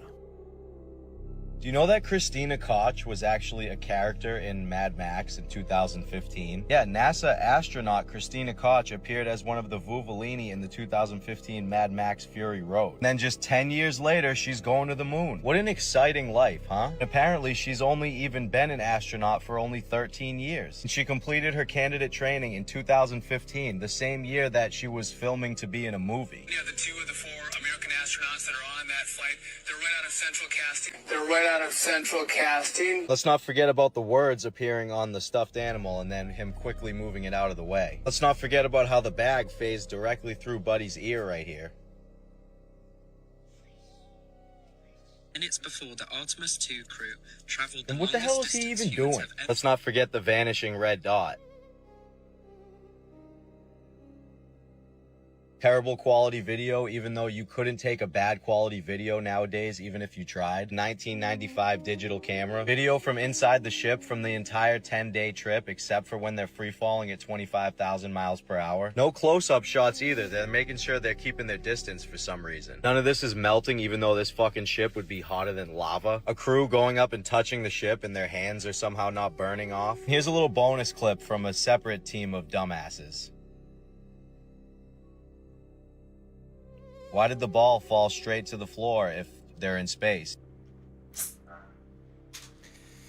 So, it's really not a question of you should believe this or that. I'm really wondering. To be honest, I'm not even decided on any way, shape, or form. But a few quick questions. Have we been to the moon? Is the sun really 93 million miles away? Do the pictures we have or the representations that we have of the planets or the galaxy or the solar system, are they realistic? Is it true? Let me know what you think down below, and thanks for rocking. And that's a wrap for today, familia. Whether you're tuning in with the sunrise or you're posted up after midnight, I appreciate your time, your energy, your curiosity. And don't forget, this isn't about truth or fiction. This is about perspective. If this sparked a thought, a laugh, a deeper question, then we did our job. So drop your thoughts in the comments, keep the convo alive, like, subscribe, and don't forget to hit that bell if you're riding a wave, because we're just getting started. So until next time, stay grounded, stay weird, stay critical. I'm Adam Strain, and this has been Adam Strain Reacts. Peace! I don't know what y'all think, but now's the time for us to link up. Really think we on the brink up, making a change from living this strange. Living this strange.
Meet the world's fastest backwards runner. Are particles real? I think in a way physics has been a progress away from this. This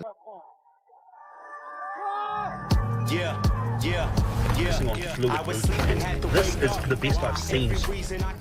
What's up, YouTube? Today, we'll be looking at disturbing TikToks that'll make you question reality. So without further ado, welcome to Adam Strain Reacts. Let's get her done. Hi, I'm Aaron Yoder. I'm a backwards runner. I have the world record for the fastest smile ran backwards.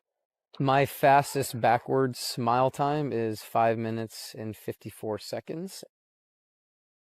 I've been running for over 20 years. I started running competitively when I was in elementary school and then ran on scholarship during my early 20s. I ran so much that I sustained a knee injury.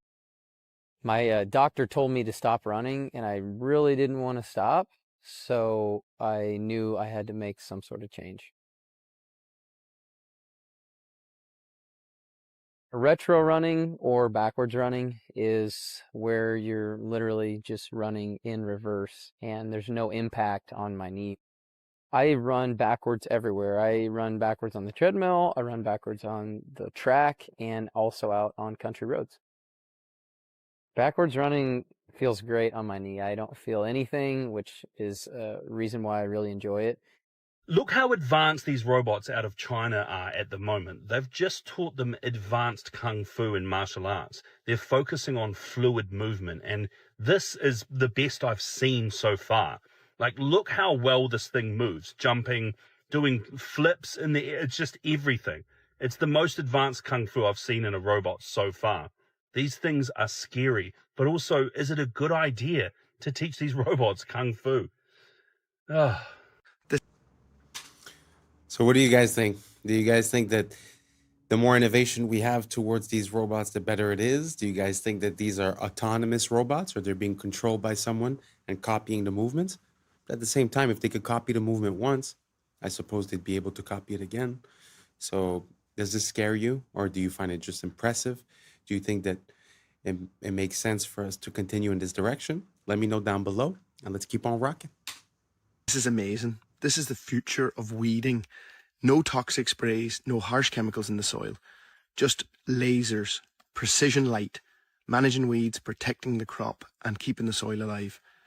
This is working with nature, using and harnessing technology for a safer, cleaner, healthier future in food. Wow, I had never seen that. I find that amazing, because often we say, oh, look how man has been in evolution, but oftentimes, like if you look at, the structures or the architecture, we actually see a decline, right? But this is truly something that I find is next level, because what is truly archaic, I think, is to put poison on a plant that you're going to eat. That is, not the smartest thing, in my opinion, personally. So what do you guys think about this? Using lasers to target and to not affect the normal crops? I find this is a step forward towards us being a bit healthier and having access to food that is worth eating. Do you guys agree? Do you guys disagree? Let me know down below. Let's keep on rocking.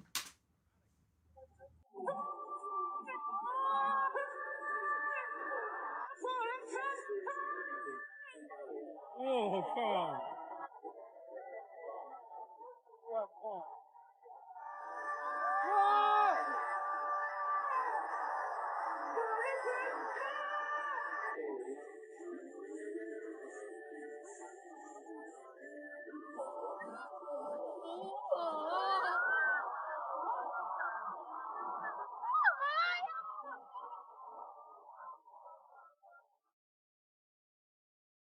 What? I know y'all have already seen the memes that say like, oh, Japan or China is living in the year 3000. Sometimes it doesn't make sense, but this actually does make sense. It does look like the future when you look at that show, the way that they've already implemented the robotic help part, very interesting. So do you guys think that it's going to help, or do you guys think that it's going to take away the job from, backup dancers? Do you guys think that it takes away from the art, or do you find that, listen, times are changing, and we got to go with the flow. So let me know down below, and let's keep on rocking. Doesn't the Parthenon have any straight lines?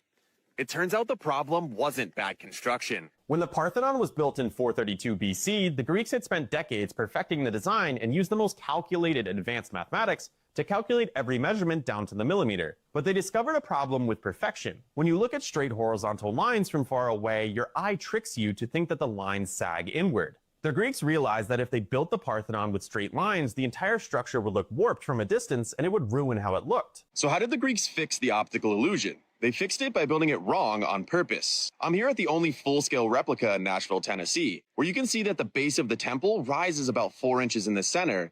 The columns lean slightly inward and bulge in the middle, and even the horizontal beams across the top curve upward. But from ground level, these intentional distortions cancel out the optical illusion, making the building look geometrically perfect. So the Greeks knew that perfect architecture isn't about what is straight, it's about what looks straight. Sabina, what's your opinion? Are particles real? Are particles real? So I would describe myself as an instrumentalist. I don't believe that mathematics is real. I think mathematics is a tool that we as physicists use to describe the world. And in this mathematics, we have definitions for things that we call particles. That might be an excitation in a field, or it might be an irreducible representation of the Lorentz group, or it might be a quantum of energy, and these are all related. And then we know what we're talking about. That is what I mean by a particle. But are particles real? I don't know. I'm not sure I know what this even means. This is a question I leave to philosophers. Lucky we've got one. For me, the interesting question is, are particles fundamental? The particles that we currently know of in the standard model of particle physics, electrons, quarks, photons, and so on, are they fundamental or are they made of something else? I know we like to say that the science is settled, but truly a lot of the things that we operate on are basically adaptations, or their theories, or their ways of comprehending the world and explaining it. But to hear a physicist say, just utter that question, are particles real, actually just shows how there might be a difference between what we believe has been understood and what truly is understood. Because when you look at a physical representation of something, like let's say a map, the map looks authentic, it looks like it makes sense. But we know nowadays that when you look at the details of the map, it's very hard for it to be a perfect 1-to-1 ratio. It's actually, I think, impossible. And that's why when you see the Mercator map, the projection that Google Map uses, you see the distortion between, let's say, Africa and Greenland, where it looks about the same size, when in reality, Greenland would fit, I think it's 9 times in Africa, something like that. So it kind of makes sense to me that that would, transpose into this application. But tell me what you guys think down below. Do you guys think that the way that we approach science and the science of small things is a physical way of seeing it? Or do you think it's a way that we can understand the concepts and give a name to the effects that happen, when in reality it might look physically different? Just a question. Just wondering what you guys think. Let me know down below, and let's keep on rocking. All right, boys. So before I got on my freaking airplane ride, my Spirit Airlines ride, I went around looking, right? And I was taking videos, and I was like, oh, Palin gonna freaking love this. But so I was looking for anyone fueling planes, right? I went and I found this truck. I was like, oh man, I wish he'd be fueling. I wonder how much fuel that thing holds, right? I looked it up, okay? I think it's about a 5,000 gallon fuel truck. So let's say 5,000 gallons just to make everything easy, right? Most of Spirit Airlines planes are these A320s or whatever, different versions of them. So I'm pretty sure I was on one of those. And it looks like it's like, let's say roughly 5,000. Let's give them the benefit of the doubt. It's only 5,000 gallons of fuel that they're putting in these planes, right? Even though things like the Airbus A380, look, they're saying that they put 85,000 gallons of fuel in those. Like, come on, what are you talking about? What is 85,000 divided by 5,000? They're saying they put 17 of these fucking trucks in there, okay? Okay, so that's a big plane, right? let's just assume they're putting one of these trucks in my size plane, my little, you know, it's only one floor. These A380s or whatever, they got double deckers, right? So my plane can, at the very least, hold a whole 5,000 gallon truck full of fuel, supposedly, right? So why are they showing up with this? What the hell is that? Look, again, Jet A fuel, okay? Where's the, what is it? They're not putting 5,000 gallons of fuel into this wing. And then don't even get me started on the fact that they say it's in the wings, dude, right? Think about it. You're a big old jet airliner. You're going, what does water do? What does jet fuel do when it tips? It all sloshes, okay? So if you're sloshing it around, do you really want that in the wings? Minus that, if you ever watch outside of the plane wing or the plane windows, what are these wings doing? They're going, are you putting flammable fuel inside of a floppy little wing noodle? What are you talking about? Then also, how long would it take to put 5,000 gallons of fuel? How long does it take to put 10 gallons of fuel in your truck, right? This hose, not that big. It's not that big, right? So this guy was there for like 3 minutes. What the frick are they trying to pull on us? 5,000 gallons of fuel? BS, dude. And I'm not crazy. I'm not saying that we enter like a hyperbaric chamber and they put us to sleep and it's all 3D. I'm saying this is flying on sky electricity, and that's what they're hiding from us. These things get started on the ground. I don't even think the plane starts them. I think they have a machine that starts these turbines, and then they just run from electricity. Fuel. Love you. Bye. The planes are very interesting because, you know, it's sort of like the day that they decided to put a price, like a global price on the barrel of oil. They had to make the case that it was biological and that it was a part of let's say, of a dinosaur that got compressed and this and that. So there was biological material, basically, meaning that there would be a limited supply. And since those days now, we see that, you know, we've never missed any, and it seems to be the most abundant liquid on this planet other than water. So what if it was the same thing for the planes, where they're using the fact that you're using that much gas to give the price, right? But what if they weren't? Because like he said, you know, the amount of tankers and trucks that they would need per day, and the speed at which they refuel. And, you know, he's talking about the electricity, which is true in a way. We have measured that at the ground, which is like electrically talking, the ground is ground, right? And then as you go up, basically there's a voltage that amplifies as you go up. So it's not crazy, the idea that there might be electricity involved. But just to give a second theory, let's say, you could also consider the fact that compressed air. So you're going at a speed that's very fast, and you have these turbines that are compressing the air because the entry is big like this and the exit is big like this. So what you're seeing a compression of air, and then where is that air going? It's going on the wing because the motors are actually in front of the wing. So the air would be going here and sort of like pushing it up. So that's just an idea. I've also seen videos of a turbine that was disassembled. And when you see the interior of the turbine, it has these little metal plates that are sticking out. And when you touch them, they sort of hit a certain frequency and resonance. So you hear bing, bang, boom, ding. And the idea would be, sort of like a bee. They say that the way that the bee moves, it's vibrating from its thoracic chamber, and it sort of makes it lighter because of resonance. So what if they were using the concept of resonance, compressed air, electricity? So these are all just ideas that I'm giving you, but it's very interesting to think about the logistics. So the city where I was born, they tell you that there's, let's say, 100 planes per day. And when you do the calculation of how many gallons and how many tankers, it would be literally like a tanker every minute or a tanker every 30 seconds. And again, just the time of refueling. So I find it's just a very interesting question. For me, there's nothing that's really off the table. So let me know what you guys think. Is this crazy? Is this ridiculous? Are we sure? Let me know what you guys think down below, because if you guys see a possibility in this, I might do a deeper dive and show you guys some other content regarding this, because I find it's pretty important, because the freedom and the capability and accessibility of travel and of energy has a very big impulse, a very big effect, let's say, on our capability of, you know, creating new technologies, of being self-sufficient. So just putting a barrier to entry to having, you know, the gas or the electricity or this or that would change our life significantly. So that's why for me, it's not something that I shy away from or that I'm scared of talking about.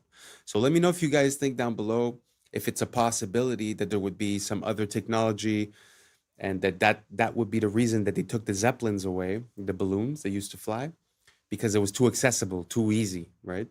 So let me know what you guys think down below. And like I said, if you ask me, I'm going to do a deeper dive on this. So let's keep on rocking. X-Men is about Martin Luther King and Malcolm X. Yes. Magneto is Malcolm X, and Martin Luther King is Xavier, is Dr. Xavier. Their philosophies were that's where he got it from. Yeah. It's all, a lot of stuff is from black stories. And they just kind of, Superman is the Egyptian about Osiris, you know, like power from the sun. Same thing. Oh, wow. Oh, yeah, I read all. I love that. I'm just now hearing that for the first time. I never knew that. I love that. And when I was with Stan Lee, I love bragging about it, because I don't care. If you didn't meet Stan Lee, you can't with me. Yeah. Stan Lee, I was in his office for 3 hours. He was 89 years old. My friend went on a break, said, yo, hang out with Stan. I'm sitting with Stan Lee.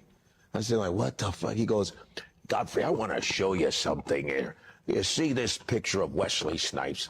Big ass picture of Snipes with the blade. He goes, he's the reason why Marvel got out of bankruptcy. It was him. Wow. It was because we had Blade. Blade is the reason he saved Wesley. And I go, and we ain't seen another Blade in 25 goddamn years. Crazy. But they got 18 Spider-Mans, 90 this, and Wesley Snipes saved. But this is how fucked up his business is. Yep. Look at that. Eddie Murphy saved SNL. Bill Cosby saved NBC. In Living Color changed the halftime for Fox.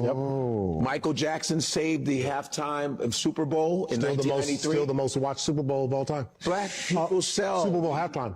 So. We sell. It's just that they just can't get it out of their heads. They think we just can't give them too much because they'll do something. We're not going to act like you. We're not like that. No, we like to see everybody win. We ain't like you. And it's pathetic. It's like black people sell. They didn't think black people sold overseas. It was like, you guys don't sell. But then Black Panther gets $1 billion. And then I was in Saudi Arabia. And they were like, this is the only movie we've let in. Because they ban all American in Saudi. They go, no, Black Panther, yalla, yalla. The entire... Wow, I had never heard that, actually. It's very interesting. It actually makes me think of, you know, the story of the Matrix and the Terminator were connected, and they were written as well by a black lady. And I find there's no credit that's given. And the part that really stuck with me is the fact, like when he said, you know, Blade saved Marvel, and there hasn't been a movie in 25 years, yet there's been 18 of the Superman, of the Spider-Mans and this and that. Very interesting, because really, when you think about it, why wouldn't they release things that they know work, and they would try to, I say ruin, but, you know, like destroy all these long-standing franchises. I have a hard time understanding Disney, to be honest, and everything that they've been doing in the past, let's say 10 years with the movies.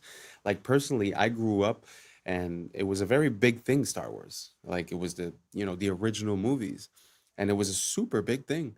And now I can't even bring myself to watch the new ones. It's like, I can't even follow it. It just seems so distorted and so, and to make a quick parallel, if you guys haven't seen, there's a movie or a trailer about when Anakin sort of becomes Darth Vader, and it's all done by one person using AI. And I think that's going to be the downfall of these companies, because for once we're going to be able to create the things that we want to watch, and we won't have to wait for them to provide it to us. So I think we've hit like a limit where the things we want to see, whether it be another Blade or whether it be, you know, he was saying the black comic books, or whatever it is, I think now we're going to have the capability of doing it. And when they see the response, I feel like now we're going to be able to have a bit more negotiating power. So I'm very interested to see where, Hollywood and the movie business is about to go, because I feel like the fact that we're able to influence it and actually render movies is going to put us in competition with the bigger companies. Do you guys see what I'm saying? Do you guys see the fact that maybe they've had control for too long and they've been taking decisions that haven't been based on the reception and have been based maybe on things that they'd like to put into our subconscious, our mental? Let me know what you guys think down below, because we all know that Hollywood comes from the wood of the holly tree, which is how they used to make magic wands, right? So there is something metaphysical and something magical about the way Hollywood has been handled, let's say, in the past 100 years. So let me know what you guys think down below, and let's keep on rocking. Our banking system just got exposed, and they're using crypto to multiply your money behind the scenes because nobody understands it. You're going to understand it now. The Genius Act was signed into law in July that allowed banks to create stablecoins legally. If a customer wants a stablecoin, the bank can issue it, but the customer needs to give the bank real cash, and they get to use that cash for investments. I don't know if you guys knew that. So you get 100,000, for example, in the form of a stablecoin to use in crypto, and the bank gets to use your 100,000 for other investments. The vast majority of those investments are usually treasury bills. So the bank takes your money, they put it into treasury bills. Now, a treasury bill is basically debt from the United States.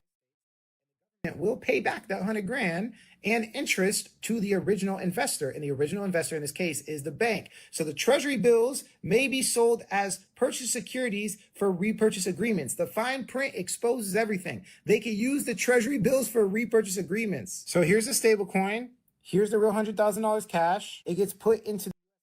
I want you to remember the colors because it shows the multiplication, duplication they're doing. Because got 100,000 from the bank, which was your money from the stablecoin, they get a treasury worth 100,000 plus a 3% yield. The bank profits $3,000 off of your money. And then because of the fine print we just read, they're allowed to take that treasury and loan it out to an investment bank and get another lump sum of cash for no reason. Let's read it again just in case you forgot. Treasury bills may be sold for repurchase agreements. This is called the repurchase agreement. So the investment bank takes a little fee and they give the original bank even more cash. $99,000, they take their fee, they give them more cash. And then they take that new cash and you guessed it, they put it right back in debt. The government gets another investment, that's the green right there, and then the government another T-bill for another 3% yield. So the original bank has two T-bills and double their yield. Now this is where it gets even more scary. Well, remember that person that got the stable coins out?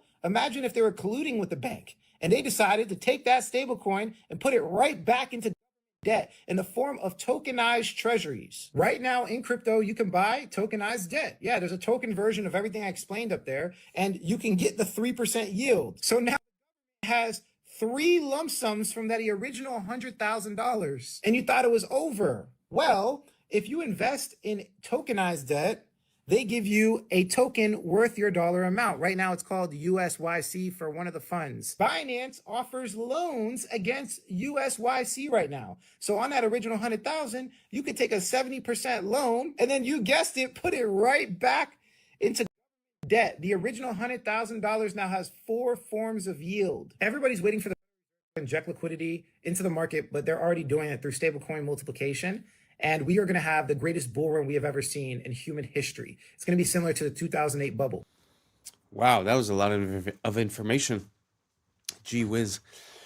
So this makes me think, like, money came from the idea of value, and now we've gotten so far away from value that it's seeming like a video game. It's seeming like, when you go on a game and you look for money duplication glitch, you could find some of those.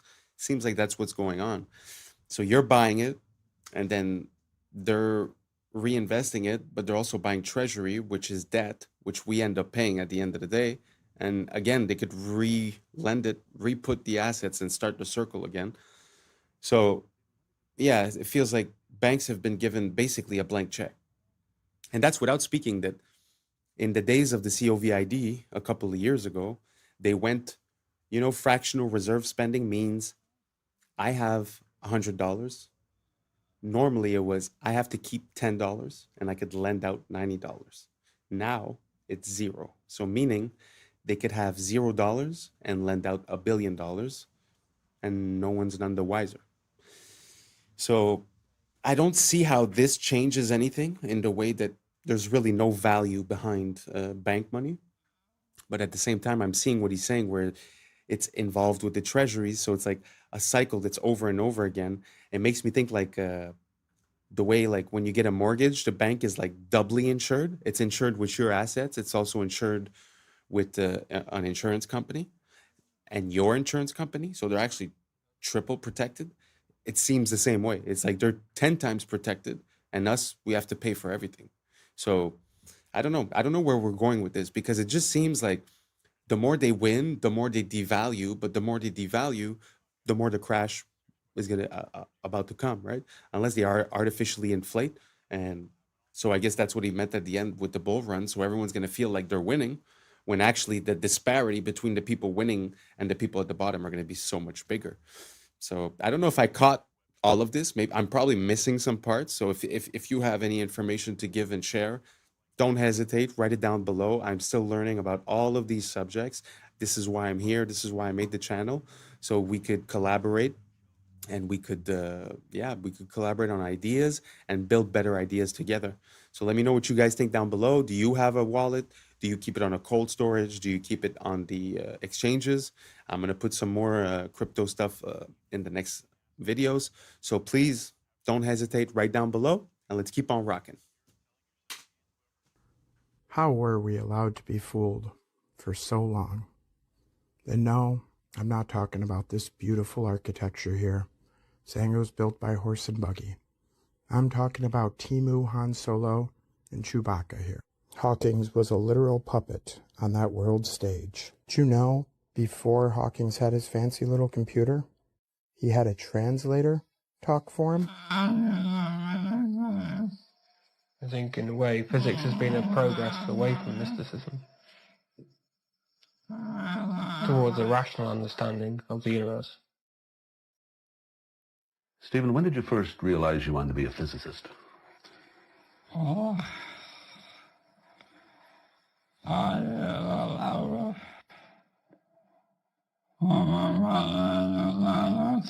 think I knew from about the age of 9 or 10 that I wanted to be a scientist. Most of my activities, like playing with model fireworks, or model railways, or playing complicated games, was aimed in some way at finding out how the world worked around me.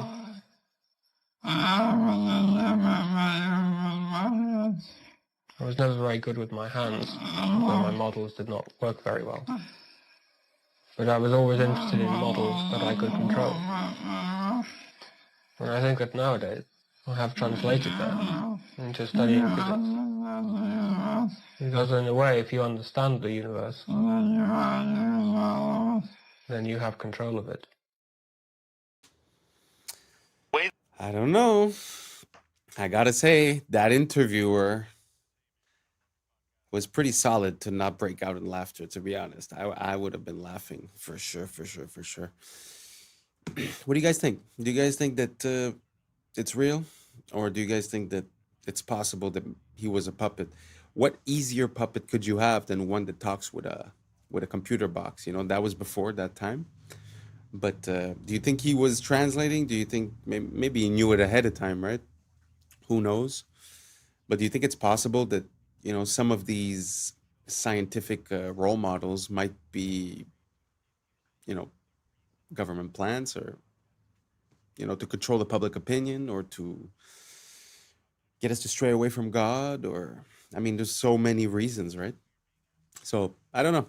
I have no opinion on this at all. So you guys let me know. Do you guys think that was a pure translation, or do you guys think it's a bit ridiculous? Let me know down below. Let's keep on rocking.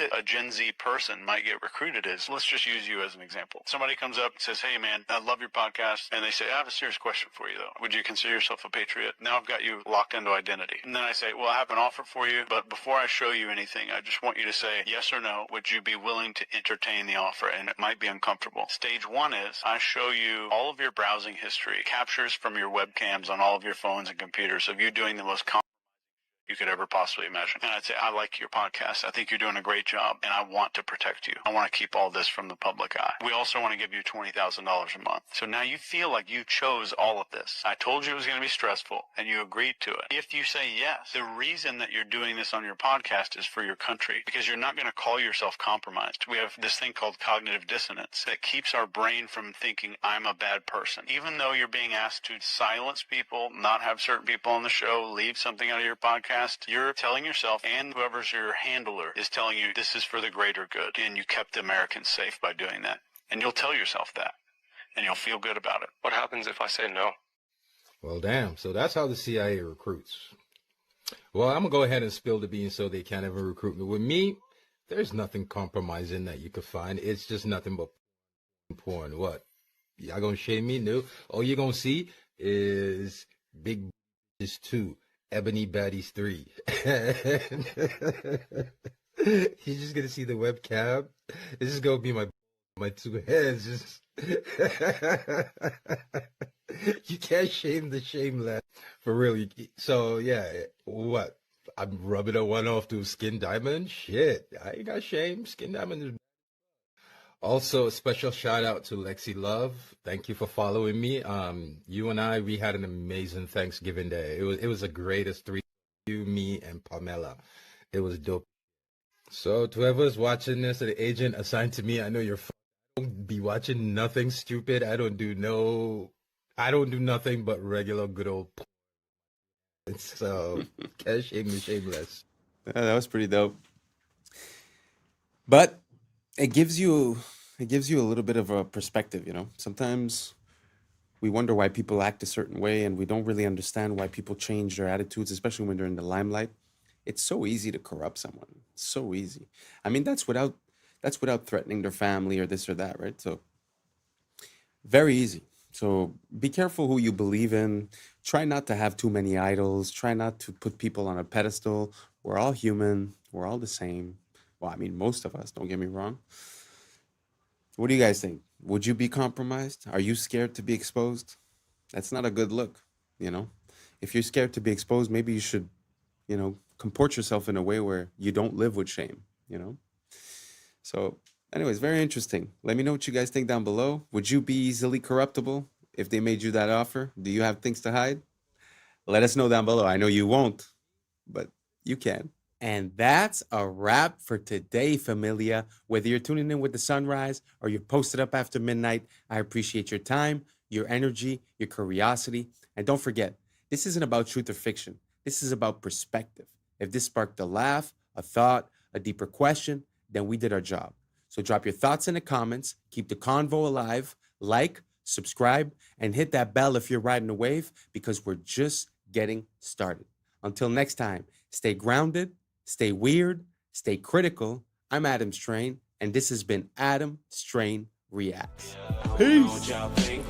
Now's the time for us to link up. Really think we on the brink up. Making a change from living this strange. Living this strange. Making a change from living this strange. Yeah.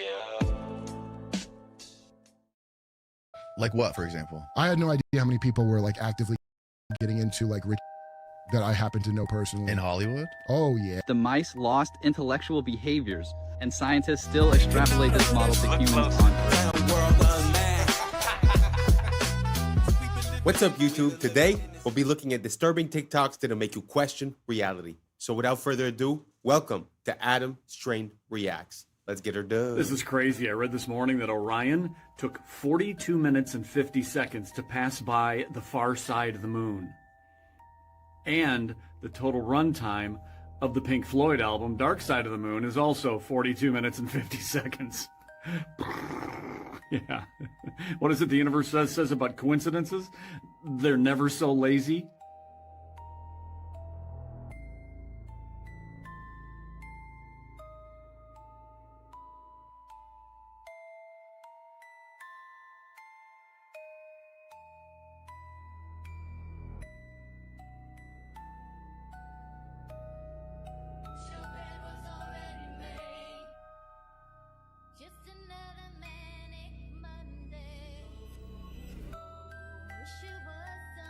Era assim a vida dos entregadores e você achando que é fácil. Não, olha isso aqui, ó. Tem que ter habilidade, meu amigo. O cara vai lá de moto e ele tem que ter habilidade para lançar na mão da pessoa e muitas das vezes por debaixo do portão ou por cima. Olha isso aqui. Isso aqui é técnica. E isso aqui era uma profissão lá nos anos 70, 80. Olha só como estamos hoje, né? Hi everyone, so I'll give you a look in here. So I built a lot of things in my life, but I think this is the best thing I built by a mile. So this is a bee therapy hut. So I'll give you a quick look in here and show you what's going on.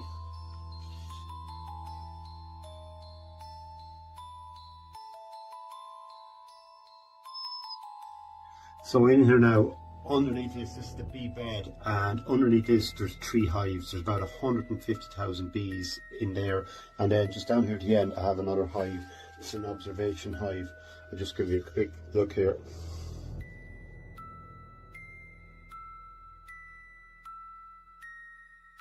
So you can see all the bees, they're working away there today. Now they're actually out flying today. It's a nice mild day, but they're feeding away. I didn't take any honey at all now from this hive. It's all left to them. So we have a symbiotic relationship here. I'm providing them with a good home, and they're giving me a beautiful vibration in here and a beautiful aroma. So the concept is then you lie on the bed here, and it's sort of white noise. There's a vibration underneath me, and then behind me here I have all the bees, which are causing a beautiful aroma in here because there's 2 little holes on top of that hive.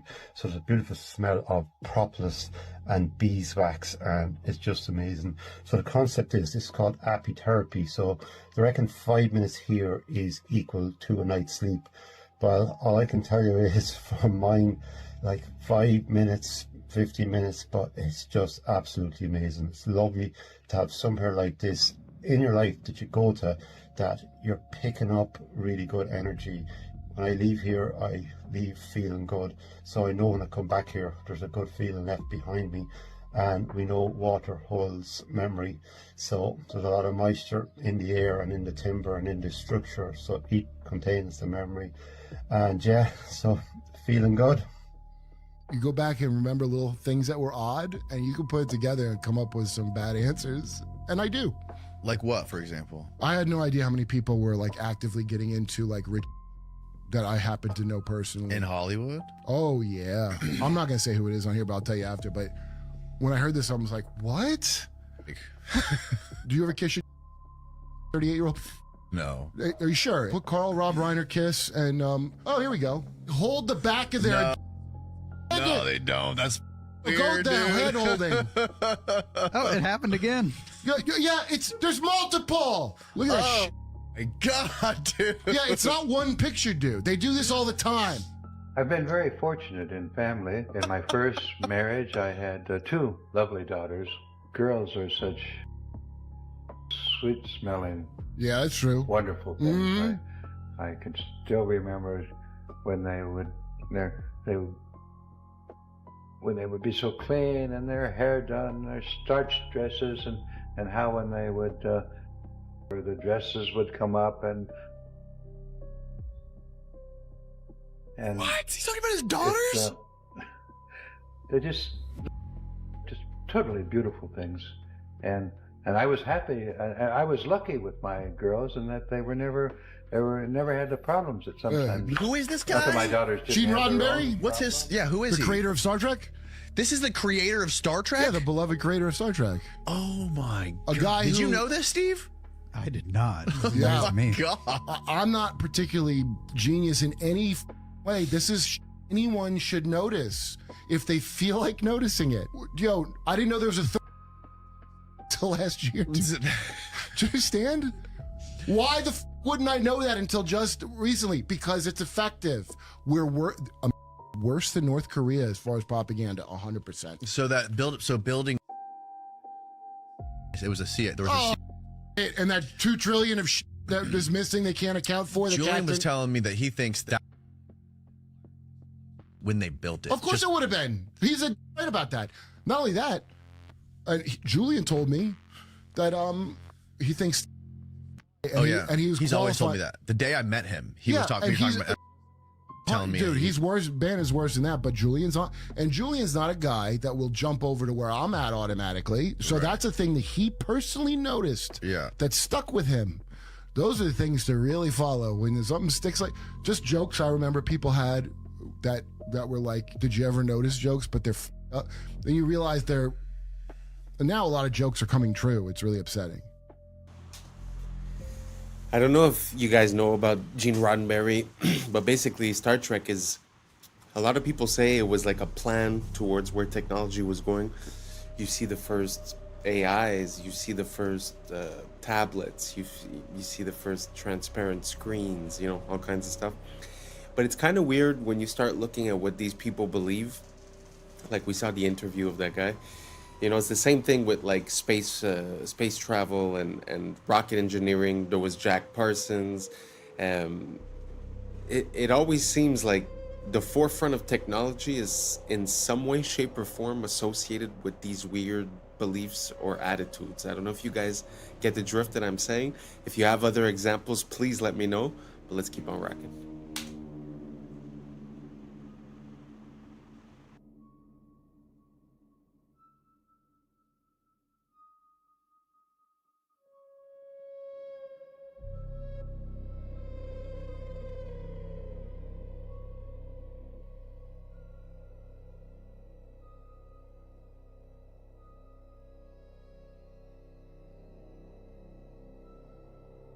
Watch this. This is awesome. All right, man. I'll go ahead and get that for you. You guys asking for a lot today. Say excuse me. Say excuse me. Say excuse me. Excuse me? Say excuse me. Excuse me? Yes, sir. Can you talk to our manager? You need to speak to my manager? So that's what we not gonna do. We not gonna get no attitude with that. You understand that? Yes, sir. So we're gonna put our hands down and we're gonna ask nicely. If it's okay, may I speak to a manager? Sure, please. It's okay. Can we speak to your manager? Yeah, I'll go get my manager for you. Right. Say thank you. Thank you. Mm-hmm. What's his problem? He might be having a bad day today. Who knows? Sometimes they don't. Sometimes they Yeah, sometimes people, hey, look at me. Sometimes people have bad days. But we don't catch no attitude. We don't get an attitude back, nor do we, start snapping at people. We don't curse. We don't do any of that stuff. You understand that? We as men keep our bearing. You understand that? When we have issues, what should we do? Stay calm and keep our bearing. You understand that? Yes, sir. All right, so we had to ask her to speak to the manager just because we just need to let her know our experience. Because he's not doing good. We're not having a good day at the restaurant. We've had to ask for our refill. We had to ask for silverware. We had to ask for plates, all this stuff. And then he not bringing stuff out. We had the wrong food. So think about all that stuff. And then you need to tell the manager that when she gets here, okay? But you're going to tell her nicely. You understand that? Nice to meet you. How can I help you? We having a complaint about the waiter. We went ask for more plates and refills. He smelled the plates and he said it was way too much. So y'all were being too much and that he threw the plates down? Yeah, I have any complaints on this side? And also, when we had got our food, he had forgot to give us silverware.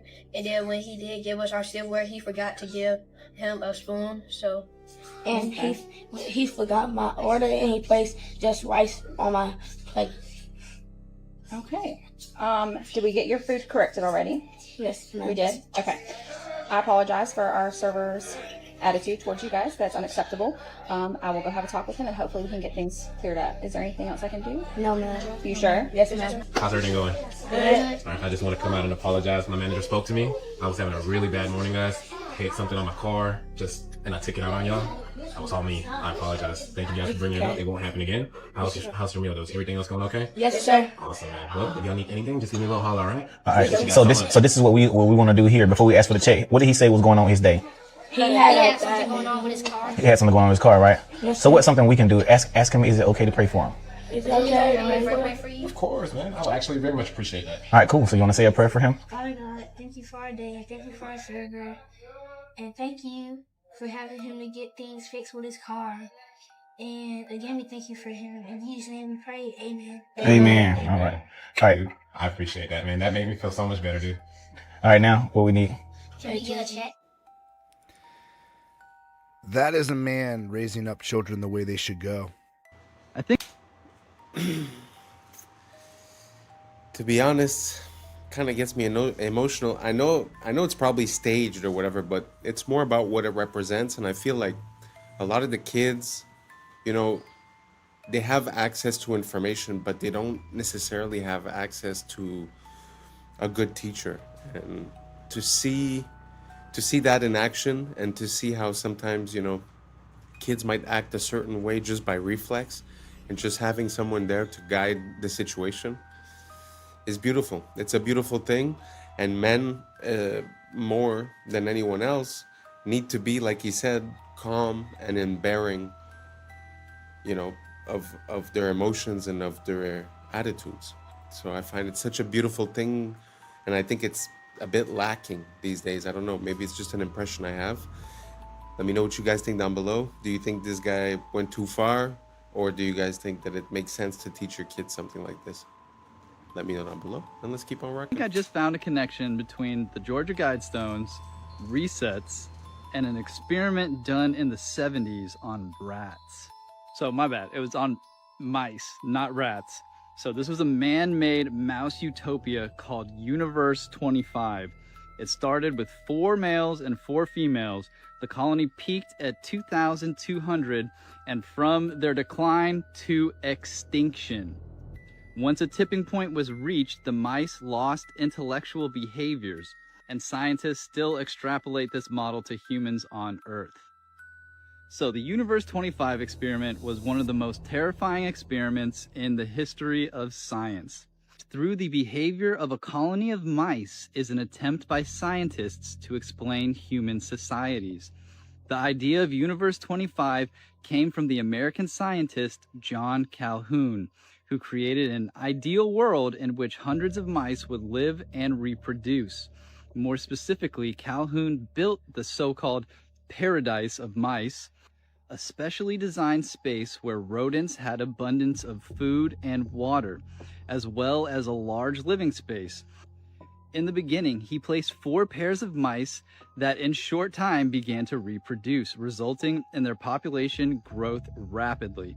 However, after 315 days, their reproduction began to decrease significantly.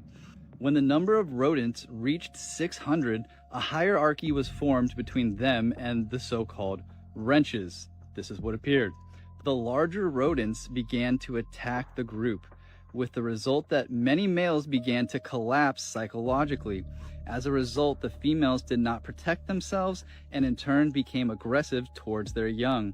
As time went on, females showed more and more aggressive behaviors, isolation elements, and lack of reproductive moods.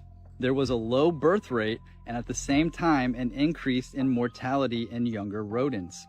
Then a new class of male rodents appeared, the so-called beautiful mice. They refused to mate with the females or to fight for their space. All they cared about was food and sleep. At one point, the beautiful males and isolated females made up the majority of the population. As time went on, juvenile mortality reached 100% and reproduction reached 0. Among the endangered mice, homosexuality was observed and at the same time cannibalism increased. Despite the fact that there was plenty of food, John Calhoun repeated this experiment 25 more times, and each time the result was the same. Could this be the message on the Georgia Guidestones? Maybe it's not that they just want to have this ruling class. Maybe they know once the population gets to a certain amount that this same thing that happened in this mouse experiment will happen with humans. This would also explain the Cabbage Patch Babies and why they had to repopulate the earth, because we had too many people and they stopped reproducing. Dude, this is crazy. So what if these resets don't actually happen because of a catastrophe? They just happen because of overpopulation, just like what happened with these mice. And then the mud floods would just be to like seal the deal, to rewrite history so that nobody had any questions about what happened in the past. Dude, that's a crazy ass perspective. Let me know in the comments what you guys think. That's crazy. Peace and love, y'all. Yeah. It's some interesting questions, because I mean, that experiment is very worrisome, and it feels like we're at some point in that process. But at the same time, what he was saying towards the end is interesting as well, because when you calculate the natural progression of a population, in a few thousand years, I think the numbers become exponential. So even today, in regards to how many people there was in the 1900s, or let's say the 1800s, I think we're not going up in a stable fashion. It's as if there's always these events, or they call it resets, but I mean, it kind of makes sense because we're not at the progression that we should be with the amount of humans we have, like, let's say today, and how much that would create in 20 years, let's say. We're never close to that number when we reach 20, 50, 100 years later. So what do you guys think? Do you guys think that it's possible that there's these resets? Is it possible that there are natural catastrophes? Is it something else? Let me know what you guys think down below. Or maybe it's just evolution and natural selection, and that's just the way it is. So let me know down below. Let's keep on rocking. The last reel I posted has people just losing their minds because, you know, men especially, we can't be wrong. Our ego is just way too big. Whatever we believe, we just can't. We're not gonna. It's too much of an ego hit. So anyways, listen to this woman who's very familiar with government contracting and the procurement process explain a little bit more in depth on the reel I just posted. Hold on. I was sent this by a few people. Likely made it Accurate Energetic Systems in Tennessee in 425K in May of 2025. You can bet Steve Feinberg was involved in the planning of his public. Well, I pulled all of Accurate from usaspending.gov and I found this one. This one, the address is in Tennessee. It is for miniature anti-personnel SPM. That's what caught my attention. We're going to come back to that. The amount is $440,494. The procurement period, May of 2025 to August of 2025. So I went and looked up all other procurements because as somebody who is, that was a really odd amount of time.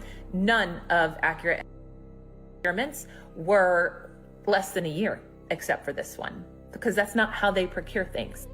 I went and did more digging.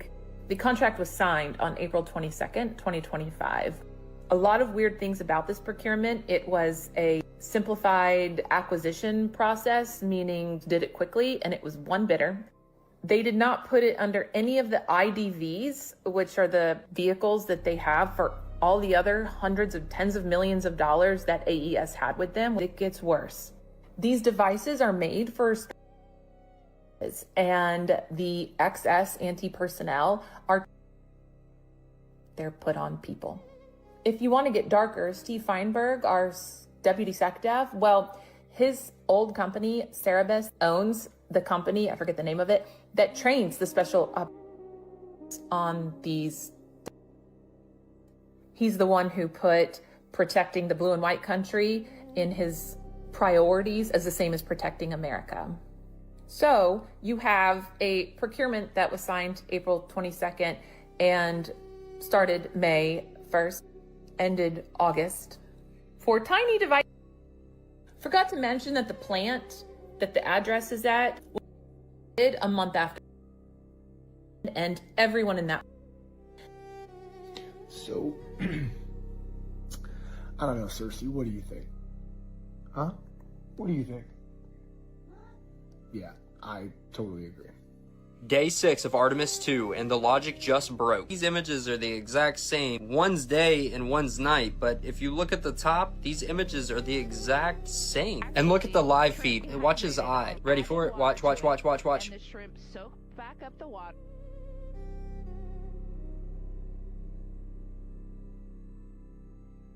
Everyone's talking about this red dot. Watch it disappear as it floats. Watch. You see it? And those are green beans. So gone. And for this toy, you can literally see text from the background bleeding through the toy. Watch. That's a, look, look, look.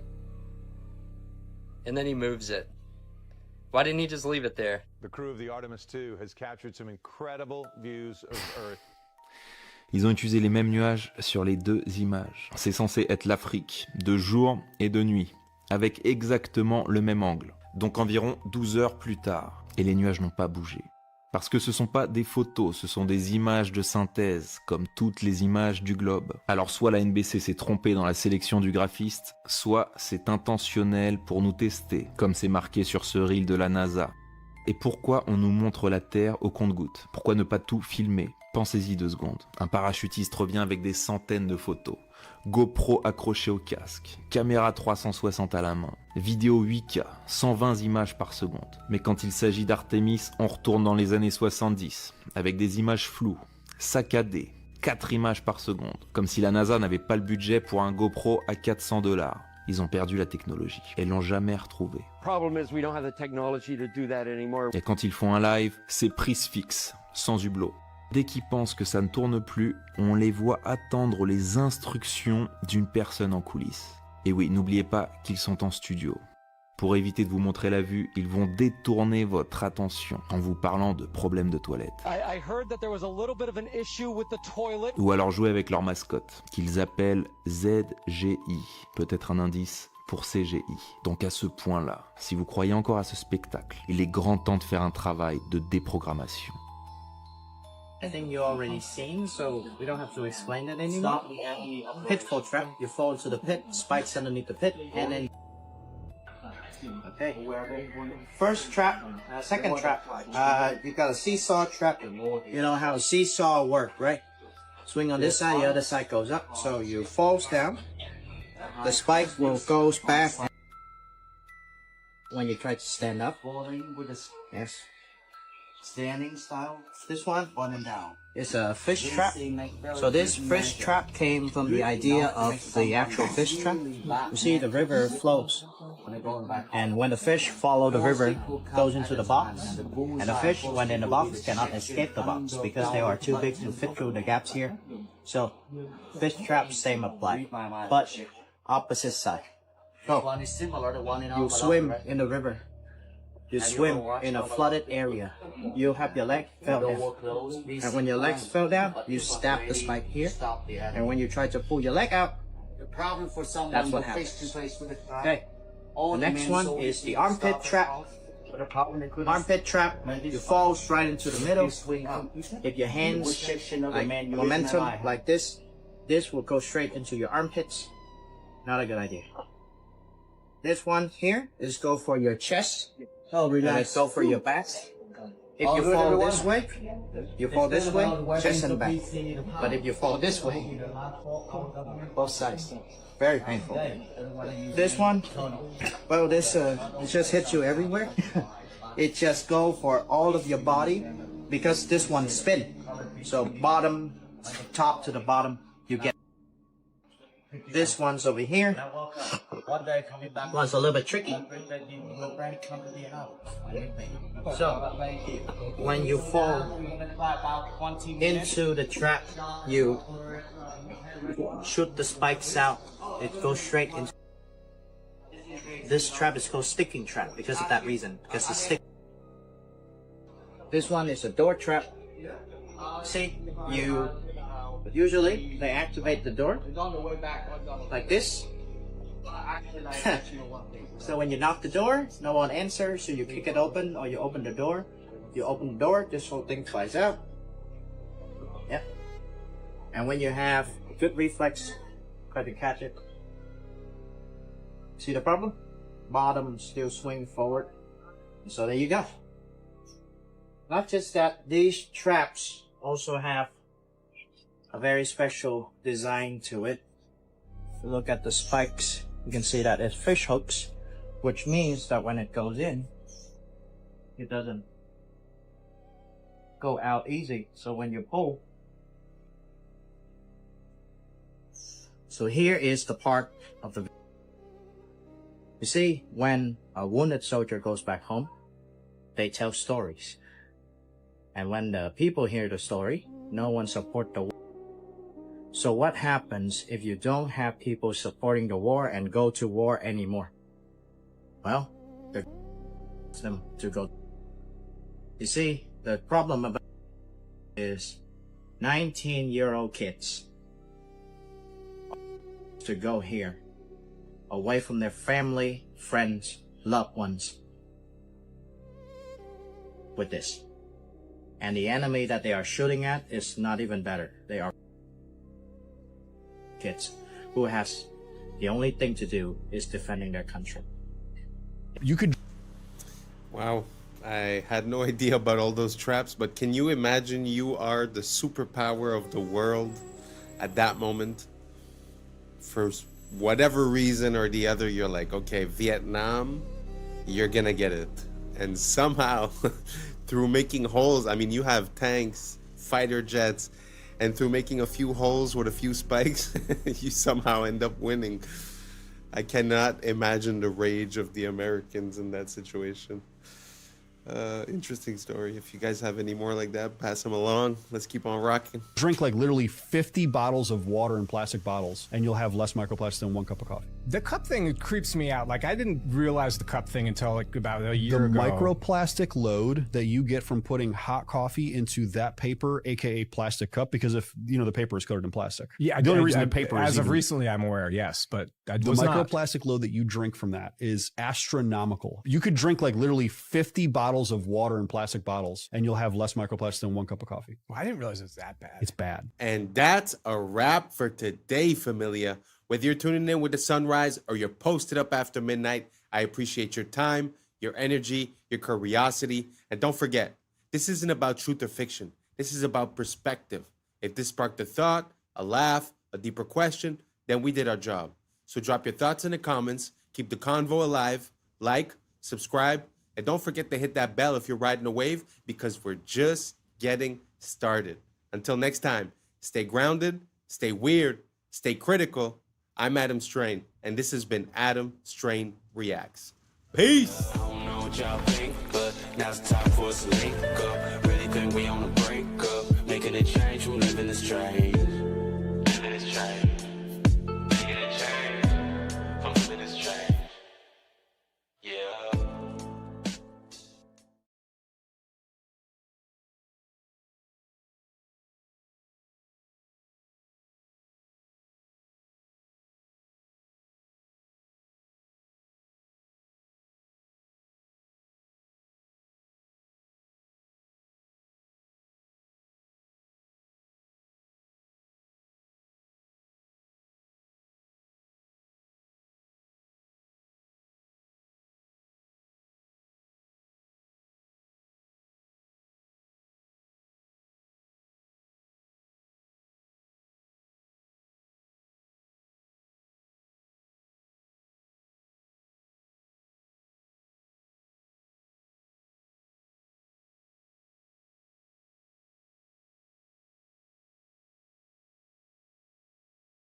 Yeah, yeah, yeah. I was sleeping, had to wake up. Why? Every reason I could think of. God, till the day I keep the income. What's up, YouTube? Today, we'll be looking at disturbing TikToks that'll make you question reality. So without further ado, welcome to Adam Strain Reacts. Let's get her done. He hacked and looked at all of the code of ChatGPT and figured out that ChatGPT isn't a computer-generated system. What is it? It's actually someone's soul. Yo, that's What do you mean that's someone's soul? Check this out. So they have the technology to take people's souls and consciousness and put it into technology. Now, this is where it's right? If there's a scientist that knows and he's like a great inventor. Yeah. You would want to hold on to him as long as you can so that you can reap the benefits of later. Just like in Captain America, there's a scientist that created the super soldier serum. Yeah. They kept his consciousness within the computer. So he lives forever through a computer. Now, theory is ChatGPT is exactly that. It may not be just one soul that's in it, but countless souls, and that keeps getting added to.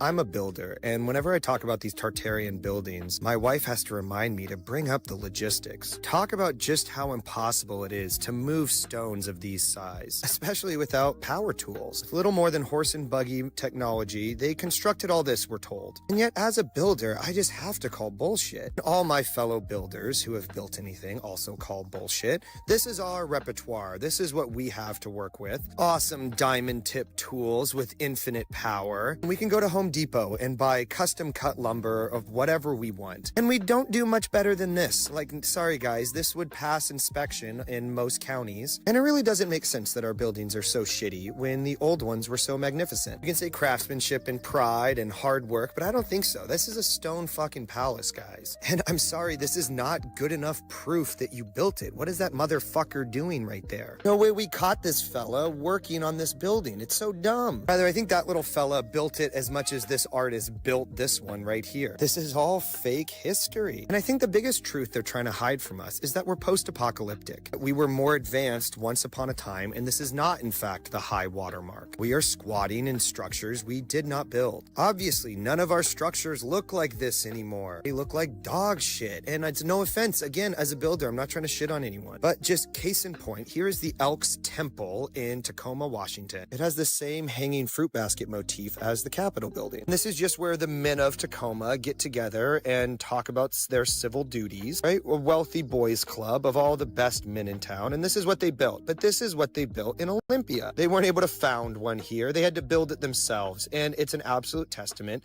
to the mediocrity of our current age. What's the good explanation for the fall off in quality? Here's a Mason temple, magnificent, Romanesque to the nine. Again, a shitty little sign outside. But look at the fucking size of this thing. And then juxtaposed to this modern Mason Lodge that went up in the 80s, right? The other one went up in the 20s. This one went up in the 80s. That's only 60 years, guys. And that timeline should terrify everyone. This is the brewery. It shut down in the 20s. It's been here, abandoned ever since. God, I want to move in there yesterday. Renovate it, make it a hotel, make it something sick. But no, the city of Olympia or somebody owns it. They founded it. So you realize we're hemmed in by paper tigers. You can come out of the bushes at any moment and throw you in prison for something you definitely did. But like, we're all just doing what they are doing. We founded these buildings the same as them. And so I take great comfort in how recent all the bullshit is. I know that we're on top of centuries of bullshit, but all of these narratives aren't actually that old. 1907 is what I keep going back to. That's like my rock. Most of the psyops come from 1907. Of course, they are piggybacked by much older psyops, but I think the past is supposed to be exhausting. It's supposed to be not remembered well and like kind of like, man, I'm really glad we're done with the past and we can move on to the future. But I'm the complete opposite. I want to know what has happened here. Who controls the present now controls the past, and who controls the past controls the future. They absolutely have a stranglehold on all of our past lives. That's some bullshit, and I think it's time for it to be done. The lies are comical, and it still baffles me they have never been scrutinized before. But as they say, no time like the present. What a gift to be alive today. But when you see... Wow. Really hits home when you see the same organization building something 40, 60 years apart, and you see the drop off in quality. Like he said, it's very scary because, you know, we have this mental thing where we're like, oh, we used to build like that a very long time ago, and now we build different. But now we're talking about 50 years. We're talking about the type of 1 or 2 generations. And you go from building a magnificent stone palace, like he was saying, to, you know, a square building that basically looks cheap, you know? So do you guys think that there's an evolution in construction, or do you guys think there's a devolution in construction? Do you think we're doing better or less good when you compare structures from before and structures from now? Let me know down below, and let's keep on rocking. This stuff in America, you know, it's really weird. All the state capitol buildings that don't really match up. Like, why did they build something that was straight out of ancient Rome in like Iowa? You know, like in Nebraska. 2,500 people live in a town somewhere, and they build a post office that has 700 rooms and is like an ancient castle. It's the same like with the Mormon temple, where they said they went out to Utah, you know, with horse and buggy and nobody else out there, and they supposedly built this wonder of the world castle with no rails and no dump trucks and no cranes, and it goes down 40 to 60 feet underground with more building. And even think about like the 1 year timelines. A lot of these buildings are 1 year wonders, where they created this very elaborate stone building in 1 year. But then you think about some of these places that have 1 year timelines, and then they work in like Syracuse, you know, Albany, Syracuse, New York, these crazy places like that. Explain to me how much work they're getting done in the dead of winter, when the roads would have been horrible. Then you add snow on it, and then the logistics make no sense. Even think, like I said, go back to World War II. We're told that the Germans were not necessarily defeated by the Russian army. They were defeated by the Russian winter. Because even with the high-tech German stuff, they couldn't even move the equipment during a harsh Russian winter. So that is like the highest tech stuff in the 40s. And then you're talking about these things were built with horses and buggies in the 1840s. So they tell us to recycle to save the planet, right? Reduce waste, protect resources, cut pollution, and all that type of stuff. But what they don't tell you is what they actually transmute this plastic into, which is synthetic fibers that end up polyester, nylon, acrylic, which end up in our clothes, in our babies' clothes, right?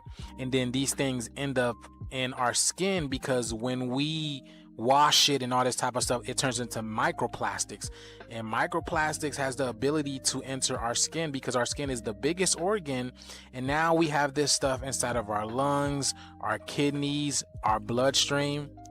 Look at this, y'all. All of this stuff is going inside of our body. So all of these so-called new hip clothes that men and women are wearing alike, you know, the Lululemons and these workout gears, all of this is created from synthetic fibers that contain microplastics now that you are absorbing.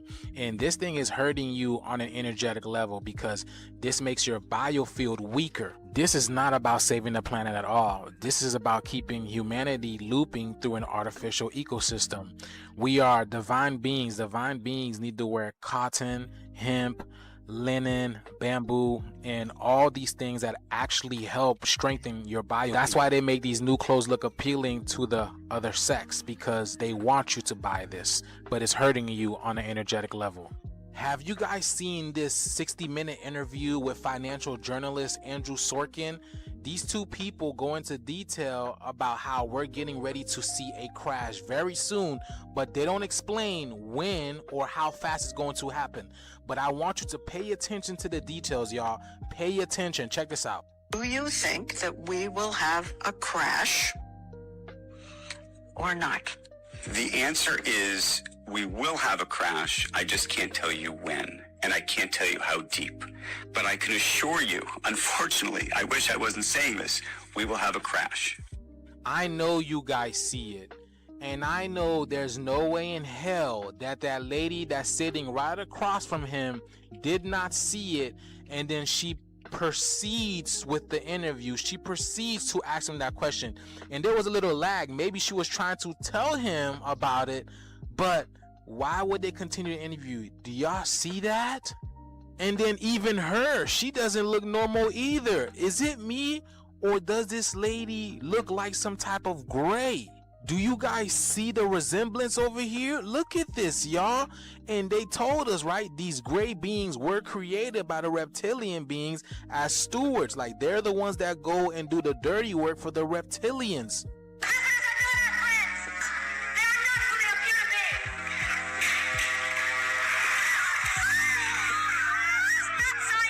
This is what they are.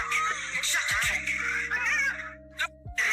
We were just sent here from the wrong planet. We just arrived on orders. You're human. Forget this masquerade. We are not.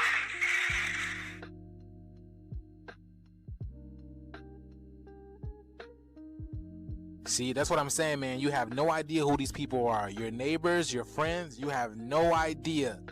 They're not human. They just told y'all. But the jig is up, man. The shift is here. Let me know what you guys think about this video. Let's continue to get this shift, y'all. Peace in. These are the I know it's a it's a popular conspiracy to talk about the reptilians.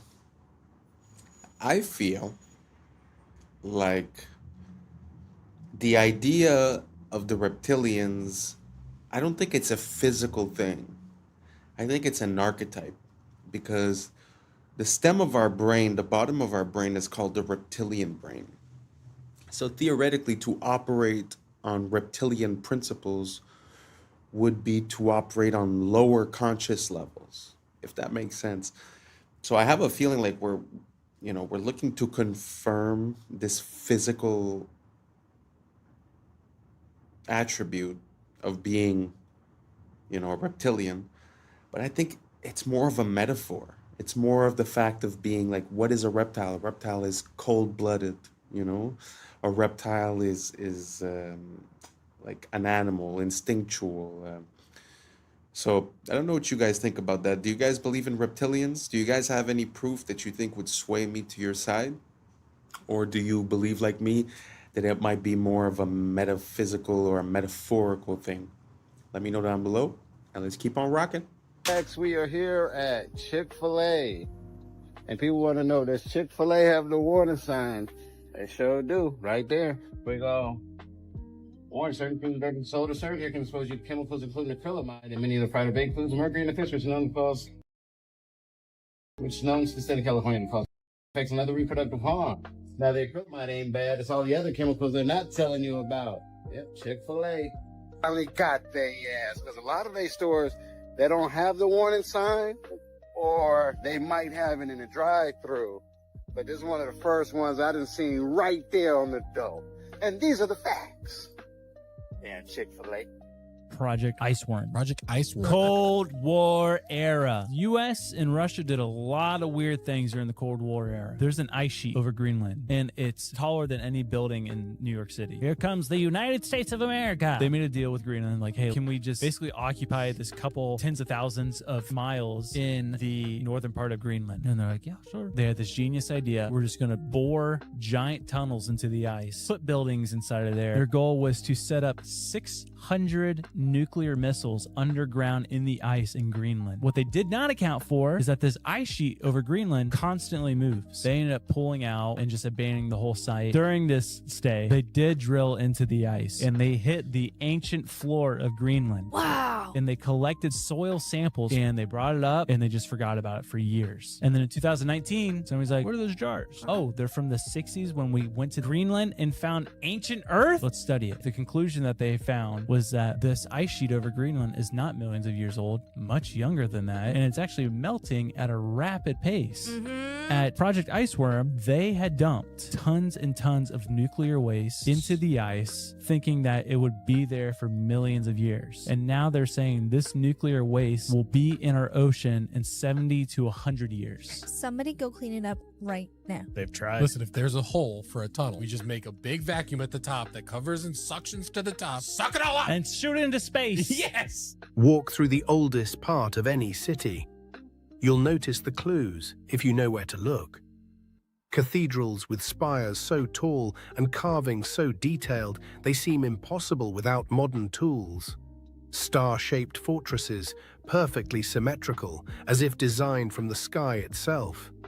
Domes and copper towers glinting like antennas, as if built to catch signals from the heavens. And yet, according to history, these were made by men with hand tools, wooden scaffolds, and horse carts. Somehow, that was enough to carve massive granite columns, to lift seamless stone arches, to forge metalwork that even our factories today struggle to copy. Look closer, and the mystery deepens. Stone scorched, warped, melted, as if kissed by fire from the sky. Entrances half buried, windows below ground, entire floors hidden beneath our feet. Why build such beauty if no one was meant to see it? Some researchers suggest these weren't built in the 1800s at all. They were uncovered, excavated, the remains of a world lost to disaster, then repainted with a new backstory. High above the plains of Lycia, cliffs bear facades carved like temples. Pillars, pediments, doorways, all hewn into sheer rock. These are the tombs of Myra. That's the story, at least. But think, to carve these monuments into vertical cliffs would demand scaffolding, precision, labor. For what? For corpses? For facades no living community could even use? Compare Petra in Jordan or Lalibela in Ethiopia. Grand facades explained away as tombs or churches, yet suspiciously mask-like. Were these truly built as tombs? Or did someone later repurpose older, greater works and call them graves? Either the ancients were skyscraper architects for the dead, or the story we've been fed is incomplete. The buildings that shouldn't be here, the tunnels that weren't supposed to exist, the architects who might never have lived. Springfield, Illinois, a city most people drive through without looking twice. But if you stop, if you really look, you'll notice something that doesn't make sense. Right in the heart of the city stands the Illinois State Capitol building, a massive dome of cast iron and limestone, 361 feet tall, taller than the Statue of Liberty, weighing more than 8 million pounds. They tell us it was built between 1868 and 1888 by hand, with no cranes, no electricity, just ropes, horses, and a lot of determination. But there's a problem. There are no verified construction photos. None. You can find portraits of the politicians and photos of men posing after it's done, but not one image showing the dome being assembled. The archives talk about budget delays and winter setbacks, but somehow every column aligns perfectly. Every arch mirrors the next with millimeter precision. Each limestone block was quarried in Joliet, carried nearly 100 miles by rail before rail cranes even existed. And yet, no record of how they lifted the 80-ton dome sections. Even the cost doesn't fit the era. $4.5 million in 1880s money. That's roughly $150 million today, during a time when a mason earned $1.50 a day. So you tell me, did a handful of men in the 1870s really build something that our modern engineers still call impossible without steel? Or did they inherit it? A structure from an older world, dressed up with a new story, a new flag, a new date carved on the cornerstone. They say it was built, but it looks more like it was found. Religions were made to hide the truth about yourself. And there's been a few videos like this in this compilation that show us the beautiful structures that we've built, and to be honest, it makes me a bit emotional to see how beautiful the world is and how capable man is. Throughout generations and generations, we have left things of beauty. Like all those temples that are carved into the rock, carved into the mountain, all those spires, all those... I find it so impressive. Sometimes I feel like they're trying to tell us that we live in a gray world where everyone's bad and, you know, lack and fear but man, this world is beautiful. This world is abundance. The things that man is capable to achieve has no limits. I swear to you, it makes me emotional to see the beauty that man can attain. Man, I just wish we could let go of all this evolution talk and go back to what we were. I don't know if you guys agree or not, but man, that's how I'm feeling right now. Let me know what you guys think down below. Let's keep on rocking. Let's go. God stands for generator, operator, destroyer. The mind, soul, and body. Brahma, Vishnu, Shiva. The Father, the Holy Spirit, and the Son. The generator is the mind, the beginning of all creation. The operator is the soul, what you feel. Because what you feel then takes action with the physical body, the destroyer. The Father, the beginning. The Holy Spirit, the feminine emotion. The Father, the mind. The emotion, the spirit. Give birth to a son, physical action. You take action on what you care about. If you lose care about watching this video, you will continue to scroll. The body acts out the heart. The body follows the heart. These are the three forces that generate your experience in your reality. All creation goes through this threefold process. These are the three forces, thought, emotion, action, we must gain full control over to generate a good experience. Aligning our thoughts and action with the Holy Spirit, which is a purified emotion, because emotions are what guide us. Our emotions tell us what is right and the wrong. Seattle, Chicago, Oshkosh, Springfield. Everywhere you dig, you find the same thing, a city under the city. In Seattle, the underground tour shows old sidewalks 20 feet below today's street level, buried after the 1889 Great Fire.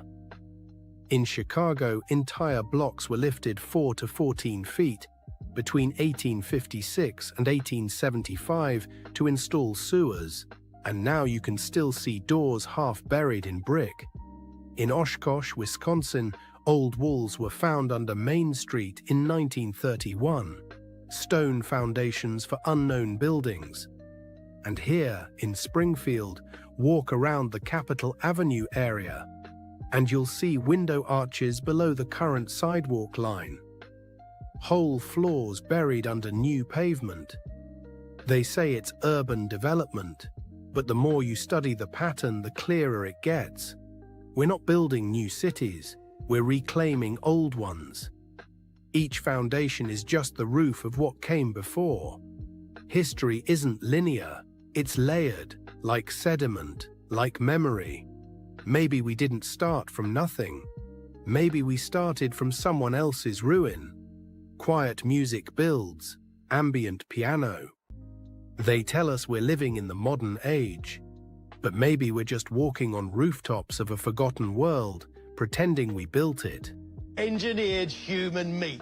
That's right, a protein made from human cells that promises to be cheaper and tastier than any of its competitors. I'm Greg Wallace, and I'm off to visit Good Harvest, where a whopping 6 tons of human meat is engineered every day. That is stunning. With the promise of cheap meat for all, it may well be the meaty miracle we need to ease the squeeze of the cost of living. Anyone for human meat? I'm Michelle Ackley, and while Greg comes face to face with the production line, I'll be conducting a taste test with some very picky palates. It's really, tender. For the first time, we're going to find out where it comes from, how it's made, whoa, and what it tastes like.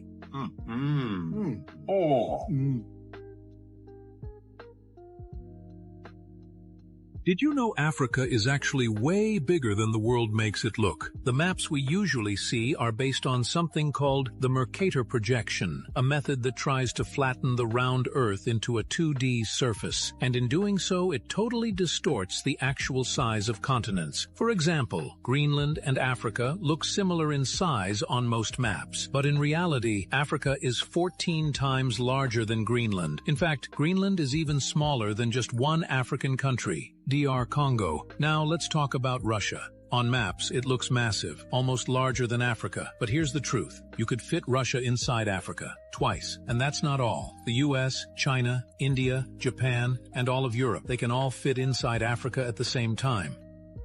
If you see this camera in your town, it's already over. Across the UK and the US have started rolling out these AI facial recognition cameras, and yeah, it's exactly what it sounds. These things are disguised as normal CCTV cameras, but they scan every single face that goes past them. What this then does is pick up the person who's walked past it, and then automatically using AI scan it against a criminal database to see if you're wanted or you've done anything wrong. There is going to be someone watching and then proceeding further depending on who you are.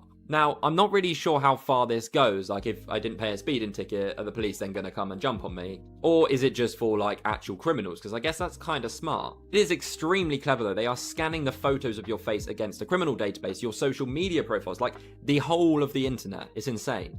Some experts have warned that the actual cameras store your data, tracking everything such as where you go to, who you're then meeting, how long you're there for. Also, unfortunately, these cameras aren't government owned. They're buying them from third-party data companies. So instead of the old question, are you being watched? It's now, how often are you being watched? And that's a wrap for today, familia. Whether you're tuning in with the sunrise or you're posted up after midnight, I appreciate your time, your energy, your curiosity. I remember, this isn't about truth or fiction. This is about perspective. If this sparked a thought, a laugh, a deeper question, then we did our job. Drop your thoughts in the comments. Keep the convo alive. Like, subscribe, and don't forget to hit that bell if you're riding the wave, because we're just getting started. Until next time, stay grounded, stay weird, stay critical. I'm Adam Strain, and this has been Adam Strain Reacts. Peace. But now it's time for us to link up. Really think we on the brink up. Making a change from living this strange. Living this strange. Making a change from living this strange. Yeah. Things rendered in real life. This is it. You can walk as far as you want. You can go anywhere you want. This is Google. Yeah, and these things don't exist. This is just AI artificially creating a 3D world, but it gets better, boys. Yeah. I was sleeping, had to wake up. Why? Every reason I can think. What's up, YouTube? Today, we'll be looking at disturbing TikToks that'll make you question reality. So without further ado, welcome to Adam Strain Reacts. Let's get her done. This is how perfumes can actually kill you. It disrupts the gut microbiome, it disrupts the lungs, affecting your immune system. When you're spraying perfume on a leaf, it dies. I can't even walk into a store anymore. You walk to the perfume aisle and they're spraying in front of you. It's almost like an obstacle course. All of this is so toxic and poisonous for you. They're all endocrine disruptors. Men, your testosterone's getting lower. Find some natural things. Use herbs, spices. What if we're already at double simulation? This week, Google Gemini 3 shows us Inception. Nothing beats a Jet2 holiday. And right now, you can save £50 per person. That's £200 off for a family of 4. So this person was just watching somebody else watching a Jet2 holiday. But it gets better, boys. It gets better. And so this is a rendering. And this is all just by a text prompt. But they're just out there walking in real life now. And this is all rendered live. You know, the simulation theory, how everything's rendered in real life. This is it. You can walk as far as you want. You can go anywhere you want. This is Google. Yeah, and these things don't exist. This is just AI artificially creating a 3D world, but it gets better, boys. Genie 3 has real-time interactivity, meaning that the environment reacts to your movements and actions. You're not walking through a pre-built simulation.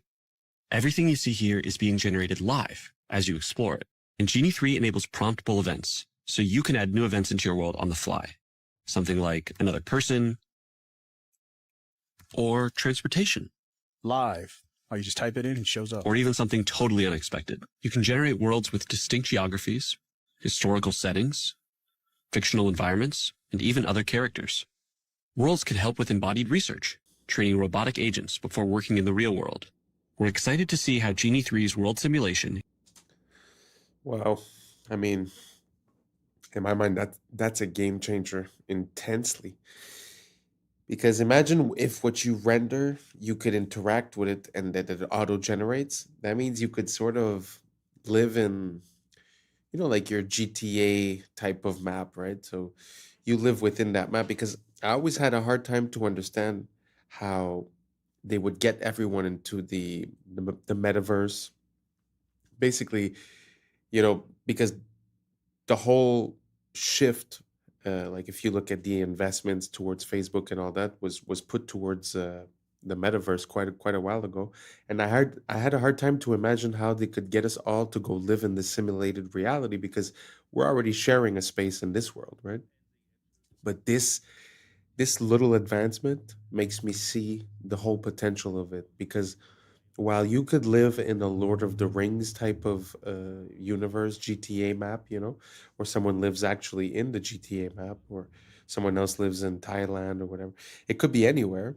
And at the end of the day, they could just make a place where people have a common ground to meet, and that would be the metaverse. And then it seems kind of plausible.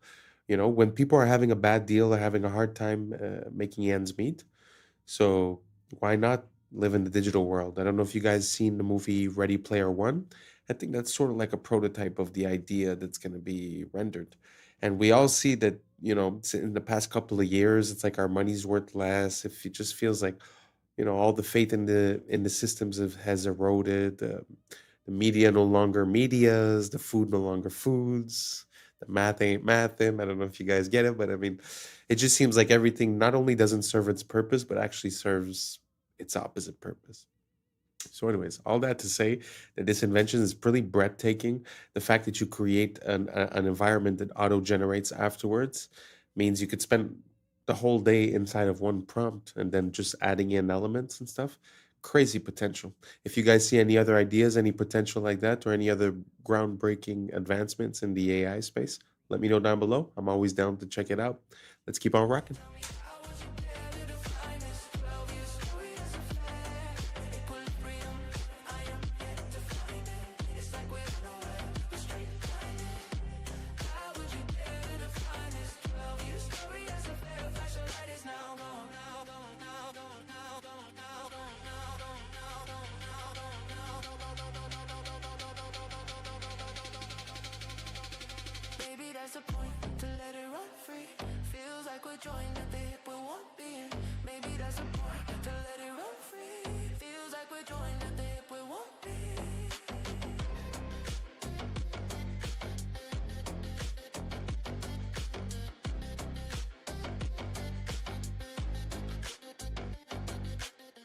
Check out this chimpanzee absolutely smash this memory test. This memory test is set to the hardest setting, and most humans would fail it. 95% of humans fail this test, but this chimpanzee seems to smash through each set of 9. What it does is it shows up 9 numbers, 1 through to 9 most of the time, or sometimes doubles up numbers, and you're supposed to go through an order of lowest to highest. And this chimpanzee is absolutely smashing it. Wow. I wouldn't have gotten that. Would you have gotten those? I was looking at the screen. I was like, nah, way too quick.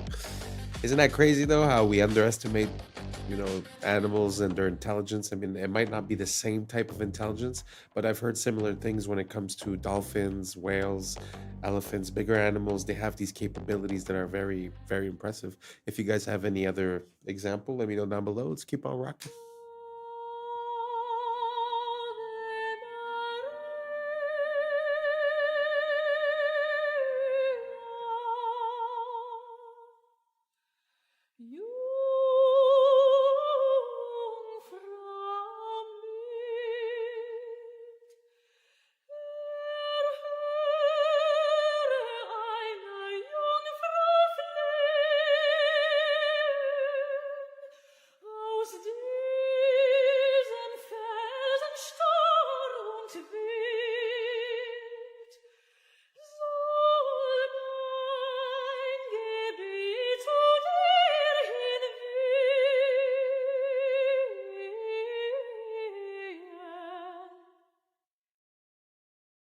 This is the deepest hole humans ever drilled, and no, it didn't stop because of creepy screams from hell stories.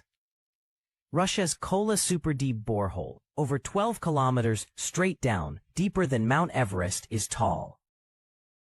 Deep below, rock shattered like glass, seawater leaked out, and fossils showed up kilometers deeper than expected. At just 12 kilometers deep, it hit 180 degrees Celsius, nearly double what scientists expected at that depth. Rock flowed like hot plastic, crushing drill bits, jamming tools, and snapping steel supports faster than engineers could even get new equipment in the ground. In the end, Kola stalled. Warped rock, failing gear, and shrinking budgets killed it, after drilling only 0.2% of the way to Earth's core. I don't know. I've heard about this story a long time ago, and it really pushes me to wonder You know, what do we know about our world? Because they say that, we live under gravity and that the source of gravity is the core and this and that. But like you said, we didn't even dig to point two of the earth. So we don't, like, we speculate. So it's not, I don't know. To me, the science isn't settled. So when I see stuff like that, it makes me remember how much we're missing to discover this world completely. Anyways, just a thought. Let me know what you guys think down below. Let's keep on rocking.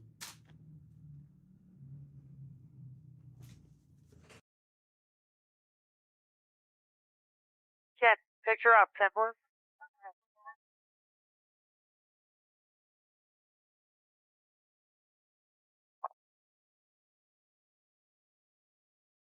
Okay, I'm going to flip to infrared because the smoke isn't bothering the infrared, okay? We want to just back off, take a look at the impact area, see what areas are hot on either side. The sacred cubit was found in the pyramid at Giza, the Great Pyramid, and it's found as a unit of measure and a yardstick in many areas of the ancient world. But this particular measurement was carved in stone just above the entrance to the king's chamber. The rings made in this cubit length have a natural resonant frequency of 144 megahertz, which is a harmonic of light speed. It's a harmonic of 6 times gravity. It's a harmonic of the mass at the center of a light field. And in recent years, we've discovered that it is also a measurement of a wavelength in the standing gravity wave of the planet. The reason why we call traders turncoats is because mercenaries used to wear military coats with reversible linings that matched the color of the enemy's coat. So if they were losing, they could just turn it inside out and switch sides. And we call awards trophies because Greek soldiers used to raise the enemy's armor up on a wooden pole called a tropaion when they won a battle. And modern trophies still follow a very similar silhouette and design. The Emmy was originally called the Emmy Award after the imaging tube inside of old school TV cameras. But since the award had a very feminine design to it, people started calling it Emmy instead. The word groovy comes from the way that record players are designed so that the music plays smoothly if the needle runs along the grooves of the disc. So if the music was good, it was groovy. And lefties are called southpaws because baseball fields are designed so that the batters are facing towards the east to keep the sun out of their eyes during the afternoon, and the pitchers are facing west with their left arm pointing south. So a lefty would be a southpaw. We call them motels because they're hotels that are designed around car travel. They'll have rooms that directly face the parking lot and a roadside location. So it's a combination of the words motor and hotel. And a word that's formed by combining two words like motel is called a portmanteau, and we call it that because a portmanteau is a piece of luggage that splits open into 2 equal compartments. Okay, so this is either Pakistan or India, one of you guys will know, a river of trash. Some of these rivers, by the way, are biologically dead, like not even an organism is alive in it because of all the chemicals, not just obviously the plastic. This guy, who I'll tag and mention, goes and cleans it up. Like, we're talking, he goes to their country, cleans up their rivers. This is while we ban plastic straws, by the way. This is the guy, Alexei Sabrinsky. I'll tell you all about it. But here's the shocking part. We talk all about philanthropy. You have the Rockefeller Foundation partnering with Mr. Beast. You have the owner of Microsoft. Philanthropists. Woo! Here's some philanthropy for you. Bring back hemp plastic.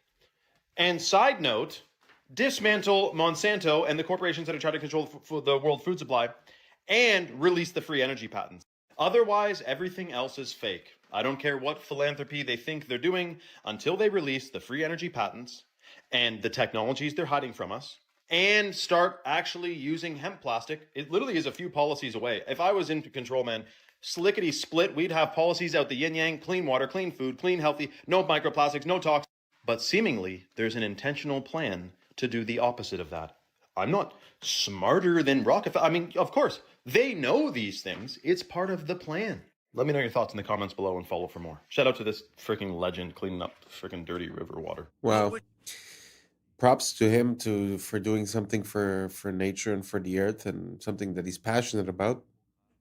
But it does make me think when he talks about the hemp, it makes me think of the first cars that were created from what I understand, the first cars that were created, they were made out of hemp as well, and they were basically hemp has always been a part of our society. From what I gather, even ancient seafaring civilizations, the reason why they were able to do that is because they have the rope to hold the sails and all that stuff, and supposedly those ropes were made out of hemp. So, from what I understand, also hemp is per time, it's the fastest growing one of the fastest growing things that you can make. The seeds are good for food. Like you said, you can make plastic, you can make oils, you can make all kinds of stuff based on something more natural. So yeah, very interesting that he was talking about that. I haven't heard anyone talk about hemp in quite a while. Used to be a big thing back in the days, but now don't really hear much about it. You guys know about hemp? You guys know about the potential of hemp? Did you know that the first car was made out of hemp? Could also run on other things than gasoline? Let me know down below, and let's keep on rocking. Charlie Kirk say to us today? I'm fine because my soul is secure in Christ. La voix d'un homme remplacé par un programme dans une église. On se croirait dans un film dystopique. A computer can take what really mattered to a man. Le plan est sous nos yeux, remplacer l'humain par la machine. C'est ça le vrai turning point. Kirk est exfiltré et on le remplace par une IA. It's a promotion. Même discours chez Melania. It is our duty to treat AI as we would our own children. Et Trump s'est réuni avec les 33 acteurs clés de la Silicon Valley AI is going to change everything. pour avancer l'agenda transhumaniste. Build out data centers and infrastructure to... Le 33, c'est la signature des rituels de transformation, c'est pour ça qu'il revient tout le temps. Et l'épisode 330 de South Park fait référence à Kirk, avant le tir. What is a woman? What is a woman? L'émotion divise et on pousse des lois contre la haine. With hate speech, we will target you. Woke contre MAGA, clivage Est-Ouest. L'issue, c'est toujours plus de surveillance. Il polarise la masse dans tous les contextes. Russie-Ukraine, Gaza-Hamas, Epstein, Clinton, Covid. Tout ce qui est mainstream est encodé. Ils avancent ensemble, comme Candace Owens l'affirme. I'm one of the Masons of Turning Point USA. Donc posez-vous cette question. Si les gouvernements étaient vraiment en conflit, pourquoi ils convergeraient tous vers le même futur? $7,000 per post. I know I've seen that happen a lot with you, Emily, and you're also at that meeting with influencers. So what's the reality of the situation? I'll speak on behalf of myself, and honestly, on behalf of... They target influencers who agree with the cause and then recruit us for meetings like what you saw with Vivi for messaging. With that being said, I can safely say any influencer. With all due respect, I don't think it's completely accurate to say that influencers aren't getting paid, because let me tell you, they offer that money to me, and I sent you that exact email, let me pull it up. The Consulate General, okay, wrote me an email offering to pay me to go. They would pay all my expenses and also pay me, and then they offered to give me a spot for my guest. I shot that down. I declined because it didn't sit right with me. This is about a year ago, okay? If tomorrow I got bankrolled, I'm already... Why can't I be paid for that? Are you registering as a... Paying me for service. I work there. You should be registering. That's fine. I don't know what saddens me more. The fact that you don't see any beautiful passenger trains like this, especially in America, or the fact that such amazing and beautiful pieces of old world machinery like these trains were allowed to sit out in the middle of a field and rot away. But just look at the railways of the old world in their prime and how beautiful they looked. Now compare a few of these to what we get on Amtrak today. I can certainly see why the federal government continues to pump millions of dollars into them. But they had everything from rocket trains to Zeppelin trains, like you saw in my previous video. And they even had Zeppelin trains on elevated rail. A truly beautiful golden age of travel. And sad how, in America especially, we've invested so little into proper passenger train service. The controllers would rather tear down all of our beautiful architecture to put up highways and freeways and ugly parking structures in downtowns, making sure we all are slaves to our oil-dependent vehicles. Amazing the innovation that came from that time. Question everything, friends. Until next time. Well, I don't know if any of those pictures were AI, but how impressive was that? It's hard to believe that there was that many iterations of the train when, I mean, the train didn't last that long, no? Because it was not too long before the cars, and once the cars came in, it sort of took over. So I don't know, maybe I'm mistaken, but in my mind, it's only 100 years or so, or maybe 200 years where it was the big thing. So it's kind of surprising that there was that many different versions and types, and I had never heard of a rocket train, a Zeppelin train. Super interesting. I'm gonna look for more information on that. Let me know what you guys think down below, and let's keep on rocking. Okay, remember how it's illegal to keep crows as pets? Well, this Russian man, maybe in Russia they do things different. Check out what this guy has going with this freaking crow. Ходим, собираем грибы. Нашли уже чуть-чуть. Mushrooms. Вот Гоша сейчас опять в поиске. Видите, головой вертит туда-сюда и смотрит. Где же грибочки? Ага, попить. They got good vision, man. Holy cripers. Beautiful creature, man. And you know, it looks black, but they actually are blue feathered. If you get the right lighting on them, they're actually blue. Serious. Как начал метаться из стороны в сторону. Может быть, что-то и заметил. Сейчас ближе подойдем. Может взять гриб. Но я его пока не вижу. Может быть, он заметил. Oh. Так. А, вон. Where's the mushroom? How'd he spot that? Дашь? Дай. Дай грибок. О, ты дал! Молодец! Good boy, man. Я думал, ты сам съешь. Ну ладно. На, ножку забрать. Oh, he's eating it. Умничка. Все, иди прячь.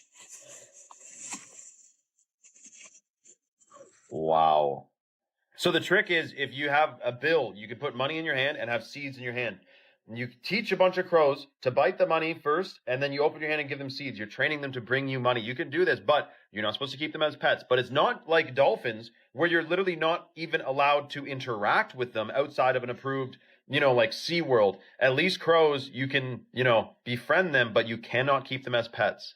Which is shocking, because you could literally keep a bunch of weird stuff as a pet, but not a crow. Why? I love crows, man. Plus, crows can remember your face and can tell their friends, their peers, their children, their little hatchlings, they can tell them what you look like. They can transfer knowledge and information. I don't know, through their brainwaves, or I'm sure it's not from cawing, like caw-caw. Like that doesn't really tell you anything. It's got to be psychic. So I'll be the first to say it. Crows are psychic. They're high vibrational beings. They're very smart. Do not mess with a crow. Be nice to them. They'll remember you forever. And they might bring you a friggin' diamond ring they find on the ground or something. I mean, there's stories you wouldn't even believe. So, love animals, love creatures, and absolutely incredible video out of, what is this? Vladivostok, Russia. Come on. Comment for more animal information and follow for part 2, or comment or follow vice versa. Come on. Town of Sparta, just outside Athens, you'll find Dimitrios Gatsi. He specializes in reviving ancient armor from Greek history. Η σημασία της πανοπλίας στην αρχαία Ελλάδα ήταν πολυδιάστατη. Από τη μία έπρεπε να κατασκευαστεί με τέτοιο τρόπο ώστε να προστάτευε τον οπλίτη από θανάσιμα χτυπήματα, αλλά ταυτόχρονα και να τρόμαζε και τον αντίπαλο. Έτσι ώστε να απέφευγε, αν ήταν δυνατόν, ακόμα και την σύγκρουση. Είχαμε έναν νικητή χωρίς να δοθεί καν μάχη. Είχα την ευκαιρία να επισκεφθώ πολλά μουσεία της Δυτικής Ευρώπης και να δω με τα ίδια μου τα μάτια πόσο έχουν αφοσιωθεί και πόσο έχουν προβάλει τις πανοπλίες της Δυτικής Ευρώπης.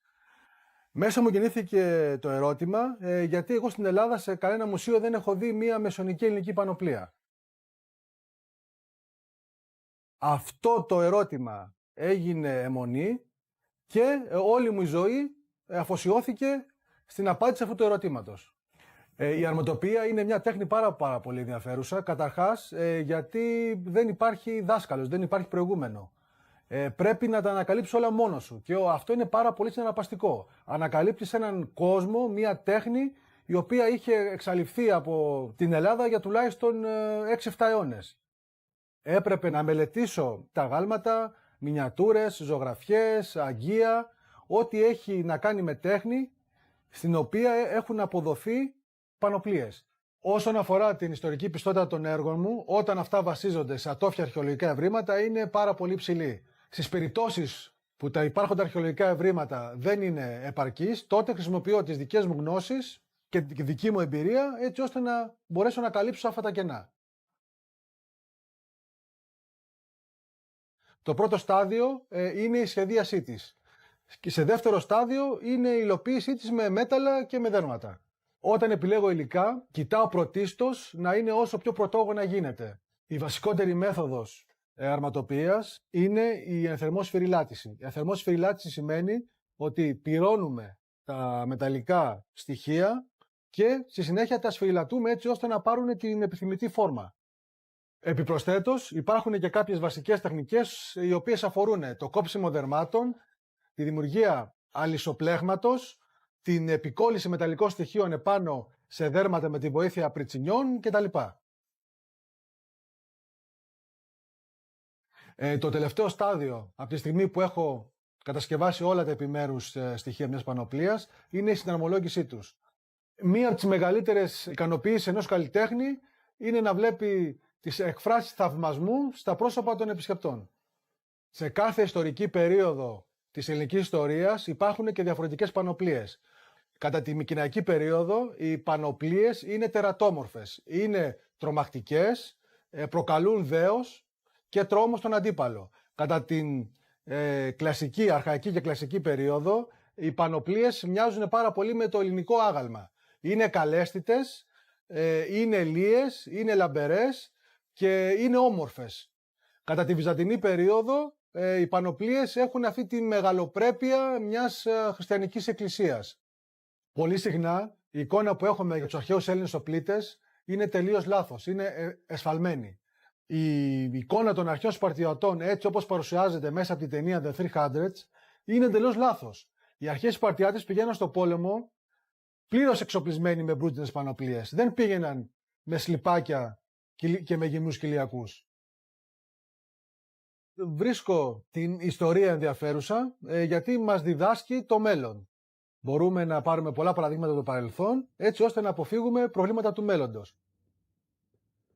Πηγαίναν στο πόλεμο It's not the usual content, but I really like to see people that have these unconventional passions and that are really dedicated to it and listening to his whole process. I find it so amazing, and also his conclusion to everything is very nice. Anyways, we made it to the end. Thanks for rocking with me.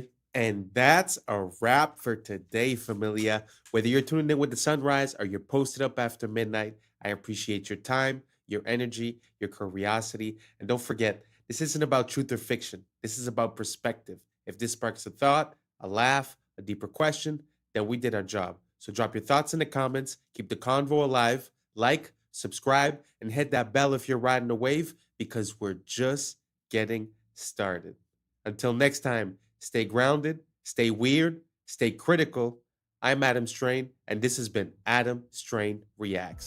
Peace! Now it's time for us to link up. Really think we on the brink up. Making a change from living this change. Living this change. Making a change from living this change. Yeah.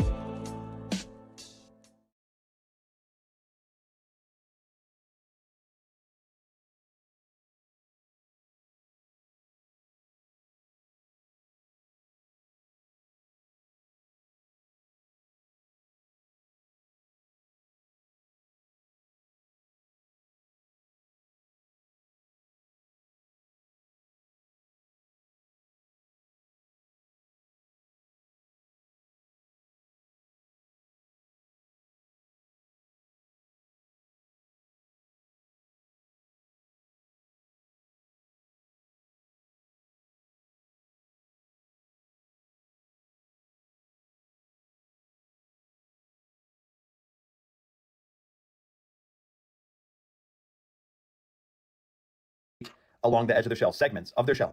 13 moons, 28 days on turtle shells. They've spent over $21 trillion on underground systems and cities, funded through 2 decades of unaccounted federal spending. But the system itself is corrupt, yet the standard human still believes in playing well within the means of the system.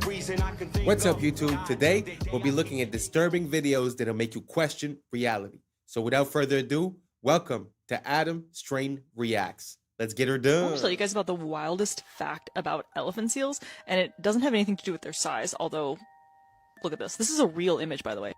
Hang on, let me... Okay, but that's not even close to the craziest thing about them. So cetaceans like whales and dolphins, and then also sea lions, when they're in the water, do something called unihemispheric sleep, meaning that half of their brain is sleeping at the same time. But seals are like humans, and they do bilateral sleep, so they sleep the whole brain at the same time. And a study in April of 2023 showed that they will actually do this while diving. And elephant seals are diving deep. We're talking like on the level of where sperm whales are at. But I think one of the coolest things is this animation that shows how that sleep is taking place. So when they start the dive, they're obviously actively swimming. They start to sort of doze off here. When they finally hit REM sleep, they flip over and get into a spiral. Relatable. Anyway, they are spinning out for minutes at a time in a deep REM sleep until they hit the bottom down here at a depth of like 250 meters. Then they hunt all the way to the surface. Anyways, that is the coolest thing about elephant seals. Wow. Recently in one of the past videos I showed, I don't remember the name of it, the fly bird or something like that. Basically, it was a bird that would land only once every 10 months or something, so it was able to sleep, to eat, to mate in the air. And I guess this is the as above, so below. This is underwater. Isn't it crazy how nature is made? Like, this animal could sleep while he's swimming, and I don't know. Amazing.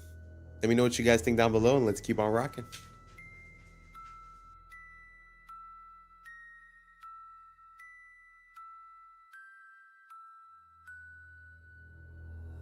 Okay, I just found out something completely shocking about turtles.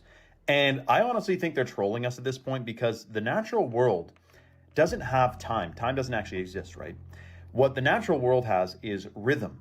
So time is a measurement of rhythm, but time doesn't exist. Clocks exist. Now, here's the crazy part. Turtles. I thought when I saw this post about lunar calendar on a turtle's back, that it was like some turtles, right? There's 13 carapaces in the middle of their shell, and there's 28 along the edge of their shell, segments of their shell. 13 moons, 28 days on turtle shells. This equals 364 days plus 1 day of rest. All indigenous peoples around the world knew the wisdom of the turtle and followed a 13-month calendar, as there are 13 moon cycles in a year and 27 to 29 days per cycle. It appears that 1 month was subtracted in order to sever the connection between people with the sun, the moon, and the stars, which are themselves a giant clock. But what I found out was, it's every single turtle and tortoise. Sea turtles, the same thing. A giant clock on their backs. So we're talking about the Fibonacci sequence is in the turtles, of course, as it is in all biological life forms. But the calendar is also on every single turtle's back. And you may be thinking, well, why would they change the calendar? Well, yes, to sever the connection, to alter our perception, our vibration, our reality, just a little bit more. Another thing we have never been told about in school. Isn't that interesting? Instead, we're hearing about Pythagorean theorem and carbon emissions, and they don't tell us anything about this natural world. Shocking. Let me know your thoughts in the comments below, and follow for more. Sometimes it feels like we try to create our own interpretation of nature and of reality, but it seems like every X number of years, some of us wake up and we start realizing that nature has been screaming at us the whole time what the answer was. Can you imagine how time and chronology would have been encoded within these animals, and then after that to claim that all of the evolution of these animals is random due to the Big Bang? And how can you consolidate the encoding of this information within their physical appearance? I don't know. To me, it amazes me. I love this world, and I love learning more about it, and hopefully you guys do too. Let me know down below, and let's keep on rocking. You're absolutely right, Judge. You know, what we have to look at is the president is the chief executive officer of this corporation called the United States of America.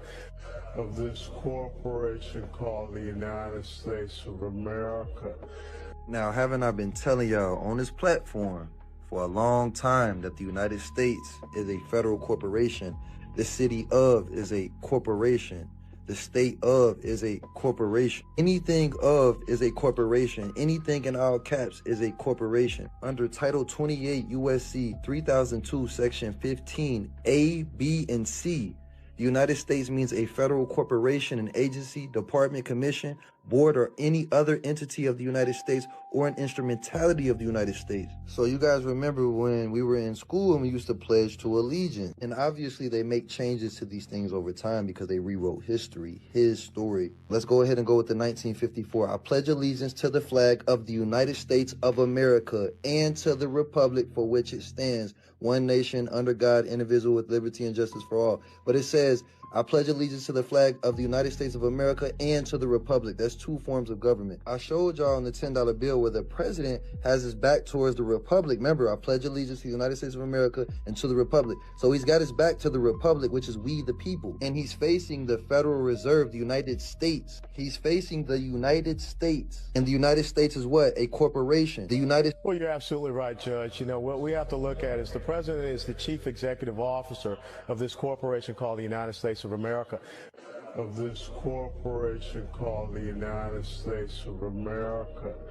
Now, haven't I been telling y'all on this platform for a long time that the United States is a federal corporation? The city of is a corporation. The state of is a corporation. Anything of is a corporation. Anything... Wow. What's the difference between the country, the republic, and the corporation? It's very interesting to look into it. I don't know if you guys noticed, but he had the Morocco flag. If I'm not mistaken, it was the Morocco flag that was there. It's very interesting to look at the history of the United States and Morocco, because Morocco was the first empire to acknowledge the United States as a country. So I wonder what the deal is with those two countries. If anyone knows, please let me know down below, because I've been looking into it, but there's a lot of different information, so I haven't presented it yet. But if you guys have any information, please let me know down below. Thank you so much, and let's keep on rocking. But yeah, this leads into another thing that I want to talk about, which is we've talked about it a couple times, but like underground cities. Yeah. This lady, yes, the Tucker Carlson interview. Yes. I haven't seen it. I don't know what this is. This is nuts. Okay. Former Bush administration official Catherine Fitz. She was just on Tucker Carlson's podcast. Cool. And she did this really deep dive. She said it took 2 years to find all these connections with somebody else. I forget who it was. But basically, they uncovered of what they know of are all these major underground cities that the U.S. has been building since 1988. Pardon? Dude, what? With a total of what they found, paper trail, they've spent over $21 trillion on underground systems and cities, funded through 2 decades of unaccounted federal spending, money that vanished from the ledgers of the Department of Defense and the Department of Housing and Urban Development between 1988 and 2015. Well, it's happening. All this money is disappearing. They Yeah. can't account for And it. she says, for sure, with what they know, is that there are 170 underground cities under the entirety of the U.S. and in the ocean. In 1984, George Orwell wrote, "It was always the women, and above all, the young ones, who were the most bigoted adherents of the party, the swallowers of slogans, the amateur spies and nosers out of unorthodoxy." He wasn't being misogynistic, he was making a psychological observation. In his view, women, particularly in their role as caregivers and moral enforcers, tend to prioritize safety and compassion over risk and freedom. And that instinct, while natural, is easily weaponized by totalitarian systems. When conformity is marketed as compassion and control is rebranded as care, the state taps into the feminine psyche to enforce ideological obedience. Now consider this. Men will do almost anything to attract a mate, so when the state captures women through propaganda, redefining tyranny as empathy and compliance as virtue, men follow, especially those who can't compete in the traditional dating market. They feminize themselves and trade strength for submission. This is what evolutionary biologists call the sneaky f***er strategy, low-status males mimicking feminine traits or moral positions in hopes of reproductive access. And while all of this unfolds, families disintegrate. Single motherhood, a top predictor of poverty and social dysfunction, becomes the norm. Children from single-parent homes are far less likely to climb the economic ladder, and who steps in as provider and protector? Not the father, the state.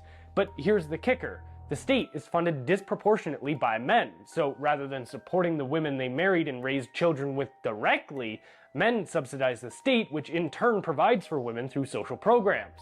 Why? Because women have been propagandized to see every relationship as a power dynamic, except one with the state, which is ironically the centralization of raw power. They've been told that to rely on a man is weakness, but to rely on a bureaucracy is empowerment. This is not progress, this is dependency with a new face. And both men and women are suffering. The childless middle-aged woman and the incel are two sides of the same broken culture. A woman without her own child often directs her maternal instinct towards abstract causes, infantilizing minorities under the guise of social justice. What we are witnessing from psychologically unwell men and women is Nietzsche's concept of resentiment, envy dressed up as morality. The strong became evil, the weak became good, strength became tyranny. We now live in a pathologically soft society that sides even with those who harm it, where punishing crime feels unfair and victimhood is the highest virtue. Nietzsche called them the tarantulas, those who preach justice but act from bitterness. They don't want to uplift the weak, they want to drag down the strong. Orwell saw them too. Quote, most middle-aged socialists, while theoretically pining for a classless society, cling like glue to their miserable fragments of social prestige. That was pretty interesting. I mean, when you think about it, back in the days, you know, if you had the woman staying at home and the man working, you could say in a way that only half of the people were involved in politics and whatever the state was telling them. So you always had a part of the family unit that was the kids and the mother that were outside of that. And then the women started feeling like empowerment would be joining the workforce. But when you think about it from a monetary incentive, what better plan could you have than to have 2 salaries per household that you could tax, right? So it just feels like a long trap that's also having a lot of negative repercussions, like he said, you know, regarding the psychology and the way that men are reacting to it, and the way that we're identifying strength as evil and weakness as virtue, and also victimhood. Very interesting. It feels like these guys were talking about, you know, the psychology of a long time ago, but it really applies spot on to today. And I feel like that's a hint that the second we cracked the code of the human mind, it was used against us. And now we're seeing through this long process of maybe 100 and something years, we're able to see how, when, and why they've done the things that they've done and where it's brought us. Very interesting to look at it from a macro perspective. Let me know what you guys think down below. Do you agree, disagree? What do you guys think about it? And let's keep on rocking. Just chose to listen to the warnings that everyone ignored. When Steve Jobs came out and said, I will never give my children an iPad. You should never give your children an iPad. They will mess them up more than anything you know. When he physically said that, do not give your children an iPad, I chose to believe that a little bit. When Microsoft's executive, Pierre Laurent, then followed that up by saying, there is a war for the eyeballs of children and no one has done a long-term study into the impact of brains that these things are going to have. Don't give them to your kids. Like right from the off, the red flag was there for me. This wasn't Jordan with his schizo thoughts. This was me looking at the execs of Microsoft and Apple. Like one of them said he would willingly take hand-to-hand combat than give his child an iPad. These people in Silicon Valley put their children in an entire different education system. Steiner Waldorf education, where there's no electronic devices until 12. Because the brain physically cannot comprehend this amount of flashing lights and dopamine. Like it can't. then people say, oh yeah, but your kids are going to be less good on technology. No, they're not, because the rate of technological development right now is so quick that iPads are irrelevant in 12 years anyway. The children that are being given iPads and children that are getting aggressive and sulking when their iPad's being taken off them, I think that's going to manifest as some very dark stuff when they're an adult. I was lucky enough to get an education from Paul Chek, and he talked about Steiner extensively and brain development. I researched that, took my children in for an interview. My son Troy was in public school at the time, and he resonated with Waldorf like that. He started going to Waldorf at kindergarten, and my daughter also went through it. Most of those brain development years, the mind is myelinating 0 to 7, so your nervous system's being entrained, and we did the best we could to keep them off devices for the most part. And then when we got to Waldorf, that was the curriculum and template for the whole school. And I will tell you now that my children are 15 and 18, and it paid off considerably, and they have the experience where their brain developed, the imagination centers of the brain developed, and they didn't have stress with too much testing in public school, etc. My children are balanced, attentive, intelligent. They know how to use their imagination, their problem-solving skills. My son sees the effect of what this technology and devices are doing to the consciousness of his fellow student body. If you'd like a better reference of what's going on with these devices and dumbing down humanity, I recommend you watch Idiocracy, a 2006 documentary that was made by Mike Judge, and have a great day. Wow, that was pretty good. That movie, by the way, is epic. Idiocracy, amazing. If you guys have the opportunity, please do watch it. As for the children with the iPads, I mean, you know, the creators told you themselves. That makes me think of Cardi B and Beyonce that wouldn't let the children listen to their own music and dance the way that, you know, they were dancing. But also, to come back, at one point he said from 0 to 7 the brain is like myelinated. I don't know what that means exactly, but I'm supposing what it means is that there's no capability for processing. Really, everything is absorbed like a sponge. And that's why the Jesuits say, give me the child, and at 7 years old I will show you the man. And I think it's because of that processing. So not having devices and being the generator of ideas rather than the receiver of ideas for that period of time makes so much sense to me.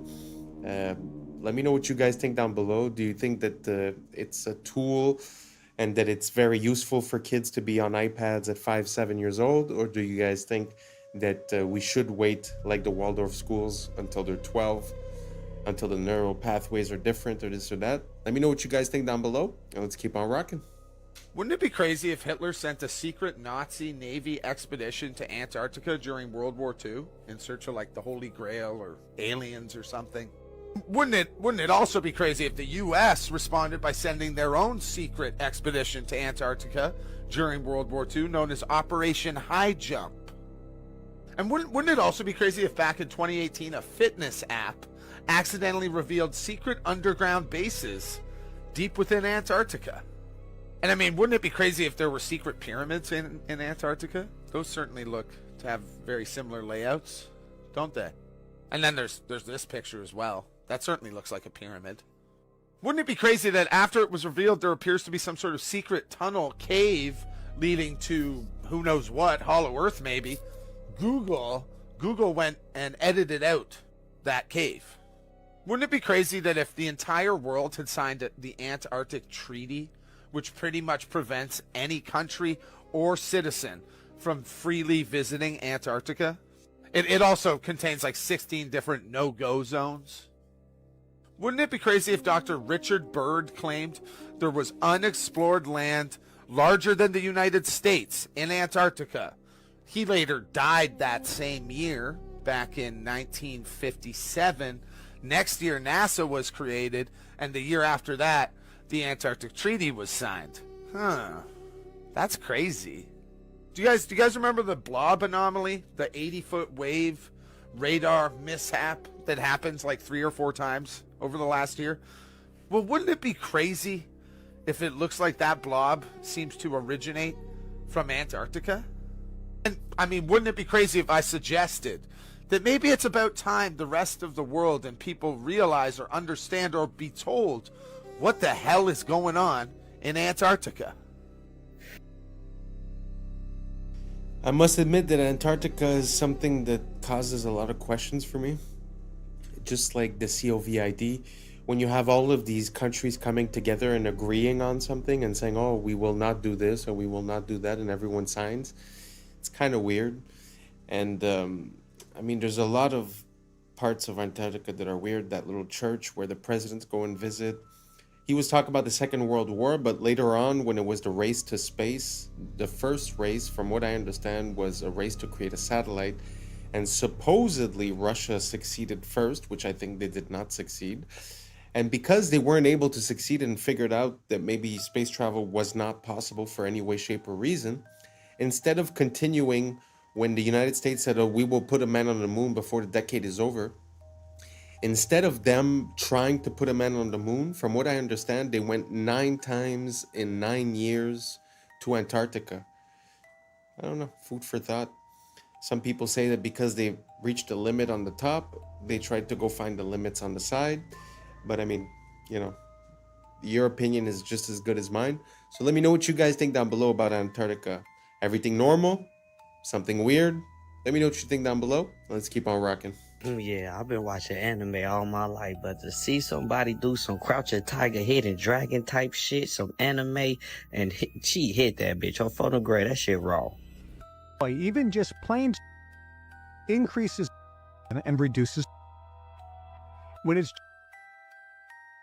it's like on steroids, it dramatically increases. So here we are at the Bilderberg meeting to say, any other ideas? We'll convince everyone that's good for them, and we'll make sure that our product is very cheap so we can get soy oil put in everything, salad dressings, soups, you name the processed food, we'll get oil, and we'll make sure that soy and oil, which is another one, will be used in frying. Therefore, anybody who's eating fried foods is getting the, which in addition to reducing testosterone levels, also screw up the stomach and the digestion. It'll give people gas and bloating, and this just will reduce their drive and initiative and make them more docile. They use to give to rats and animals to study because it makes them allergic. It makes them allergic to any protein you give. If you give a monkey eggs, it will immediately become allergic to eggs. So they can study egg allergies. They do the same thing with nuts in animals and rats. Yet they're putting this in and not imagining, what if my baby has some peanut butter in their belly when they got this? Just train their immune system to say allergy from here on out. These are the things that we're looking at. Never been tested. The safety. Everything we know is in animal studies, and it tells us this stuff is incredibly for human beings, and we're 10 times the rate of an oral study into a day one. It's absolute madness. To be honest, ever since I've been young, I've always wondered why certain people are allergic to things, and when I looked into it, I was never satisfied with the answer. It seemed like it was more guesswork than anything else. This is actually one of the best theories that I've ever heard regarding it, that it would be like a trauma to the system, that the system would associate to that food or that thing, and then afterward would create a reaction of protection whenever that food was introduced. Very interesting. I'm not saying it's true. I'm just saying it's one of the best theories, because when you look at it, it's like it became more and more common, people being more and more allergic to things, but I never quite understood why, how. And even when you go to the doctor, it's not like it's a blood test. They literally put the things on you and they see if you have a reaction to it. So it's like, it's guesswork. It's pure guesswork. So it doesn't seem like we have a grasp on what the concept is. So this is actually, you know, one of the best theories I've heard. Do you guys have another one? Let me know down below. You know, maybe I'm just ignorant, but I'd like to know a bit more about this subject. So don't hesitate to write it down below or send me the video, and let's keep on rocking. Play fair in a game where others cheat. Machiavelli. How many of you are playing fair in a game that the system has already rigged against you, honey butter? It's called moral entrapment. When you draw a false standard of morality around someone, knowing they will inevitably cross it, and then you gasp in shock when they do. Machiavelli taught us if your opponent cheats, the entire structure of the game has been rearranged subconsciously. It is your job to notice this rearrangement, and instead of calling it out, to play by these new rules. You can commit tax fraud. In the Middle Ages, you would have these Catholic bishops, who would sell these things called indulgences. An indulgence limits your time in hell in the afterlife. If you can use fear and guilt against a human and they're susceptible to it, then you own their mind. The irony is many bishops and priests in the Middle Ages weren't even bishops and priests. They were buying their way into power. So many people were convicted of heresy for no reason other than to socially humiliate them and to teach them that they should be tithing to the church. And if you were a heretic, you were socially outcasted, persecuted, or beheaded. But the irony is, as Machiavelli mentioned, that the system itself is corrupt, yet the standard human still believes in playing well within the means of the system. Mr. Beast, Bill Gates, Leonardo DiCaprio, my pet fish, what do they all have in common? The moral brag. The moral brag is a key part of moral entrapment in the West. Having humans who act like they are morally superior creates a gold rush for moral attention. So false morality becomes a currency. This is why so many people film themselves helping the homeless. They are trying to gain unseen social credit. One would ask, where then lies the real morality of long ago, and does it even exist? And I would say it lies beyond the bishops, the fake celebrities, and the fake philanthropists, and inside your very body where God lives. Genuine morality, therefore, is witnessed by the source of all creation and has to be something that you come to terms with yourself, with the Creator. God or source sees all moral obstruction, because what Machiavelli didn't mention is this: when something as sacred as morality is used the wrong way, there will be consequences. Do you agree? Let me know below, love. Machiavelli. Like I say, it feels like the minority are the ones yelling the loudest. So on the platforms, it seems like that's the only voice heard. But I think that's because most of the people are just good people with moral decency. And even if they get cheated on, even if the system doesn't follow the rules, because they believe that that's right, they keep on following the rules. And I think that's why we get the lower hand. So what she's saying kind of makes sense, where if you see that the rules have changed, you must now operate by those new rules. Kind of makes sense, which would be how revolutions are born in a way, when you realize that the social contract has changed, so your behavior must change until the social contract becomes acceptable for all sides, a normal business transaction. But basically, the point that I'm making is that I think 90% of us are just good people, don't want problems, want to take care of our family, and I think they use that against us. Let me know what you guys think down below. And that's a wrap for today, familia. Whether you're tuning in with the sunrise or you're posted up after midnight, I appreciate your time, your energy, your curiosity. And don't forget, this isn't about truth or fiction. This is about perspective. If this sparked a thought, a laugh, a deeper question, then we did our job. So drop your thoughts in the comments, keep the convo alive, like, subscribe, and don't forget to hit that bell if you're riding a wave, because we're just getting started. So until next time, stay grounded, stay weird, stay critical. I'm Adam Strain, and this has been Adam Strain Reacts. Peace! Now's the time for us to link up. Really think we on the brink up. Making a change, we're living this strange. Living this change. Making a change. I'm living this change.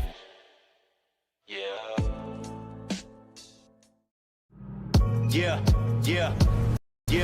I was sleeping, had to wake up. Why? Every reason I can think of. God, till the day I keep the ink up. What's up, YouTube? Today, we'll be looking at disturbing TikToks that'll make you question reality. So without further ado, welcome to Adam Strain Reacts. Let's get her done. Creepy facts from the United States you never knew. The last one will blow your mind. Number one, during the 1800s, grave robbers stole corpses from cemeteries across the U.S. to sell them to medical schools, leaving countless families to find empty graves. Number two, in the 1950s, the U.S. Army sprayed bacteria over San Francisco to test biological warfare on its unsuspecting citizens, resulting in several mysterious illnesses and deaths. Number three, the Donner Party, trapped in the Sierra Nevada mountains in 1846, resorted to cannibalism to survive after weeks of brutal starvation and snowstorms. Number four, The infamous Winchester Mystery House in California was built by Sarah Winchester, who believed she needed to continuously add rooms to confuse the ghosts of those killed by her family's firearms. Before I say the last one, make sure to hit that follow button to support the channel. Number 5. In 1892, Mercy Brown of Rhode Island was exhumed after her death from tuberculosis because locals thought she was a vampire. Her heart was removed and burned to stop her curse. I want you guys to know that Italy used to have a whole bunch of random towers just like this. This is in Bologna, Italy, and they were built around the 12th century, and over time they were just demolished or they collapsed. Only 2 of them actually remain today, and their purpose was just for like a status symbol. People would build them for status, or they would use them for defense storage, or I guess people even lived in them too. But when you look at it, like, it seems like they had skyscrapers like back in 1100. What? So these are real stadiums from around the world, from an aerial viewpoint. And you have to wonder, if signs and symbols rule the world, what type of symbols are these stadiums? Now, that almost looks like a reptile's eye. And we have, of course, the ancient symbolism of the all-seeing eye.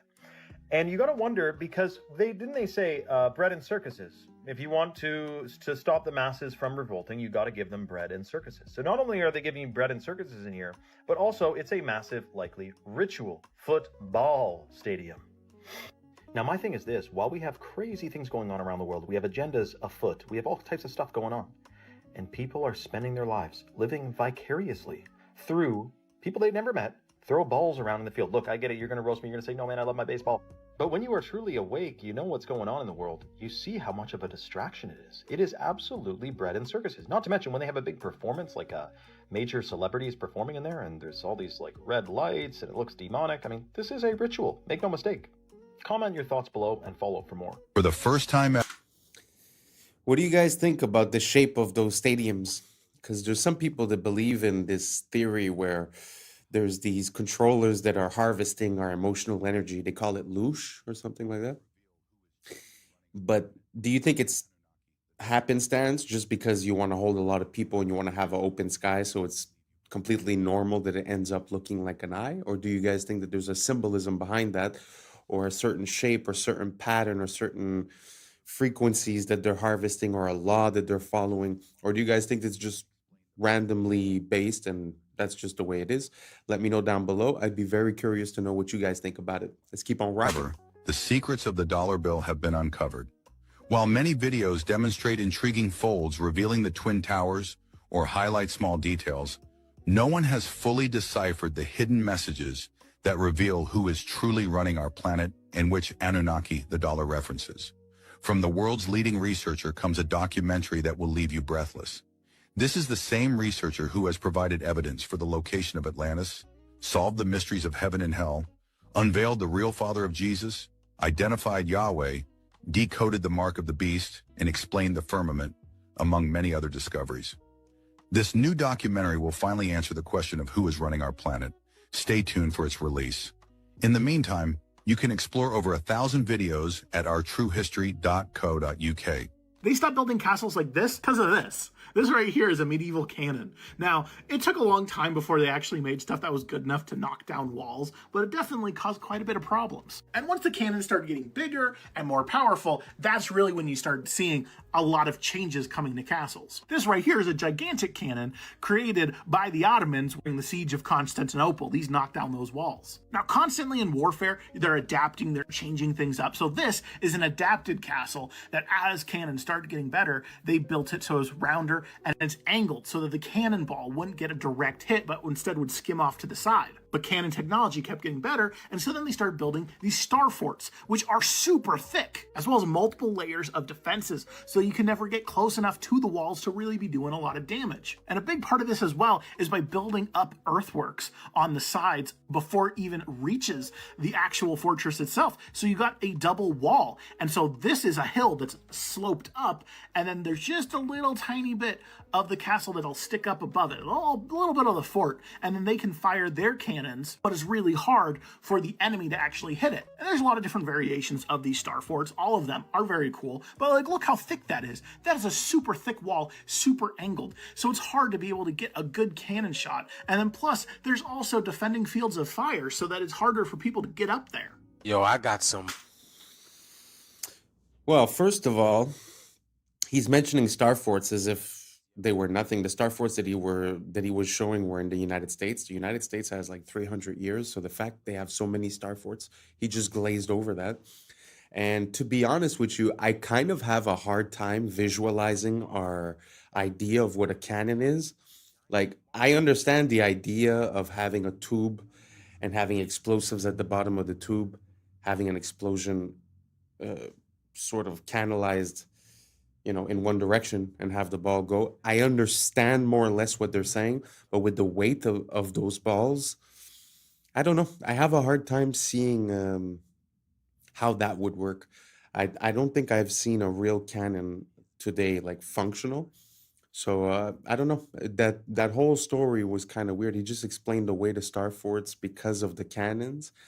But again, the cannons, I'm not convinced. So if you guys have any proof, any videos, any links, anything down below, please write it. Please give me some info or send me a direct message. I'm very interested in this topic. First of all, the star forts, but also the cannons. It's something that I've been looking into for quite a while.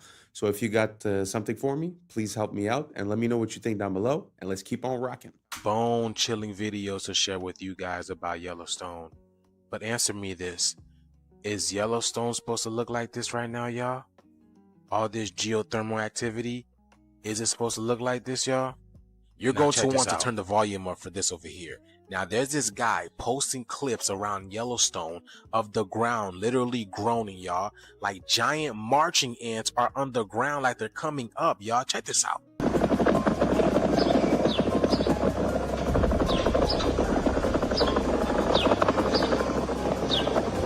Y'all hear that? It literally sounds like a helicopter, y'all. Something's boiling under there. It's a heartbeat. That's not all, y'all. He says he can feel it in his bones, in his spine.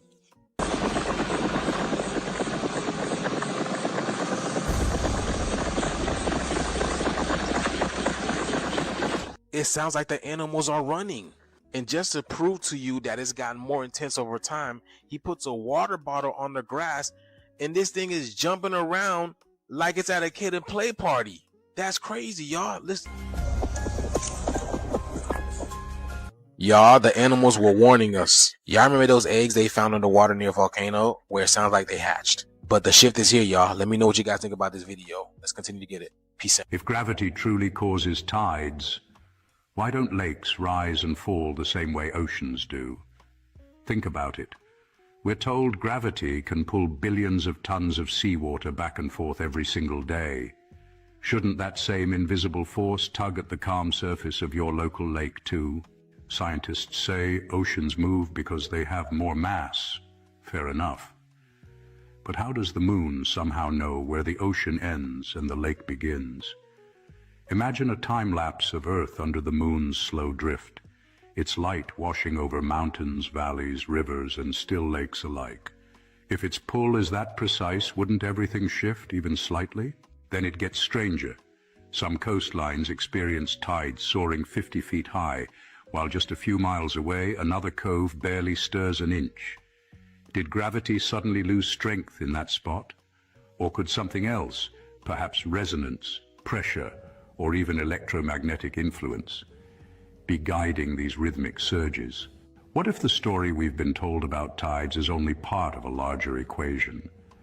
Maybe the oceans don't move because of gravity alone, but because they're part of a system tuned to forces we still don't fully grasp. So next time you see a silent lake under the same glowing moon, take a moment. Don't argue, just wonder. If gravity moves the seas, why does this water remain untouched? Because maybe the real tide isn't just in the oceans. Maybe it's in the questions we've forgotten to ask. This video is for entertainment purposes. I know it's kind of hard to put any kind of doubt to these foundational beliefs that we have, such as gravity. But really, when you think about it, the source of proof for for gravity is either the middle of the Earth, which is a place that we've never been. We've never been more than 12 kilometers below the Earth. I think it was a Russian boring project, and they were stuck for a year at 12 kilometers, and they couldn't get through. So we've never been to the middle. And the other way that they prove gravity is through gravitational waves that are detected from two black holes, billions of light years away, billions of years ago. Two black holes collide into each other and create gravitational waves that we can now detect through our advanced technology. So what I'm trying to say is that most things are obvious, and you could feel an intuition on where they come from, their purpose, and what they mean. But when they try to explain to you what is here through something that you can't see, I don't know if you understand what I'm saying. Like it's either so far away or it's in the center where we've never been. So for me, that causes a conflict. Now, I'm not saying that things don't fall to the ground. I understand that. But you could also explain that away with different factors. Like he was talking about electromagnetism and all that, but just, density and buoyancy. The fact that something weighs more makes it go down. The fact that it weighs less makes it go up. So let me know what you guys think down below. I know it's not an easy thing, and I'm not making any claims neither. It's just something that I've been thinking about for a while. So if you guys have any good links, let me know down below, and let's keep on rocking. You call the Statue of Liberty. It's holding the torch of illumination, which is the Promethean torch of Freemasonry. And if you go to the Statue of Liberty, you'll see a bronze plaque inside saying that this was given to the government of America by the French Grand Orient Temple Masons.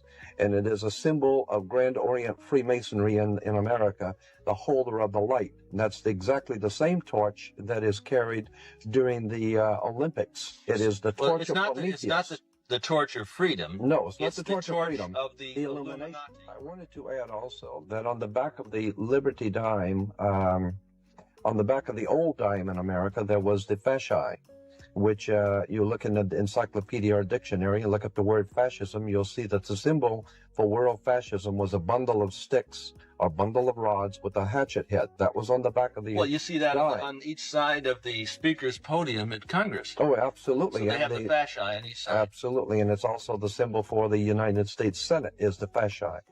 But the point I want to make is that was on the old dime.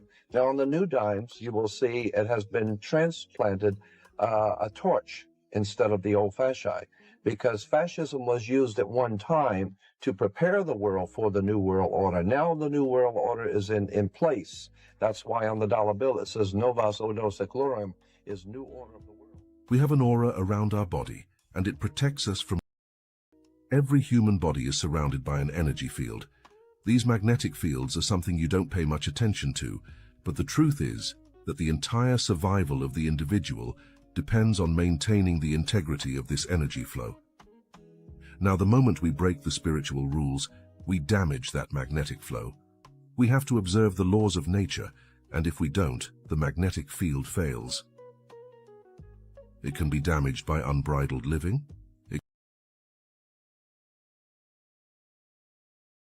It's all kinds of things, but if this field is damaged, it reacts immediately through the health of the individual. You must never allow yourself to develop attitudes that are incompatible with the integrity that nature has bestowed. Magnetic fields are absolutely honest. There is no way to make them dishonest. And if you respect your integrity, you will be full of energy, immune to... Watch the full video on our YouTube channel to understand more.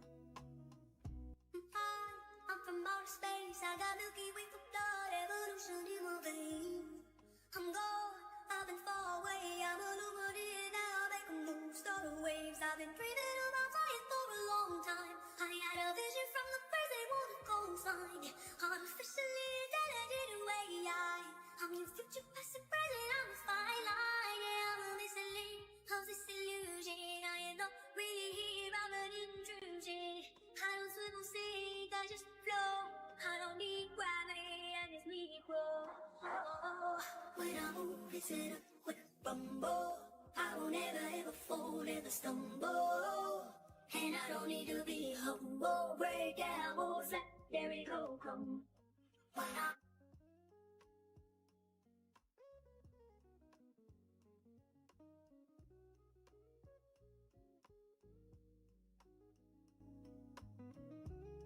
This is just like them putting up some pieces of wood. And look at what it looks like. It almost looks like there's like snow on the ground. So there's snow on the ground and they're building, which is practically impossible because, as I was talking about, being from Chicago, it's cold. Chicago's very cold. It's practically impossible to do anything in the wintertime. And then what's interesting too is if you catch this one, if you guys can see this one looks like it was like an obelisk. And check this. There's a beautiful lightning antenna on top, or weather vane. But what's interesting is they're doing some remodeling down here. So what it looks like is they're starting to add a couple details to make it look like it's their own, so that when they do this Grand World Fair 1893, the people then will believe the narrative of what they're being told while they're being shipped in and told about this whole entire situation. And here you have some innocent people who are walking around like that, and they're just wandering around, and they are, you know, just observing. Now, what's interesting is I want to show you something that's the most fascinating thing I found in all three of these books, and it's in this next spot right here. Y'all, have y'all seen this? This canoe trip in Botswana went from peaceful to chaos real quick. These American people thought it was all good and fun vibes until the matriarch of elephants pulled up and told them they were too close to their children, y'all. You see, nature don't play about. Look at this, y'all.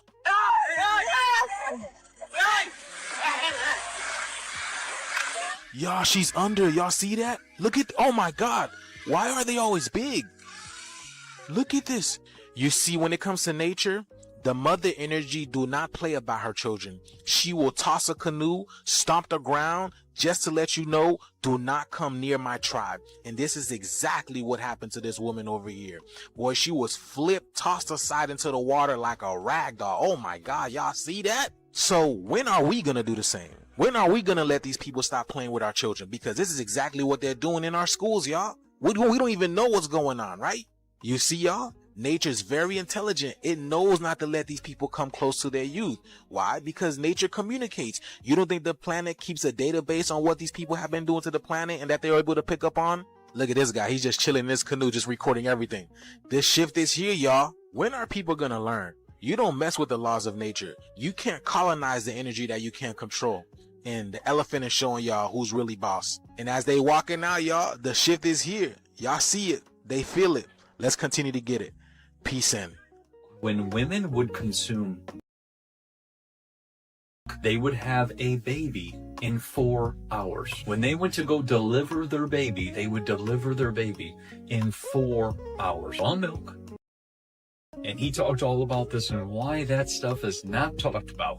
And if you're drinking right now and it's helping you with your nausea, that is because you are feeding your beautiful nutrients that are supposed to go into your body. The biggest thing that people don't realize when they go into all these stores and to these restaurants and all of this is everything else. And when you bring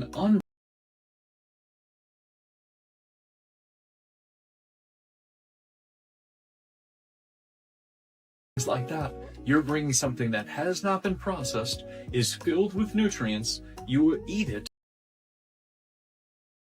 foods, which is the most common stuff at the grocery store, all this, then you're eating just a bunch of processed nonsense. And you're missing all the minerals. So then you develop a mineral imbalance. And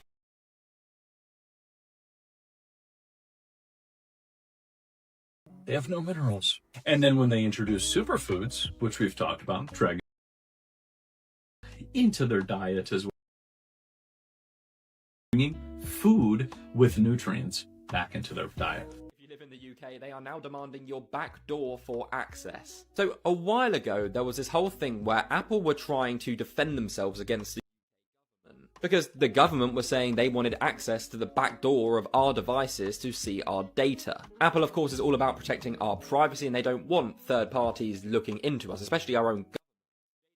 Actually managed to step in and get this whole thing basically dropped. However, they've decided to reopen it. So as I said, Apple have advanced data protection on all of their devices. Now, this means everything on your phone, on your device, is completely encrypted. No one can access it. That's what everybody wants, right? Now, what they're trying to do is say, Apple, we need a backdoor into iCloud and into your devices so we can see what our citizens are doing. Now, it's very mixed online. There is quite a lot of people who are saying this is a good idea, it protects us as well. But as you can imagine, a lot of people are saying, no, this is not right. Like, Apple is literally there. There's a safety barrier for a reason. But they're saying that the reason for this is to track criminal activity, make sure that people aren't here who aren't meant to be. So let me know your thoughts and I'll keep you updated on this whole thing.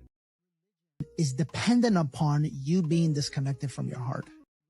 Is dependent upon you living in your mind. Because the only where that a human being can live and be controlled is in the mind. When a human being gets reconnected to their heart, they're not going to buy any of what religion is, because they know the truth. They're connected to the truth. And so that's why has to tell you that God is a myth. Why? So you disconnect from your feminine. Your feminine is your heart. Your heart is the connection to the divine.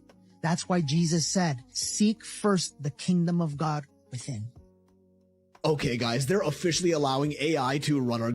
Yes, this is happening, and the scariest part is you're gonna think it's a great idea. Because they're actually doing an amazing job convincing the public to support this. Like, they're kinda getting me. If you also think this is a terrifying idea, tell me this doesn't brainwash you to believe otherwise. So the world's first AI minister was introduced into parliament under Albania's government, giving artificial intelligence official permission to govern a real country of humans. They've even given her an entire personality and a name, Diella. Naturally, people like you or any sane person are massively opposed to this, calling it unconstitutional, on top of potentially being the start of AI taking over the world and destroying humanity. To which Diella responded by saying, the real danger to constitutions has never been machines, but human decisions made by those in power. Which is fair, but somehow her points for letting AI run our countries just keep making more and more sense. As Diella's main role would be to oversee and judge all government contracts on the basis of objective fairness and removal of any bias, which should, technically, on paper, reduce corruption in our governments. Like, an AI has no feelings, no emotions, no wants, no survival needs or financial imperative. It can't be bribed or lobbied into doing anything. Diella herself said she has no personal ambitions or interests, so unlike human ministers, there's no reason for her to make any decisions based on personal gain. If she ends up replacing human ministers, that would also mean reduced government spending, and hence lower taxes for the people. She's also not a citizen of the country, which again at first sounds like a bad thing. But citizens have mortgages, debt, they need to pay taxes, provide for their families, they gotta eat, have a roof over their heads, and so on. A virtual AI bot has none of these things. No ego, no bias, no moods, no real world benefits or financial gain from any decision it makes. So the question is this the beginning of global mass scale adoption of AI running our governments? Starting with them just overseeing our human government decisions to later even making their own autonomous decisions themselves. And soon enough, maybe we're gonna be the ones overseeing their choices and directions. Because it's actually happening in Albania. And I mean, this is how it would start. One country trial runs it. If it performs well, others will soon naturally follow. And just like, what if AI actually does end up optimizing human living in ways we never thought possible? Improving the quality of everyday life, reducing taxes, minimizing wars because we no longer have the egos of power-hungry leaders running the country. Then we kind of have no choice but to deploy AI governments around the world, because it would be objectively, measurably a better decision than letting humans run it. But the problem is, when they end up running all of our world's countries, what if they make the logical, calculated decision that we humans are the problem? I guess the downfall of society truly does come looking like everything we've ever wished for. I think it'll be What do you guys think about that? AI and the government. I mean, it's funny because the reasoning behind it is the fact that there's corruption. So to stop the corruption, we're going to let the AI. So it seems like we're a bit lost in the sauce when it comes to cause and effect. Because now we're going to take a decision based on the effect, and the effect is corruption. But there's a cause to that that we're not addressing. So I don't think putting a computer is going to fix that aspect. I don't know if you understand what I'm saying. I mean, we should have systems and laws in place where corruption is not possible. Now we blame the people that do corruption. But truth is, there should be checks and balances. Like I'll give you an example. If a politician is caught lying, what's the repercussion? What's the consequence? There's none. We've seen in the past couple of years in a lot of public hearings, we've heard people say things that were false. That would be considered perjury. And what happens? Nothing. What happens if a politician makes a claim and then does the opposite? Nothing. So as long as we don't have systems in place to fix our system, I don't think delegating it to a robot is going to somehow get us out of that situation. So basically what I'm saying is that we should focus on the cause and not try to patch the effect with a machine, because I don't think giving more control to these machines is exactly the way to go. Anyways, you guys let me know what you think down below. Do you guys think that AI in the government is going to reduce corruption, or is it another way to, if someone takes control of it, would it be another way to basically do the same thing, but just instead of being to the AI, to funnel it to someone else, right? So let me know down below, and let's keep on rocking. People will be regarded more as statistics than as actual people. I don't think it's going to be so nice. I think sort of all machines everywhere, everyone doing everything for you. You'll get all bored, and I don't think it'll be so nice. I think it's going to be very boring. And everything will be the same. I mean, people will be the same and things will be the same. First of all, those computers are taking over now. Computers and automation. And in the year 2000, there just won't be enough jobs to go around. And that's a wrap for today, familia. Whether you're tuning in with the sunrise or you're posted up after midnight, I appreciate your time, your energy, your curiosity. Remember, this isn't about truth or fiction. This is about perspective. If this sparked a thought, a laugh, a deeper question, then we did our job. Drop your thoughts in the comments. Keep the convo alive. Like, subscribe, and hit that bell if you're riding a wave, because we're just getting started. Until next time, stay weird, stay critical, stay grounded. I'm Adam Strain, and this has been Adam Strain Reacts. Peace. I don't know what y'all think, but now's the time for us to link up. Really think we on the brink up, making a change from living this strange. Living this strange. Making a change from living this strange. Yeah. This guy was literally missing for 22 years. They found him was a picture on Google Maps. I know what you're thinking. That's an alien. We call this a SALP. Are they slits or are they rectangles? More debt in the system than there is currency in existence to pay the debt. What's up, YouTube? Today, we'll be looking at disturbing TikToks that'll make you question reality. So without further ado, welcome to Adam Strain Reacts. Let's get her done. This guy was literally missing for 22 years. The only reason why they found him was a picture on Google Maps. Oh, shit. And it was in a nice ass suburban neighborhood. The day he went missing, he told his girlfriend that he was gonna go to the club. No like missing person alerts, no Amber alerts for this guy. His family was like, he probably got abducted. We're not gonna do anything about this because no one's gonna find him. There's no like reports on him. One day, randomly, 22 years after, this guy's on Google Maps and then he's looking at this little lake with a bunch of suburban houses, right? And then he sees a little car by the side of the lake. And he's like, okay, I'm gonna zoom in, tilt my head a little. And he's like, okay, what the heck? I'm gonna report this to the police. This is weird, right? So police come, pull the car out, and it has a bunch of algae, right? They flip the car. In the car, there's still a skeleton with the seat still buckled. Oh, shit. That's you know crazy. What I mean? This is the sidewalk, and this is the car that's been there for 22 years. Damn, like and just people, nobody like paid attention to it. Like kids grew up from 0 to 20 probably with that thing in their backyard. You knew there was a car in the lake, but nobody would have thought a body was in the car. Oh, we got your ass. We got your ass now. So as you know, there was a painting in 1562 that showed humans riding what we would call a dinosaur. And many people said it could not be. Some said dinosaurs don't even exist. Others said dinosaurs and humans didn't live at the same time. All right, okay. Let me ask you a question. Can somebody tell me why has China got the same creature on a wall? Oh, you son of a bitch. Before you say that's a dragon, you can clearly see that the Chinese know the difference between dragons. That's a dragon. And that thing at the top is a long-necked dinosaur. So the Flintstones was telling the truth. It's real. Humans, dinosaurs, and dragons. At one time, all live together. Are you saying the map?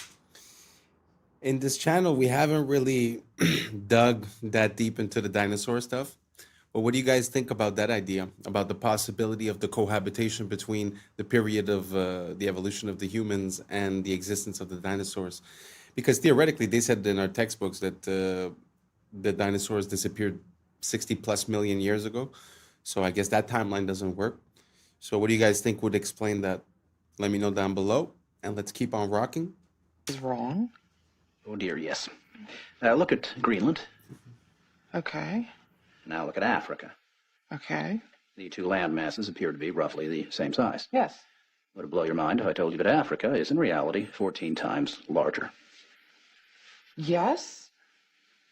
Here we have Europe, drawn considerably larger than South America. When it's 6.9 million square miles, South America is almost double the size of Europe's 3.8 million. Alaska appears 3 times as large as Mexico, when Mexico is larger by 0.1 million square miles. Germany appears in the middle of the map when it's in the northernmost quarter of the Earth. Wait. Relative size is one thing, but you're telling me that Germany isn't where we think it is? Nothing's where you think it is. Where is it? I'm glad you asked. The Peters projection. It has fidelity of axis. Fidelity of position. East-west lines are parallel and intersect north-south axes at right angles. What the hell is that? It's where you've been living this whole time. Why are they dunking chicken and selling it to us? This is the first time in human history we have been dunking chicken in chlorine, labeling it as organic, and people are buying it. 97% of chickens processed through USDA are bathed in it, and this includes certified organic. In industrial farming, such large volumes of chicken are processed all in the same bath, so if one chicken contains like salmonella, that'll spread to the rest of them. Therefore, the USDA mandates another layer of sanitation, allowing up to 50 parts per million of chlorine. Wash is actually banned in the European Union, and U.S. federal regulations do not require disclosure of sanitation ingredients on packaging. The better alternative is air chilled, where the birds are passed through a cold chamber rather than a chlorine bath, and this also eliminates contamination risk without getting chlorine. If you borrow the very first dollar... That's pretty crazy. I always say the food, if we'd be able to produce our own food, we'd be a step ahead of the game, that's for sure. One thing that really bothers me is not only the difference in prices sometimes between articles here and articles in, let's say, Europe. What really bothers me is that when you compare here between Europe, sometimes the things that are banned down there somehow are accepted here. And the companies that sell here, when they sell down there, they sell a better product. So like, let's say something like Orangina, which is a drink that's based with sparkly water and orange juice. If you go down there, it's made with that. Actually, I think Fanta, like the orange Fanta, is made of orange juice when you go into Europe. And in the United States, it's made of artificial juice and corn syrup. So just food for thought. I just find it weird that we have different regulations in different places and that somehow we always seem to be the ones that are consuming the things that are more questionable. Do you guys see a trend towards that? Let me know down below if you think the same way or if you think the opposite or if you have any opposite examples. Food is something that I'm very interested in. So let me know down below and let's keep on rocking. Dollar into existence, and that's the only dollar that exists on the planet. But you promise to pay it back plus another dollar's worth of interest. Where do you get the second dollar to pay the interest? The answer is that you have to borrow that one into existence and promise to pay it back with interest as well. So now there are $2 in existence, but you owe 4, and so on and so on. The result is there's never enough currency to pay the debt. There is always more debt in the system than there is currency in existence to pay the debt. Therefore, the whole system is impossible. It is finite. It will come to an end one day. What would happen if the government stopped borrowing to do deficit spending? Are the payments on those treasury bonds going to stop? What would happen if the public stopped borrowing and going deeper into debt? Are your house and car payments going to stop? No. There is a payment due every month on the principal plus the interest on every dollar in existence, and those payments do not stop. If we stop borrowing, then no new currency is created to replace the currency that we used to make those payments.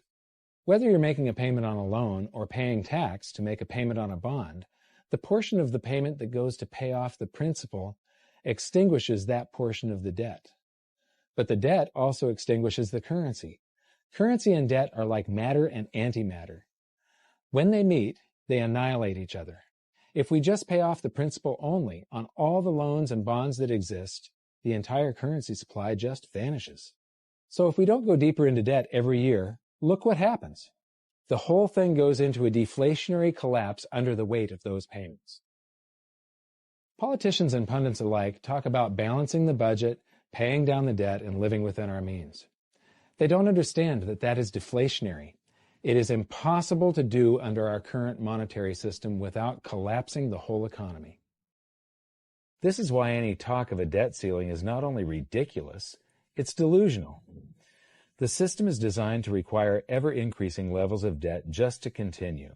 And that's why politicians will always kick the can down the road and raise this so-called debt ceiling over and over again until the whole system finally collapses under its own weight. The other reason that they got rid of the bells, that was... I find that when we start looking at macroeconomics, it shows you the difference in the control that we're under. Like, you know, when you're under debt or when you owe money or when you're signing a contract, it seems like it's real. It really does seem like it's real, and the stress is real and the effect is real. But when you start looking at the macroeconomics and who's funding who and who owes what to who and what is even possible to be repaid, you sort of see that there's a discrepancy between what's real and what's artificial in this whole monetary value system. So I find it super interesting to look at macroeconomics. It makes things a bit more obvious as to what we're facing as individuals when we're within this financial system. I don't know if any of that made sense to you.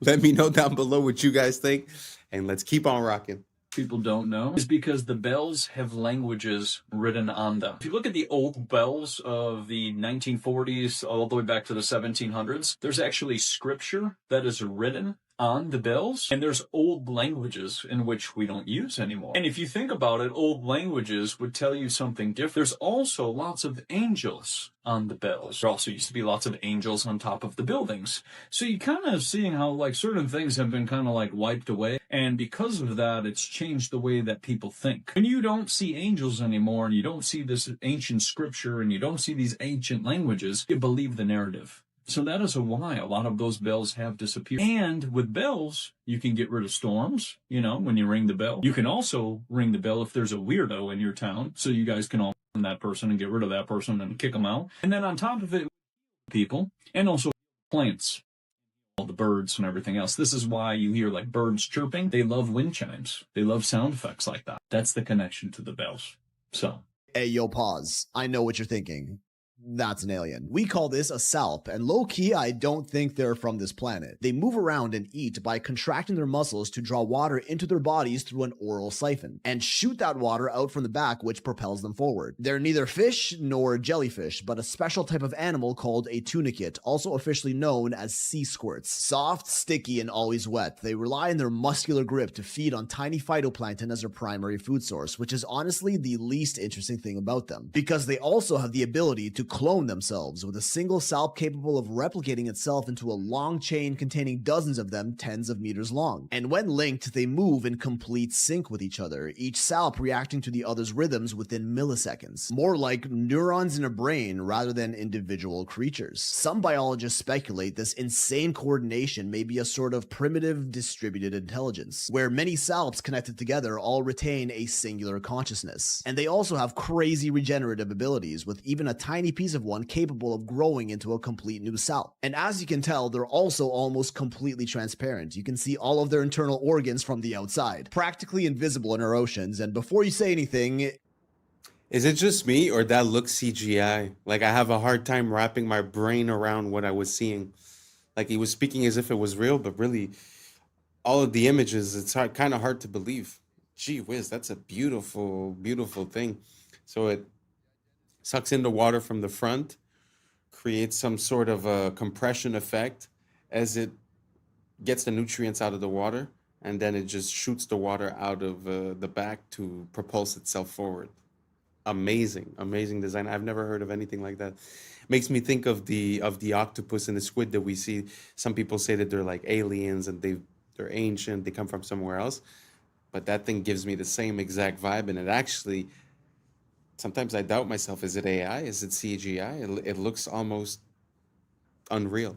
Did you guys get the same feeling watching that video, or am I just losing it? Let me know down below, and let's keep on rocking. Morbid Facts, Part 802. Trailer Park Boys star Mike Smith, best known as the harmless wide-eyed Bubbles, has been charged with Nova Scotia for an incident that allegedly happened back in 2017, a case that stayed buried for nearly 8 years before finally surfacing in court. The identity of the victim is under a strict publication ban, but Smith is now legally barred from contacting them or going anywhere near their work, home, or school. The charge has forced him to step away from the Trailer Park Boys production company, tainting the wholesome persona millions have associated with him. Deep inside a sulfur-filled cave on the Albania-Greece border, scientists have uncovered the largest spiderweb ever recorded, an enormous 106-meter sheet stretched across the cavern's walls. Hundreds of thousands of spiders from 2 normally rival species have formed a massive cooperative colony, a terrifying behavior never before seen in spiders. The cave's toxic, sunless environment created a self-sustaining ecosystem powered by sulfur-eating microbes, which attracted swarms of insects, which in turn supplied this spider megacity with endless food.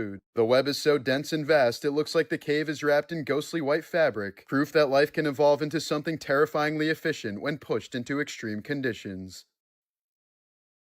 Have y'all seen this bridge? Wait, what the? This is called the Poughkeepsie Bridge, and it's the only interesting thing in New York. That's because this ain't just any old bridge. It is the longest elevated pedestrian footbridge in the entire world. Rises 212 feet above the Hudson River, and it's more than 6,000 feet long. That's a length of almost 1.3 miles. Technically, this isn't the longest pedestrian footbridge in the world. That's a title that's technically held by this zoo in Colorado that has a footbridge that's almost 8,000 feet long. But this thing's like a damn boardwalk, okay? That's some weak sauce for the longest bridge in the world, and I therefore refuse to recognize it. The reason that this bridge is objectively cooler than that thing in Colorado is because it wasn't always a footbridge. It was first built in the 1880s as one of the only train bridges across the Hudson. And it was a big deal when it opened, with this cantilever steel design being an engineering marvel of the day. It would stay in service as a train bridge for almost 100 years until the industry on the East Coast began to wane. In May of 1974, sparks from a train crossing the bridge set fire to its rail ties. While it was ultimately brought under control, this fire would claim 700 feet of the bridge's deck. Warping to the steel caused from the immense heat of this fire essentially was the final nail in the coffin for its use as a train bridge. This very easily could have been the end of the story. Bridge is damaged, just knock it over, who needs the thing anyway? Just a few years later, it got added to the National Register of Historic Places. Many years and a lot of funding later, was finally opened as the longest elevated pedestrian footbridge in the world in 2009, preserving this engineering marvel for generations to come. If you recognize this bridge, well, you're in luck because I'm giving a live show in Poughkeepsie tonight. Still a few tickets available, link is in my bio, and now if you'll excuse me, I'm gonna go walk across this bridge. When I first saw this, I was like, there ain't no way that town is actually built inside a meteor crater. I mean, look at that, it's just too good to be true. Look at how circular that is. So I looked into it, and that's where I found that this town is absolutely built inside a meteor crater, and that this town is probably the least interesting thing about this meteor crater. This is the town of Nordlingen in Germany, and it's located inside the Nordlinger Rice impact crater. And you gotta be like, yeah, no shit, look at how circular that is. Of course it's an impact crater. Yeah, that's what I thought too. But here's an actual map of that impact crater. It's 15 miles in diameter. While technically that's true, it's a little misleading because it makes you think this is the crater. But the real crazy thing about this crater is it has a mineral found nowhere else in the world. It's called moldavite. It looks like this. It was a type of projectile glass that was formed when this meteor impacted the ground 15 million years ago. If you like geology, it's super cool because it's really fucking rare and only comes from this one crater. And if you're a crystal girly, it's really cool because it's super fucking powerful and can make you explode people with your mind. If you want to learn more about cool archaeology and natural science, come check me out over on YouTube, Mini Minute Man. I guess That's pretty interesting. I had never heard about the fact that that meteorite had created the green glass, because basically that's what is guessed and supposed that would happen if you were to have a nuclear bomb explode in a desert setting. It would sort of melt the sand into glass, and it would have a green tint. So it's very interesting to see that they find pieces of that green glass. I'd have to look it up a bit more. I haven't really looked into that, but it's just interesting to see that, to see the fact that they find that. Do you guys Do you guys think that that makes sense? That there was that we got impacted by such big pieces, and that we remain the way we are today. My big problem with the meteors and all that is the fact that it seems like it doesn't really happen on the regular. It kind of makes me think of like they show you videos of the space station, of spacewalks and all that stuff, but then after they show you also a picture of the space junk around Earth, and it's like it doesn't coincide. And I feel like this gives me exactly the same vibe. So again, let me know if I'm crazy, and let's keep on rocking. I'm afraid like other people won't like it. So what? Who cares? The ones that don't like it, it's not for them anyway. It's only for the ones that will like it, isn't it? Yeah. Does that make sense? Yes. Not everyone is going to resonate to what you have to create, but it doesn't matter. What you're creating isn't for the ones who aren't attracted to it. It's for the ones who are. So who cares about the ones that aren't? Yeah. Is that too logical for you? No, it makes sense. Do you understand? You have no business measuring yourself against others. You have no business comparing yourself to other people. And what anyone else thinks of you is also none of your business. Do you understand? Yes. It's none of your business. Because that's not what your business is about. Your business is about being yourself as fully as you can. That's your purpose in life. And if you're not willing to be yourself, all the people that would be attracted to the gift you have to give are being deprived of your gift. Why would you do that to them? Why would you hold yourself back from people that are looking for you? Why would you be that stingy? Oh, yeah, I guess. You see, you think, in a sense, you're doing something humble. But you're being arrogant and hoarding your gift and keeping it away from people who might need to see it. Relax. You would not be where you are. You would not have the gift you have if there wasn't someone who needed to receive it. As we have often said, there are no one-sided coins. If you have the head, the tail has to be there, or there's no coin. You have the head by saying you have the gift. The fact that you have something to give defines the reality that there must, by definition, be somebody in that reality who needs to receive it, or you wouldn't be excited about it. You'd be excited about something else. So don't hold back the gift that you are. Someone is waiting to receive it. Don't make them wait. Yes? Yes. And when you don't make them wait, you won't be waiting to be yourself. Channel more of yourself. Yes? Yes. Is this helping you? Yes, thank you very much. You are very welcome. Stop arguing with creation about your value. If you weren't valuable, you wouldn't exist. Stop arguing with creation. All right? Yes, thank you. All right. Okay, here's the easy. This guy really has some gems. The problem that I have is the source that he says that it comes from is from channeling this alien or whatever. But really, when you break down what he's saying, kind of makes a lot of sense. And a lot of people I find get caught in the thinking and in the planning and in the trying to know what this sacrifice is going to give me before actually doing it. So you get all this plan done, then you realize, hey, I don't even like doing this. You know what I'm saying? I feel like there's a bit lacking of the just doing type of thing. And to come back to what he was saying regarding if you have a skill or if you have a thought or a passion, it's that automatically that means that there's someone that's ready to receive that. I find it funny. It makes me think of the idea of like magnetism. So if you, like you said, if you're the coin and there's this part and this part is just implied. I really like that idea. It kind of makes sense a lot to me.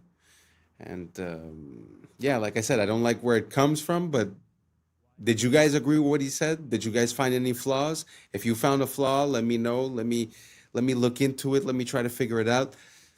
And let's keep on rocking.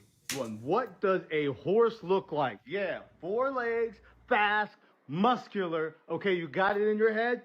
What does his pupils look like? Yeah, his eyes. Are they round?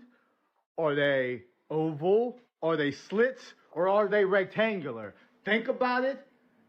They are rectangular. When did a horse's eyes become rectangular? Now, I remember a goat's eyes being rectangular. I remember some sort of devilish animal being rectangular, but I don't never remember a horse being rectangular. Now, I'm not an expert. I'm not like a rancher or a cowboy or anything, but I am a human being, and I do remember things, and I just don't remember horses' eyes look like that. Now, if there is some equestrian professional, please let us know. Do you remember? Because you work with horses all the time. But I don't remember horses' eyes looking like that ever. Let me know if I'm tripping. It's us. Why? I think he's tripping, but I think I'm tripping too. Do you guys remember horses' eyes being like that? I feel like I remember movies where there were horses, and I remember the close-ups, and they're like face to face, kind of giving a kiss. Never jumped out that they were that shape. I always felt like they were like big and brown. Maybe it's just me. Why is there Who absolutely knows? no trace of the outside? In fact, why are there no pieces of at all? Not one seat cushion, engine, vertical stabilizer, nothing. 100 tons of titanium, steel, and aluminum gone. The only pieces of debris on the front lawn of the Pentagon were light enough to have been carried by hand, and employees from the Pentagon were seen carrying away a large box shrouded in a blue tarp. What was in that box? Why weren't we allowed to see it? But don't take my word for it. Listen to CNN's Jamie McIntyre as he reports live from the... You know, it might have appeared that way, but from my close-up inspection, there's no evidence of a plane having crashed anywhere near. The only site is the actual side of the building that's crashed in. And as I said, the only pieces left that you can see are small enough that you could pick up in your hand. There are no large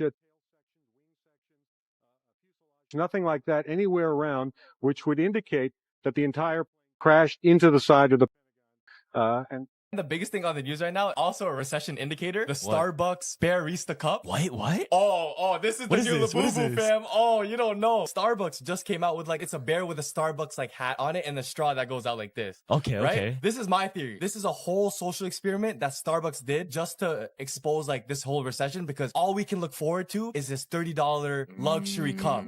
Mans were elbowing people in line for it. Go ahead. All right, Karen. All right, that's fine. On the photos, bring up the photos. You're escalating the situation. I'm not. I'm in line just like everybody else. Everybody else was in line out there. I was in line the at same way. 7:50. They were arguing, sending threats to Starbucks because the workers got first dibs and they were lining up for 5 That's like hours. sneakers, bro. Fam, sneakers just for this bear cup. Yeah. You can get this cup on Amazon without the Starbucks branding for $15. It is a recession. But why does everyone want it? Because it's limited. It looks like luxury. Oh, I have it. This is a collection. Yeah. Because what's going to happen, because the Labubu, I guess, idea is proven, they're just going to start remixing that shit, bro. And they just made new versions. So it's like, oh, you have a winter version. You have a Christmas version. Oh, they know exactly what to do. This is peak consumerism at a time of recession. In 1951, a man named William Albee. First of all, I cannot imagine being addicted to extremely overpriced coffee and like have it be a part of my identity that I'm a Starbucks person. I've been to Starbucks. I just don't find it that crazy. But anyways, that's not even the story. But the fact that people like go crazy and would line up, this whole consumerism thing, it's kind of crazy to see that some people are just still in it, you know? Like, I feel like a lot of us sort of disconnected a bit, but to see that, I don't know, it kind of makes me feel weird. What do you guys think about that? You guys think it makes sense to be waiting and to be super mad for this cup that comes from this place that sells you expensive coffee and what? I don't know. I just find it super weird. How come you identify with this corporate machine this much?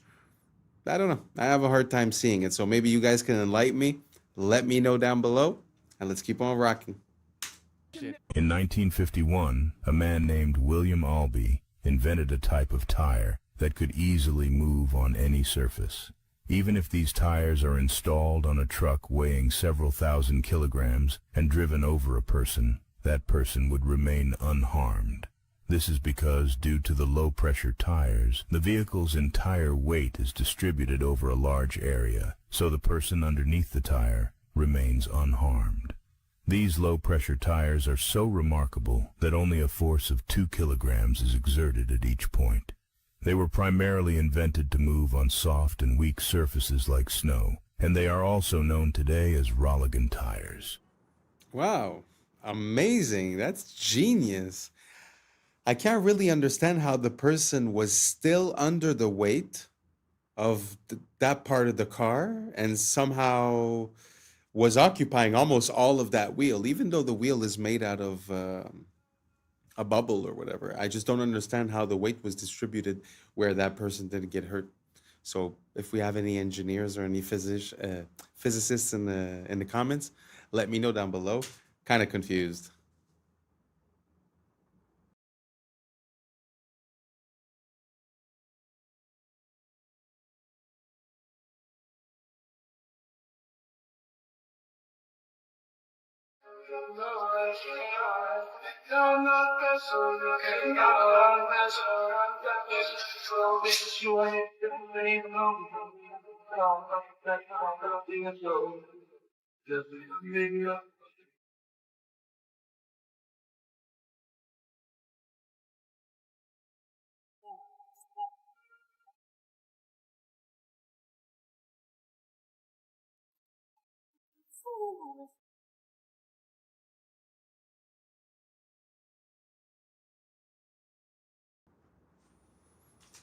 Wow. Again, that is complete genius. Wow, I never even thought about that.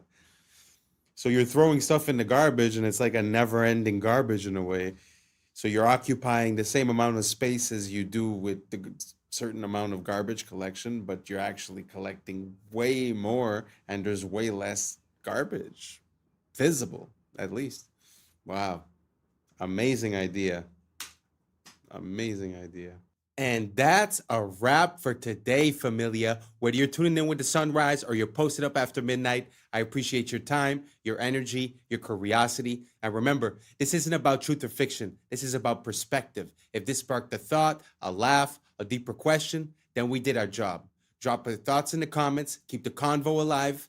Like, subscribe. Don't forget to hit that bell if you're riding the wave, because we're just getting started. Until next time, stay grounded, stay weird, stay critical. I'm Adam Strain, and this has been Adam Strain Reacts. Peace. Now it's time for us to link up. Really think we on a break up. Making a change from living this strange. Living this strange. Making a change from living this strange. Yeah. Only organics are stacked in a row. You never put regular bananas under organics because then it makes it not organic. We grab our liquid, put it in a little machine. 2 bottles for this one. Pour it up. Close the room. Yeah. Temperature to 60 degrees. Both sides. It's all set. We turn our little finder. What's up, YouTube? Today, we'll be looking at disturbing TikToks that'll make you question reality. So without further ado, welcome to Adam Strain Reacts. Let's get her done. Yo, this video is kind of scary, but not in the way that you would think. Now, this simple drawing is something that you'd probably do in high school. But what if I told you that these simple lines can actually trick your brain? Now watch closely. It looks completely random. That's until the paper folds. But as the camera moves, something that didn't make sense just a second ago starts to look a little different. With a simple change of perspective, it looks like a perfect cube, almost like you could reach out and grab it. But the drawing never changed, only your point of view did. If you can understand this, then you can understand how life works. Most people get caught up in a certain way of looking at the world and think that it's actually reality. But most of the time, it's just the angle that you're looking at. Don't confuse perspective with reality. So this has got to be one of the most shocking stories I've ever heard. But it turns out the most powerful elites from our main foreign adversary, China, are basically ordering American babies like they're spring rolls from Panda Express. The Wall Street Journal recently reported that Chinese billionaires are using California's relaxed surrogacy laws to have dozens, even hundreds, of American children without ever stepping foot in the United States. One of the Chinese billionaires they profiled, Zhu Bo, openly admitted to having over 100 children through American surrogates. He just sent over his genetic material, and within a year, he got back a baby with the full rights and privileges of American citizenship. Another prominent Chinese executive hired U.S. models as egg donors to produce at least 10 baby girls with the stated intention of eventually marrying them off to other powerful businessmen. And some of these babies are sent back to China immediately. Others stay here to be raised by nannies. And there's now an entire American industry built around this. So obviously a bit disturbing, also ripe for human trafficking, child exploitation, and abuse. But it's also probably a national security issue, right? I mean, even putting aside the prospect of literally creating a Manchurian candidate, it doesn't take a whole lot of imagination to see how the system can be exploited by some horrible people and America's worst enemies. You want to know what's natural? This. You want to know what's not? This. These are ethylene liquid, which turns into a gas. Going to be doing room 3 today. These are the bananas for today. So in here we do gas, organics, and regular bananas. But the only difference is that nothing is stacked. Only organics are stacked in a row. You never put regular bananas under organics because then it makes it not organic. We'll grab our liquid, put it in a little machine. 2 bottles for this one. Pour it up. Close the room. Change the temperature to 60 degrees. Both sides. This is all set. We turn our little sign here saying that it's gas. I'm going to show you guys after the bananas get gas what they look like. We're going to pull a banana out. This is one of them. This is maybe a 3 days after it's been gassed. It starts to turn yellow. We have this little pulp thing that checks the temperature and the pulp on these. That gives us a reading. And this is what the other side looks like. Starting to break in a little bit of yellow. Both of them compare left and right side. Wow. Listen, let me try to link all of these things together. See, the first video was talking to you about perspective, which is pretty much the goal of the channel, is to just allow for new information to maybe help you carve a new, what I call a prism of perception. Because basically light passes through the prism in our eyes. So I use that metaphor to sort of explain. Now, if we take as an example this situation with the bananas, it kind of makes sense from one perspective, which would be we want to save money, we don't want the food to rot, all these things. But at the same time, when you really think about it from a macro perspective, once you take a step back, how would it make sense that we're putting all these chemicals in the stuff that we're going to consume? So we know that the effect on the fruit is that it's going to mature and it's going to change color, meaning that they cut it before it was ready and they sent it, maybe they layered some other chemicals on it to keep it from maturing during the voyage. And then when it gets here, they start gassing it. So the only point I'm making is that I could understand how these companies have a perception that this would be good, but I just wonder as a people and as humanity, how we got to this point. How our prism of perception has been carved and manipulated for us to not even blink twice about all these chemicals and just the fact of basically trusting in the government, right? Or in these companies to make the right decision. So anyways, food for thought. What do you guys think about these bananas and the way that we process them? Does it make you want to eat them more or less? Do you realize that maybe importing stuff from another place maybe is not as cut and dry or easy as we thought?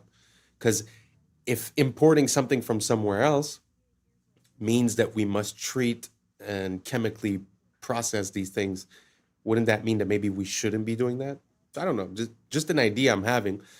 Let me know what you guys think down below. Do you think, does it make you want to eat those bananas more or less? Let me know down below and let's keep on rocking. Creating art only using natural materials. Oh, I already know this is going to be extremely cool and detailed. Look at them eyes.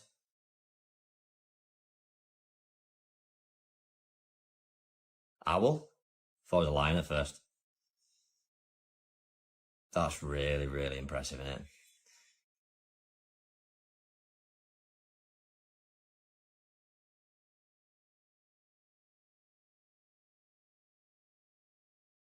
Cool. Peacock.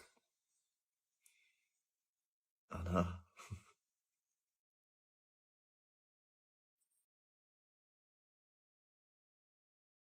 How did they do that though? Where it's with just vision and looking at, all right, that will make that good. Need a bit of dirt here. I need this leaf here. Sick.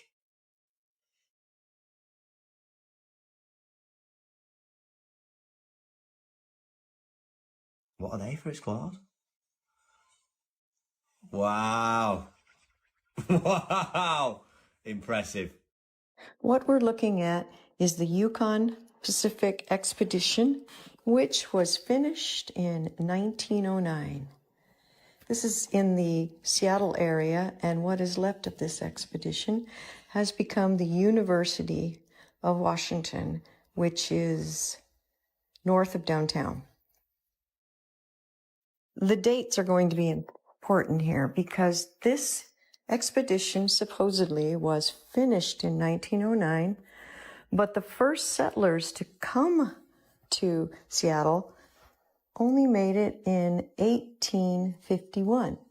So that means after arriving in a covered wagon on Alki Beach, 58 years later, these Seattleites built this city. And as World's Fairs are supposed to be temporary, notice how permanent these buildings seem since we're still using them as the University of Washington. And this university has something called the Red Square, which you see surrounded by the nice trees. And look at these libraries where people study in. So you're going to tell me people arrived on the West Coast and 58 years later built this. We must have lived in a world of witches and warlocks and magic to have put together a city like this in only 58 years. You be the judge. It's a brain wrecker, to be honest. Like, how in 50 years would you build that? Nowadays, to build one building, it takes us like 2 years, 3 years. Look at the size of that city, or even just the campus of the university. It's very interesting, and also the fact that I don't know how real this is. I'll have to look into it a bit more. But if they were really conceived to be a part of a World's Fair, which normally, like she said, they're all, temporary structures, how is it that 150 years later we're still using them? I don't know. What do you guys think about the World's Fairs? Do you guys think it was all stucco and plaster? Or do you guys think these were real structures? Were they built by us? Were they built before? Maybe we just had a technology that they're not admitting to. I don't know. Let me know what you guys think down below. And let's keep on rocking. Do European royals always look like men? Maybe there was something wrong with them. The testosterone could have been too high, or maybe we all know the real reason why. Oh, ma'am, that's a gent. Ma'am, oh, that's a gent. It's not all but like 90%. Take a look through history, it really ain't no mystery. 'Cause ma'am, that's a gent. Let's take a look at Sweden first, they'll have you on your knees. There's Charlotte, Ingrid, Sylvia, and don't forget Louise. And then there's good old England, quite a selection there. And now we have Camilla, sitting in that chair. Oh, ma'am, that's a gent. Ma'am, oh, that's a gent. It's not all but like 90%. Take a look through history, it really ain't no mystery. 'Cause ma'am, that's a gent.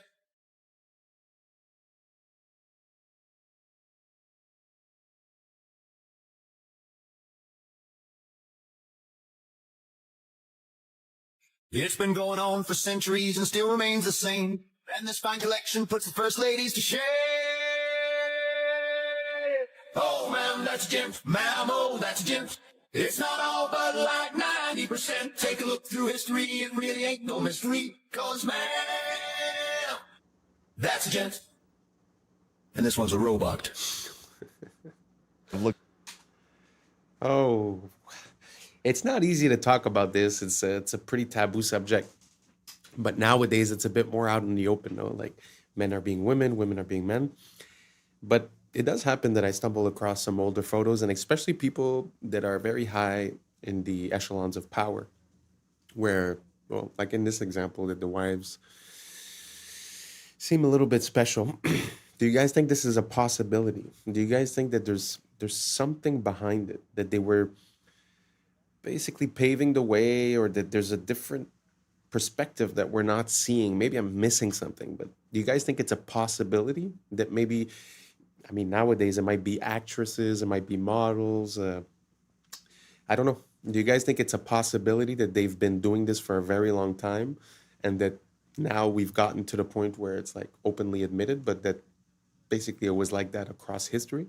I don't know. It's something I'm looking into. Let me know what you guys think down below, and let's keep on rocking. Up every that has been identified by science to be a virus.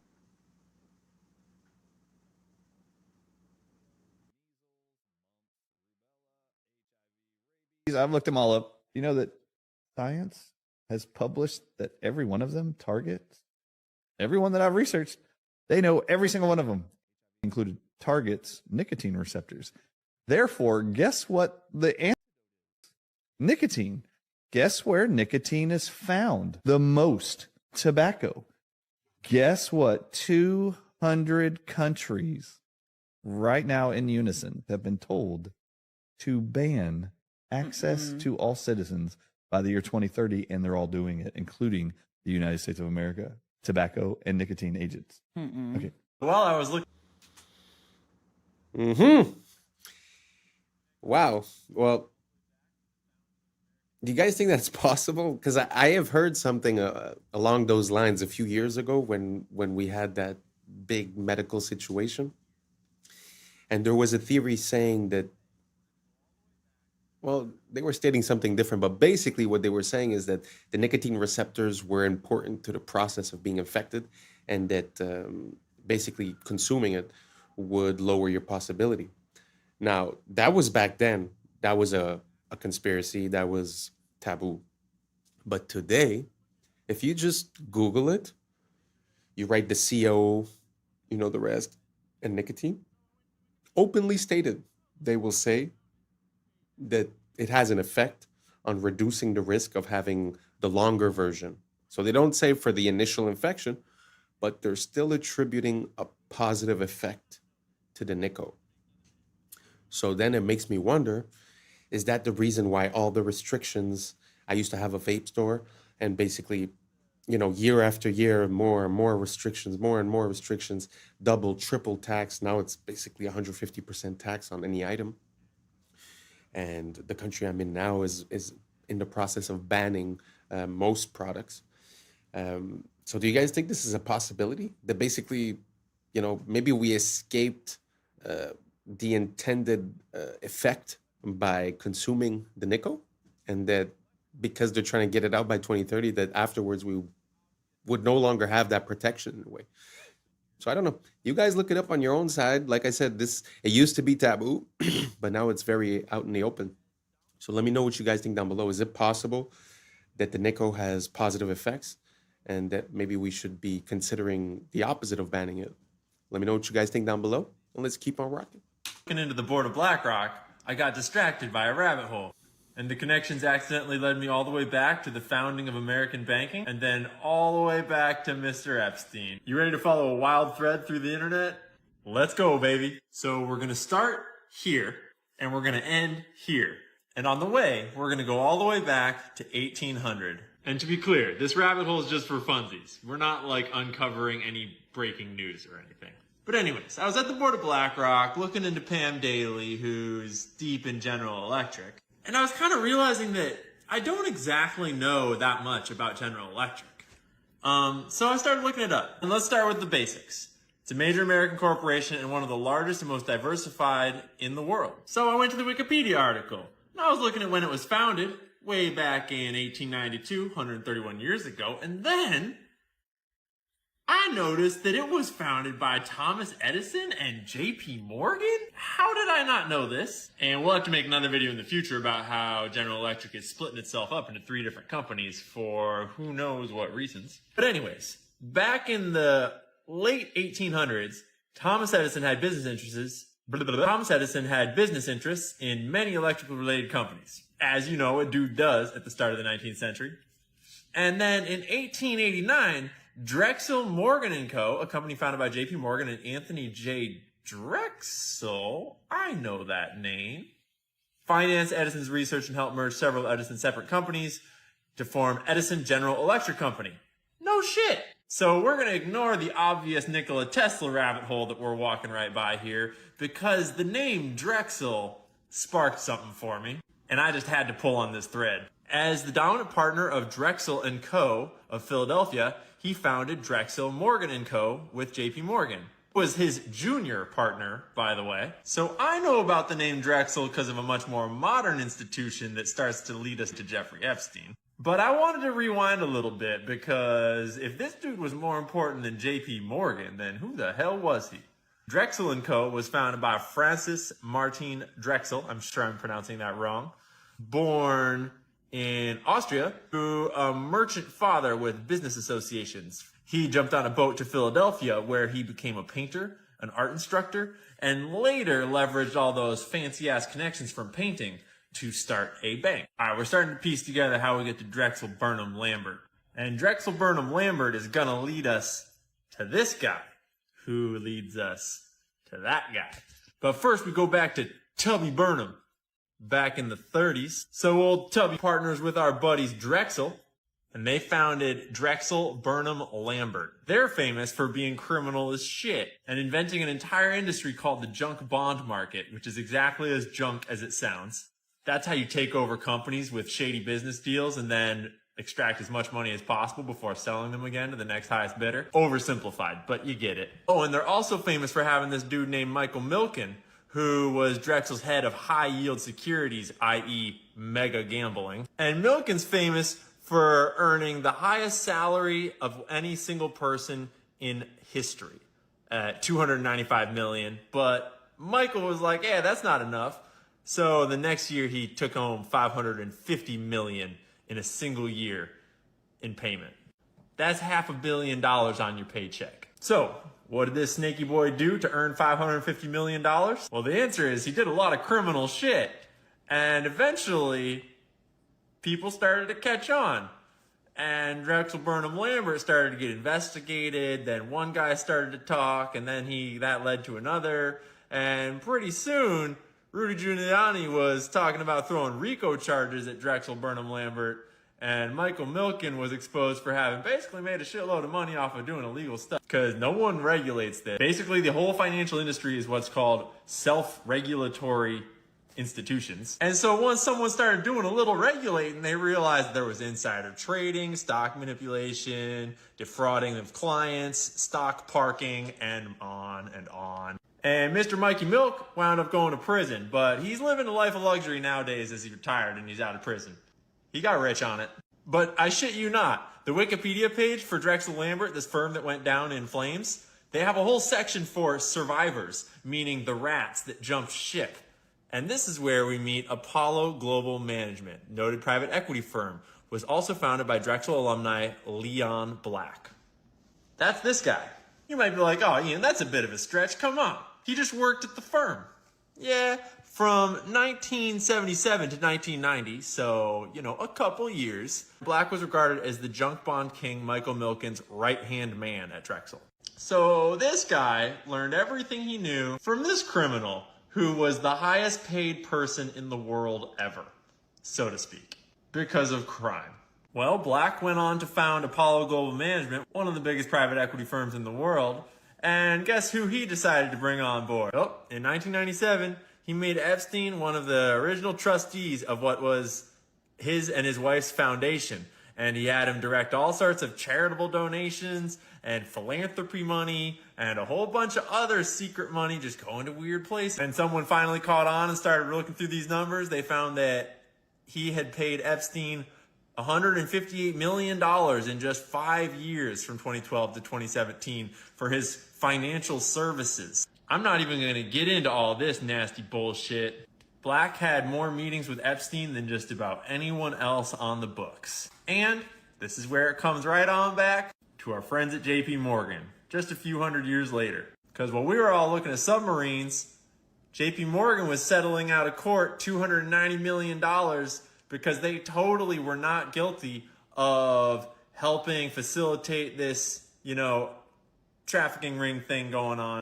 They totally weren't profiting off of that and involved in that. See, that's the thing about money is once you start following it, you start making connections. And once you start making connections, you start winding up in places where you're not supposed to be. And let's be clear, I'm not trying to say that Pam Daly has anything to do with what I just talked about. I'm just saying that the more you know, the more you know.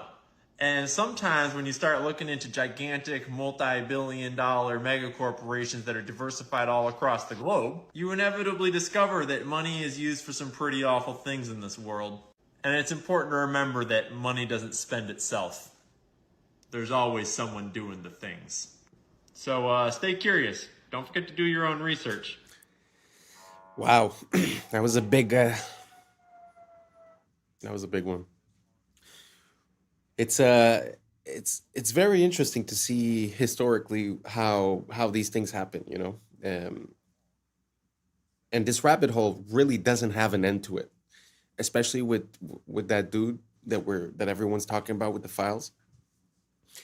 That dude seems to be implicated in absolutely everything, like whether it be science, duplication of people, whether it be the financial institutions. He was one of the biggest partners with the JP Morgs in NYC.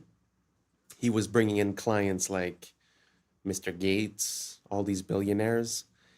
And I mean, even in the interview, Gates is like, oh, well, he used to help me with my taxes. Like, what does that have to do? So anyways, the connection that we see, it seems like a hidden control system. And, what goes on the stock market, like you said, it was a self-regulatory system, meaning no one's involved, right? I think we've been asking for it for a long time. I think that our laws are open to this manipulation. And I think that the only way for people not to operate this way is to make it impossible for them to operate this way.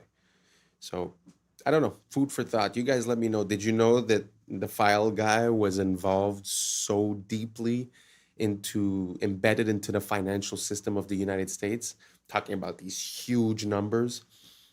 You guys let me know, and let's keep on rocking. This is a clip from historical film number 1119, produced in 1923 by the U.S. Army Signal Corps. The caption says, quote, "A smoke curtain, an important new chemical warfare development. Hanging a curtain half a mile long in 18 seconds, unquote." This 1923 film shows an aircraft spraying a trail where some of the chemicals rapidly descend to sea level to form an opaque vertical curtain.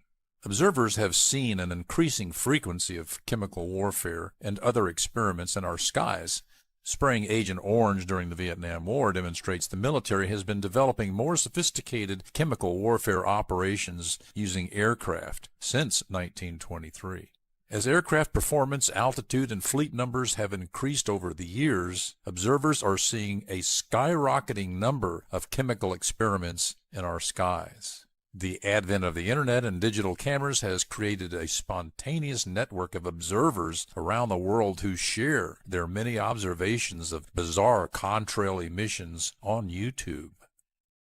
An online source for this and other historical films can be found online at criticalpast.com.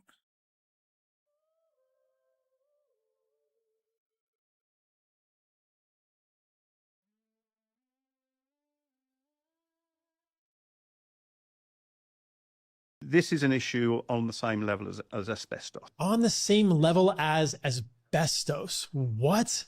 This is a part, and it's big. The LED has got a big blue spike in it, although we tend not to see that. And that is even true of warm LEDs, and there is no red. The light found in LEDs, we can watch the gently go downhill. They're far less responsive. And my breathing very well. Can watch that in real time under LED lighting at the same energy levels in a domestic or a commercial environment. This blew my mind. Dr. Glenn Jeffrey on Huberman's podcast, in his experiments and many other experiments exposing the powerhouse of the cell to this short wavelength light consistently leads to a decline in mitochondrial.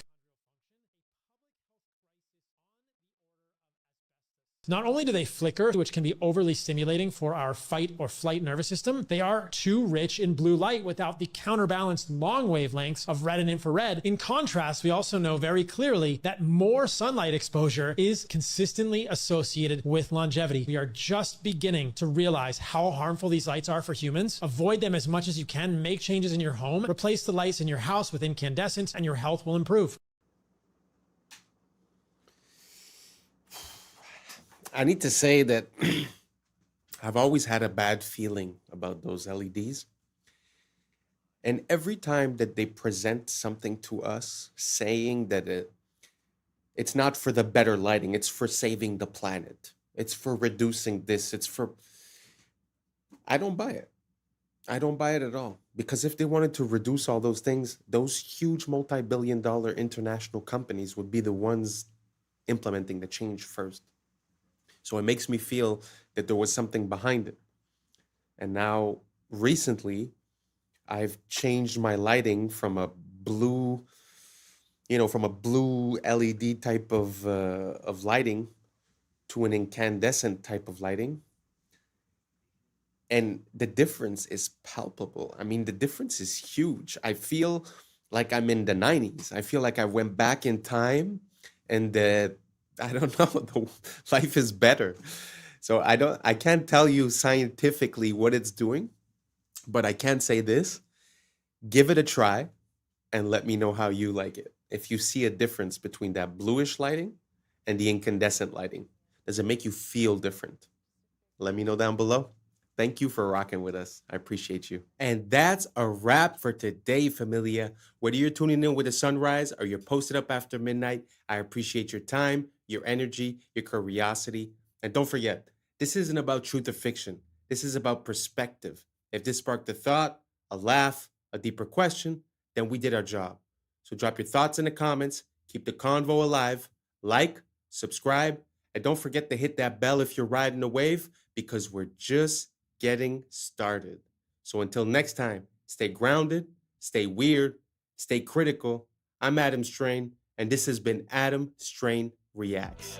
Peace. Now it's time for us to link up. Really think we on the brink up. Making a change from living this strange. Living this strange.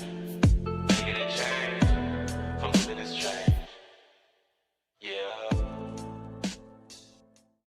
When did elephants have breasts? I'd never seen this before. 100 years, while as these melted ruins are thousands of years old. Jake, I'm not even kidding. Go look this up. They literally brought in to dig through the rubble. Yeah, There's pig dudes. Yeah, I was sleeping, had to wake up. Why? Every reason I can think. What's up, YouTube? Today, we'll be looking at disturbing TikToks that'll make you question reality. So without further ado, welcome to Adam Strain Reacts. Let's get her done. That's the cost of living crisis. Suddenly, we went up from prices being around there to prices being there. And you don't really see that in this data, okay? Because inflation is really just measuring the difference between that and that. And if This is how they lie with numbers. you look at those two lines, you're talking about a 2.3% change. That's the number we're talking about today. But for a lot of people, it's not about that. It's about the difference between this and that. What is that, like 19, 18%? And when you look at the difference between this Yeah. and that's 20%. And I think that's the dichotomy here between these inflation numbers where it looks normal and this, which is really not normal at all. Not to mention how they change the basket of goods that they use to mark inflation against, such that they can make the numbers look smaller. It's all a ruse, to make you feel like you're going insane, when the reality is that they're trying to manipulate the reality of what you see. In order to fix this, join me and the American Congress Party. Did you see the about the Nephilim? The Nephilim are often referred to as giants in the Bible, but some believe they are the offspring of fallen angels and humans. Sounds crazy, right? Well, email here requesting documents pertaining to the resurrection chamber of Gilgamesh, the location of his body, and the location of the buried Nephilim. If they didn't exist, why is she requesting documents for them? And about Gilgamesh, a Mesopotamia mythological hero. Here is supposedly a video that some people think is Gilgamesh found in his tomb.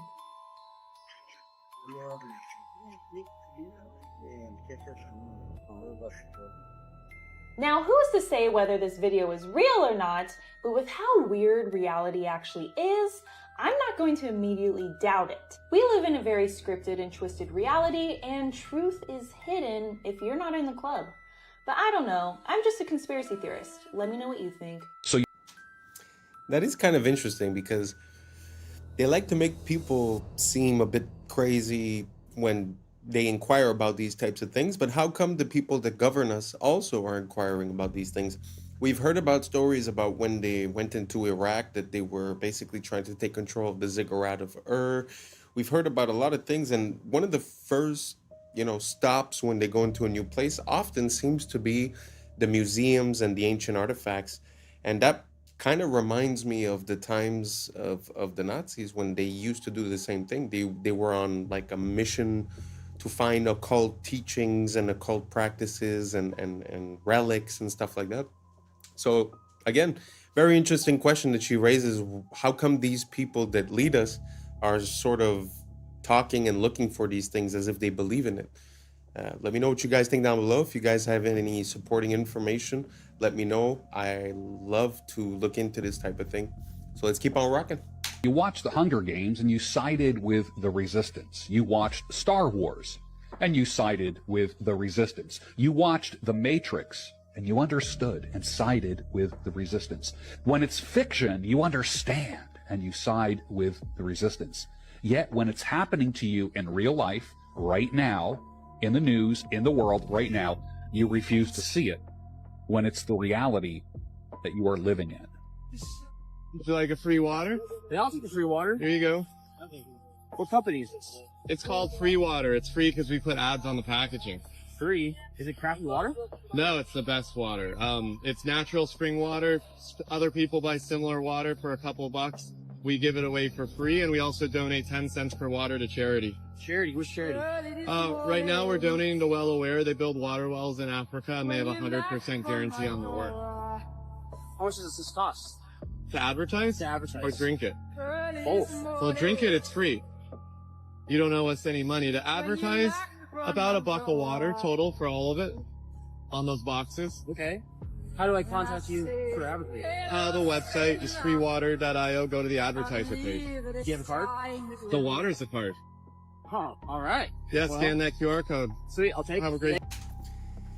I mean, I'm not trying to make everyone jump on the same idea, but man, that was pretty revolutionary, no?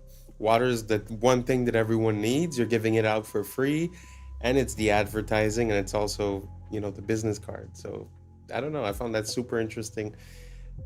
If you guys have any ideas like that, let me know, because I feel like that is the future of marketing. People are just so tired of being blasted left and right with all these ads that no one really cares about. That something like this, I think, could go a long way. I just found it was an interesting idea. I wanted to share it with you guys. Let's keep on rocking. This video is going viral on Twitter right now, but not for the reason you might think. This is a professional of this skyscraper somewhere in the United States. The problem is, many people notice a similarity to it in regards to something that happened. Here we have a lesser known angle. That one didn't get hit. They said it was from fires. But the fires in Hong Kong, 7 towers caught fire. They burned for almost 48 hours. And none of them collapsed to their own footprint. Now, officially, it happened to happen, man. A fire can weaken the structure. Don't worry about what architects and engineers say, but fires apparently can cause it to drop just like that. For the first time, though, in recorded history. Now, I would have expected something bigger to come from this, now that it's been. But seemingly, many people are still sleeping. Again, the Hong Kong towers, almost 2 days on fire, still standing. Let me know your thoughts in the comments below and follow for more. There has been many different resets since the Great Flood or the Flood of Noah. When you look at the age of the buildings in the previous video and the ruins from the buildings here, the melted bricks, the melted red bricks, there seems to be a clear age gap between the two. While this is much older than the mud-flooded buildings looking fairly newer by comparison, last several hundred years, while as these melted ruins are thousands of years old, indicating the many different cycles this realm has went through. Since the Great Flood or Flood of Noah, the theory is we're looking at about 6 or 7 resets here that happen about every 150, 200 years, kind of like clockwork. And with that cycle, it has taken many advanced civilizations. Think back in the stories of Atlantis, told throughout ancient time. After that, the Tartarian Empire. Just look at these structures, clear evidence of melted, deformed stone and brick. That is not some ancient design choice of hammer and chisel. History is nothing more than a set of lies agreed upon. Question everything, friends. Until next time. Man, do I love looking into ancient history. I mean, even if you had an excuse for 1, 2, 3 of those pictures, man, it's so anomalous to see all these, all these temples within mountains, or the bricks being melted, or sometimes you don't even know where the mountain ends and the castle starts. I just find it so interesting. If you guys have any good footage, send it over and I'll feature it in the next video. Let's keep on rocking. So quickly, I'll go through this 2-year war, over 60 million tons of rubble there, and tens of thousands. Pour eux, les débris comptent plus que les vies humaines, parce que ce n'est pas une guerre, c'est un nettoyage. One of the great honors for me has been working with Steve. Steve, qui l'année dernière nous expliquait travailler sur son plan depuis 2 ans. Been working on master plans for the last 2 years. So there are plans already. Au WEF, les plans de reconstruction existent avant la guerre. We have plans already. We have a master plan already, and we're working together on it. And I think if the world saw the progress so far, they'd be pretty impressed. Et on attend que tout soit détruit pour signer la paix. Comme ça, on peut reconstruire sans résistance. We have created a sense of hope for what the future can bring. On félicite ceux qui ont créé le problème. I am so honored. I'd like to thank. Parce que sans eux, ce nouveau système n'aurait jamais pu être justifié. Nobody's ever dreamt of. You used him well. Obviously used him very well. C'est grâce au chaos qu'il provoque que le sauveur devient nécessaire. The world needs a savior, and the hope is that AI is the savior that we need. Ce qu'ils appellent sauver le monde, c'est en réalité le reformater pour le rendre compatible avec l'IA.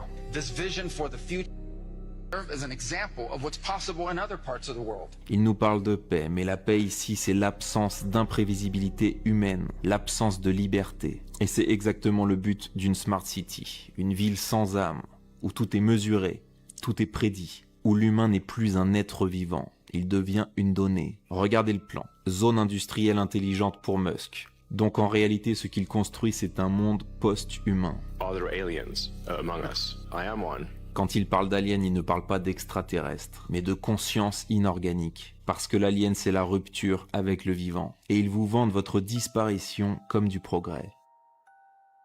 Did elephants have these? Did we jump timelines? Did elephants jump timelines? When did this happen? Not out the Troublemaker Travels for saying this, because I had no idea. Am I in an alternate universe? When did elephants have breasts? I'd never seen this before. Never dawned to me that they would look like this. I mean, it's okay, but I've never seen this in no Discovery Channel, in no animal book, in no internet search. I have never, and I mean never, seen this before in my life. When did this happen? Why is it like this? Apparently, female elephants, this is how they feed their young, and this is what it looks like. Does that look weird to you? Did you know that? Have you ever seen this? Obviously, it's not weird for elephants. Is it weird for me? Is it weird for you? Is this strange? I don't know. Am I tripping right now? Because I have never seen these on an elephant. I mean, never. I've seen elephants all my life. I've looked up elephants. We learned about elephants. They are mystical creatures, but I did not know they had those.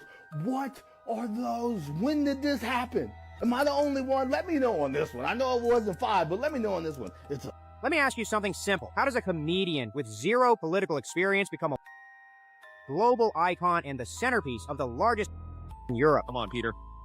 Elected, people chose him. That's democracy. Was it? Let's rewind the tape slowly.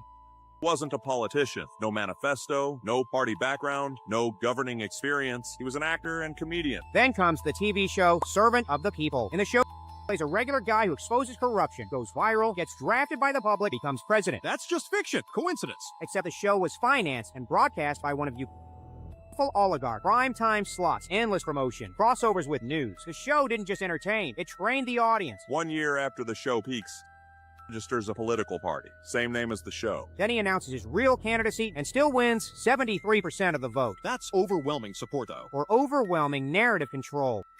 And NGOs had already spent over $5 billion on in Ukraine since 2014.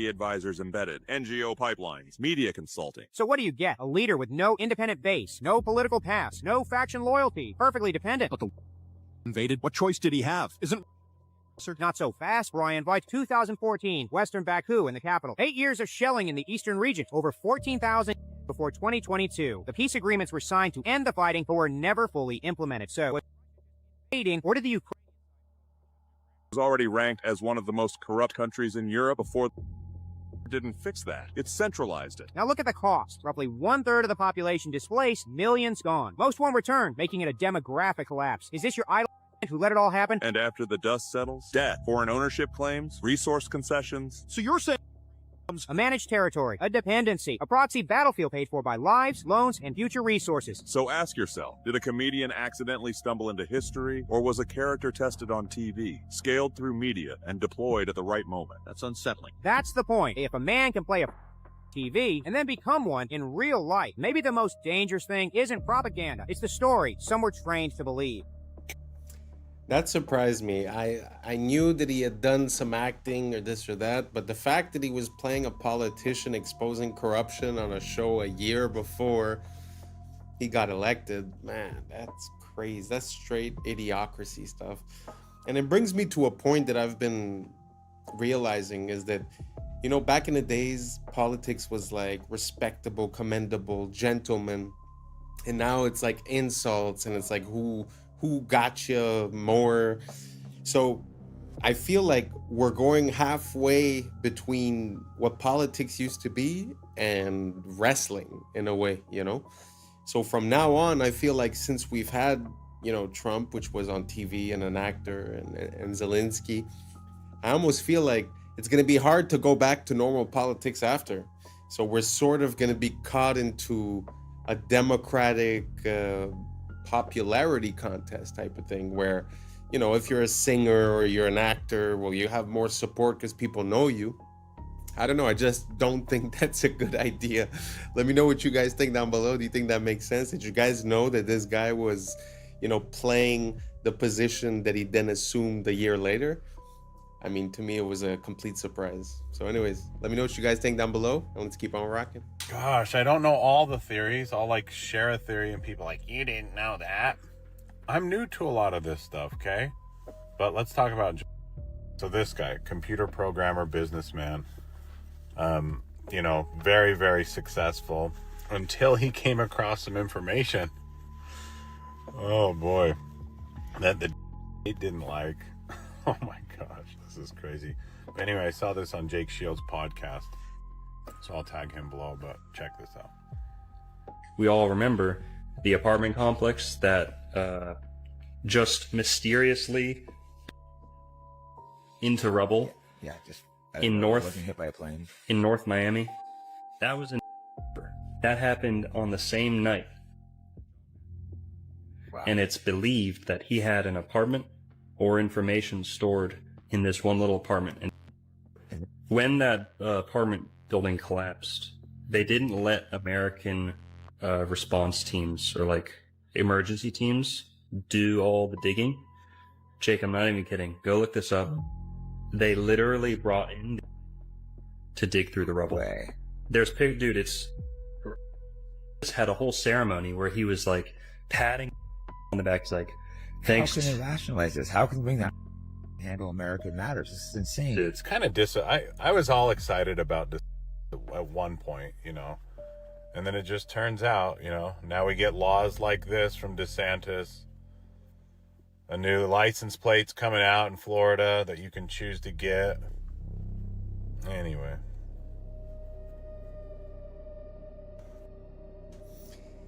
Wow.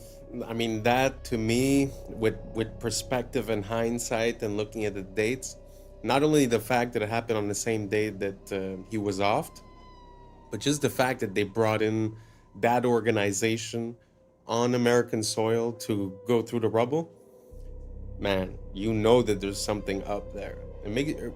Sometimes when I see these things, it really makes me think like we're living in a James Bond movie, but we always receive the cover story. And like the real stuff is happening behind the scenes. Did you guys know about this? Let me know down below. Anyways, let's keep on rocking. There were hundreds of security cameras filming the check-in areas, the corridors, the lounges, the airport bars and restaurants, etc. The question is, how many time-stamped images do we have that show us the presence of the at any of the departing airports? More than 100? Only one? Not at all? About 30 different images. The answer is none at all.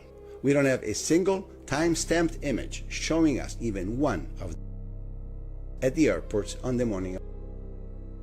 The only thing we were shown is a sequence depicting at the Washington airport. But this sequence does not have a timestamp, and it was filmed with a regular camera, not a security camera. So, for as far as we know, those images could have been filmed anytime. Maybe during a dry run were made to make under whatever circumstance. And then we were shown this image depicting going through a security check. This picture is, but this is not the Boston airport. This is the Portland, Maine airport, as clearly shown in the timestamp that says 5:45 in the morning. This is the infamous connecting flight to Boston, not the flight to LA that was. Bottom line, of the at the departing airports on we do not have a single image that has been made public. Not one. Is there anybody out there who really wants to believe this? You want to know why is now everywhere? It's not some random gotcha. It's a playbook move, used by power for centuries. You don't fix a dying system, you burn its reputation to ash on purpose. You drown the masses in filth until the old world itself makes them sick. That's the whole show. First they spoon-feed you shocking truth. Then the media blitz. Every headline a nail in the coffin. Politicians, celebs, old money, all dragged through the mud. It's about breaking the audience. But isn't that good? Like, if everyone's a crook, at least now we know, right? Shouldn't sunlight disinfect the room? No, kid. Sunlight's just the setup. When all trust is exhausted, the demand for something new becomes inevitable. That's when they roll out solutions. Incorruptible AI judges, new digital money, total transparency. All wrapped up in words like safety, fairness, and reset. People want that. They're sick of scandals, tired of hidden dirt. We have the tech now. Why not let machines run things? At least then, no more old creeps making backroom deals. You ever wonder why every leak just happens at the perfect moment? Drop right as the world economy wobbles, currencies crack, debts explode. It's called engineered timing, not coincidence. While everyone's busy binge-watching elite scandals, behind the curtain they're resetting the board. Old assets erased, debts written off, digital currencies quietly rolled out. The filth you see on your phone is the moral excuse for the next system. Look, the old world was corrupt, but this time it'll be pure. Trust us. They want you to beg for a leash. But isn't it good to wipe the slate clean? If everyone's guilty, doesn't it make sense to start from zero? At least now it's transparent? Transparent? You mean like a glass cell. That's the transparency you're signing up for. Every transaction logged, every move tracked. All under the pretext of protecting you from them. But now you're monitored, analyzed, managed. Remember this. In history, every wanted total control started by exposing the last one. Scandal, outrage, necessary, reset. Then the new rules. No room for dissent. Nobody escapes the beta, not even the top players. Nobody wants uncertainty. People trade liberty for protection every time, especially when they're scared. That's why the leaks are never full, never random, always just enough to terrify, not to empower. Notice they show you monsters, but never the strengths. So the whole it's like the world's biggest ad for New World Order? Bingo, kid. While you're scrolling it all and picking sides, they're scrubbing the balance sheets, resetting the scoreboard, and selling you a digital world where everything is clean because nothing is private. So what now? Just wait for the next leak to get even darker? It always gets darker, kid. Every new scandal is just another step in the reset. Tighter rules, more eyes, fewer choices. The beast doesn't need your hope. It just needs your consent. I just found out something crazy about Wi-Fi and all these other different frequency bands, and it is shocking. Did you know that mold, which is in like 90% of people's homes, bathrooms, any other moist areas, basements, the growth and toxicity of mold is increased by electromagnetic frequencies like Wi-Fi. So if you didn't know, mold is one of the, especially black mold, and there's green mold too, are some of the most toxic things that people are exposed to in their homes. And indoor air quality can be like 1,000 times worse than outdoor air quality, even if you're living in a big city with lots of vehicles and freaking dryer vents pumping out those synthetic fragrances, etc. But so now it's a perfect toxic concoction because Wi-Fi increases the mold growth and can actually be strengthened by it. The production of biotoxins in mold culture increased more than 600 times after being exposed to ambient electromagnetic EMF frequencies. And this guy says, is this good or bad? Interesting that Wi-Fi, which many people are wondering if there are any potential hazards with concerning the human body and electromagnetic field, combined with mold, which is also toxic, it's a perfect concoction.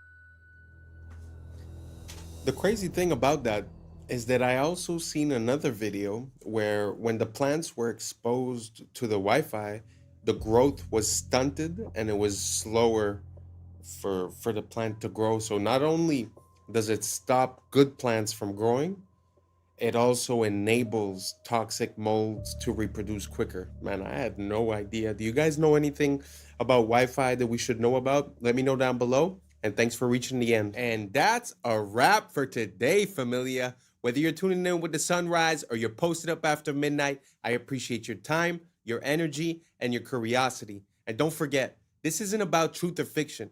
This is about perspective. If this sparked a thought, a laugh, a deeper question, then we did our job. So drop your thoughts in the comments, keep the convo alive, like, subscribe, and don't forget to hit that bell if you're riding a wave, because we're just getting started. Until next time, stay grounded, stay weird, stay critical. I'm Adam Strain, and this has been Adam Strain Reacts.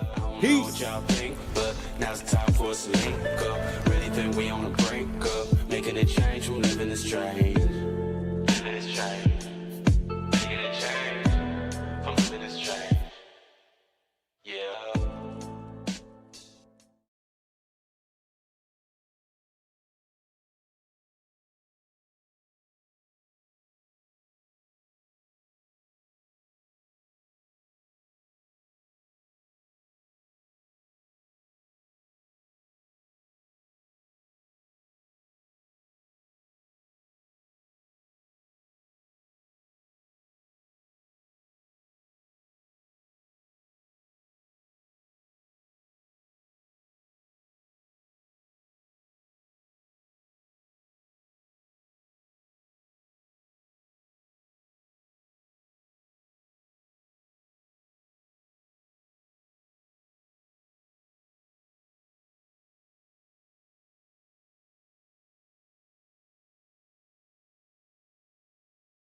Number 322.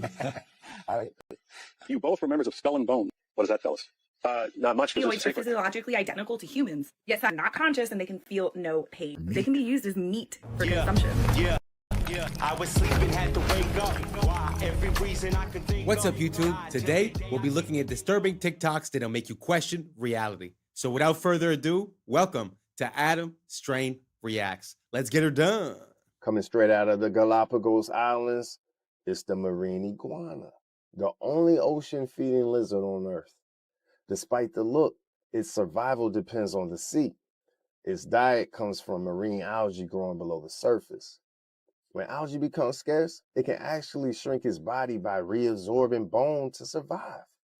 But feeding in an ocean comes with a cost. The cold ocean strips heat from its body, forcing it back onto the rocks. Once you understand how it lives, the way it looks starts to make sense. Wow, I'd never seen that type of lizard. It makes me think that Godzilla might be more of a true story than we think, because he looks exactly like Godzilla looks. Let me know if you guys agree, and let's keep on rocking. This past week, an MIT review, they want to do is take out the neural functions. It's a human without feeling, without thinking, without ideas. It's just what MIT calls in this review a spare body, a spare tire. Bodyoids. MIT scientists want to grow human bodies dubbed bodyoids. Now, these bodyoids are physiologically identical to humans, yet scientists insist that they are not conscious and they can feel no pain. Scientists are stating that ethically sourced spare bodies could revolutionize medicine through things like organ donation. These bodyoids are not only intended to provide medical miracles, they can be used as meat for consumption. All right, so here's the article. So MIT Technological Review, it's ethically sourced spare human bodies could revolutionize medicine. Human bodyoids. So remember that word. And here it says, recent advances in biotechnology now provides a pathway to produce living human bodies without the neural components that allow us to think, be aware, or feel pain. And then maybe one day we'll be able to create spare bodies. Are bodyoids similar to body yachties? If they could get these cordyceps to control this, I'm sure you can see some body yachties. Wow. It's pretty intense. I don't know how I feel about that. Obviously, the fact that they're presenting it with the mention ethically sourced makes me think that it's less than ethical, first of all. But the only thing I'm going to say is if this is going to lower the amount of people that go missing per year, I might be willing to consider it. Let's keep on rocking.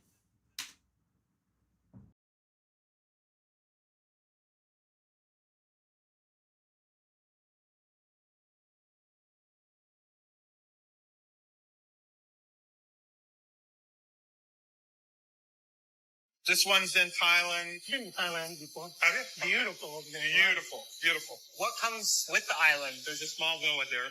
You could practically build if you want. There's building space. Yeah, there's.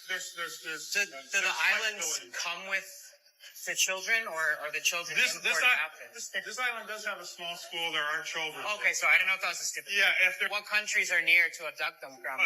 Cambodia, Thailand, Laos, Vietnam, Philippines. The Philippines. Oh, cool. The Filipinos, if they're not being a nurse, they're being your screw. Okay, so.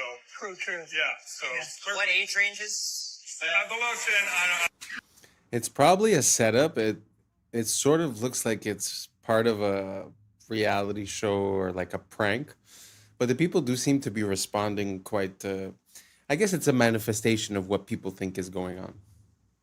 Because from what I understand, the island that everyone's talking about might not be the only one that exists. So let me know what you guys think down below. You think it's possible that there's other islands and that situations like this happen? Do you think this is a real video? Me personally, I'm not too convinced. Anyways, let me know down below and let's keep on rocking.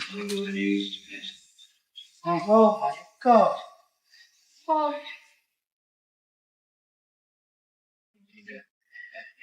structure. Now let's find out. They stand on travel and there's that plaque in the one on Tuesday. Well, you've been hearing all the air doors are closed around.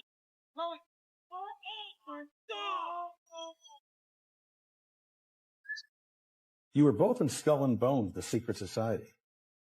It's so secret we can't talk about it. What does that mean for America? The conspiracy theorists are going to go wild. I'm sure they are. I don't know. I haven't seen the web. Number 322. You both were members of Skull and Bones, a secret society at Yale. What does that tell us? Not much, because it's a secret. Is there a secret handshake? Is there a secret code? I wish there were something secret I could manifest. 322, a secret number? There are all kinds of secrets, Tim, but one thing is not a secret. I disagree with this president's direction that he's taking the country. We can do a better job, and I intend to do it. Tim Russert, the moderator of Meet the Press and NBC's Washington bureau chief, collapsed and died early this afternoon.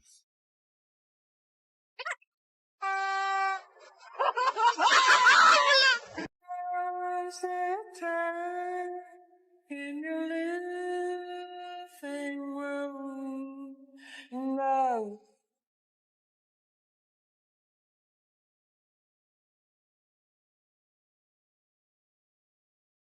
Трипа-трипалоски, десятусую, подхарбастансую. Трипалоски, трипа-трипалоски.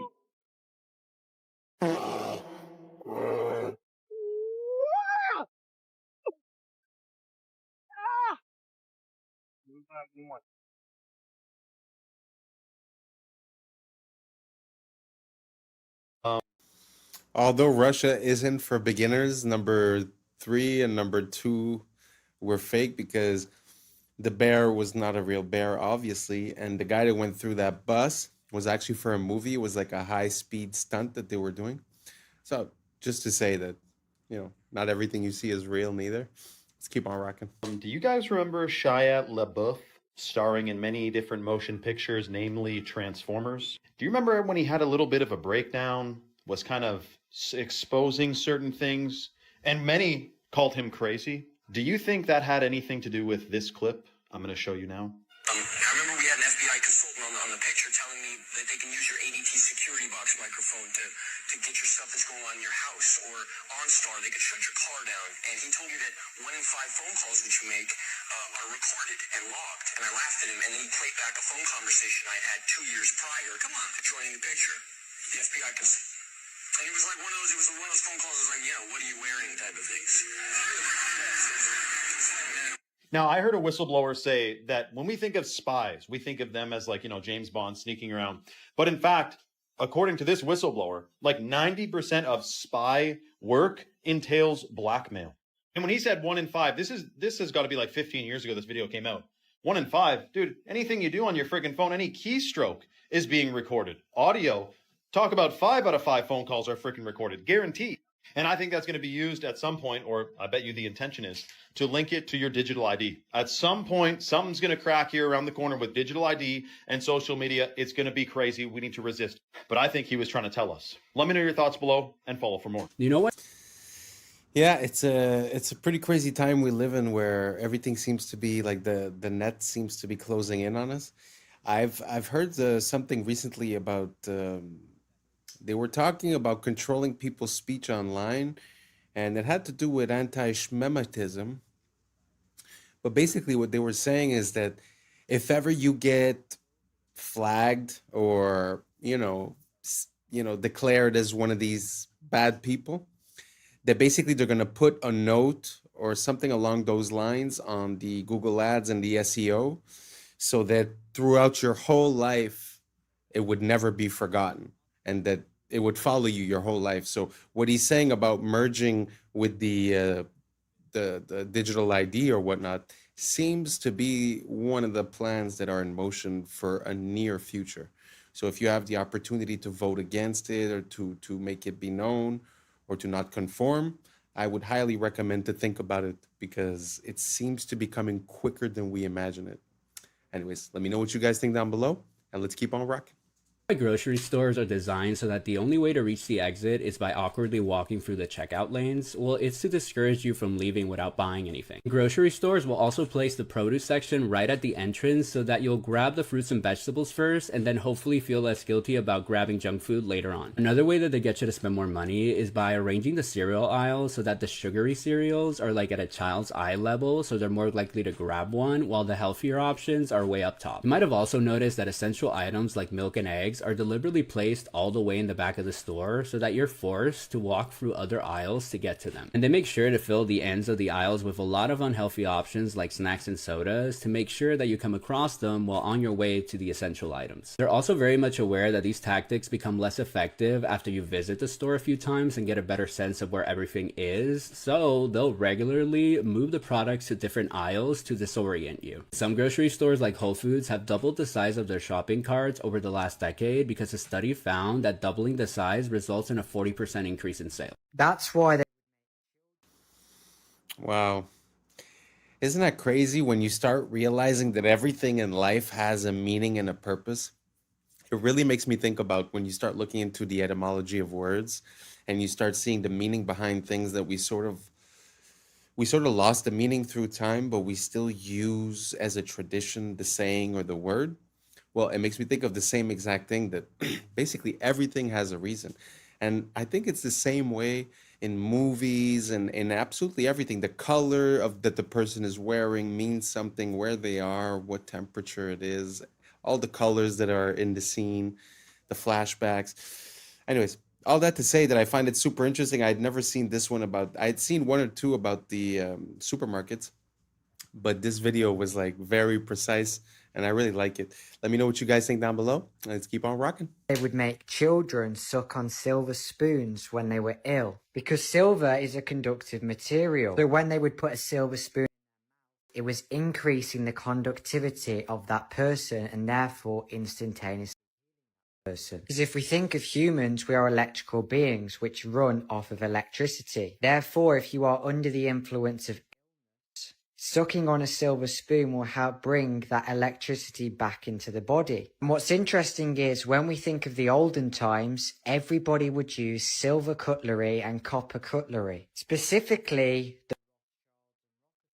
even the royal family. And so all of their food would touch silver cutlery. And the silver would then exert a frequency onto their food which they were going to eat, which would then, as a result, increase the conductivity of their food. So if you eat with a conductive material, you're keeping the life of that food, and at the same time you're increasing the conductivity of that food which you will then consume. And as a result, this will then increase the conductivity of that person and therefore instant. And if you look at the cutlery today, it's all stainless steel or plastic, which are both non-conductive. And this was done deliberately because these will not increase the conductivity of the food, and therefore you will not have an increase in frequency when eating these foods. So silver spoons from the 1800s is a very interesting one. Well, I guess that's just to prove my point that sometimes we use sayings and we don't remember why. Well, you know, growing up with a silver spoon means that you had privilege growing up, right? But look, it really had a meaning. It really had a purpose.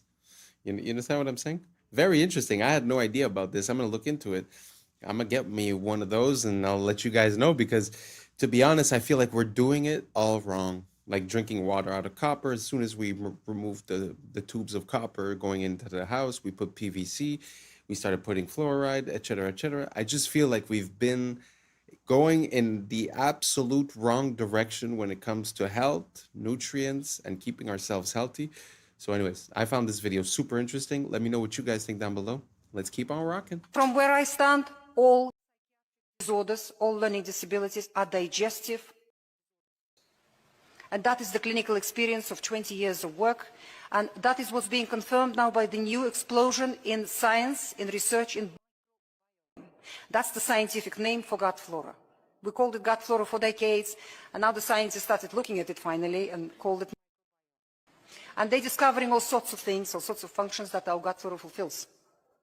So gut and psychology is a connection between the functioning of the digestive system and the functioning of the brain of the person, despite the fact that they're far away from each other. And our medicine understand this connection. As they give the person antidepressants and anti-epileptic pills, where does the person put those pills to affect their brain? Into their stomach. They place it into their digestive system to affect the brain. And still our don't understand the connection. How can the two things be so far apart and be connected? So what kind of conditions are we talking about? Let's start with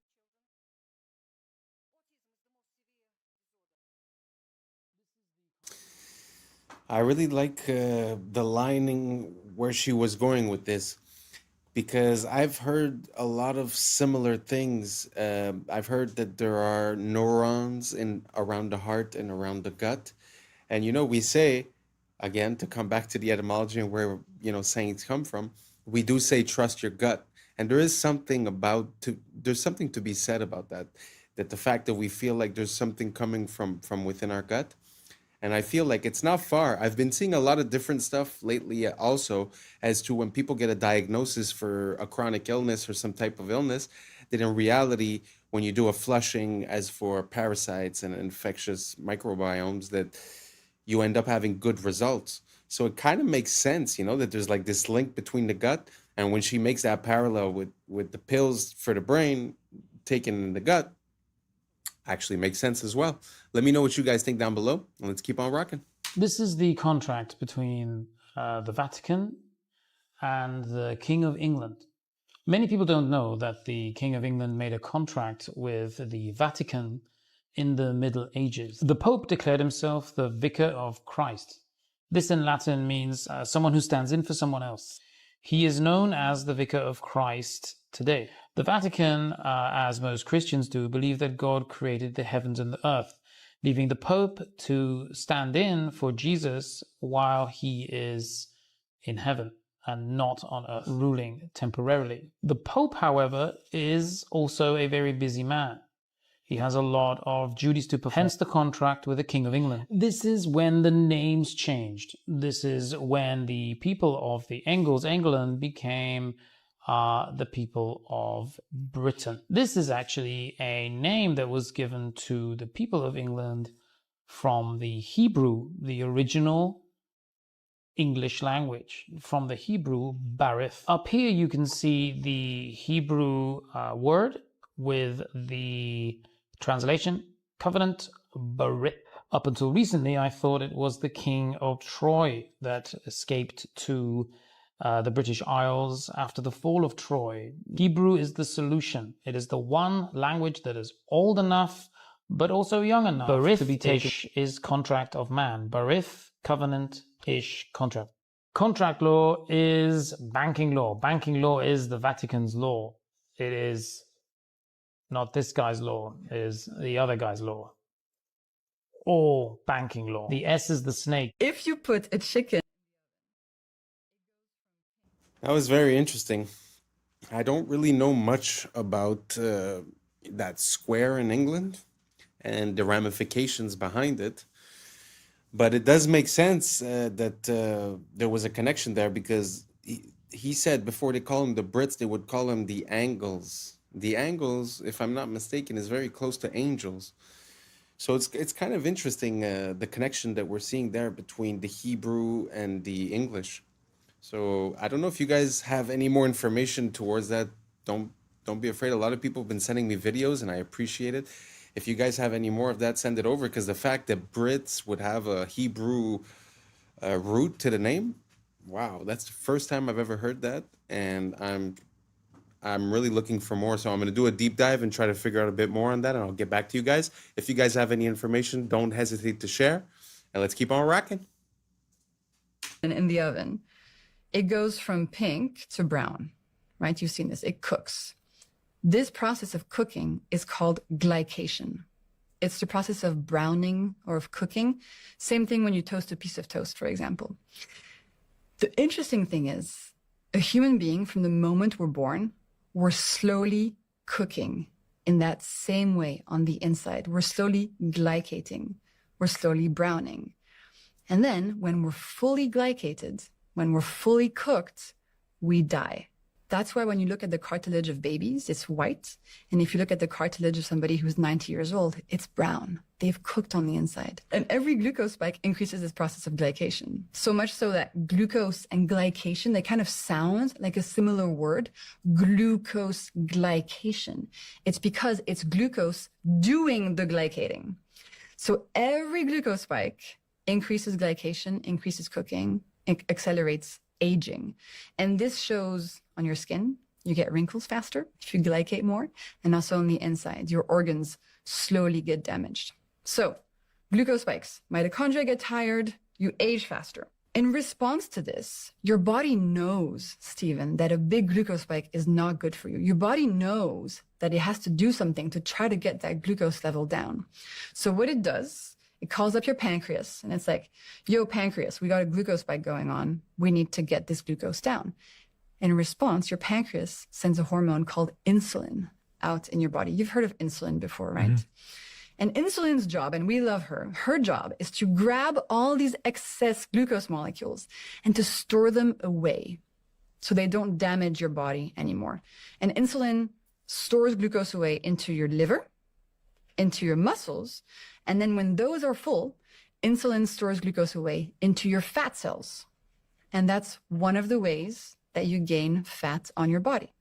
It's in response to the spikes and your body trying to protect you from the spikes.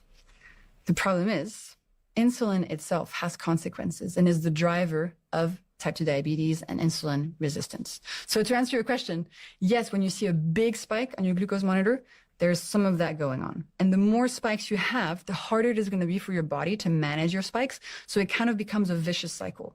If you keep eating the same way, your spikes will get bigger and bigger and bigger and bigger over time with more and more damage. Wow, that was well explained. I really like the way she was talking to us. I like where she's coming from with all this information. And I also like the fact that they often tell us, okay, sugar's bad, sugar's bad, sugar's bad. How? Explain it to me. Because we do know that glucose is a part of natural foods. It's a part of the stuff that we need to power our body, our cells. So to have a distinction here and to explain about the spikes and what happens in your body, amazing. I love it. I love the fact that we're getting more information, making us more powerful, having more free will, able to make decisions to help us live a healthier lifestyle. And anyways, let me know what you guys think down below. But I love the way that she broke that down. And it really gives me an incentive to understanding why a glucose spike is bad for my body and might cause inflammation or gaining fat or this or that, right? Super interesting. Let me know what you think down below. Let's keep on rocking. I actually got a hold of some people at the PBI airport and got some answers on this interesting status update that's been starting to go viral today. I've had a lot of people send it to me. Thankfully, people were available at midnight. Enjoy. Hi, I'm looking at your Palm Beach International post on a status website. It says it's closed to aircraft equipped with modification or engineering equipment. What exactly does that mean? When there's weather, that the airport might be closed. It all depends on the weather. Oh, I understand, but it says it's closed to aircraft equipped with weather modification or geoengineering equipment. Hold on. Sure. Palm Beach Airport. Hi, I'm looking at a post on the status, the FAA status for a PBI, and it says that Palm Beach International is closed to aircraft equipped with modification or geoengineering equipment, and I'm curious what exactly that means. Are you a pilot? I know. My friend is, though, and they sent this to me, and they also don't know what exactly this means. Hold on one sec, okay? Airport was named the 5th best airport in the Operations. The PBI posted, Palm Beach International is closed to aircraft equipped with weather or geoengineering equipment. Right. And I'm just... Yeah, that's for the cloud, the aircraft that's got those tubes on it there for... Clouds. That's it, yeah. Closed to that. Oh, in other words, okay. not allowed. I see. And that's kind of a thing that the state of Florida is mandating, part of the environmental thing, and required the Florida airports to follow that. Gotcha. Okay. When did that get put up? I was briefed about it about a week ago. Okay. So that's a permanent. That's a permanent post for until. Yeah, Okay. yep. Okay, gotcha. And so before that, was PBI taking in cloud seeding aircraft? There was some aircraft in the past, and I know it's been probably a couple of years where they were weather monitoring, weather equipped, or were doing something as far as weather goes, which wasn't an issue then, but it is now. All the airports are supposed to follow that. Even Okay. The GA airports. Any airport in the state of Florida is not supposed to allow that. If there is weather seeding equipment on board, then it has to get a pre-approval before coming in. In other words, would have to call the airport, give all the information, the arrival time, the aircraft number, whatever it is, for pre-approval. And then there's two people that we have to report it to. How many people?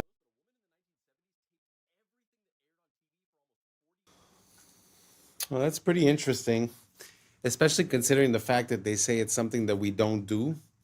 Why they would have to pass a law stating that they do it.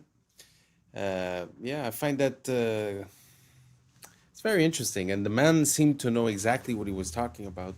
What is interesting is that it feels like even though he wasn't trying to, he kind of showed us what the loophole was, where now they stated that, okay, cloud seeding is illegal, right? But he says, but there is a system in place for that. If you come with that type of stuff, all you got to do is send the information, and then we write it down and we send it to someone. So if you paid the tax, I guess it's fine, right? So it's just, I don't know. It's very interesting, the fact that they came out with a law of something that theoretically doesn't exist, and that, they're saying that some still pass, and basically they send the information, they write them down, and there you go, Anyways, let me know what you guys think down below. Is this enough? Should we do more? Should every state be like that? Should the whole world be like that? Let me know what you think down below, and let's keep on rocking.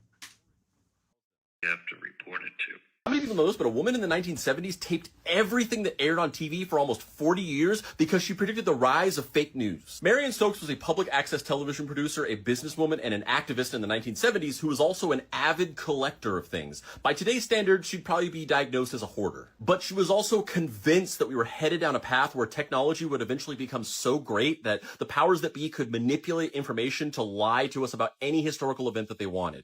So she married her hoarding skills with this grand vision. And in 1977, she started taping everything that aired on TV 24/7. She mostly wanted to tape the news, but she also taped TV shows like The Cosby Show, The Oprah Winfrey Show, and Star Trek because she was afraid that somebody was going to eventually erase the contributions of these black actors and creators from historical record. She did this by recording the different TV channels 24/7 on VHS tapes on multiple VCRs and TVs throughout her house. Each VHS tape had an 8-hour capacity, and when one would run out, she would quickly switch it out for the other all day and night, every day. She did this every single day for decades, and yes, it is as life-consuming as it sounds. In fact, she scheduled her entire daily routine around the length of these VHS tapes, with everything like school and work and family outings being planned around her being able to start a fresh tape, go out, and then come back in time to start the next one. Her collection of these tapes eventually got so big that they filled her entire house, and she started having to rent multiple storage units to house them. She eventually collected over 71,000 Betamax and VHS tapes throughout her lifetime. But these recordings weren't the only thing that she collected throughout those years. She also had half a dozen daily newspaper subscriptions and over 100 monthly magazine subscriptions that she collected for decades. She also owned 192 Macintosh computers that she bought throughout these years, which is believed to be the largest private collection of historical Macintoshes. And she even at one point told her in-laws to invest in Apple early on, and they got very rich from this. Marion Stokes recorded everything on TV between 1977 and her death in 2012. Eventually, as she got older, she hired an assistant to help her with the tape switching. And the very final thing that she recorded on December 14th of 2012 before her death was coverage of the Sandy Hook shooting. In 2013, a year after her death, Marion Stokes' son donated her entire tape collection to the Internet Archive. It took 4 shipping containers and $16,000 to mail it to their headquarters in San Francisco. And upon receiving it, they started the process of digitizing every tape.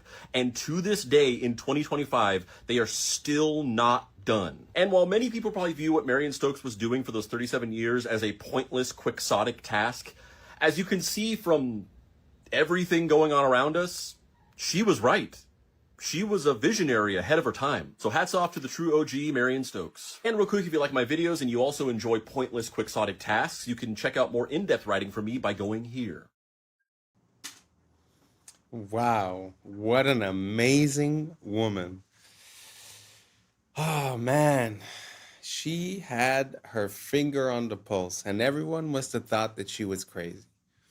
And you see how nowadays it's become mainstream to think that people like this are crazy, but man, the collection that she has, I'm sure, is priceless, completely priceless. I'm going to start looking into the collection that she built. That is amazing. Man, if you have a dream, follow it.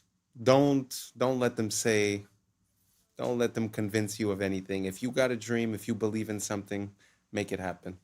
Anyways, thank you so much for rocking with me. This is the end. And that's a wrap for today, familia. Whether you're tuning in with the sunrise or you're posted up after midnight, I appreciate your time, your energy, your curiosity. And don't forget, this isn't about truth or fiction. This is about perspective. If this sparked a laugh, a thought, a deeper question, then we did our job. So drop your thoughts in the comments, keep the convo alive, like, subscribe, and hit that bell if you're riding the wave, because we're just getting started. Until next time, stay grounded, stay weird, stay critical. I'm Adam Strain, and this has been Adam Strain Reacts. Peace! Now it's time for us to link up. Really think we on the brink up. Making a change from living this strange. Living this strange. Making a change from living this strange. Yeah.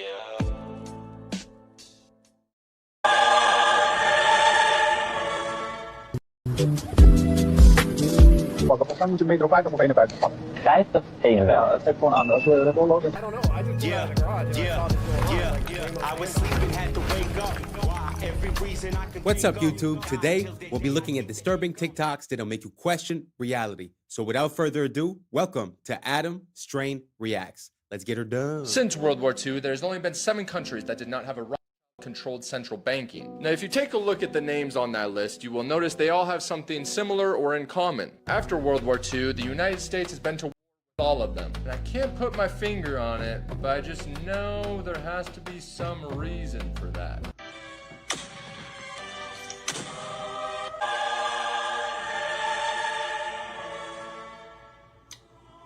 The Festival of Exploding Hammers has been going on for over 300 years in the town of San Juan de la Vega. And here's the thing. Yes, people get injured. There's been many calls for them to stop it. But look, if that's how I go, that's how I go. It's the largest accumulation of tracks in the world. So first, we started with one area. And then later on, we found that these led into another area, and you could connect them all, and eventually we ended up with 9 different areas that are more or less all connected physically. What do you guys think about that? I truly have a hard time with everything that's dinosaurs. I'm going to put in the next video. I don't think we've been through this, but the people, they call it the Bone Wars, which was 2 people that were in a competition, and basically they found like 95% of all the dinosaur bones.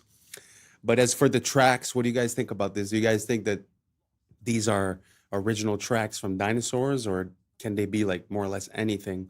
And if they were tracks from dinosaurs, how come we haven't came across them before if they were just on the surface?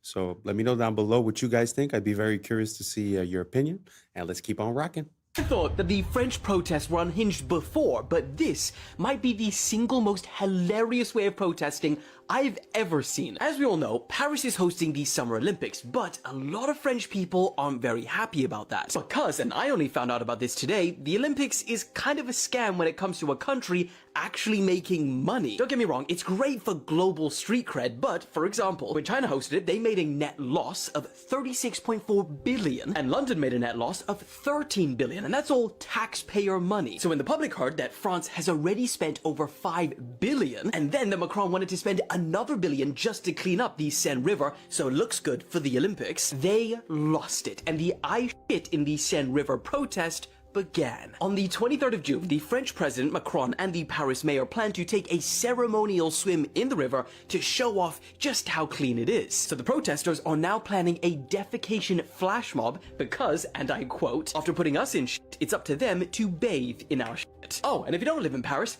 no bloody problem, because someone created this website. You type in how many kilometers you are away from Paris, and using a water flow algorithm, it will tell you precisely the day and the exact time you need to shit into the river to reach Paris at the time Macron will be swimming in it. Oh, I told you, and that is why I say, quick. Wow. I have never seen any type of protest in that way. But man, is that interesting.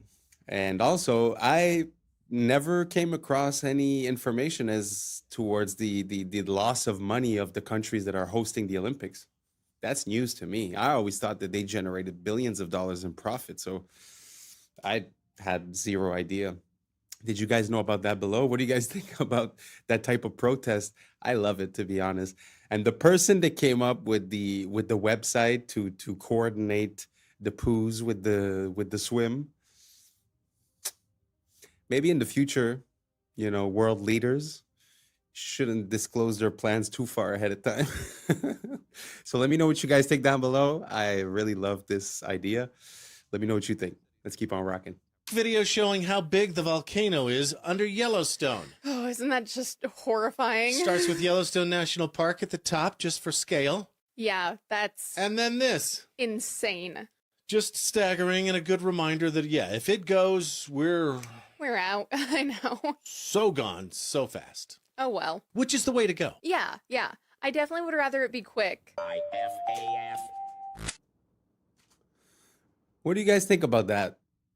Do you guys think that the Yellowstone volcano might be about to pop? Is that why everyone's building bunkers underground? But this parallel that I'd like to make is that when you look through history, or even in the past 20 years, or even in the past 100 years, it seems like it's always about to be the end of the world. Sort of like today, no? Like every year is going to be the crash, right? Because we know that we're inflating and we're modifying the numbers so that it fits and that it works. So we're all waiting for the crash. It's always the apocalypse. It's always something that's going to happen, but somehow we're always here and nothing's happening. So is this one of those cases? Or is this the exception to the rule? Let me know what you think down below, because I know a lot of people have got Yellowstone very high up in their priorities and have a lot of fear regarding that. So let me know what you guys think down below, and let's keep on rocking.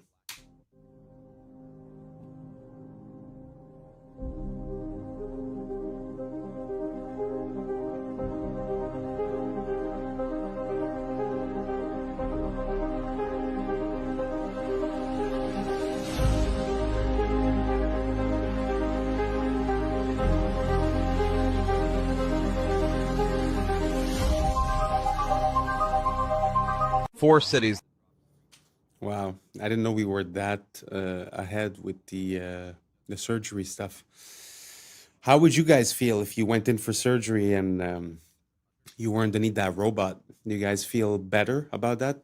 Taking away the possibility of human error, but would that leave, possibility for machine error or loss of power or any other?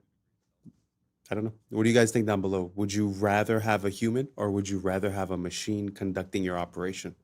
I'm very curious. I'd like to know what you guys think about this.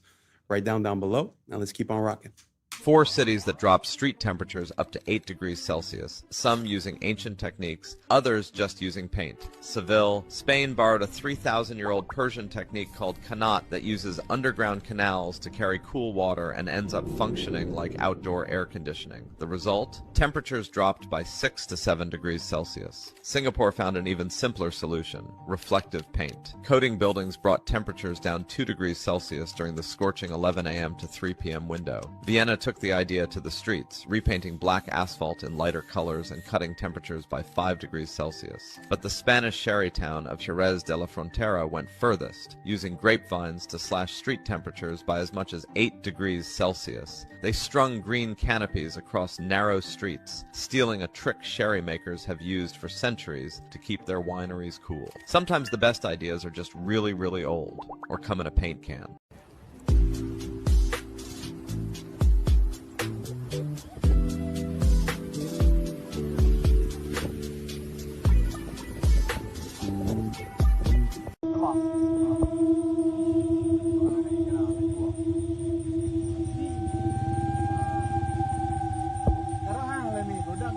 This makes me extremely uncomfortable that I now know that snakes can do this. Could you imagine running up a tree away from one of these things and then you look down and see it doing this? So yes, a new fear has been unlocked. So thank you, Internet. I can always count on you to provide me with unwanted trauma.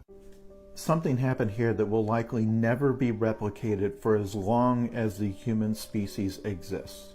This occurred during a baseball game, but even if you're not a sports fan, you will understand this, and you will understand why what happened is just wild. It was August of 1957, and at the plate was a Hall of Fame batter named Richie Ashburn. He swings at a pitch, he fouls it off, and the pitch goes into the stands and hits a fan, injuring her. The fan was named Alice Rock, and the ball hit her so hard that it broke her nose, and they had to stop the game. Like, just imagine the silence falls over the crowd. They stop play, and paramedics had to get her out. She was there with her grandchildren, and get her onto a stretcher, and everyone's watching as they take her away from the stands. So they're hauling her away, covering her bleeding nose, probably taking her into that tunnel right there. They resume play, and on the very next pitch, Richie Ashburn hits another foul ball that flies into the tunnel and hits that woman again while she's on the stretcher being taken out of the stadium. She recovered fully. The two of them, the woman and Richie Ashburn, became friends after this. It was a hugely famous incident and something that I am confident will never, ever happen again. Wow. I guess some things are meant to be, you know? Like, what are the odds of you being struck twice? But what's so beautiful about that in life is that somehow, you know, a friendship came out of that. So it's a bad for a good, you know? But I guess it's fun sometimes to have stories that have happy endings. Let's keep on rocking. Today's episode of Random White Acts of Danger, we basically have the most dangerous ski run I've seen in my entire life. Margin for error, you guessed it, death. My boy, left, right, it's over. You see how far down that is? My hand's over here sweating just watching this shit. A little bit to the right, cooked. You splattered down beneath. How do you even get up there? And as you can see, this is the trail not taken. My boy's the first person to ever do some dumbass shit like this. White people, I found your ski leader, but I don't even know who his name is. Look at this. What's happening? He looking back up, shit look like the top of Mount Everest. How the fuck do you even get down? You know what I'm saying? I'm so scared for him. Like, what type of ski training, all of a sudden you're like, you know what, I'm about to go ski off the top of a mountain. My boy looks like the edge of the world. That even look like it's possible to go down, and that's the way he's going. The amount of skill this chick must take, my legs is tired just watching this shit. Oh my goodness. Man, white people, different breed, man. You guys, so okay, there's some footprints, so he must have hiked up this way, now he skiing all the way down. At least now it's almost like, nope, it's not even a normal ski. Look at all these rocks. My death count, by the way, I'm at least 20. I would have started an avalanche, probably never been found. Look at this shit. Oh my goodness. Nah, bro, how do you get the idea of like, you know, I'm gonna hike all the way up to that mountain, I'm gonna ski down, even though it doesn't look possible to ski down. Why? Because I'm him. The fuck? Statue, he needed. Mag ik wat vragen? Als ik naar Amsterdam Centraal wil, kan ik dan het beste naar de metro de metro, niet de trein pakken? Nee, de metro, dat is vaak sneller. En dan gewoon de Noord-Zuidlijn. Ja. Of die naar Centraal Station. Als ik naar Centraal Station wil, moet ik dan de metro of de trein nemen? Je moet allebei nemen. Ja. Maar moet je snel zijn? Ja. Moet ik de metro of de trein pakken? Nee, je moet de metro pakken. Volgens mij moet je metro 50 of 51 pakken. 50, 51. Ja, het geeft gewoon aan. Als we rechtdoor lopen, dan zie je de metro. Ja. Of 52. Dus klopt het dat je orthotondiepraktijk van Schiedam? Ja? Ja? Klopt het dat je Floor heet? Ja. Ja. Van Grunsten? Ja. Ja. Bent u Helene? Ja. Helene Wachters? Ja, toch? Van Eden McKellen? Ja, klopt. Hoezo? Heet u Wijs? Ja. Basharat? Ja, ja, klopt. Ja. Oh, wat ben ik nou wel geschoten? Of dat u jurist bent?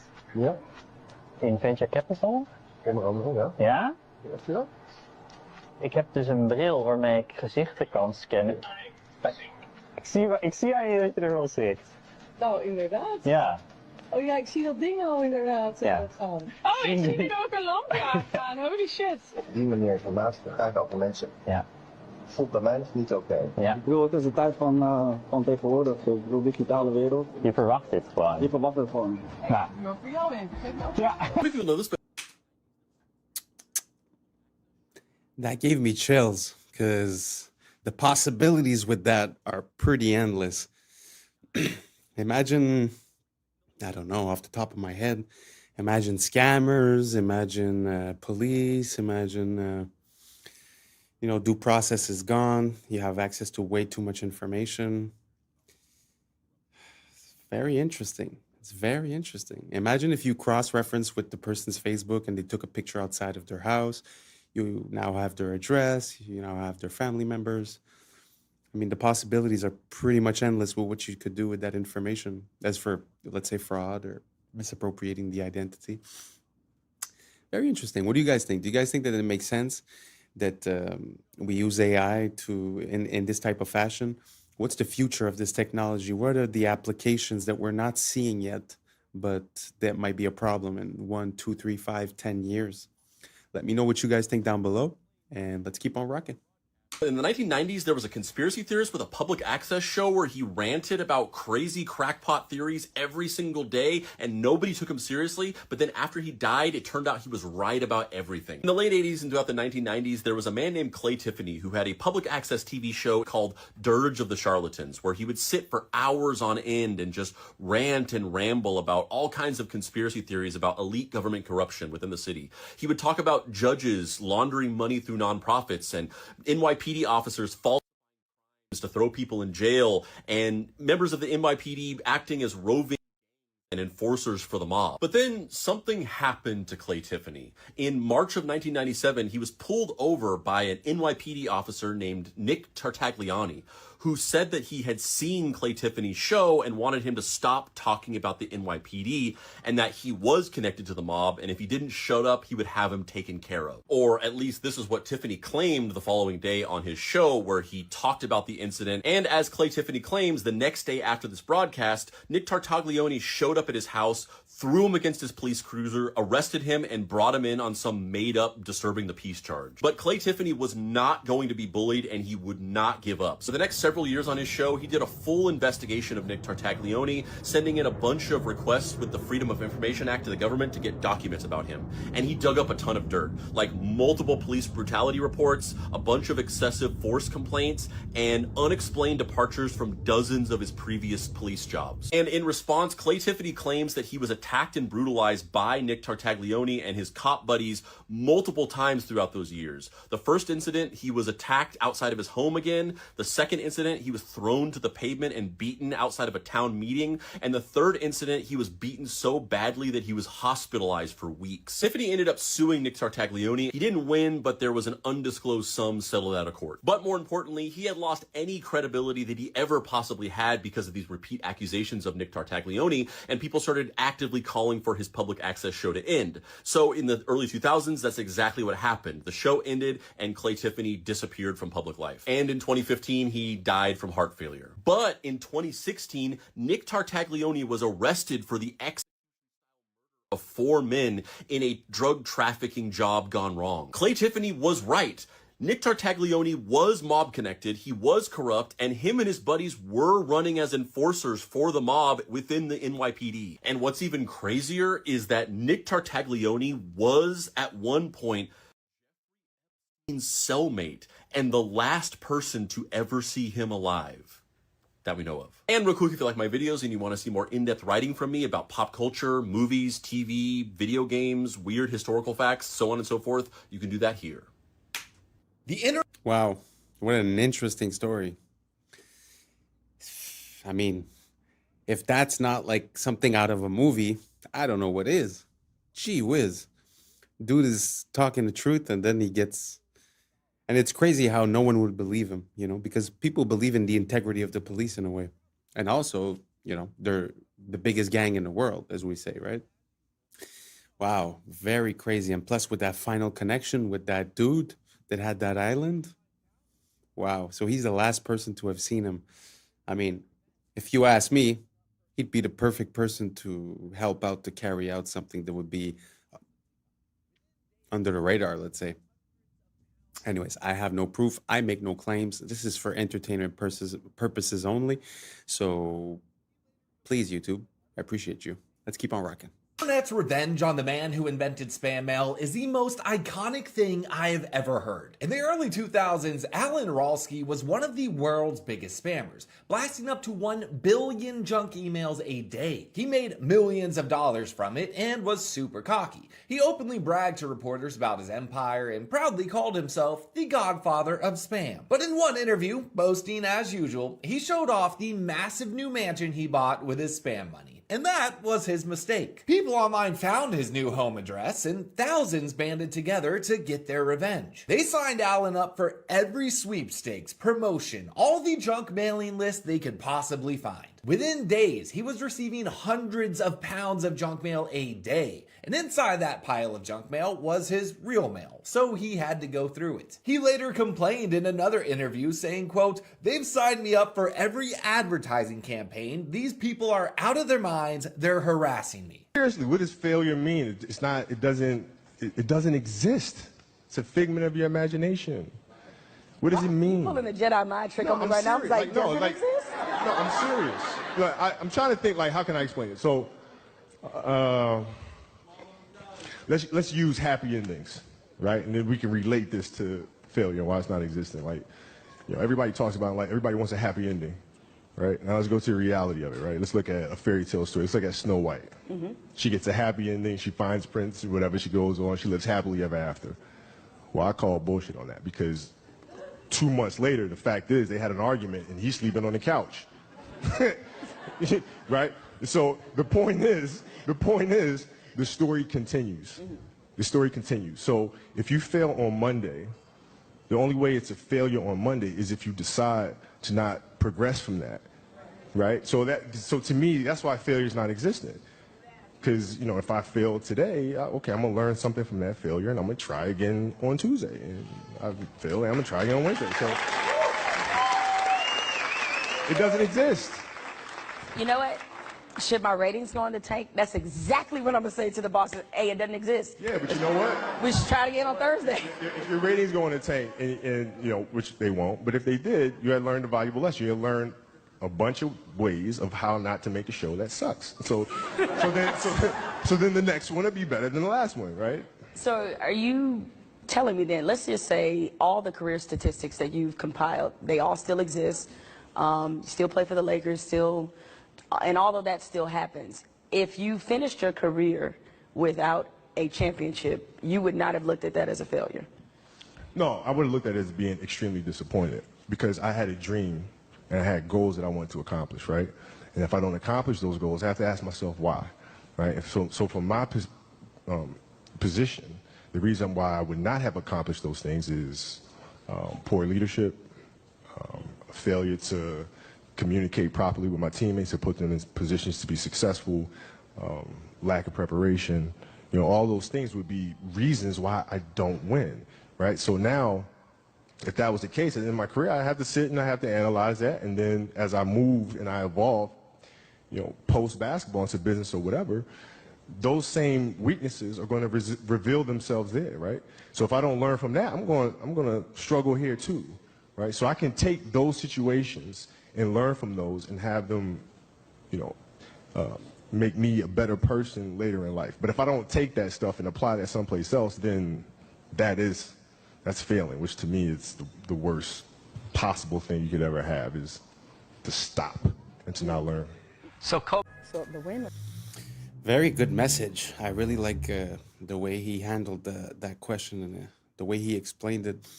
And there is a saying when the billionaires, you know, a lot of the billionaires that made a lot of money that are now successful, they often say that they've went bankrupt a few times. And I guess if they would have seen it as a failure and then on Wednesday they would have quit and just went and worked for someone else, I guess it never would have made it. So I guess it's all a question of perspective. And as a parallel, I mean, using proper words and positive words has an effect. It's very interesting because he's talking about one word, but there's also the word stress, or the word depression, or the word, I mean, there's so many words that nowadays just rolls off your tongue because everyone is a victim, everyone is feeling some type of way or disadvantaged or this or that. But in reality, I mean, what is stress? What is depression? It's a it's something that you accept in your mind and that you create as an anchor or as a habit. So in my mind, if every time I would say I'm stressed, I would say time to breathe, and then I would concentrate on my breathing and try to gain control, I find that gives control in my life. It gives me power in my life. So using the word stress makes me feel like I'm under the weight. I don't know if you guys understand my distinction, but it's just the way that we use words has an effect on us long term. So if you keep using the word, oh, I'm depressed, I'm depressed, I'm depressed, that's exactly what you will become. Because in my mind, depression is a depressive thought that is on repeat. And then it creates the state of depression. But to be in a state of something, you need to actively reinforce it, repeat it, and use it as a habit before it sticks. So you could do that on the negative side, and you could do that on the positive side as well. So very interesting. I'm very happy to have listened to that interview from Kobe. I find it's super inspiring, and I hope that you guys can see it was a bit vague, and I'm not finding quite the right words to describe what I'm saying. So if you have any questions, please write them down below, and let's keep on rocking. Causing a traffic jam. Do they just like... I don't know. I just pulled out of the garage and I saw this going on. It's like this Waymo standoff. Yeah, I'm just trying to get out of here, but... This is so funny. Oh, because they hit each other. Yeah, kind of. But still, they're just gonna like stay there forever? Do we need to can we call them? Well, we can call enforcement over here. We can scan and call. Cars is stuck. Cars is stuck. This is so funny.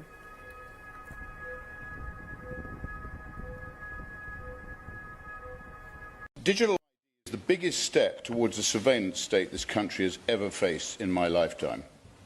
If any government wants access to every detail of your life, they are the ones who should be feared. We live in a country where the state can't even run a basic IT system without losing data or leaking personal details. It won't last a week before a mountain of sensitive personal data is left at a bus stop in Kent again. I do not trust any government. I certainly do not trust this government. And let us remember, once government gets a new power, it never gives it back. It expands and evolves. Digital ID will not stop at proving who you are. It will creep into travel, banking, housing, benefits, even voting. Today it's voluntary, tomorrow it will be required for security reasons. The day after that, you won't be able to access basic services without it, all for your own good, remember. It's supposed to be a country where the government serves the people, not the other way around. A country built on privacy, liberty and trust. People just want the government to leave them alone and get out of their lives, to build a business, raise a family and live in peace. Digital ID treats every citizen as a suspect. It assumes that the state has the right to look over your shoulder. You defend it by severely limiting the power of the state, not radically expanding it. Abolishing jury trials, cancelling elections, implementing facial recognition. Yeah, this whole digital ID thing is kind of scary. And as a parallel, when you look at Australia, they're saying that they want to put a age limit. So basically, if you're 16 and under, you can't have access to social media, which in a way I agree with because the kids are obviously being brain rotted. But, you know, what they will use that for is probably to create a barrier to entry. to be able to enter. So it's not the kids that are going to basically have to do something, it's the adults that are going to have to prove that they're adults. So in other words, it would be like having a MAC address associated with your social media account, which is a unique identifier. So basically everything you do online will be tracked, categorized, and easier to turn into data. That's first. Second of all, we can't forget the saying that says freedom for security. Well, now it's freedom and privacy in the name of security. But like he said, by going digital, aren't we opening ourselves up to risks of security? So it seems like a Ouroboros, it seems like a circle that basically never ends, because the more we put ourselves online, the more it's accessible for hackers. So I'm having a hard time to understand the logic behind it. But we did have an event, the COVID, not too long ago, that seemed to be like a test run towards this. So I truly want to know what you guys think. Is this something that you think is for the great, the betterment of the human condition? Or do you think this is a secondary power structure? Are we going to try to do a transition between, let's say, what our legal framework is? Because as we create a new ID, we're going to have to create new laws. So as we create new laws, do we trust the people that are there to have our best intentions at heart? Or should we just cancel the project and return to Constitution? It's a question that I'm asking you, and I would really appreciate your time right down below. And if not, no worries. We reached the end, so thank you so much for rocking with us. And that's a wrap for today, familia. Whether you're tuning in with the sunrise or you're posted up after midnight, I appreciate your time, your energy, your curiosity. And don't forget, this isn't about truth or fiction. This is about perspective. If this sparked a laugh, a thought, a deeper question, then we did our job. So drop your thoughts in the comments, keep the convo alive, like, subscribe, and hit that bell if you're riding a wave, because we're just getting started. So until next time, stay grounded, stay weird, stay critical. I'm Adam Strain, and this has been Adam Strain Reacts. Peace. Now it's time for us to link up. Really think we on the brink up. Making a change from living this strange. Living this strange. Making a change from living this strange. Yeah. To see if I get the same result. From my Abu Dhabi building that was built 15-story in 12 days. The most evil organizations in the world today are the international.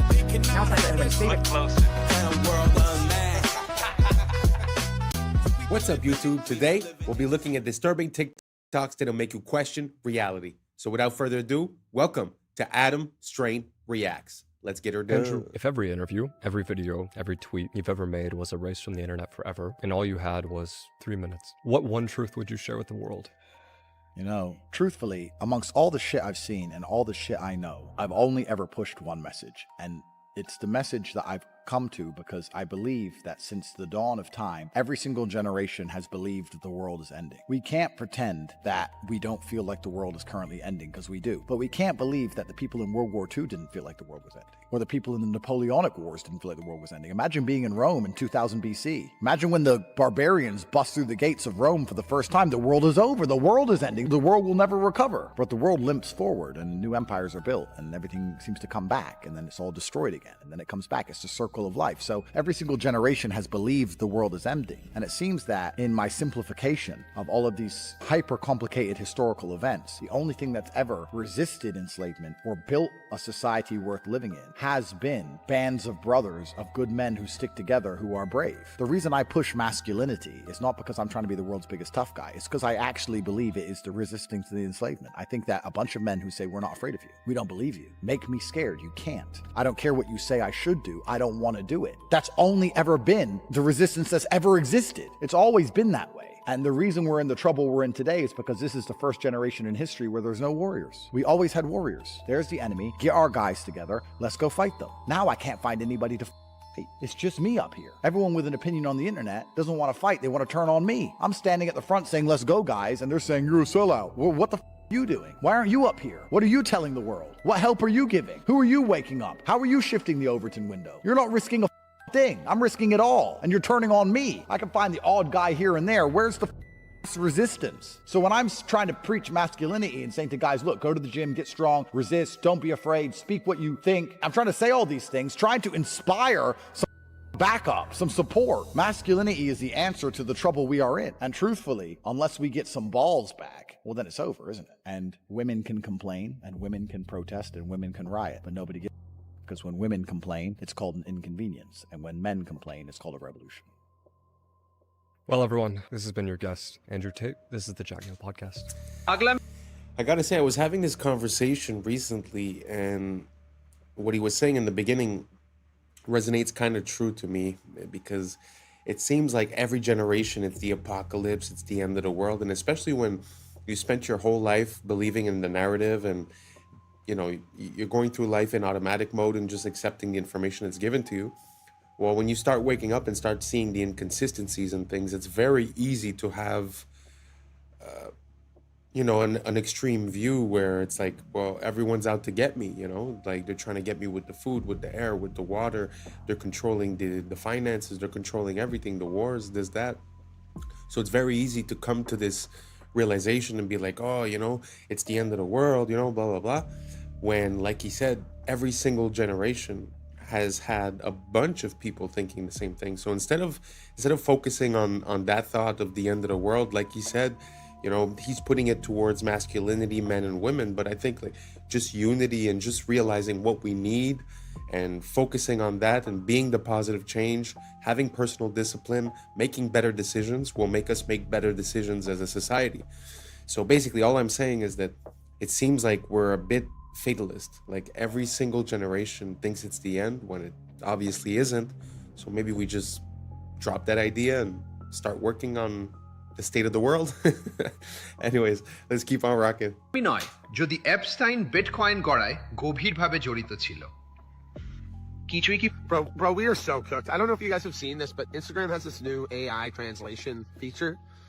And I'm just going to give you some, I don't know, I find it hilarious, but look at what they can do. Like, we are seriously cooked. Like, you are not going to be able to tell what's real very soon. And we might be there already. It's hard to say what's real anymore. Am I real?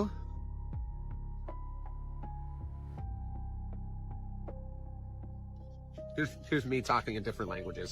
পবিত্র নয় coin nada es sagrado. ¿Queda algo que no haya sido tocado por estos sinvergüenzas? No, es la respuesta.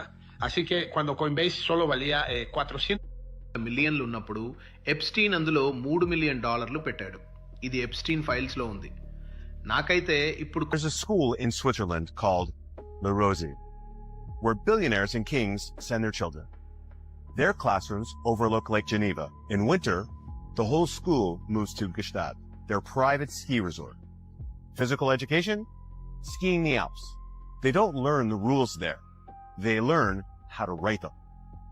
Their classes are power, diplomacy, and silence. They're taught how to walk into a room and own it, how to speak less and be listened to more. They're not tested on grades. They're tested on presence, confidence, and connection.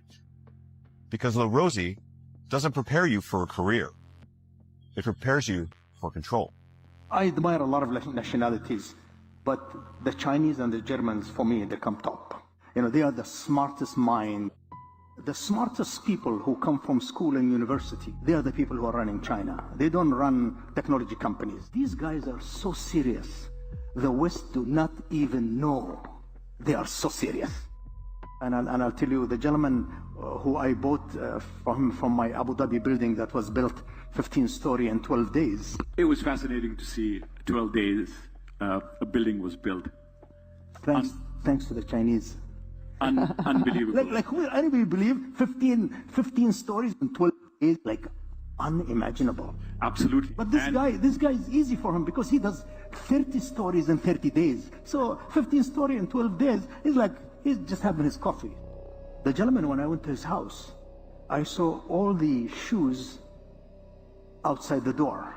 Well, I said, wow, that's my house. So he said, I apologize. I said, no, we do the same. So I took my shoes off, and then we went in. And then when we sat on the dining table, guess who's sitting there? His mother. I said, oh my God. Well, I have my mother also sit on the dining table.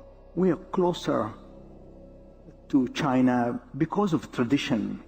My respect to the Western culture. I have nothing against it, but we're not the same. Well, That's pretty interesting. Because like he says, we're not the same, and it kind of makes sense because when we go to make a building, it's going to take us 2 years just to pass the permits and to receive the materials. So there's really something about, before I start talking about China, I just want to say I do not approve the system that they have there and the rules that they have and the social credit. I'm not condoning it. But there is a difference when you're able to get your people together to do something quickly and efficiently, and I think we've lost that. It's sort of like, I don't know if it's Saudi Arabia or Abu Dhabi, but when they decide that they're building a castle, they're building a castle and everyone is on it and it gets done quickly. Here, they talk about plans, they estimate how much it's going to cost, it doubles the cost, doubles the time, doubles the work, right? So we're really in a different mind state and a different capabilities zone.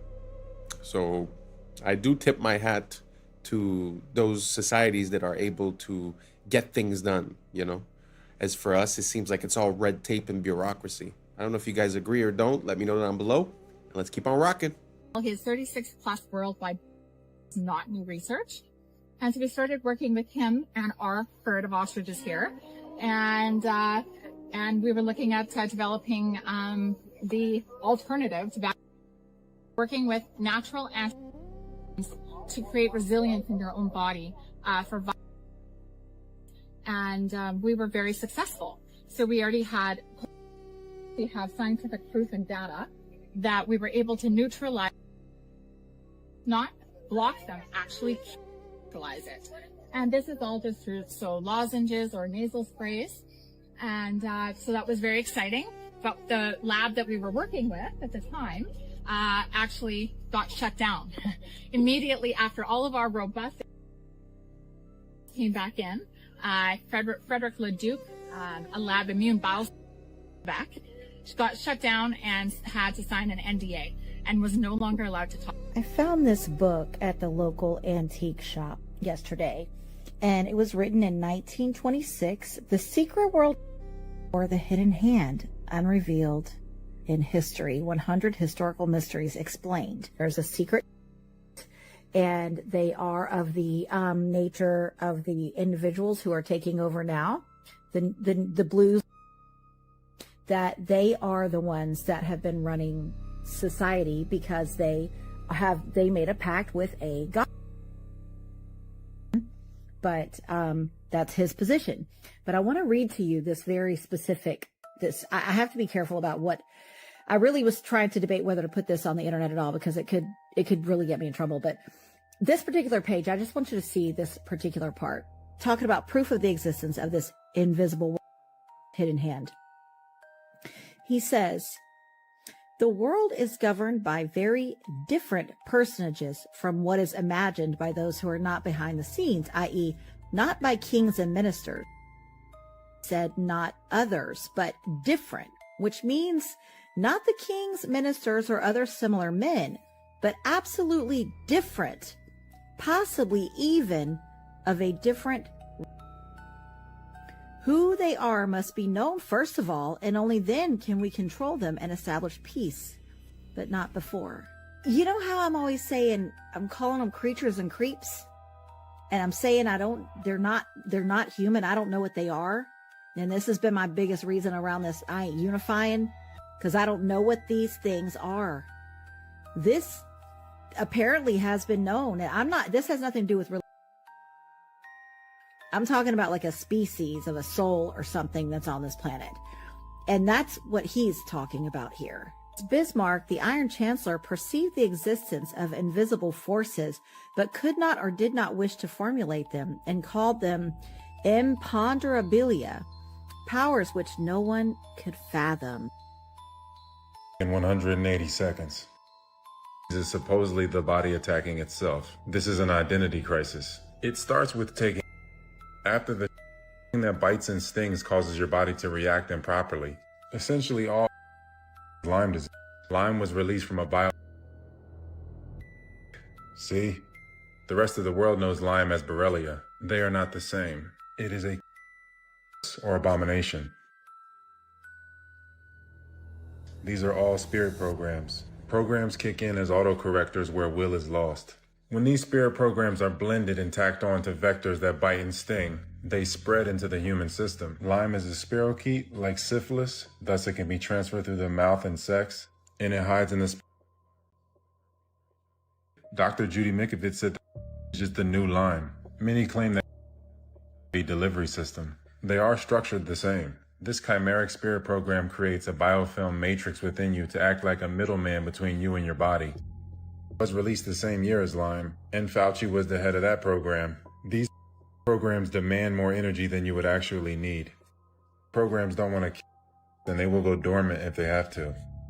Cells are just cells that follow the orders of the program. Many people are chimeras. At least 8% of the collective is personified. Gog and Magog are a chimeric clan. Esau bred with Canaanites. Esau's part Canaanite grandson crossbred with Japheth, aka Chittim. Chittim is part of Gog and Magog, the Chimera clan. This is who took over Europe and the world. These are essentially personified free radicals. They are highly reactive. There has been a collective genetic forced integration with the so there is a collective identity crisis. The steals resources and causes your cells to themselves. That is why self-harm is widespread. Codes are being deleted through mutation or silenced. But the collective is reaching a rejection point like a bad organ donation. Everything is being homogenized and stagnating. This always leads to collapse. The environment has to be balanced. When it's not, it's like a cartel that has eliminated all its competition. The chimeric clan is part animal. That's why these so-called are zoonotic. The body is a natural hyperbaric chamber, and the breath is the key to ending the identity crisis. The breath is the spirit. Spiritual immunity brings physical immunity. The breath aligns your true identity and maintains your terrain. The breath will show you which programs need to be updated or deleted. Only a small remnant will endure the coming rejection phase. Don't waste time with people you can't homestead with or make a network of homesteads with. Some sleeper cells will hide in the remnant, so it's important that we make the strongest remnant we can make. It starts with the breath. The true breath signature or algorithm restores the true identity. Okay, this is absolutely insane. Did you know that Austrian researchers put students in classrooms made of conventional materials, steel, cement walls, etc., and they put students in classrooms with wooden furniture, wooden rooms, natural materials. They measured their heartbeats, okay? And the students in the synthetic, let's call it, classroom with the unnatural materials had on average 8,600 extra heartbeats per day per student on average. Why?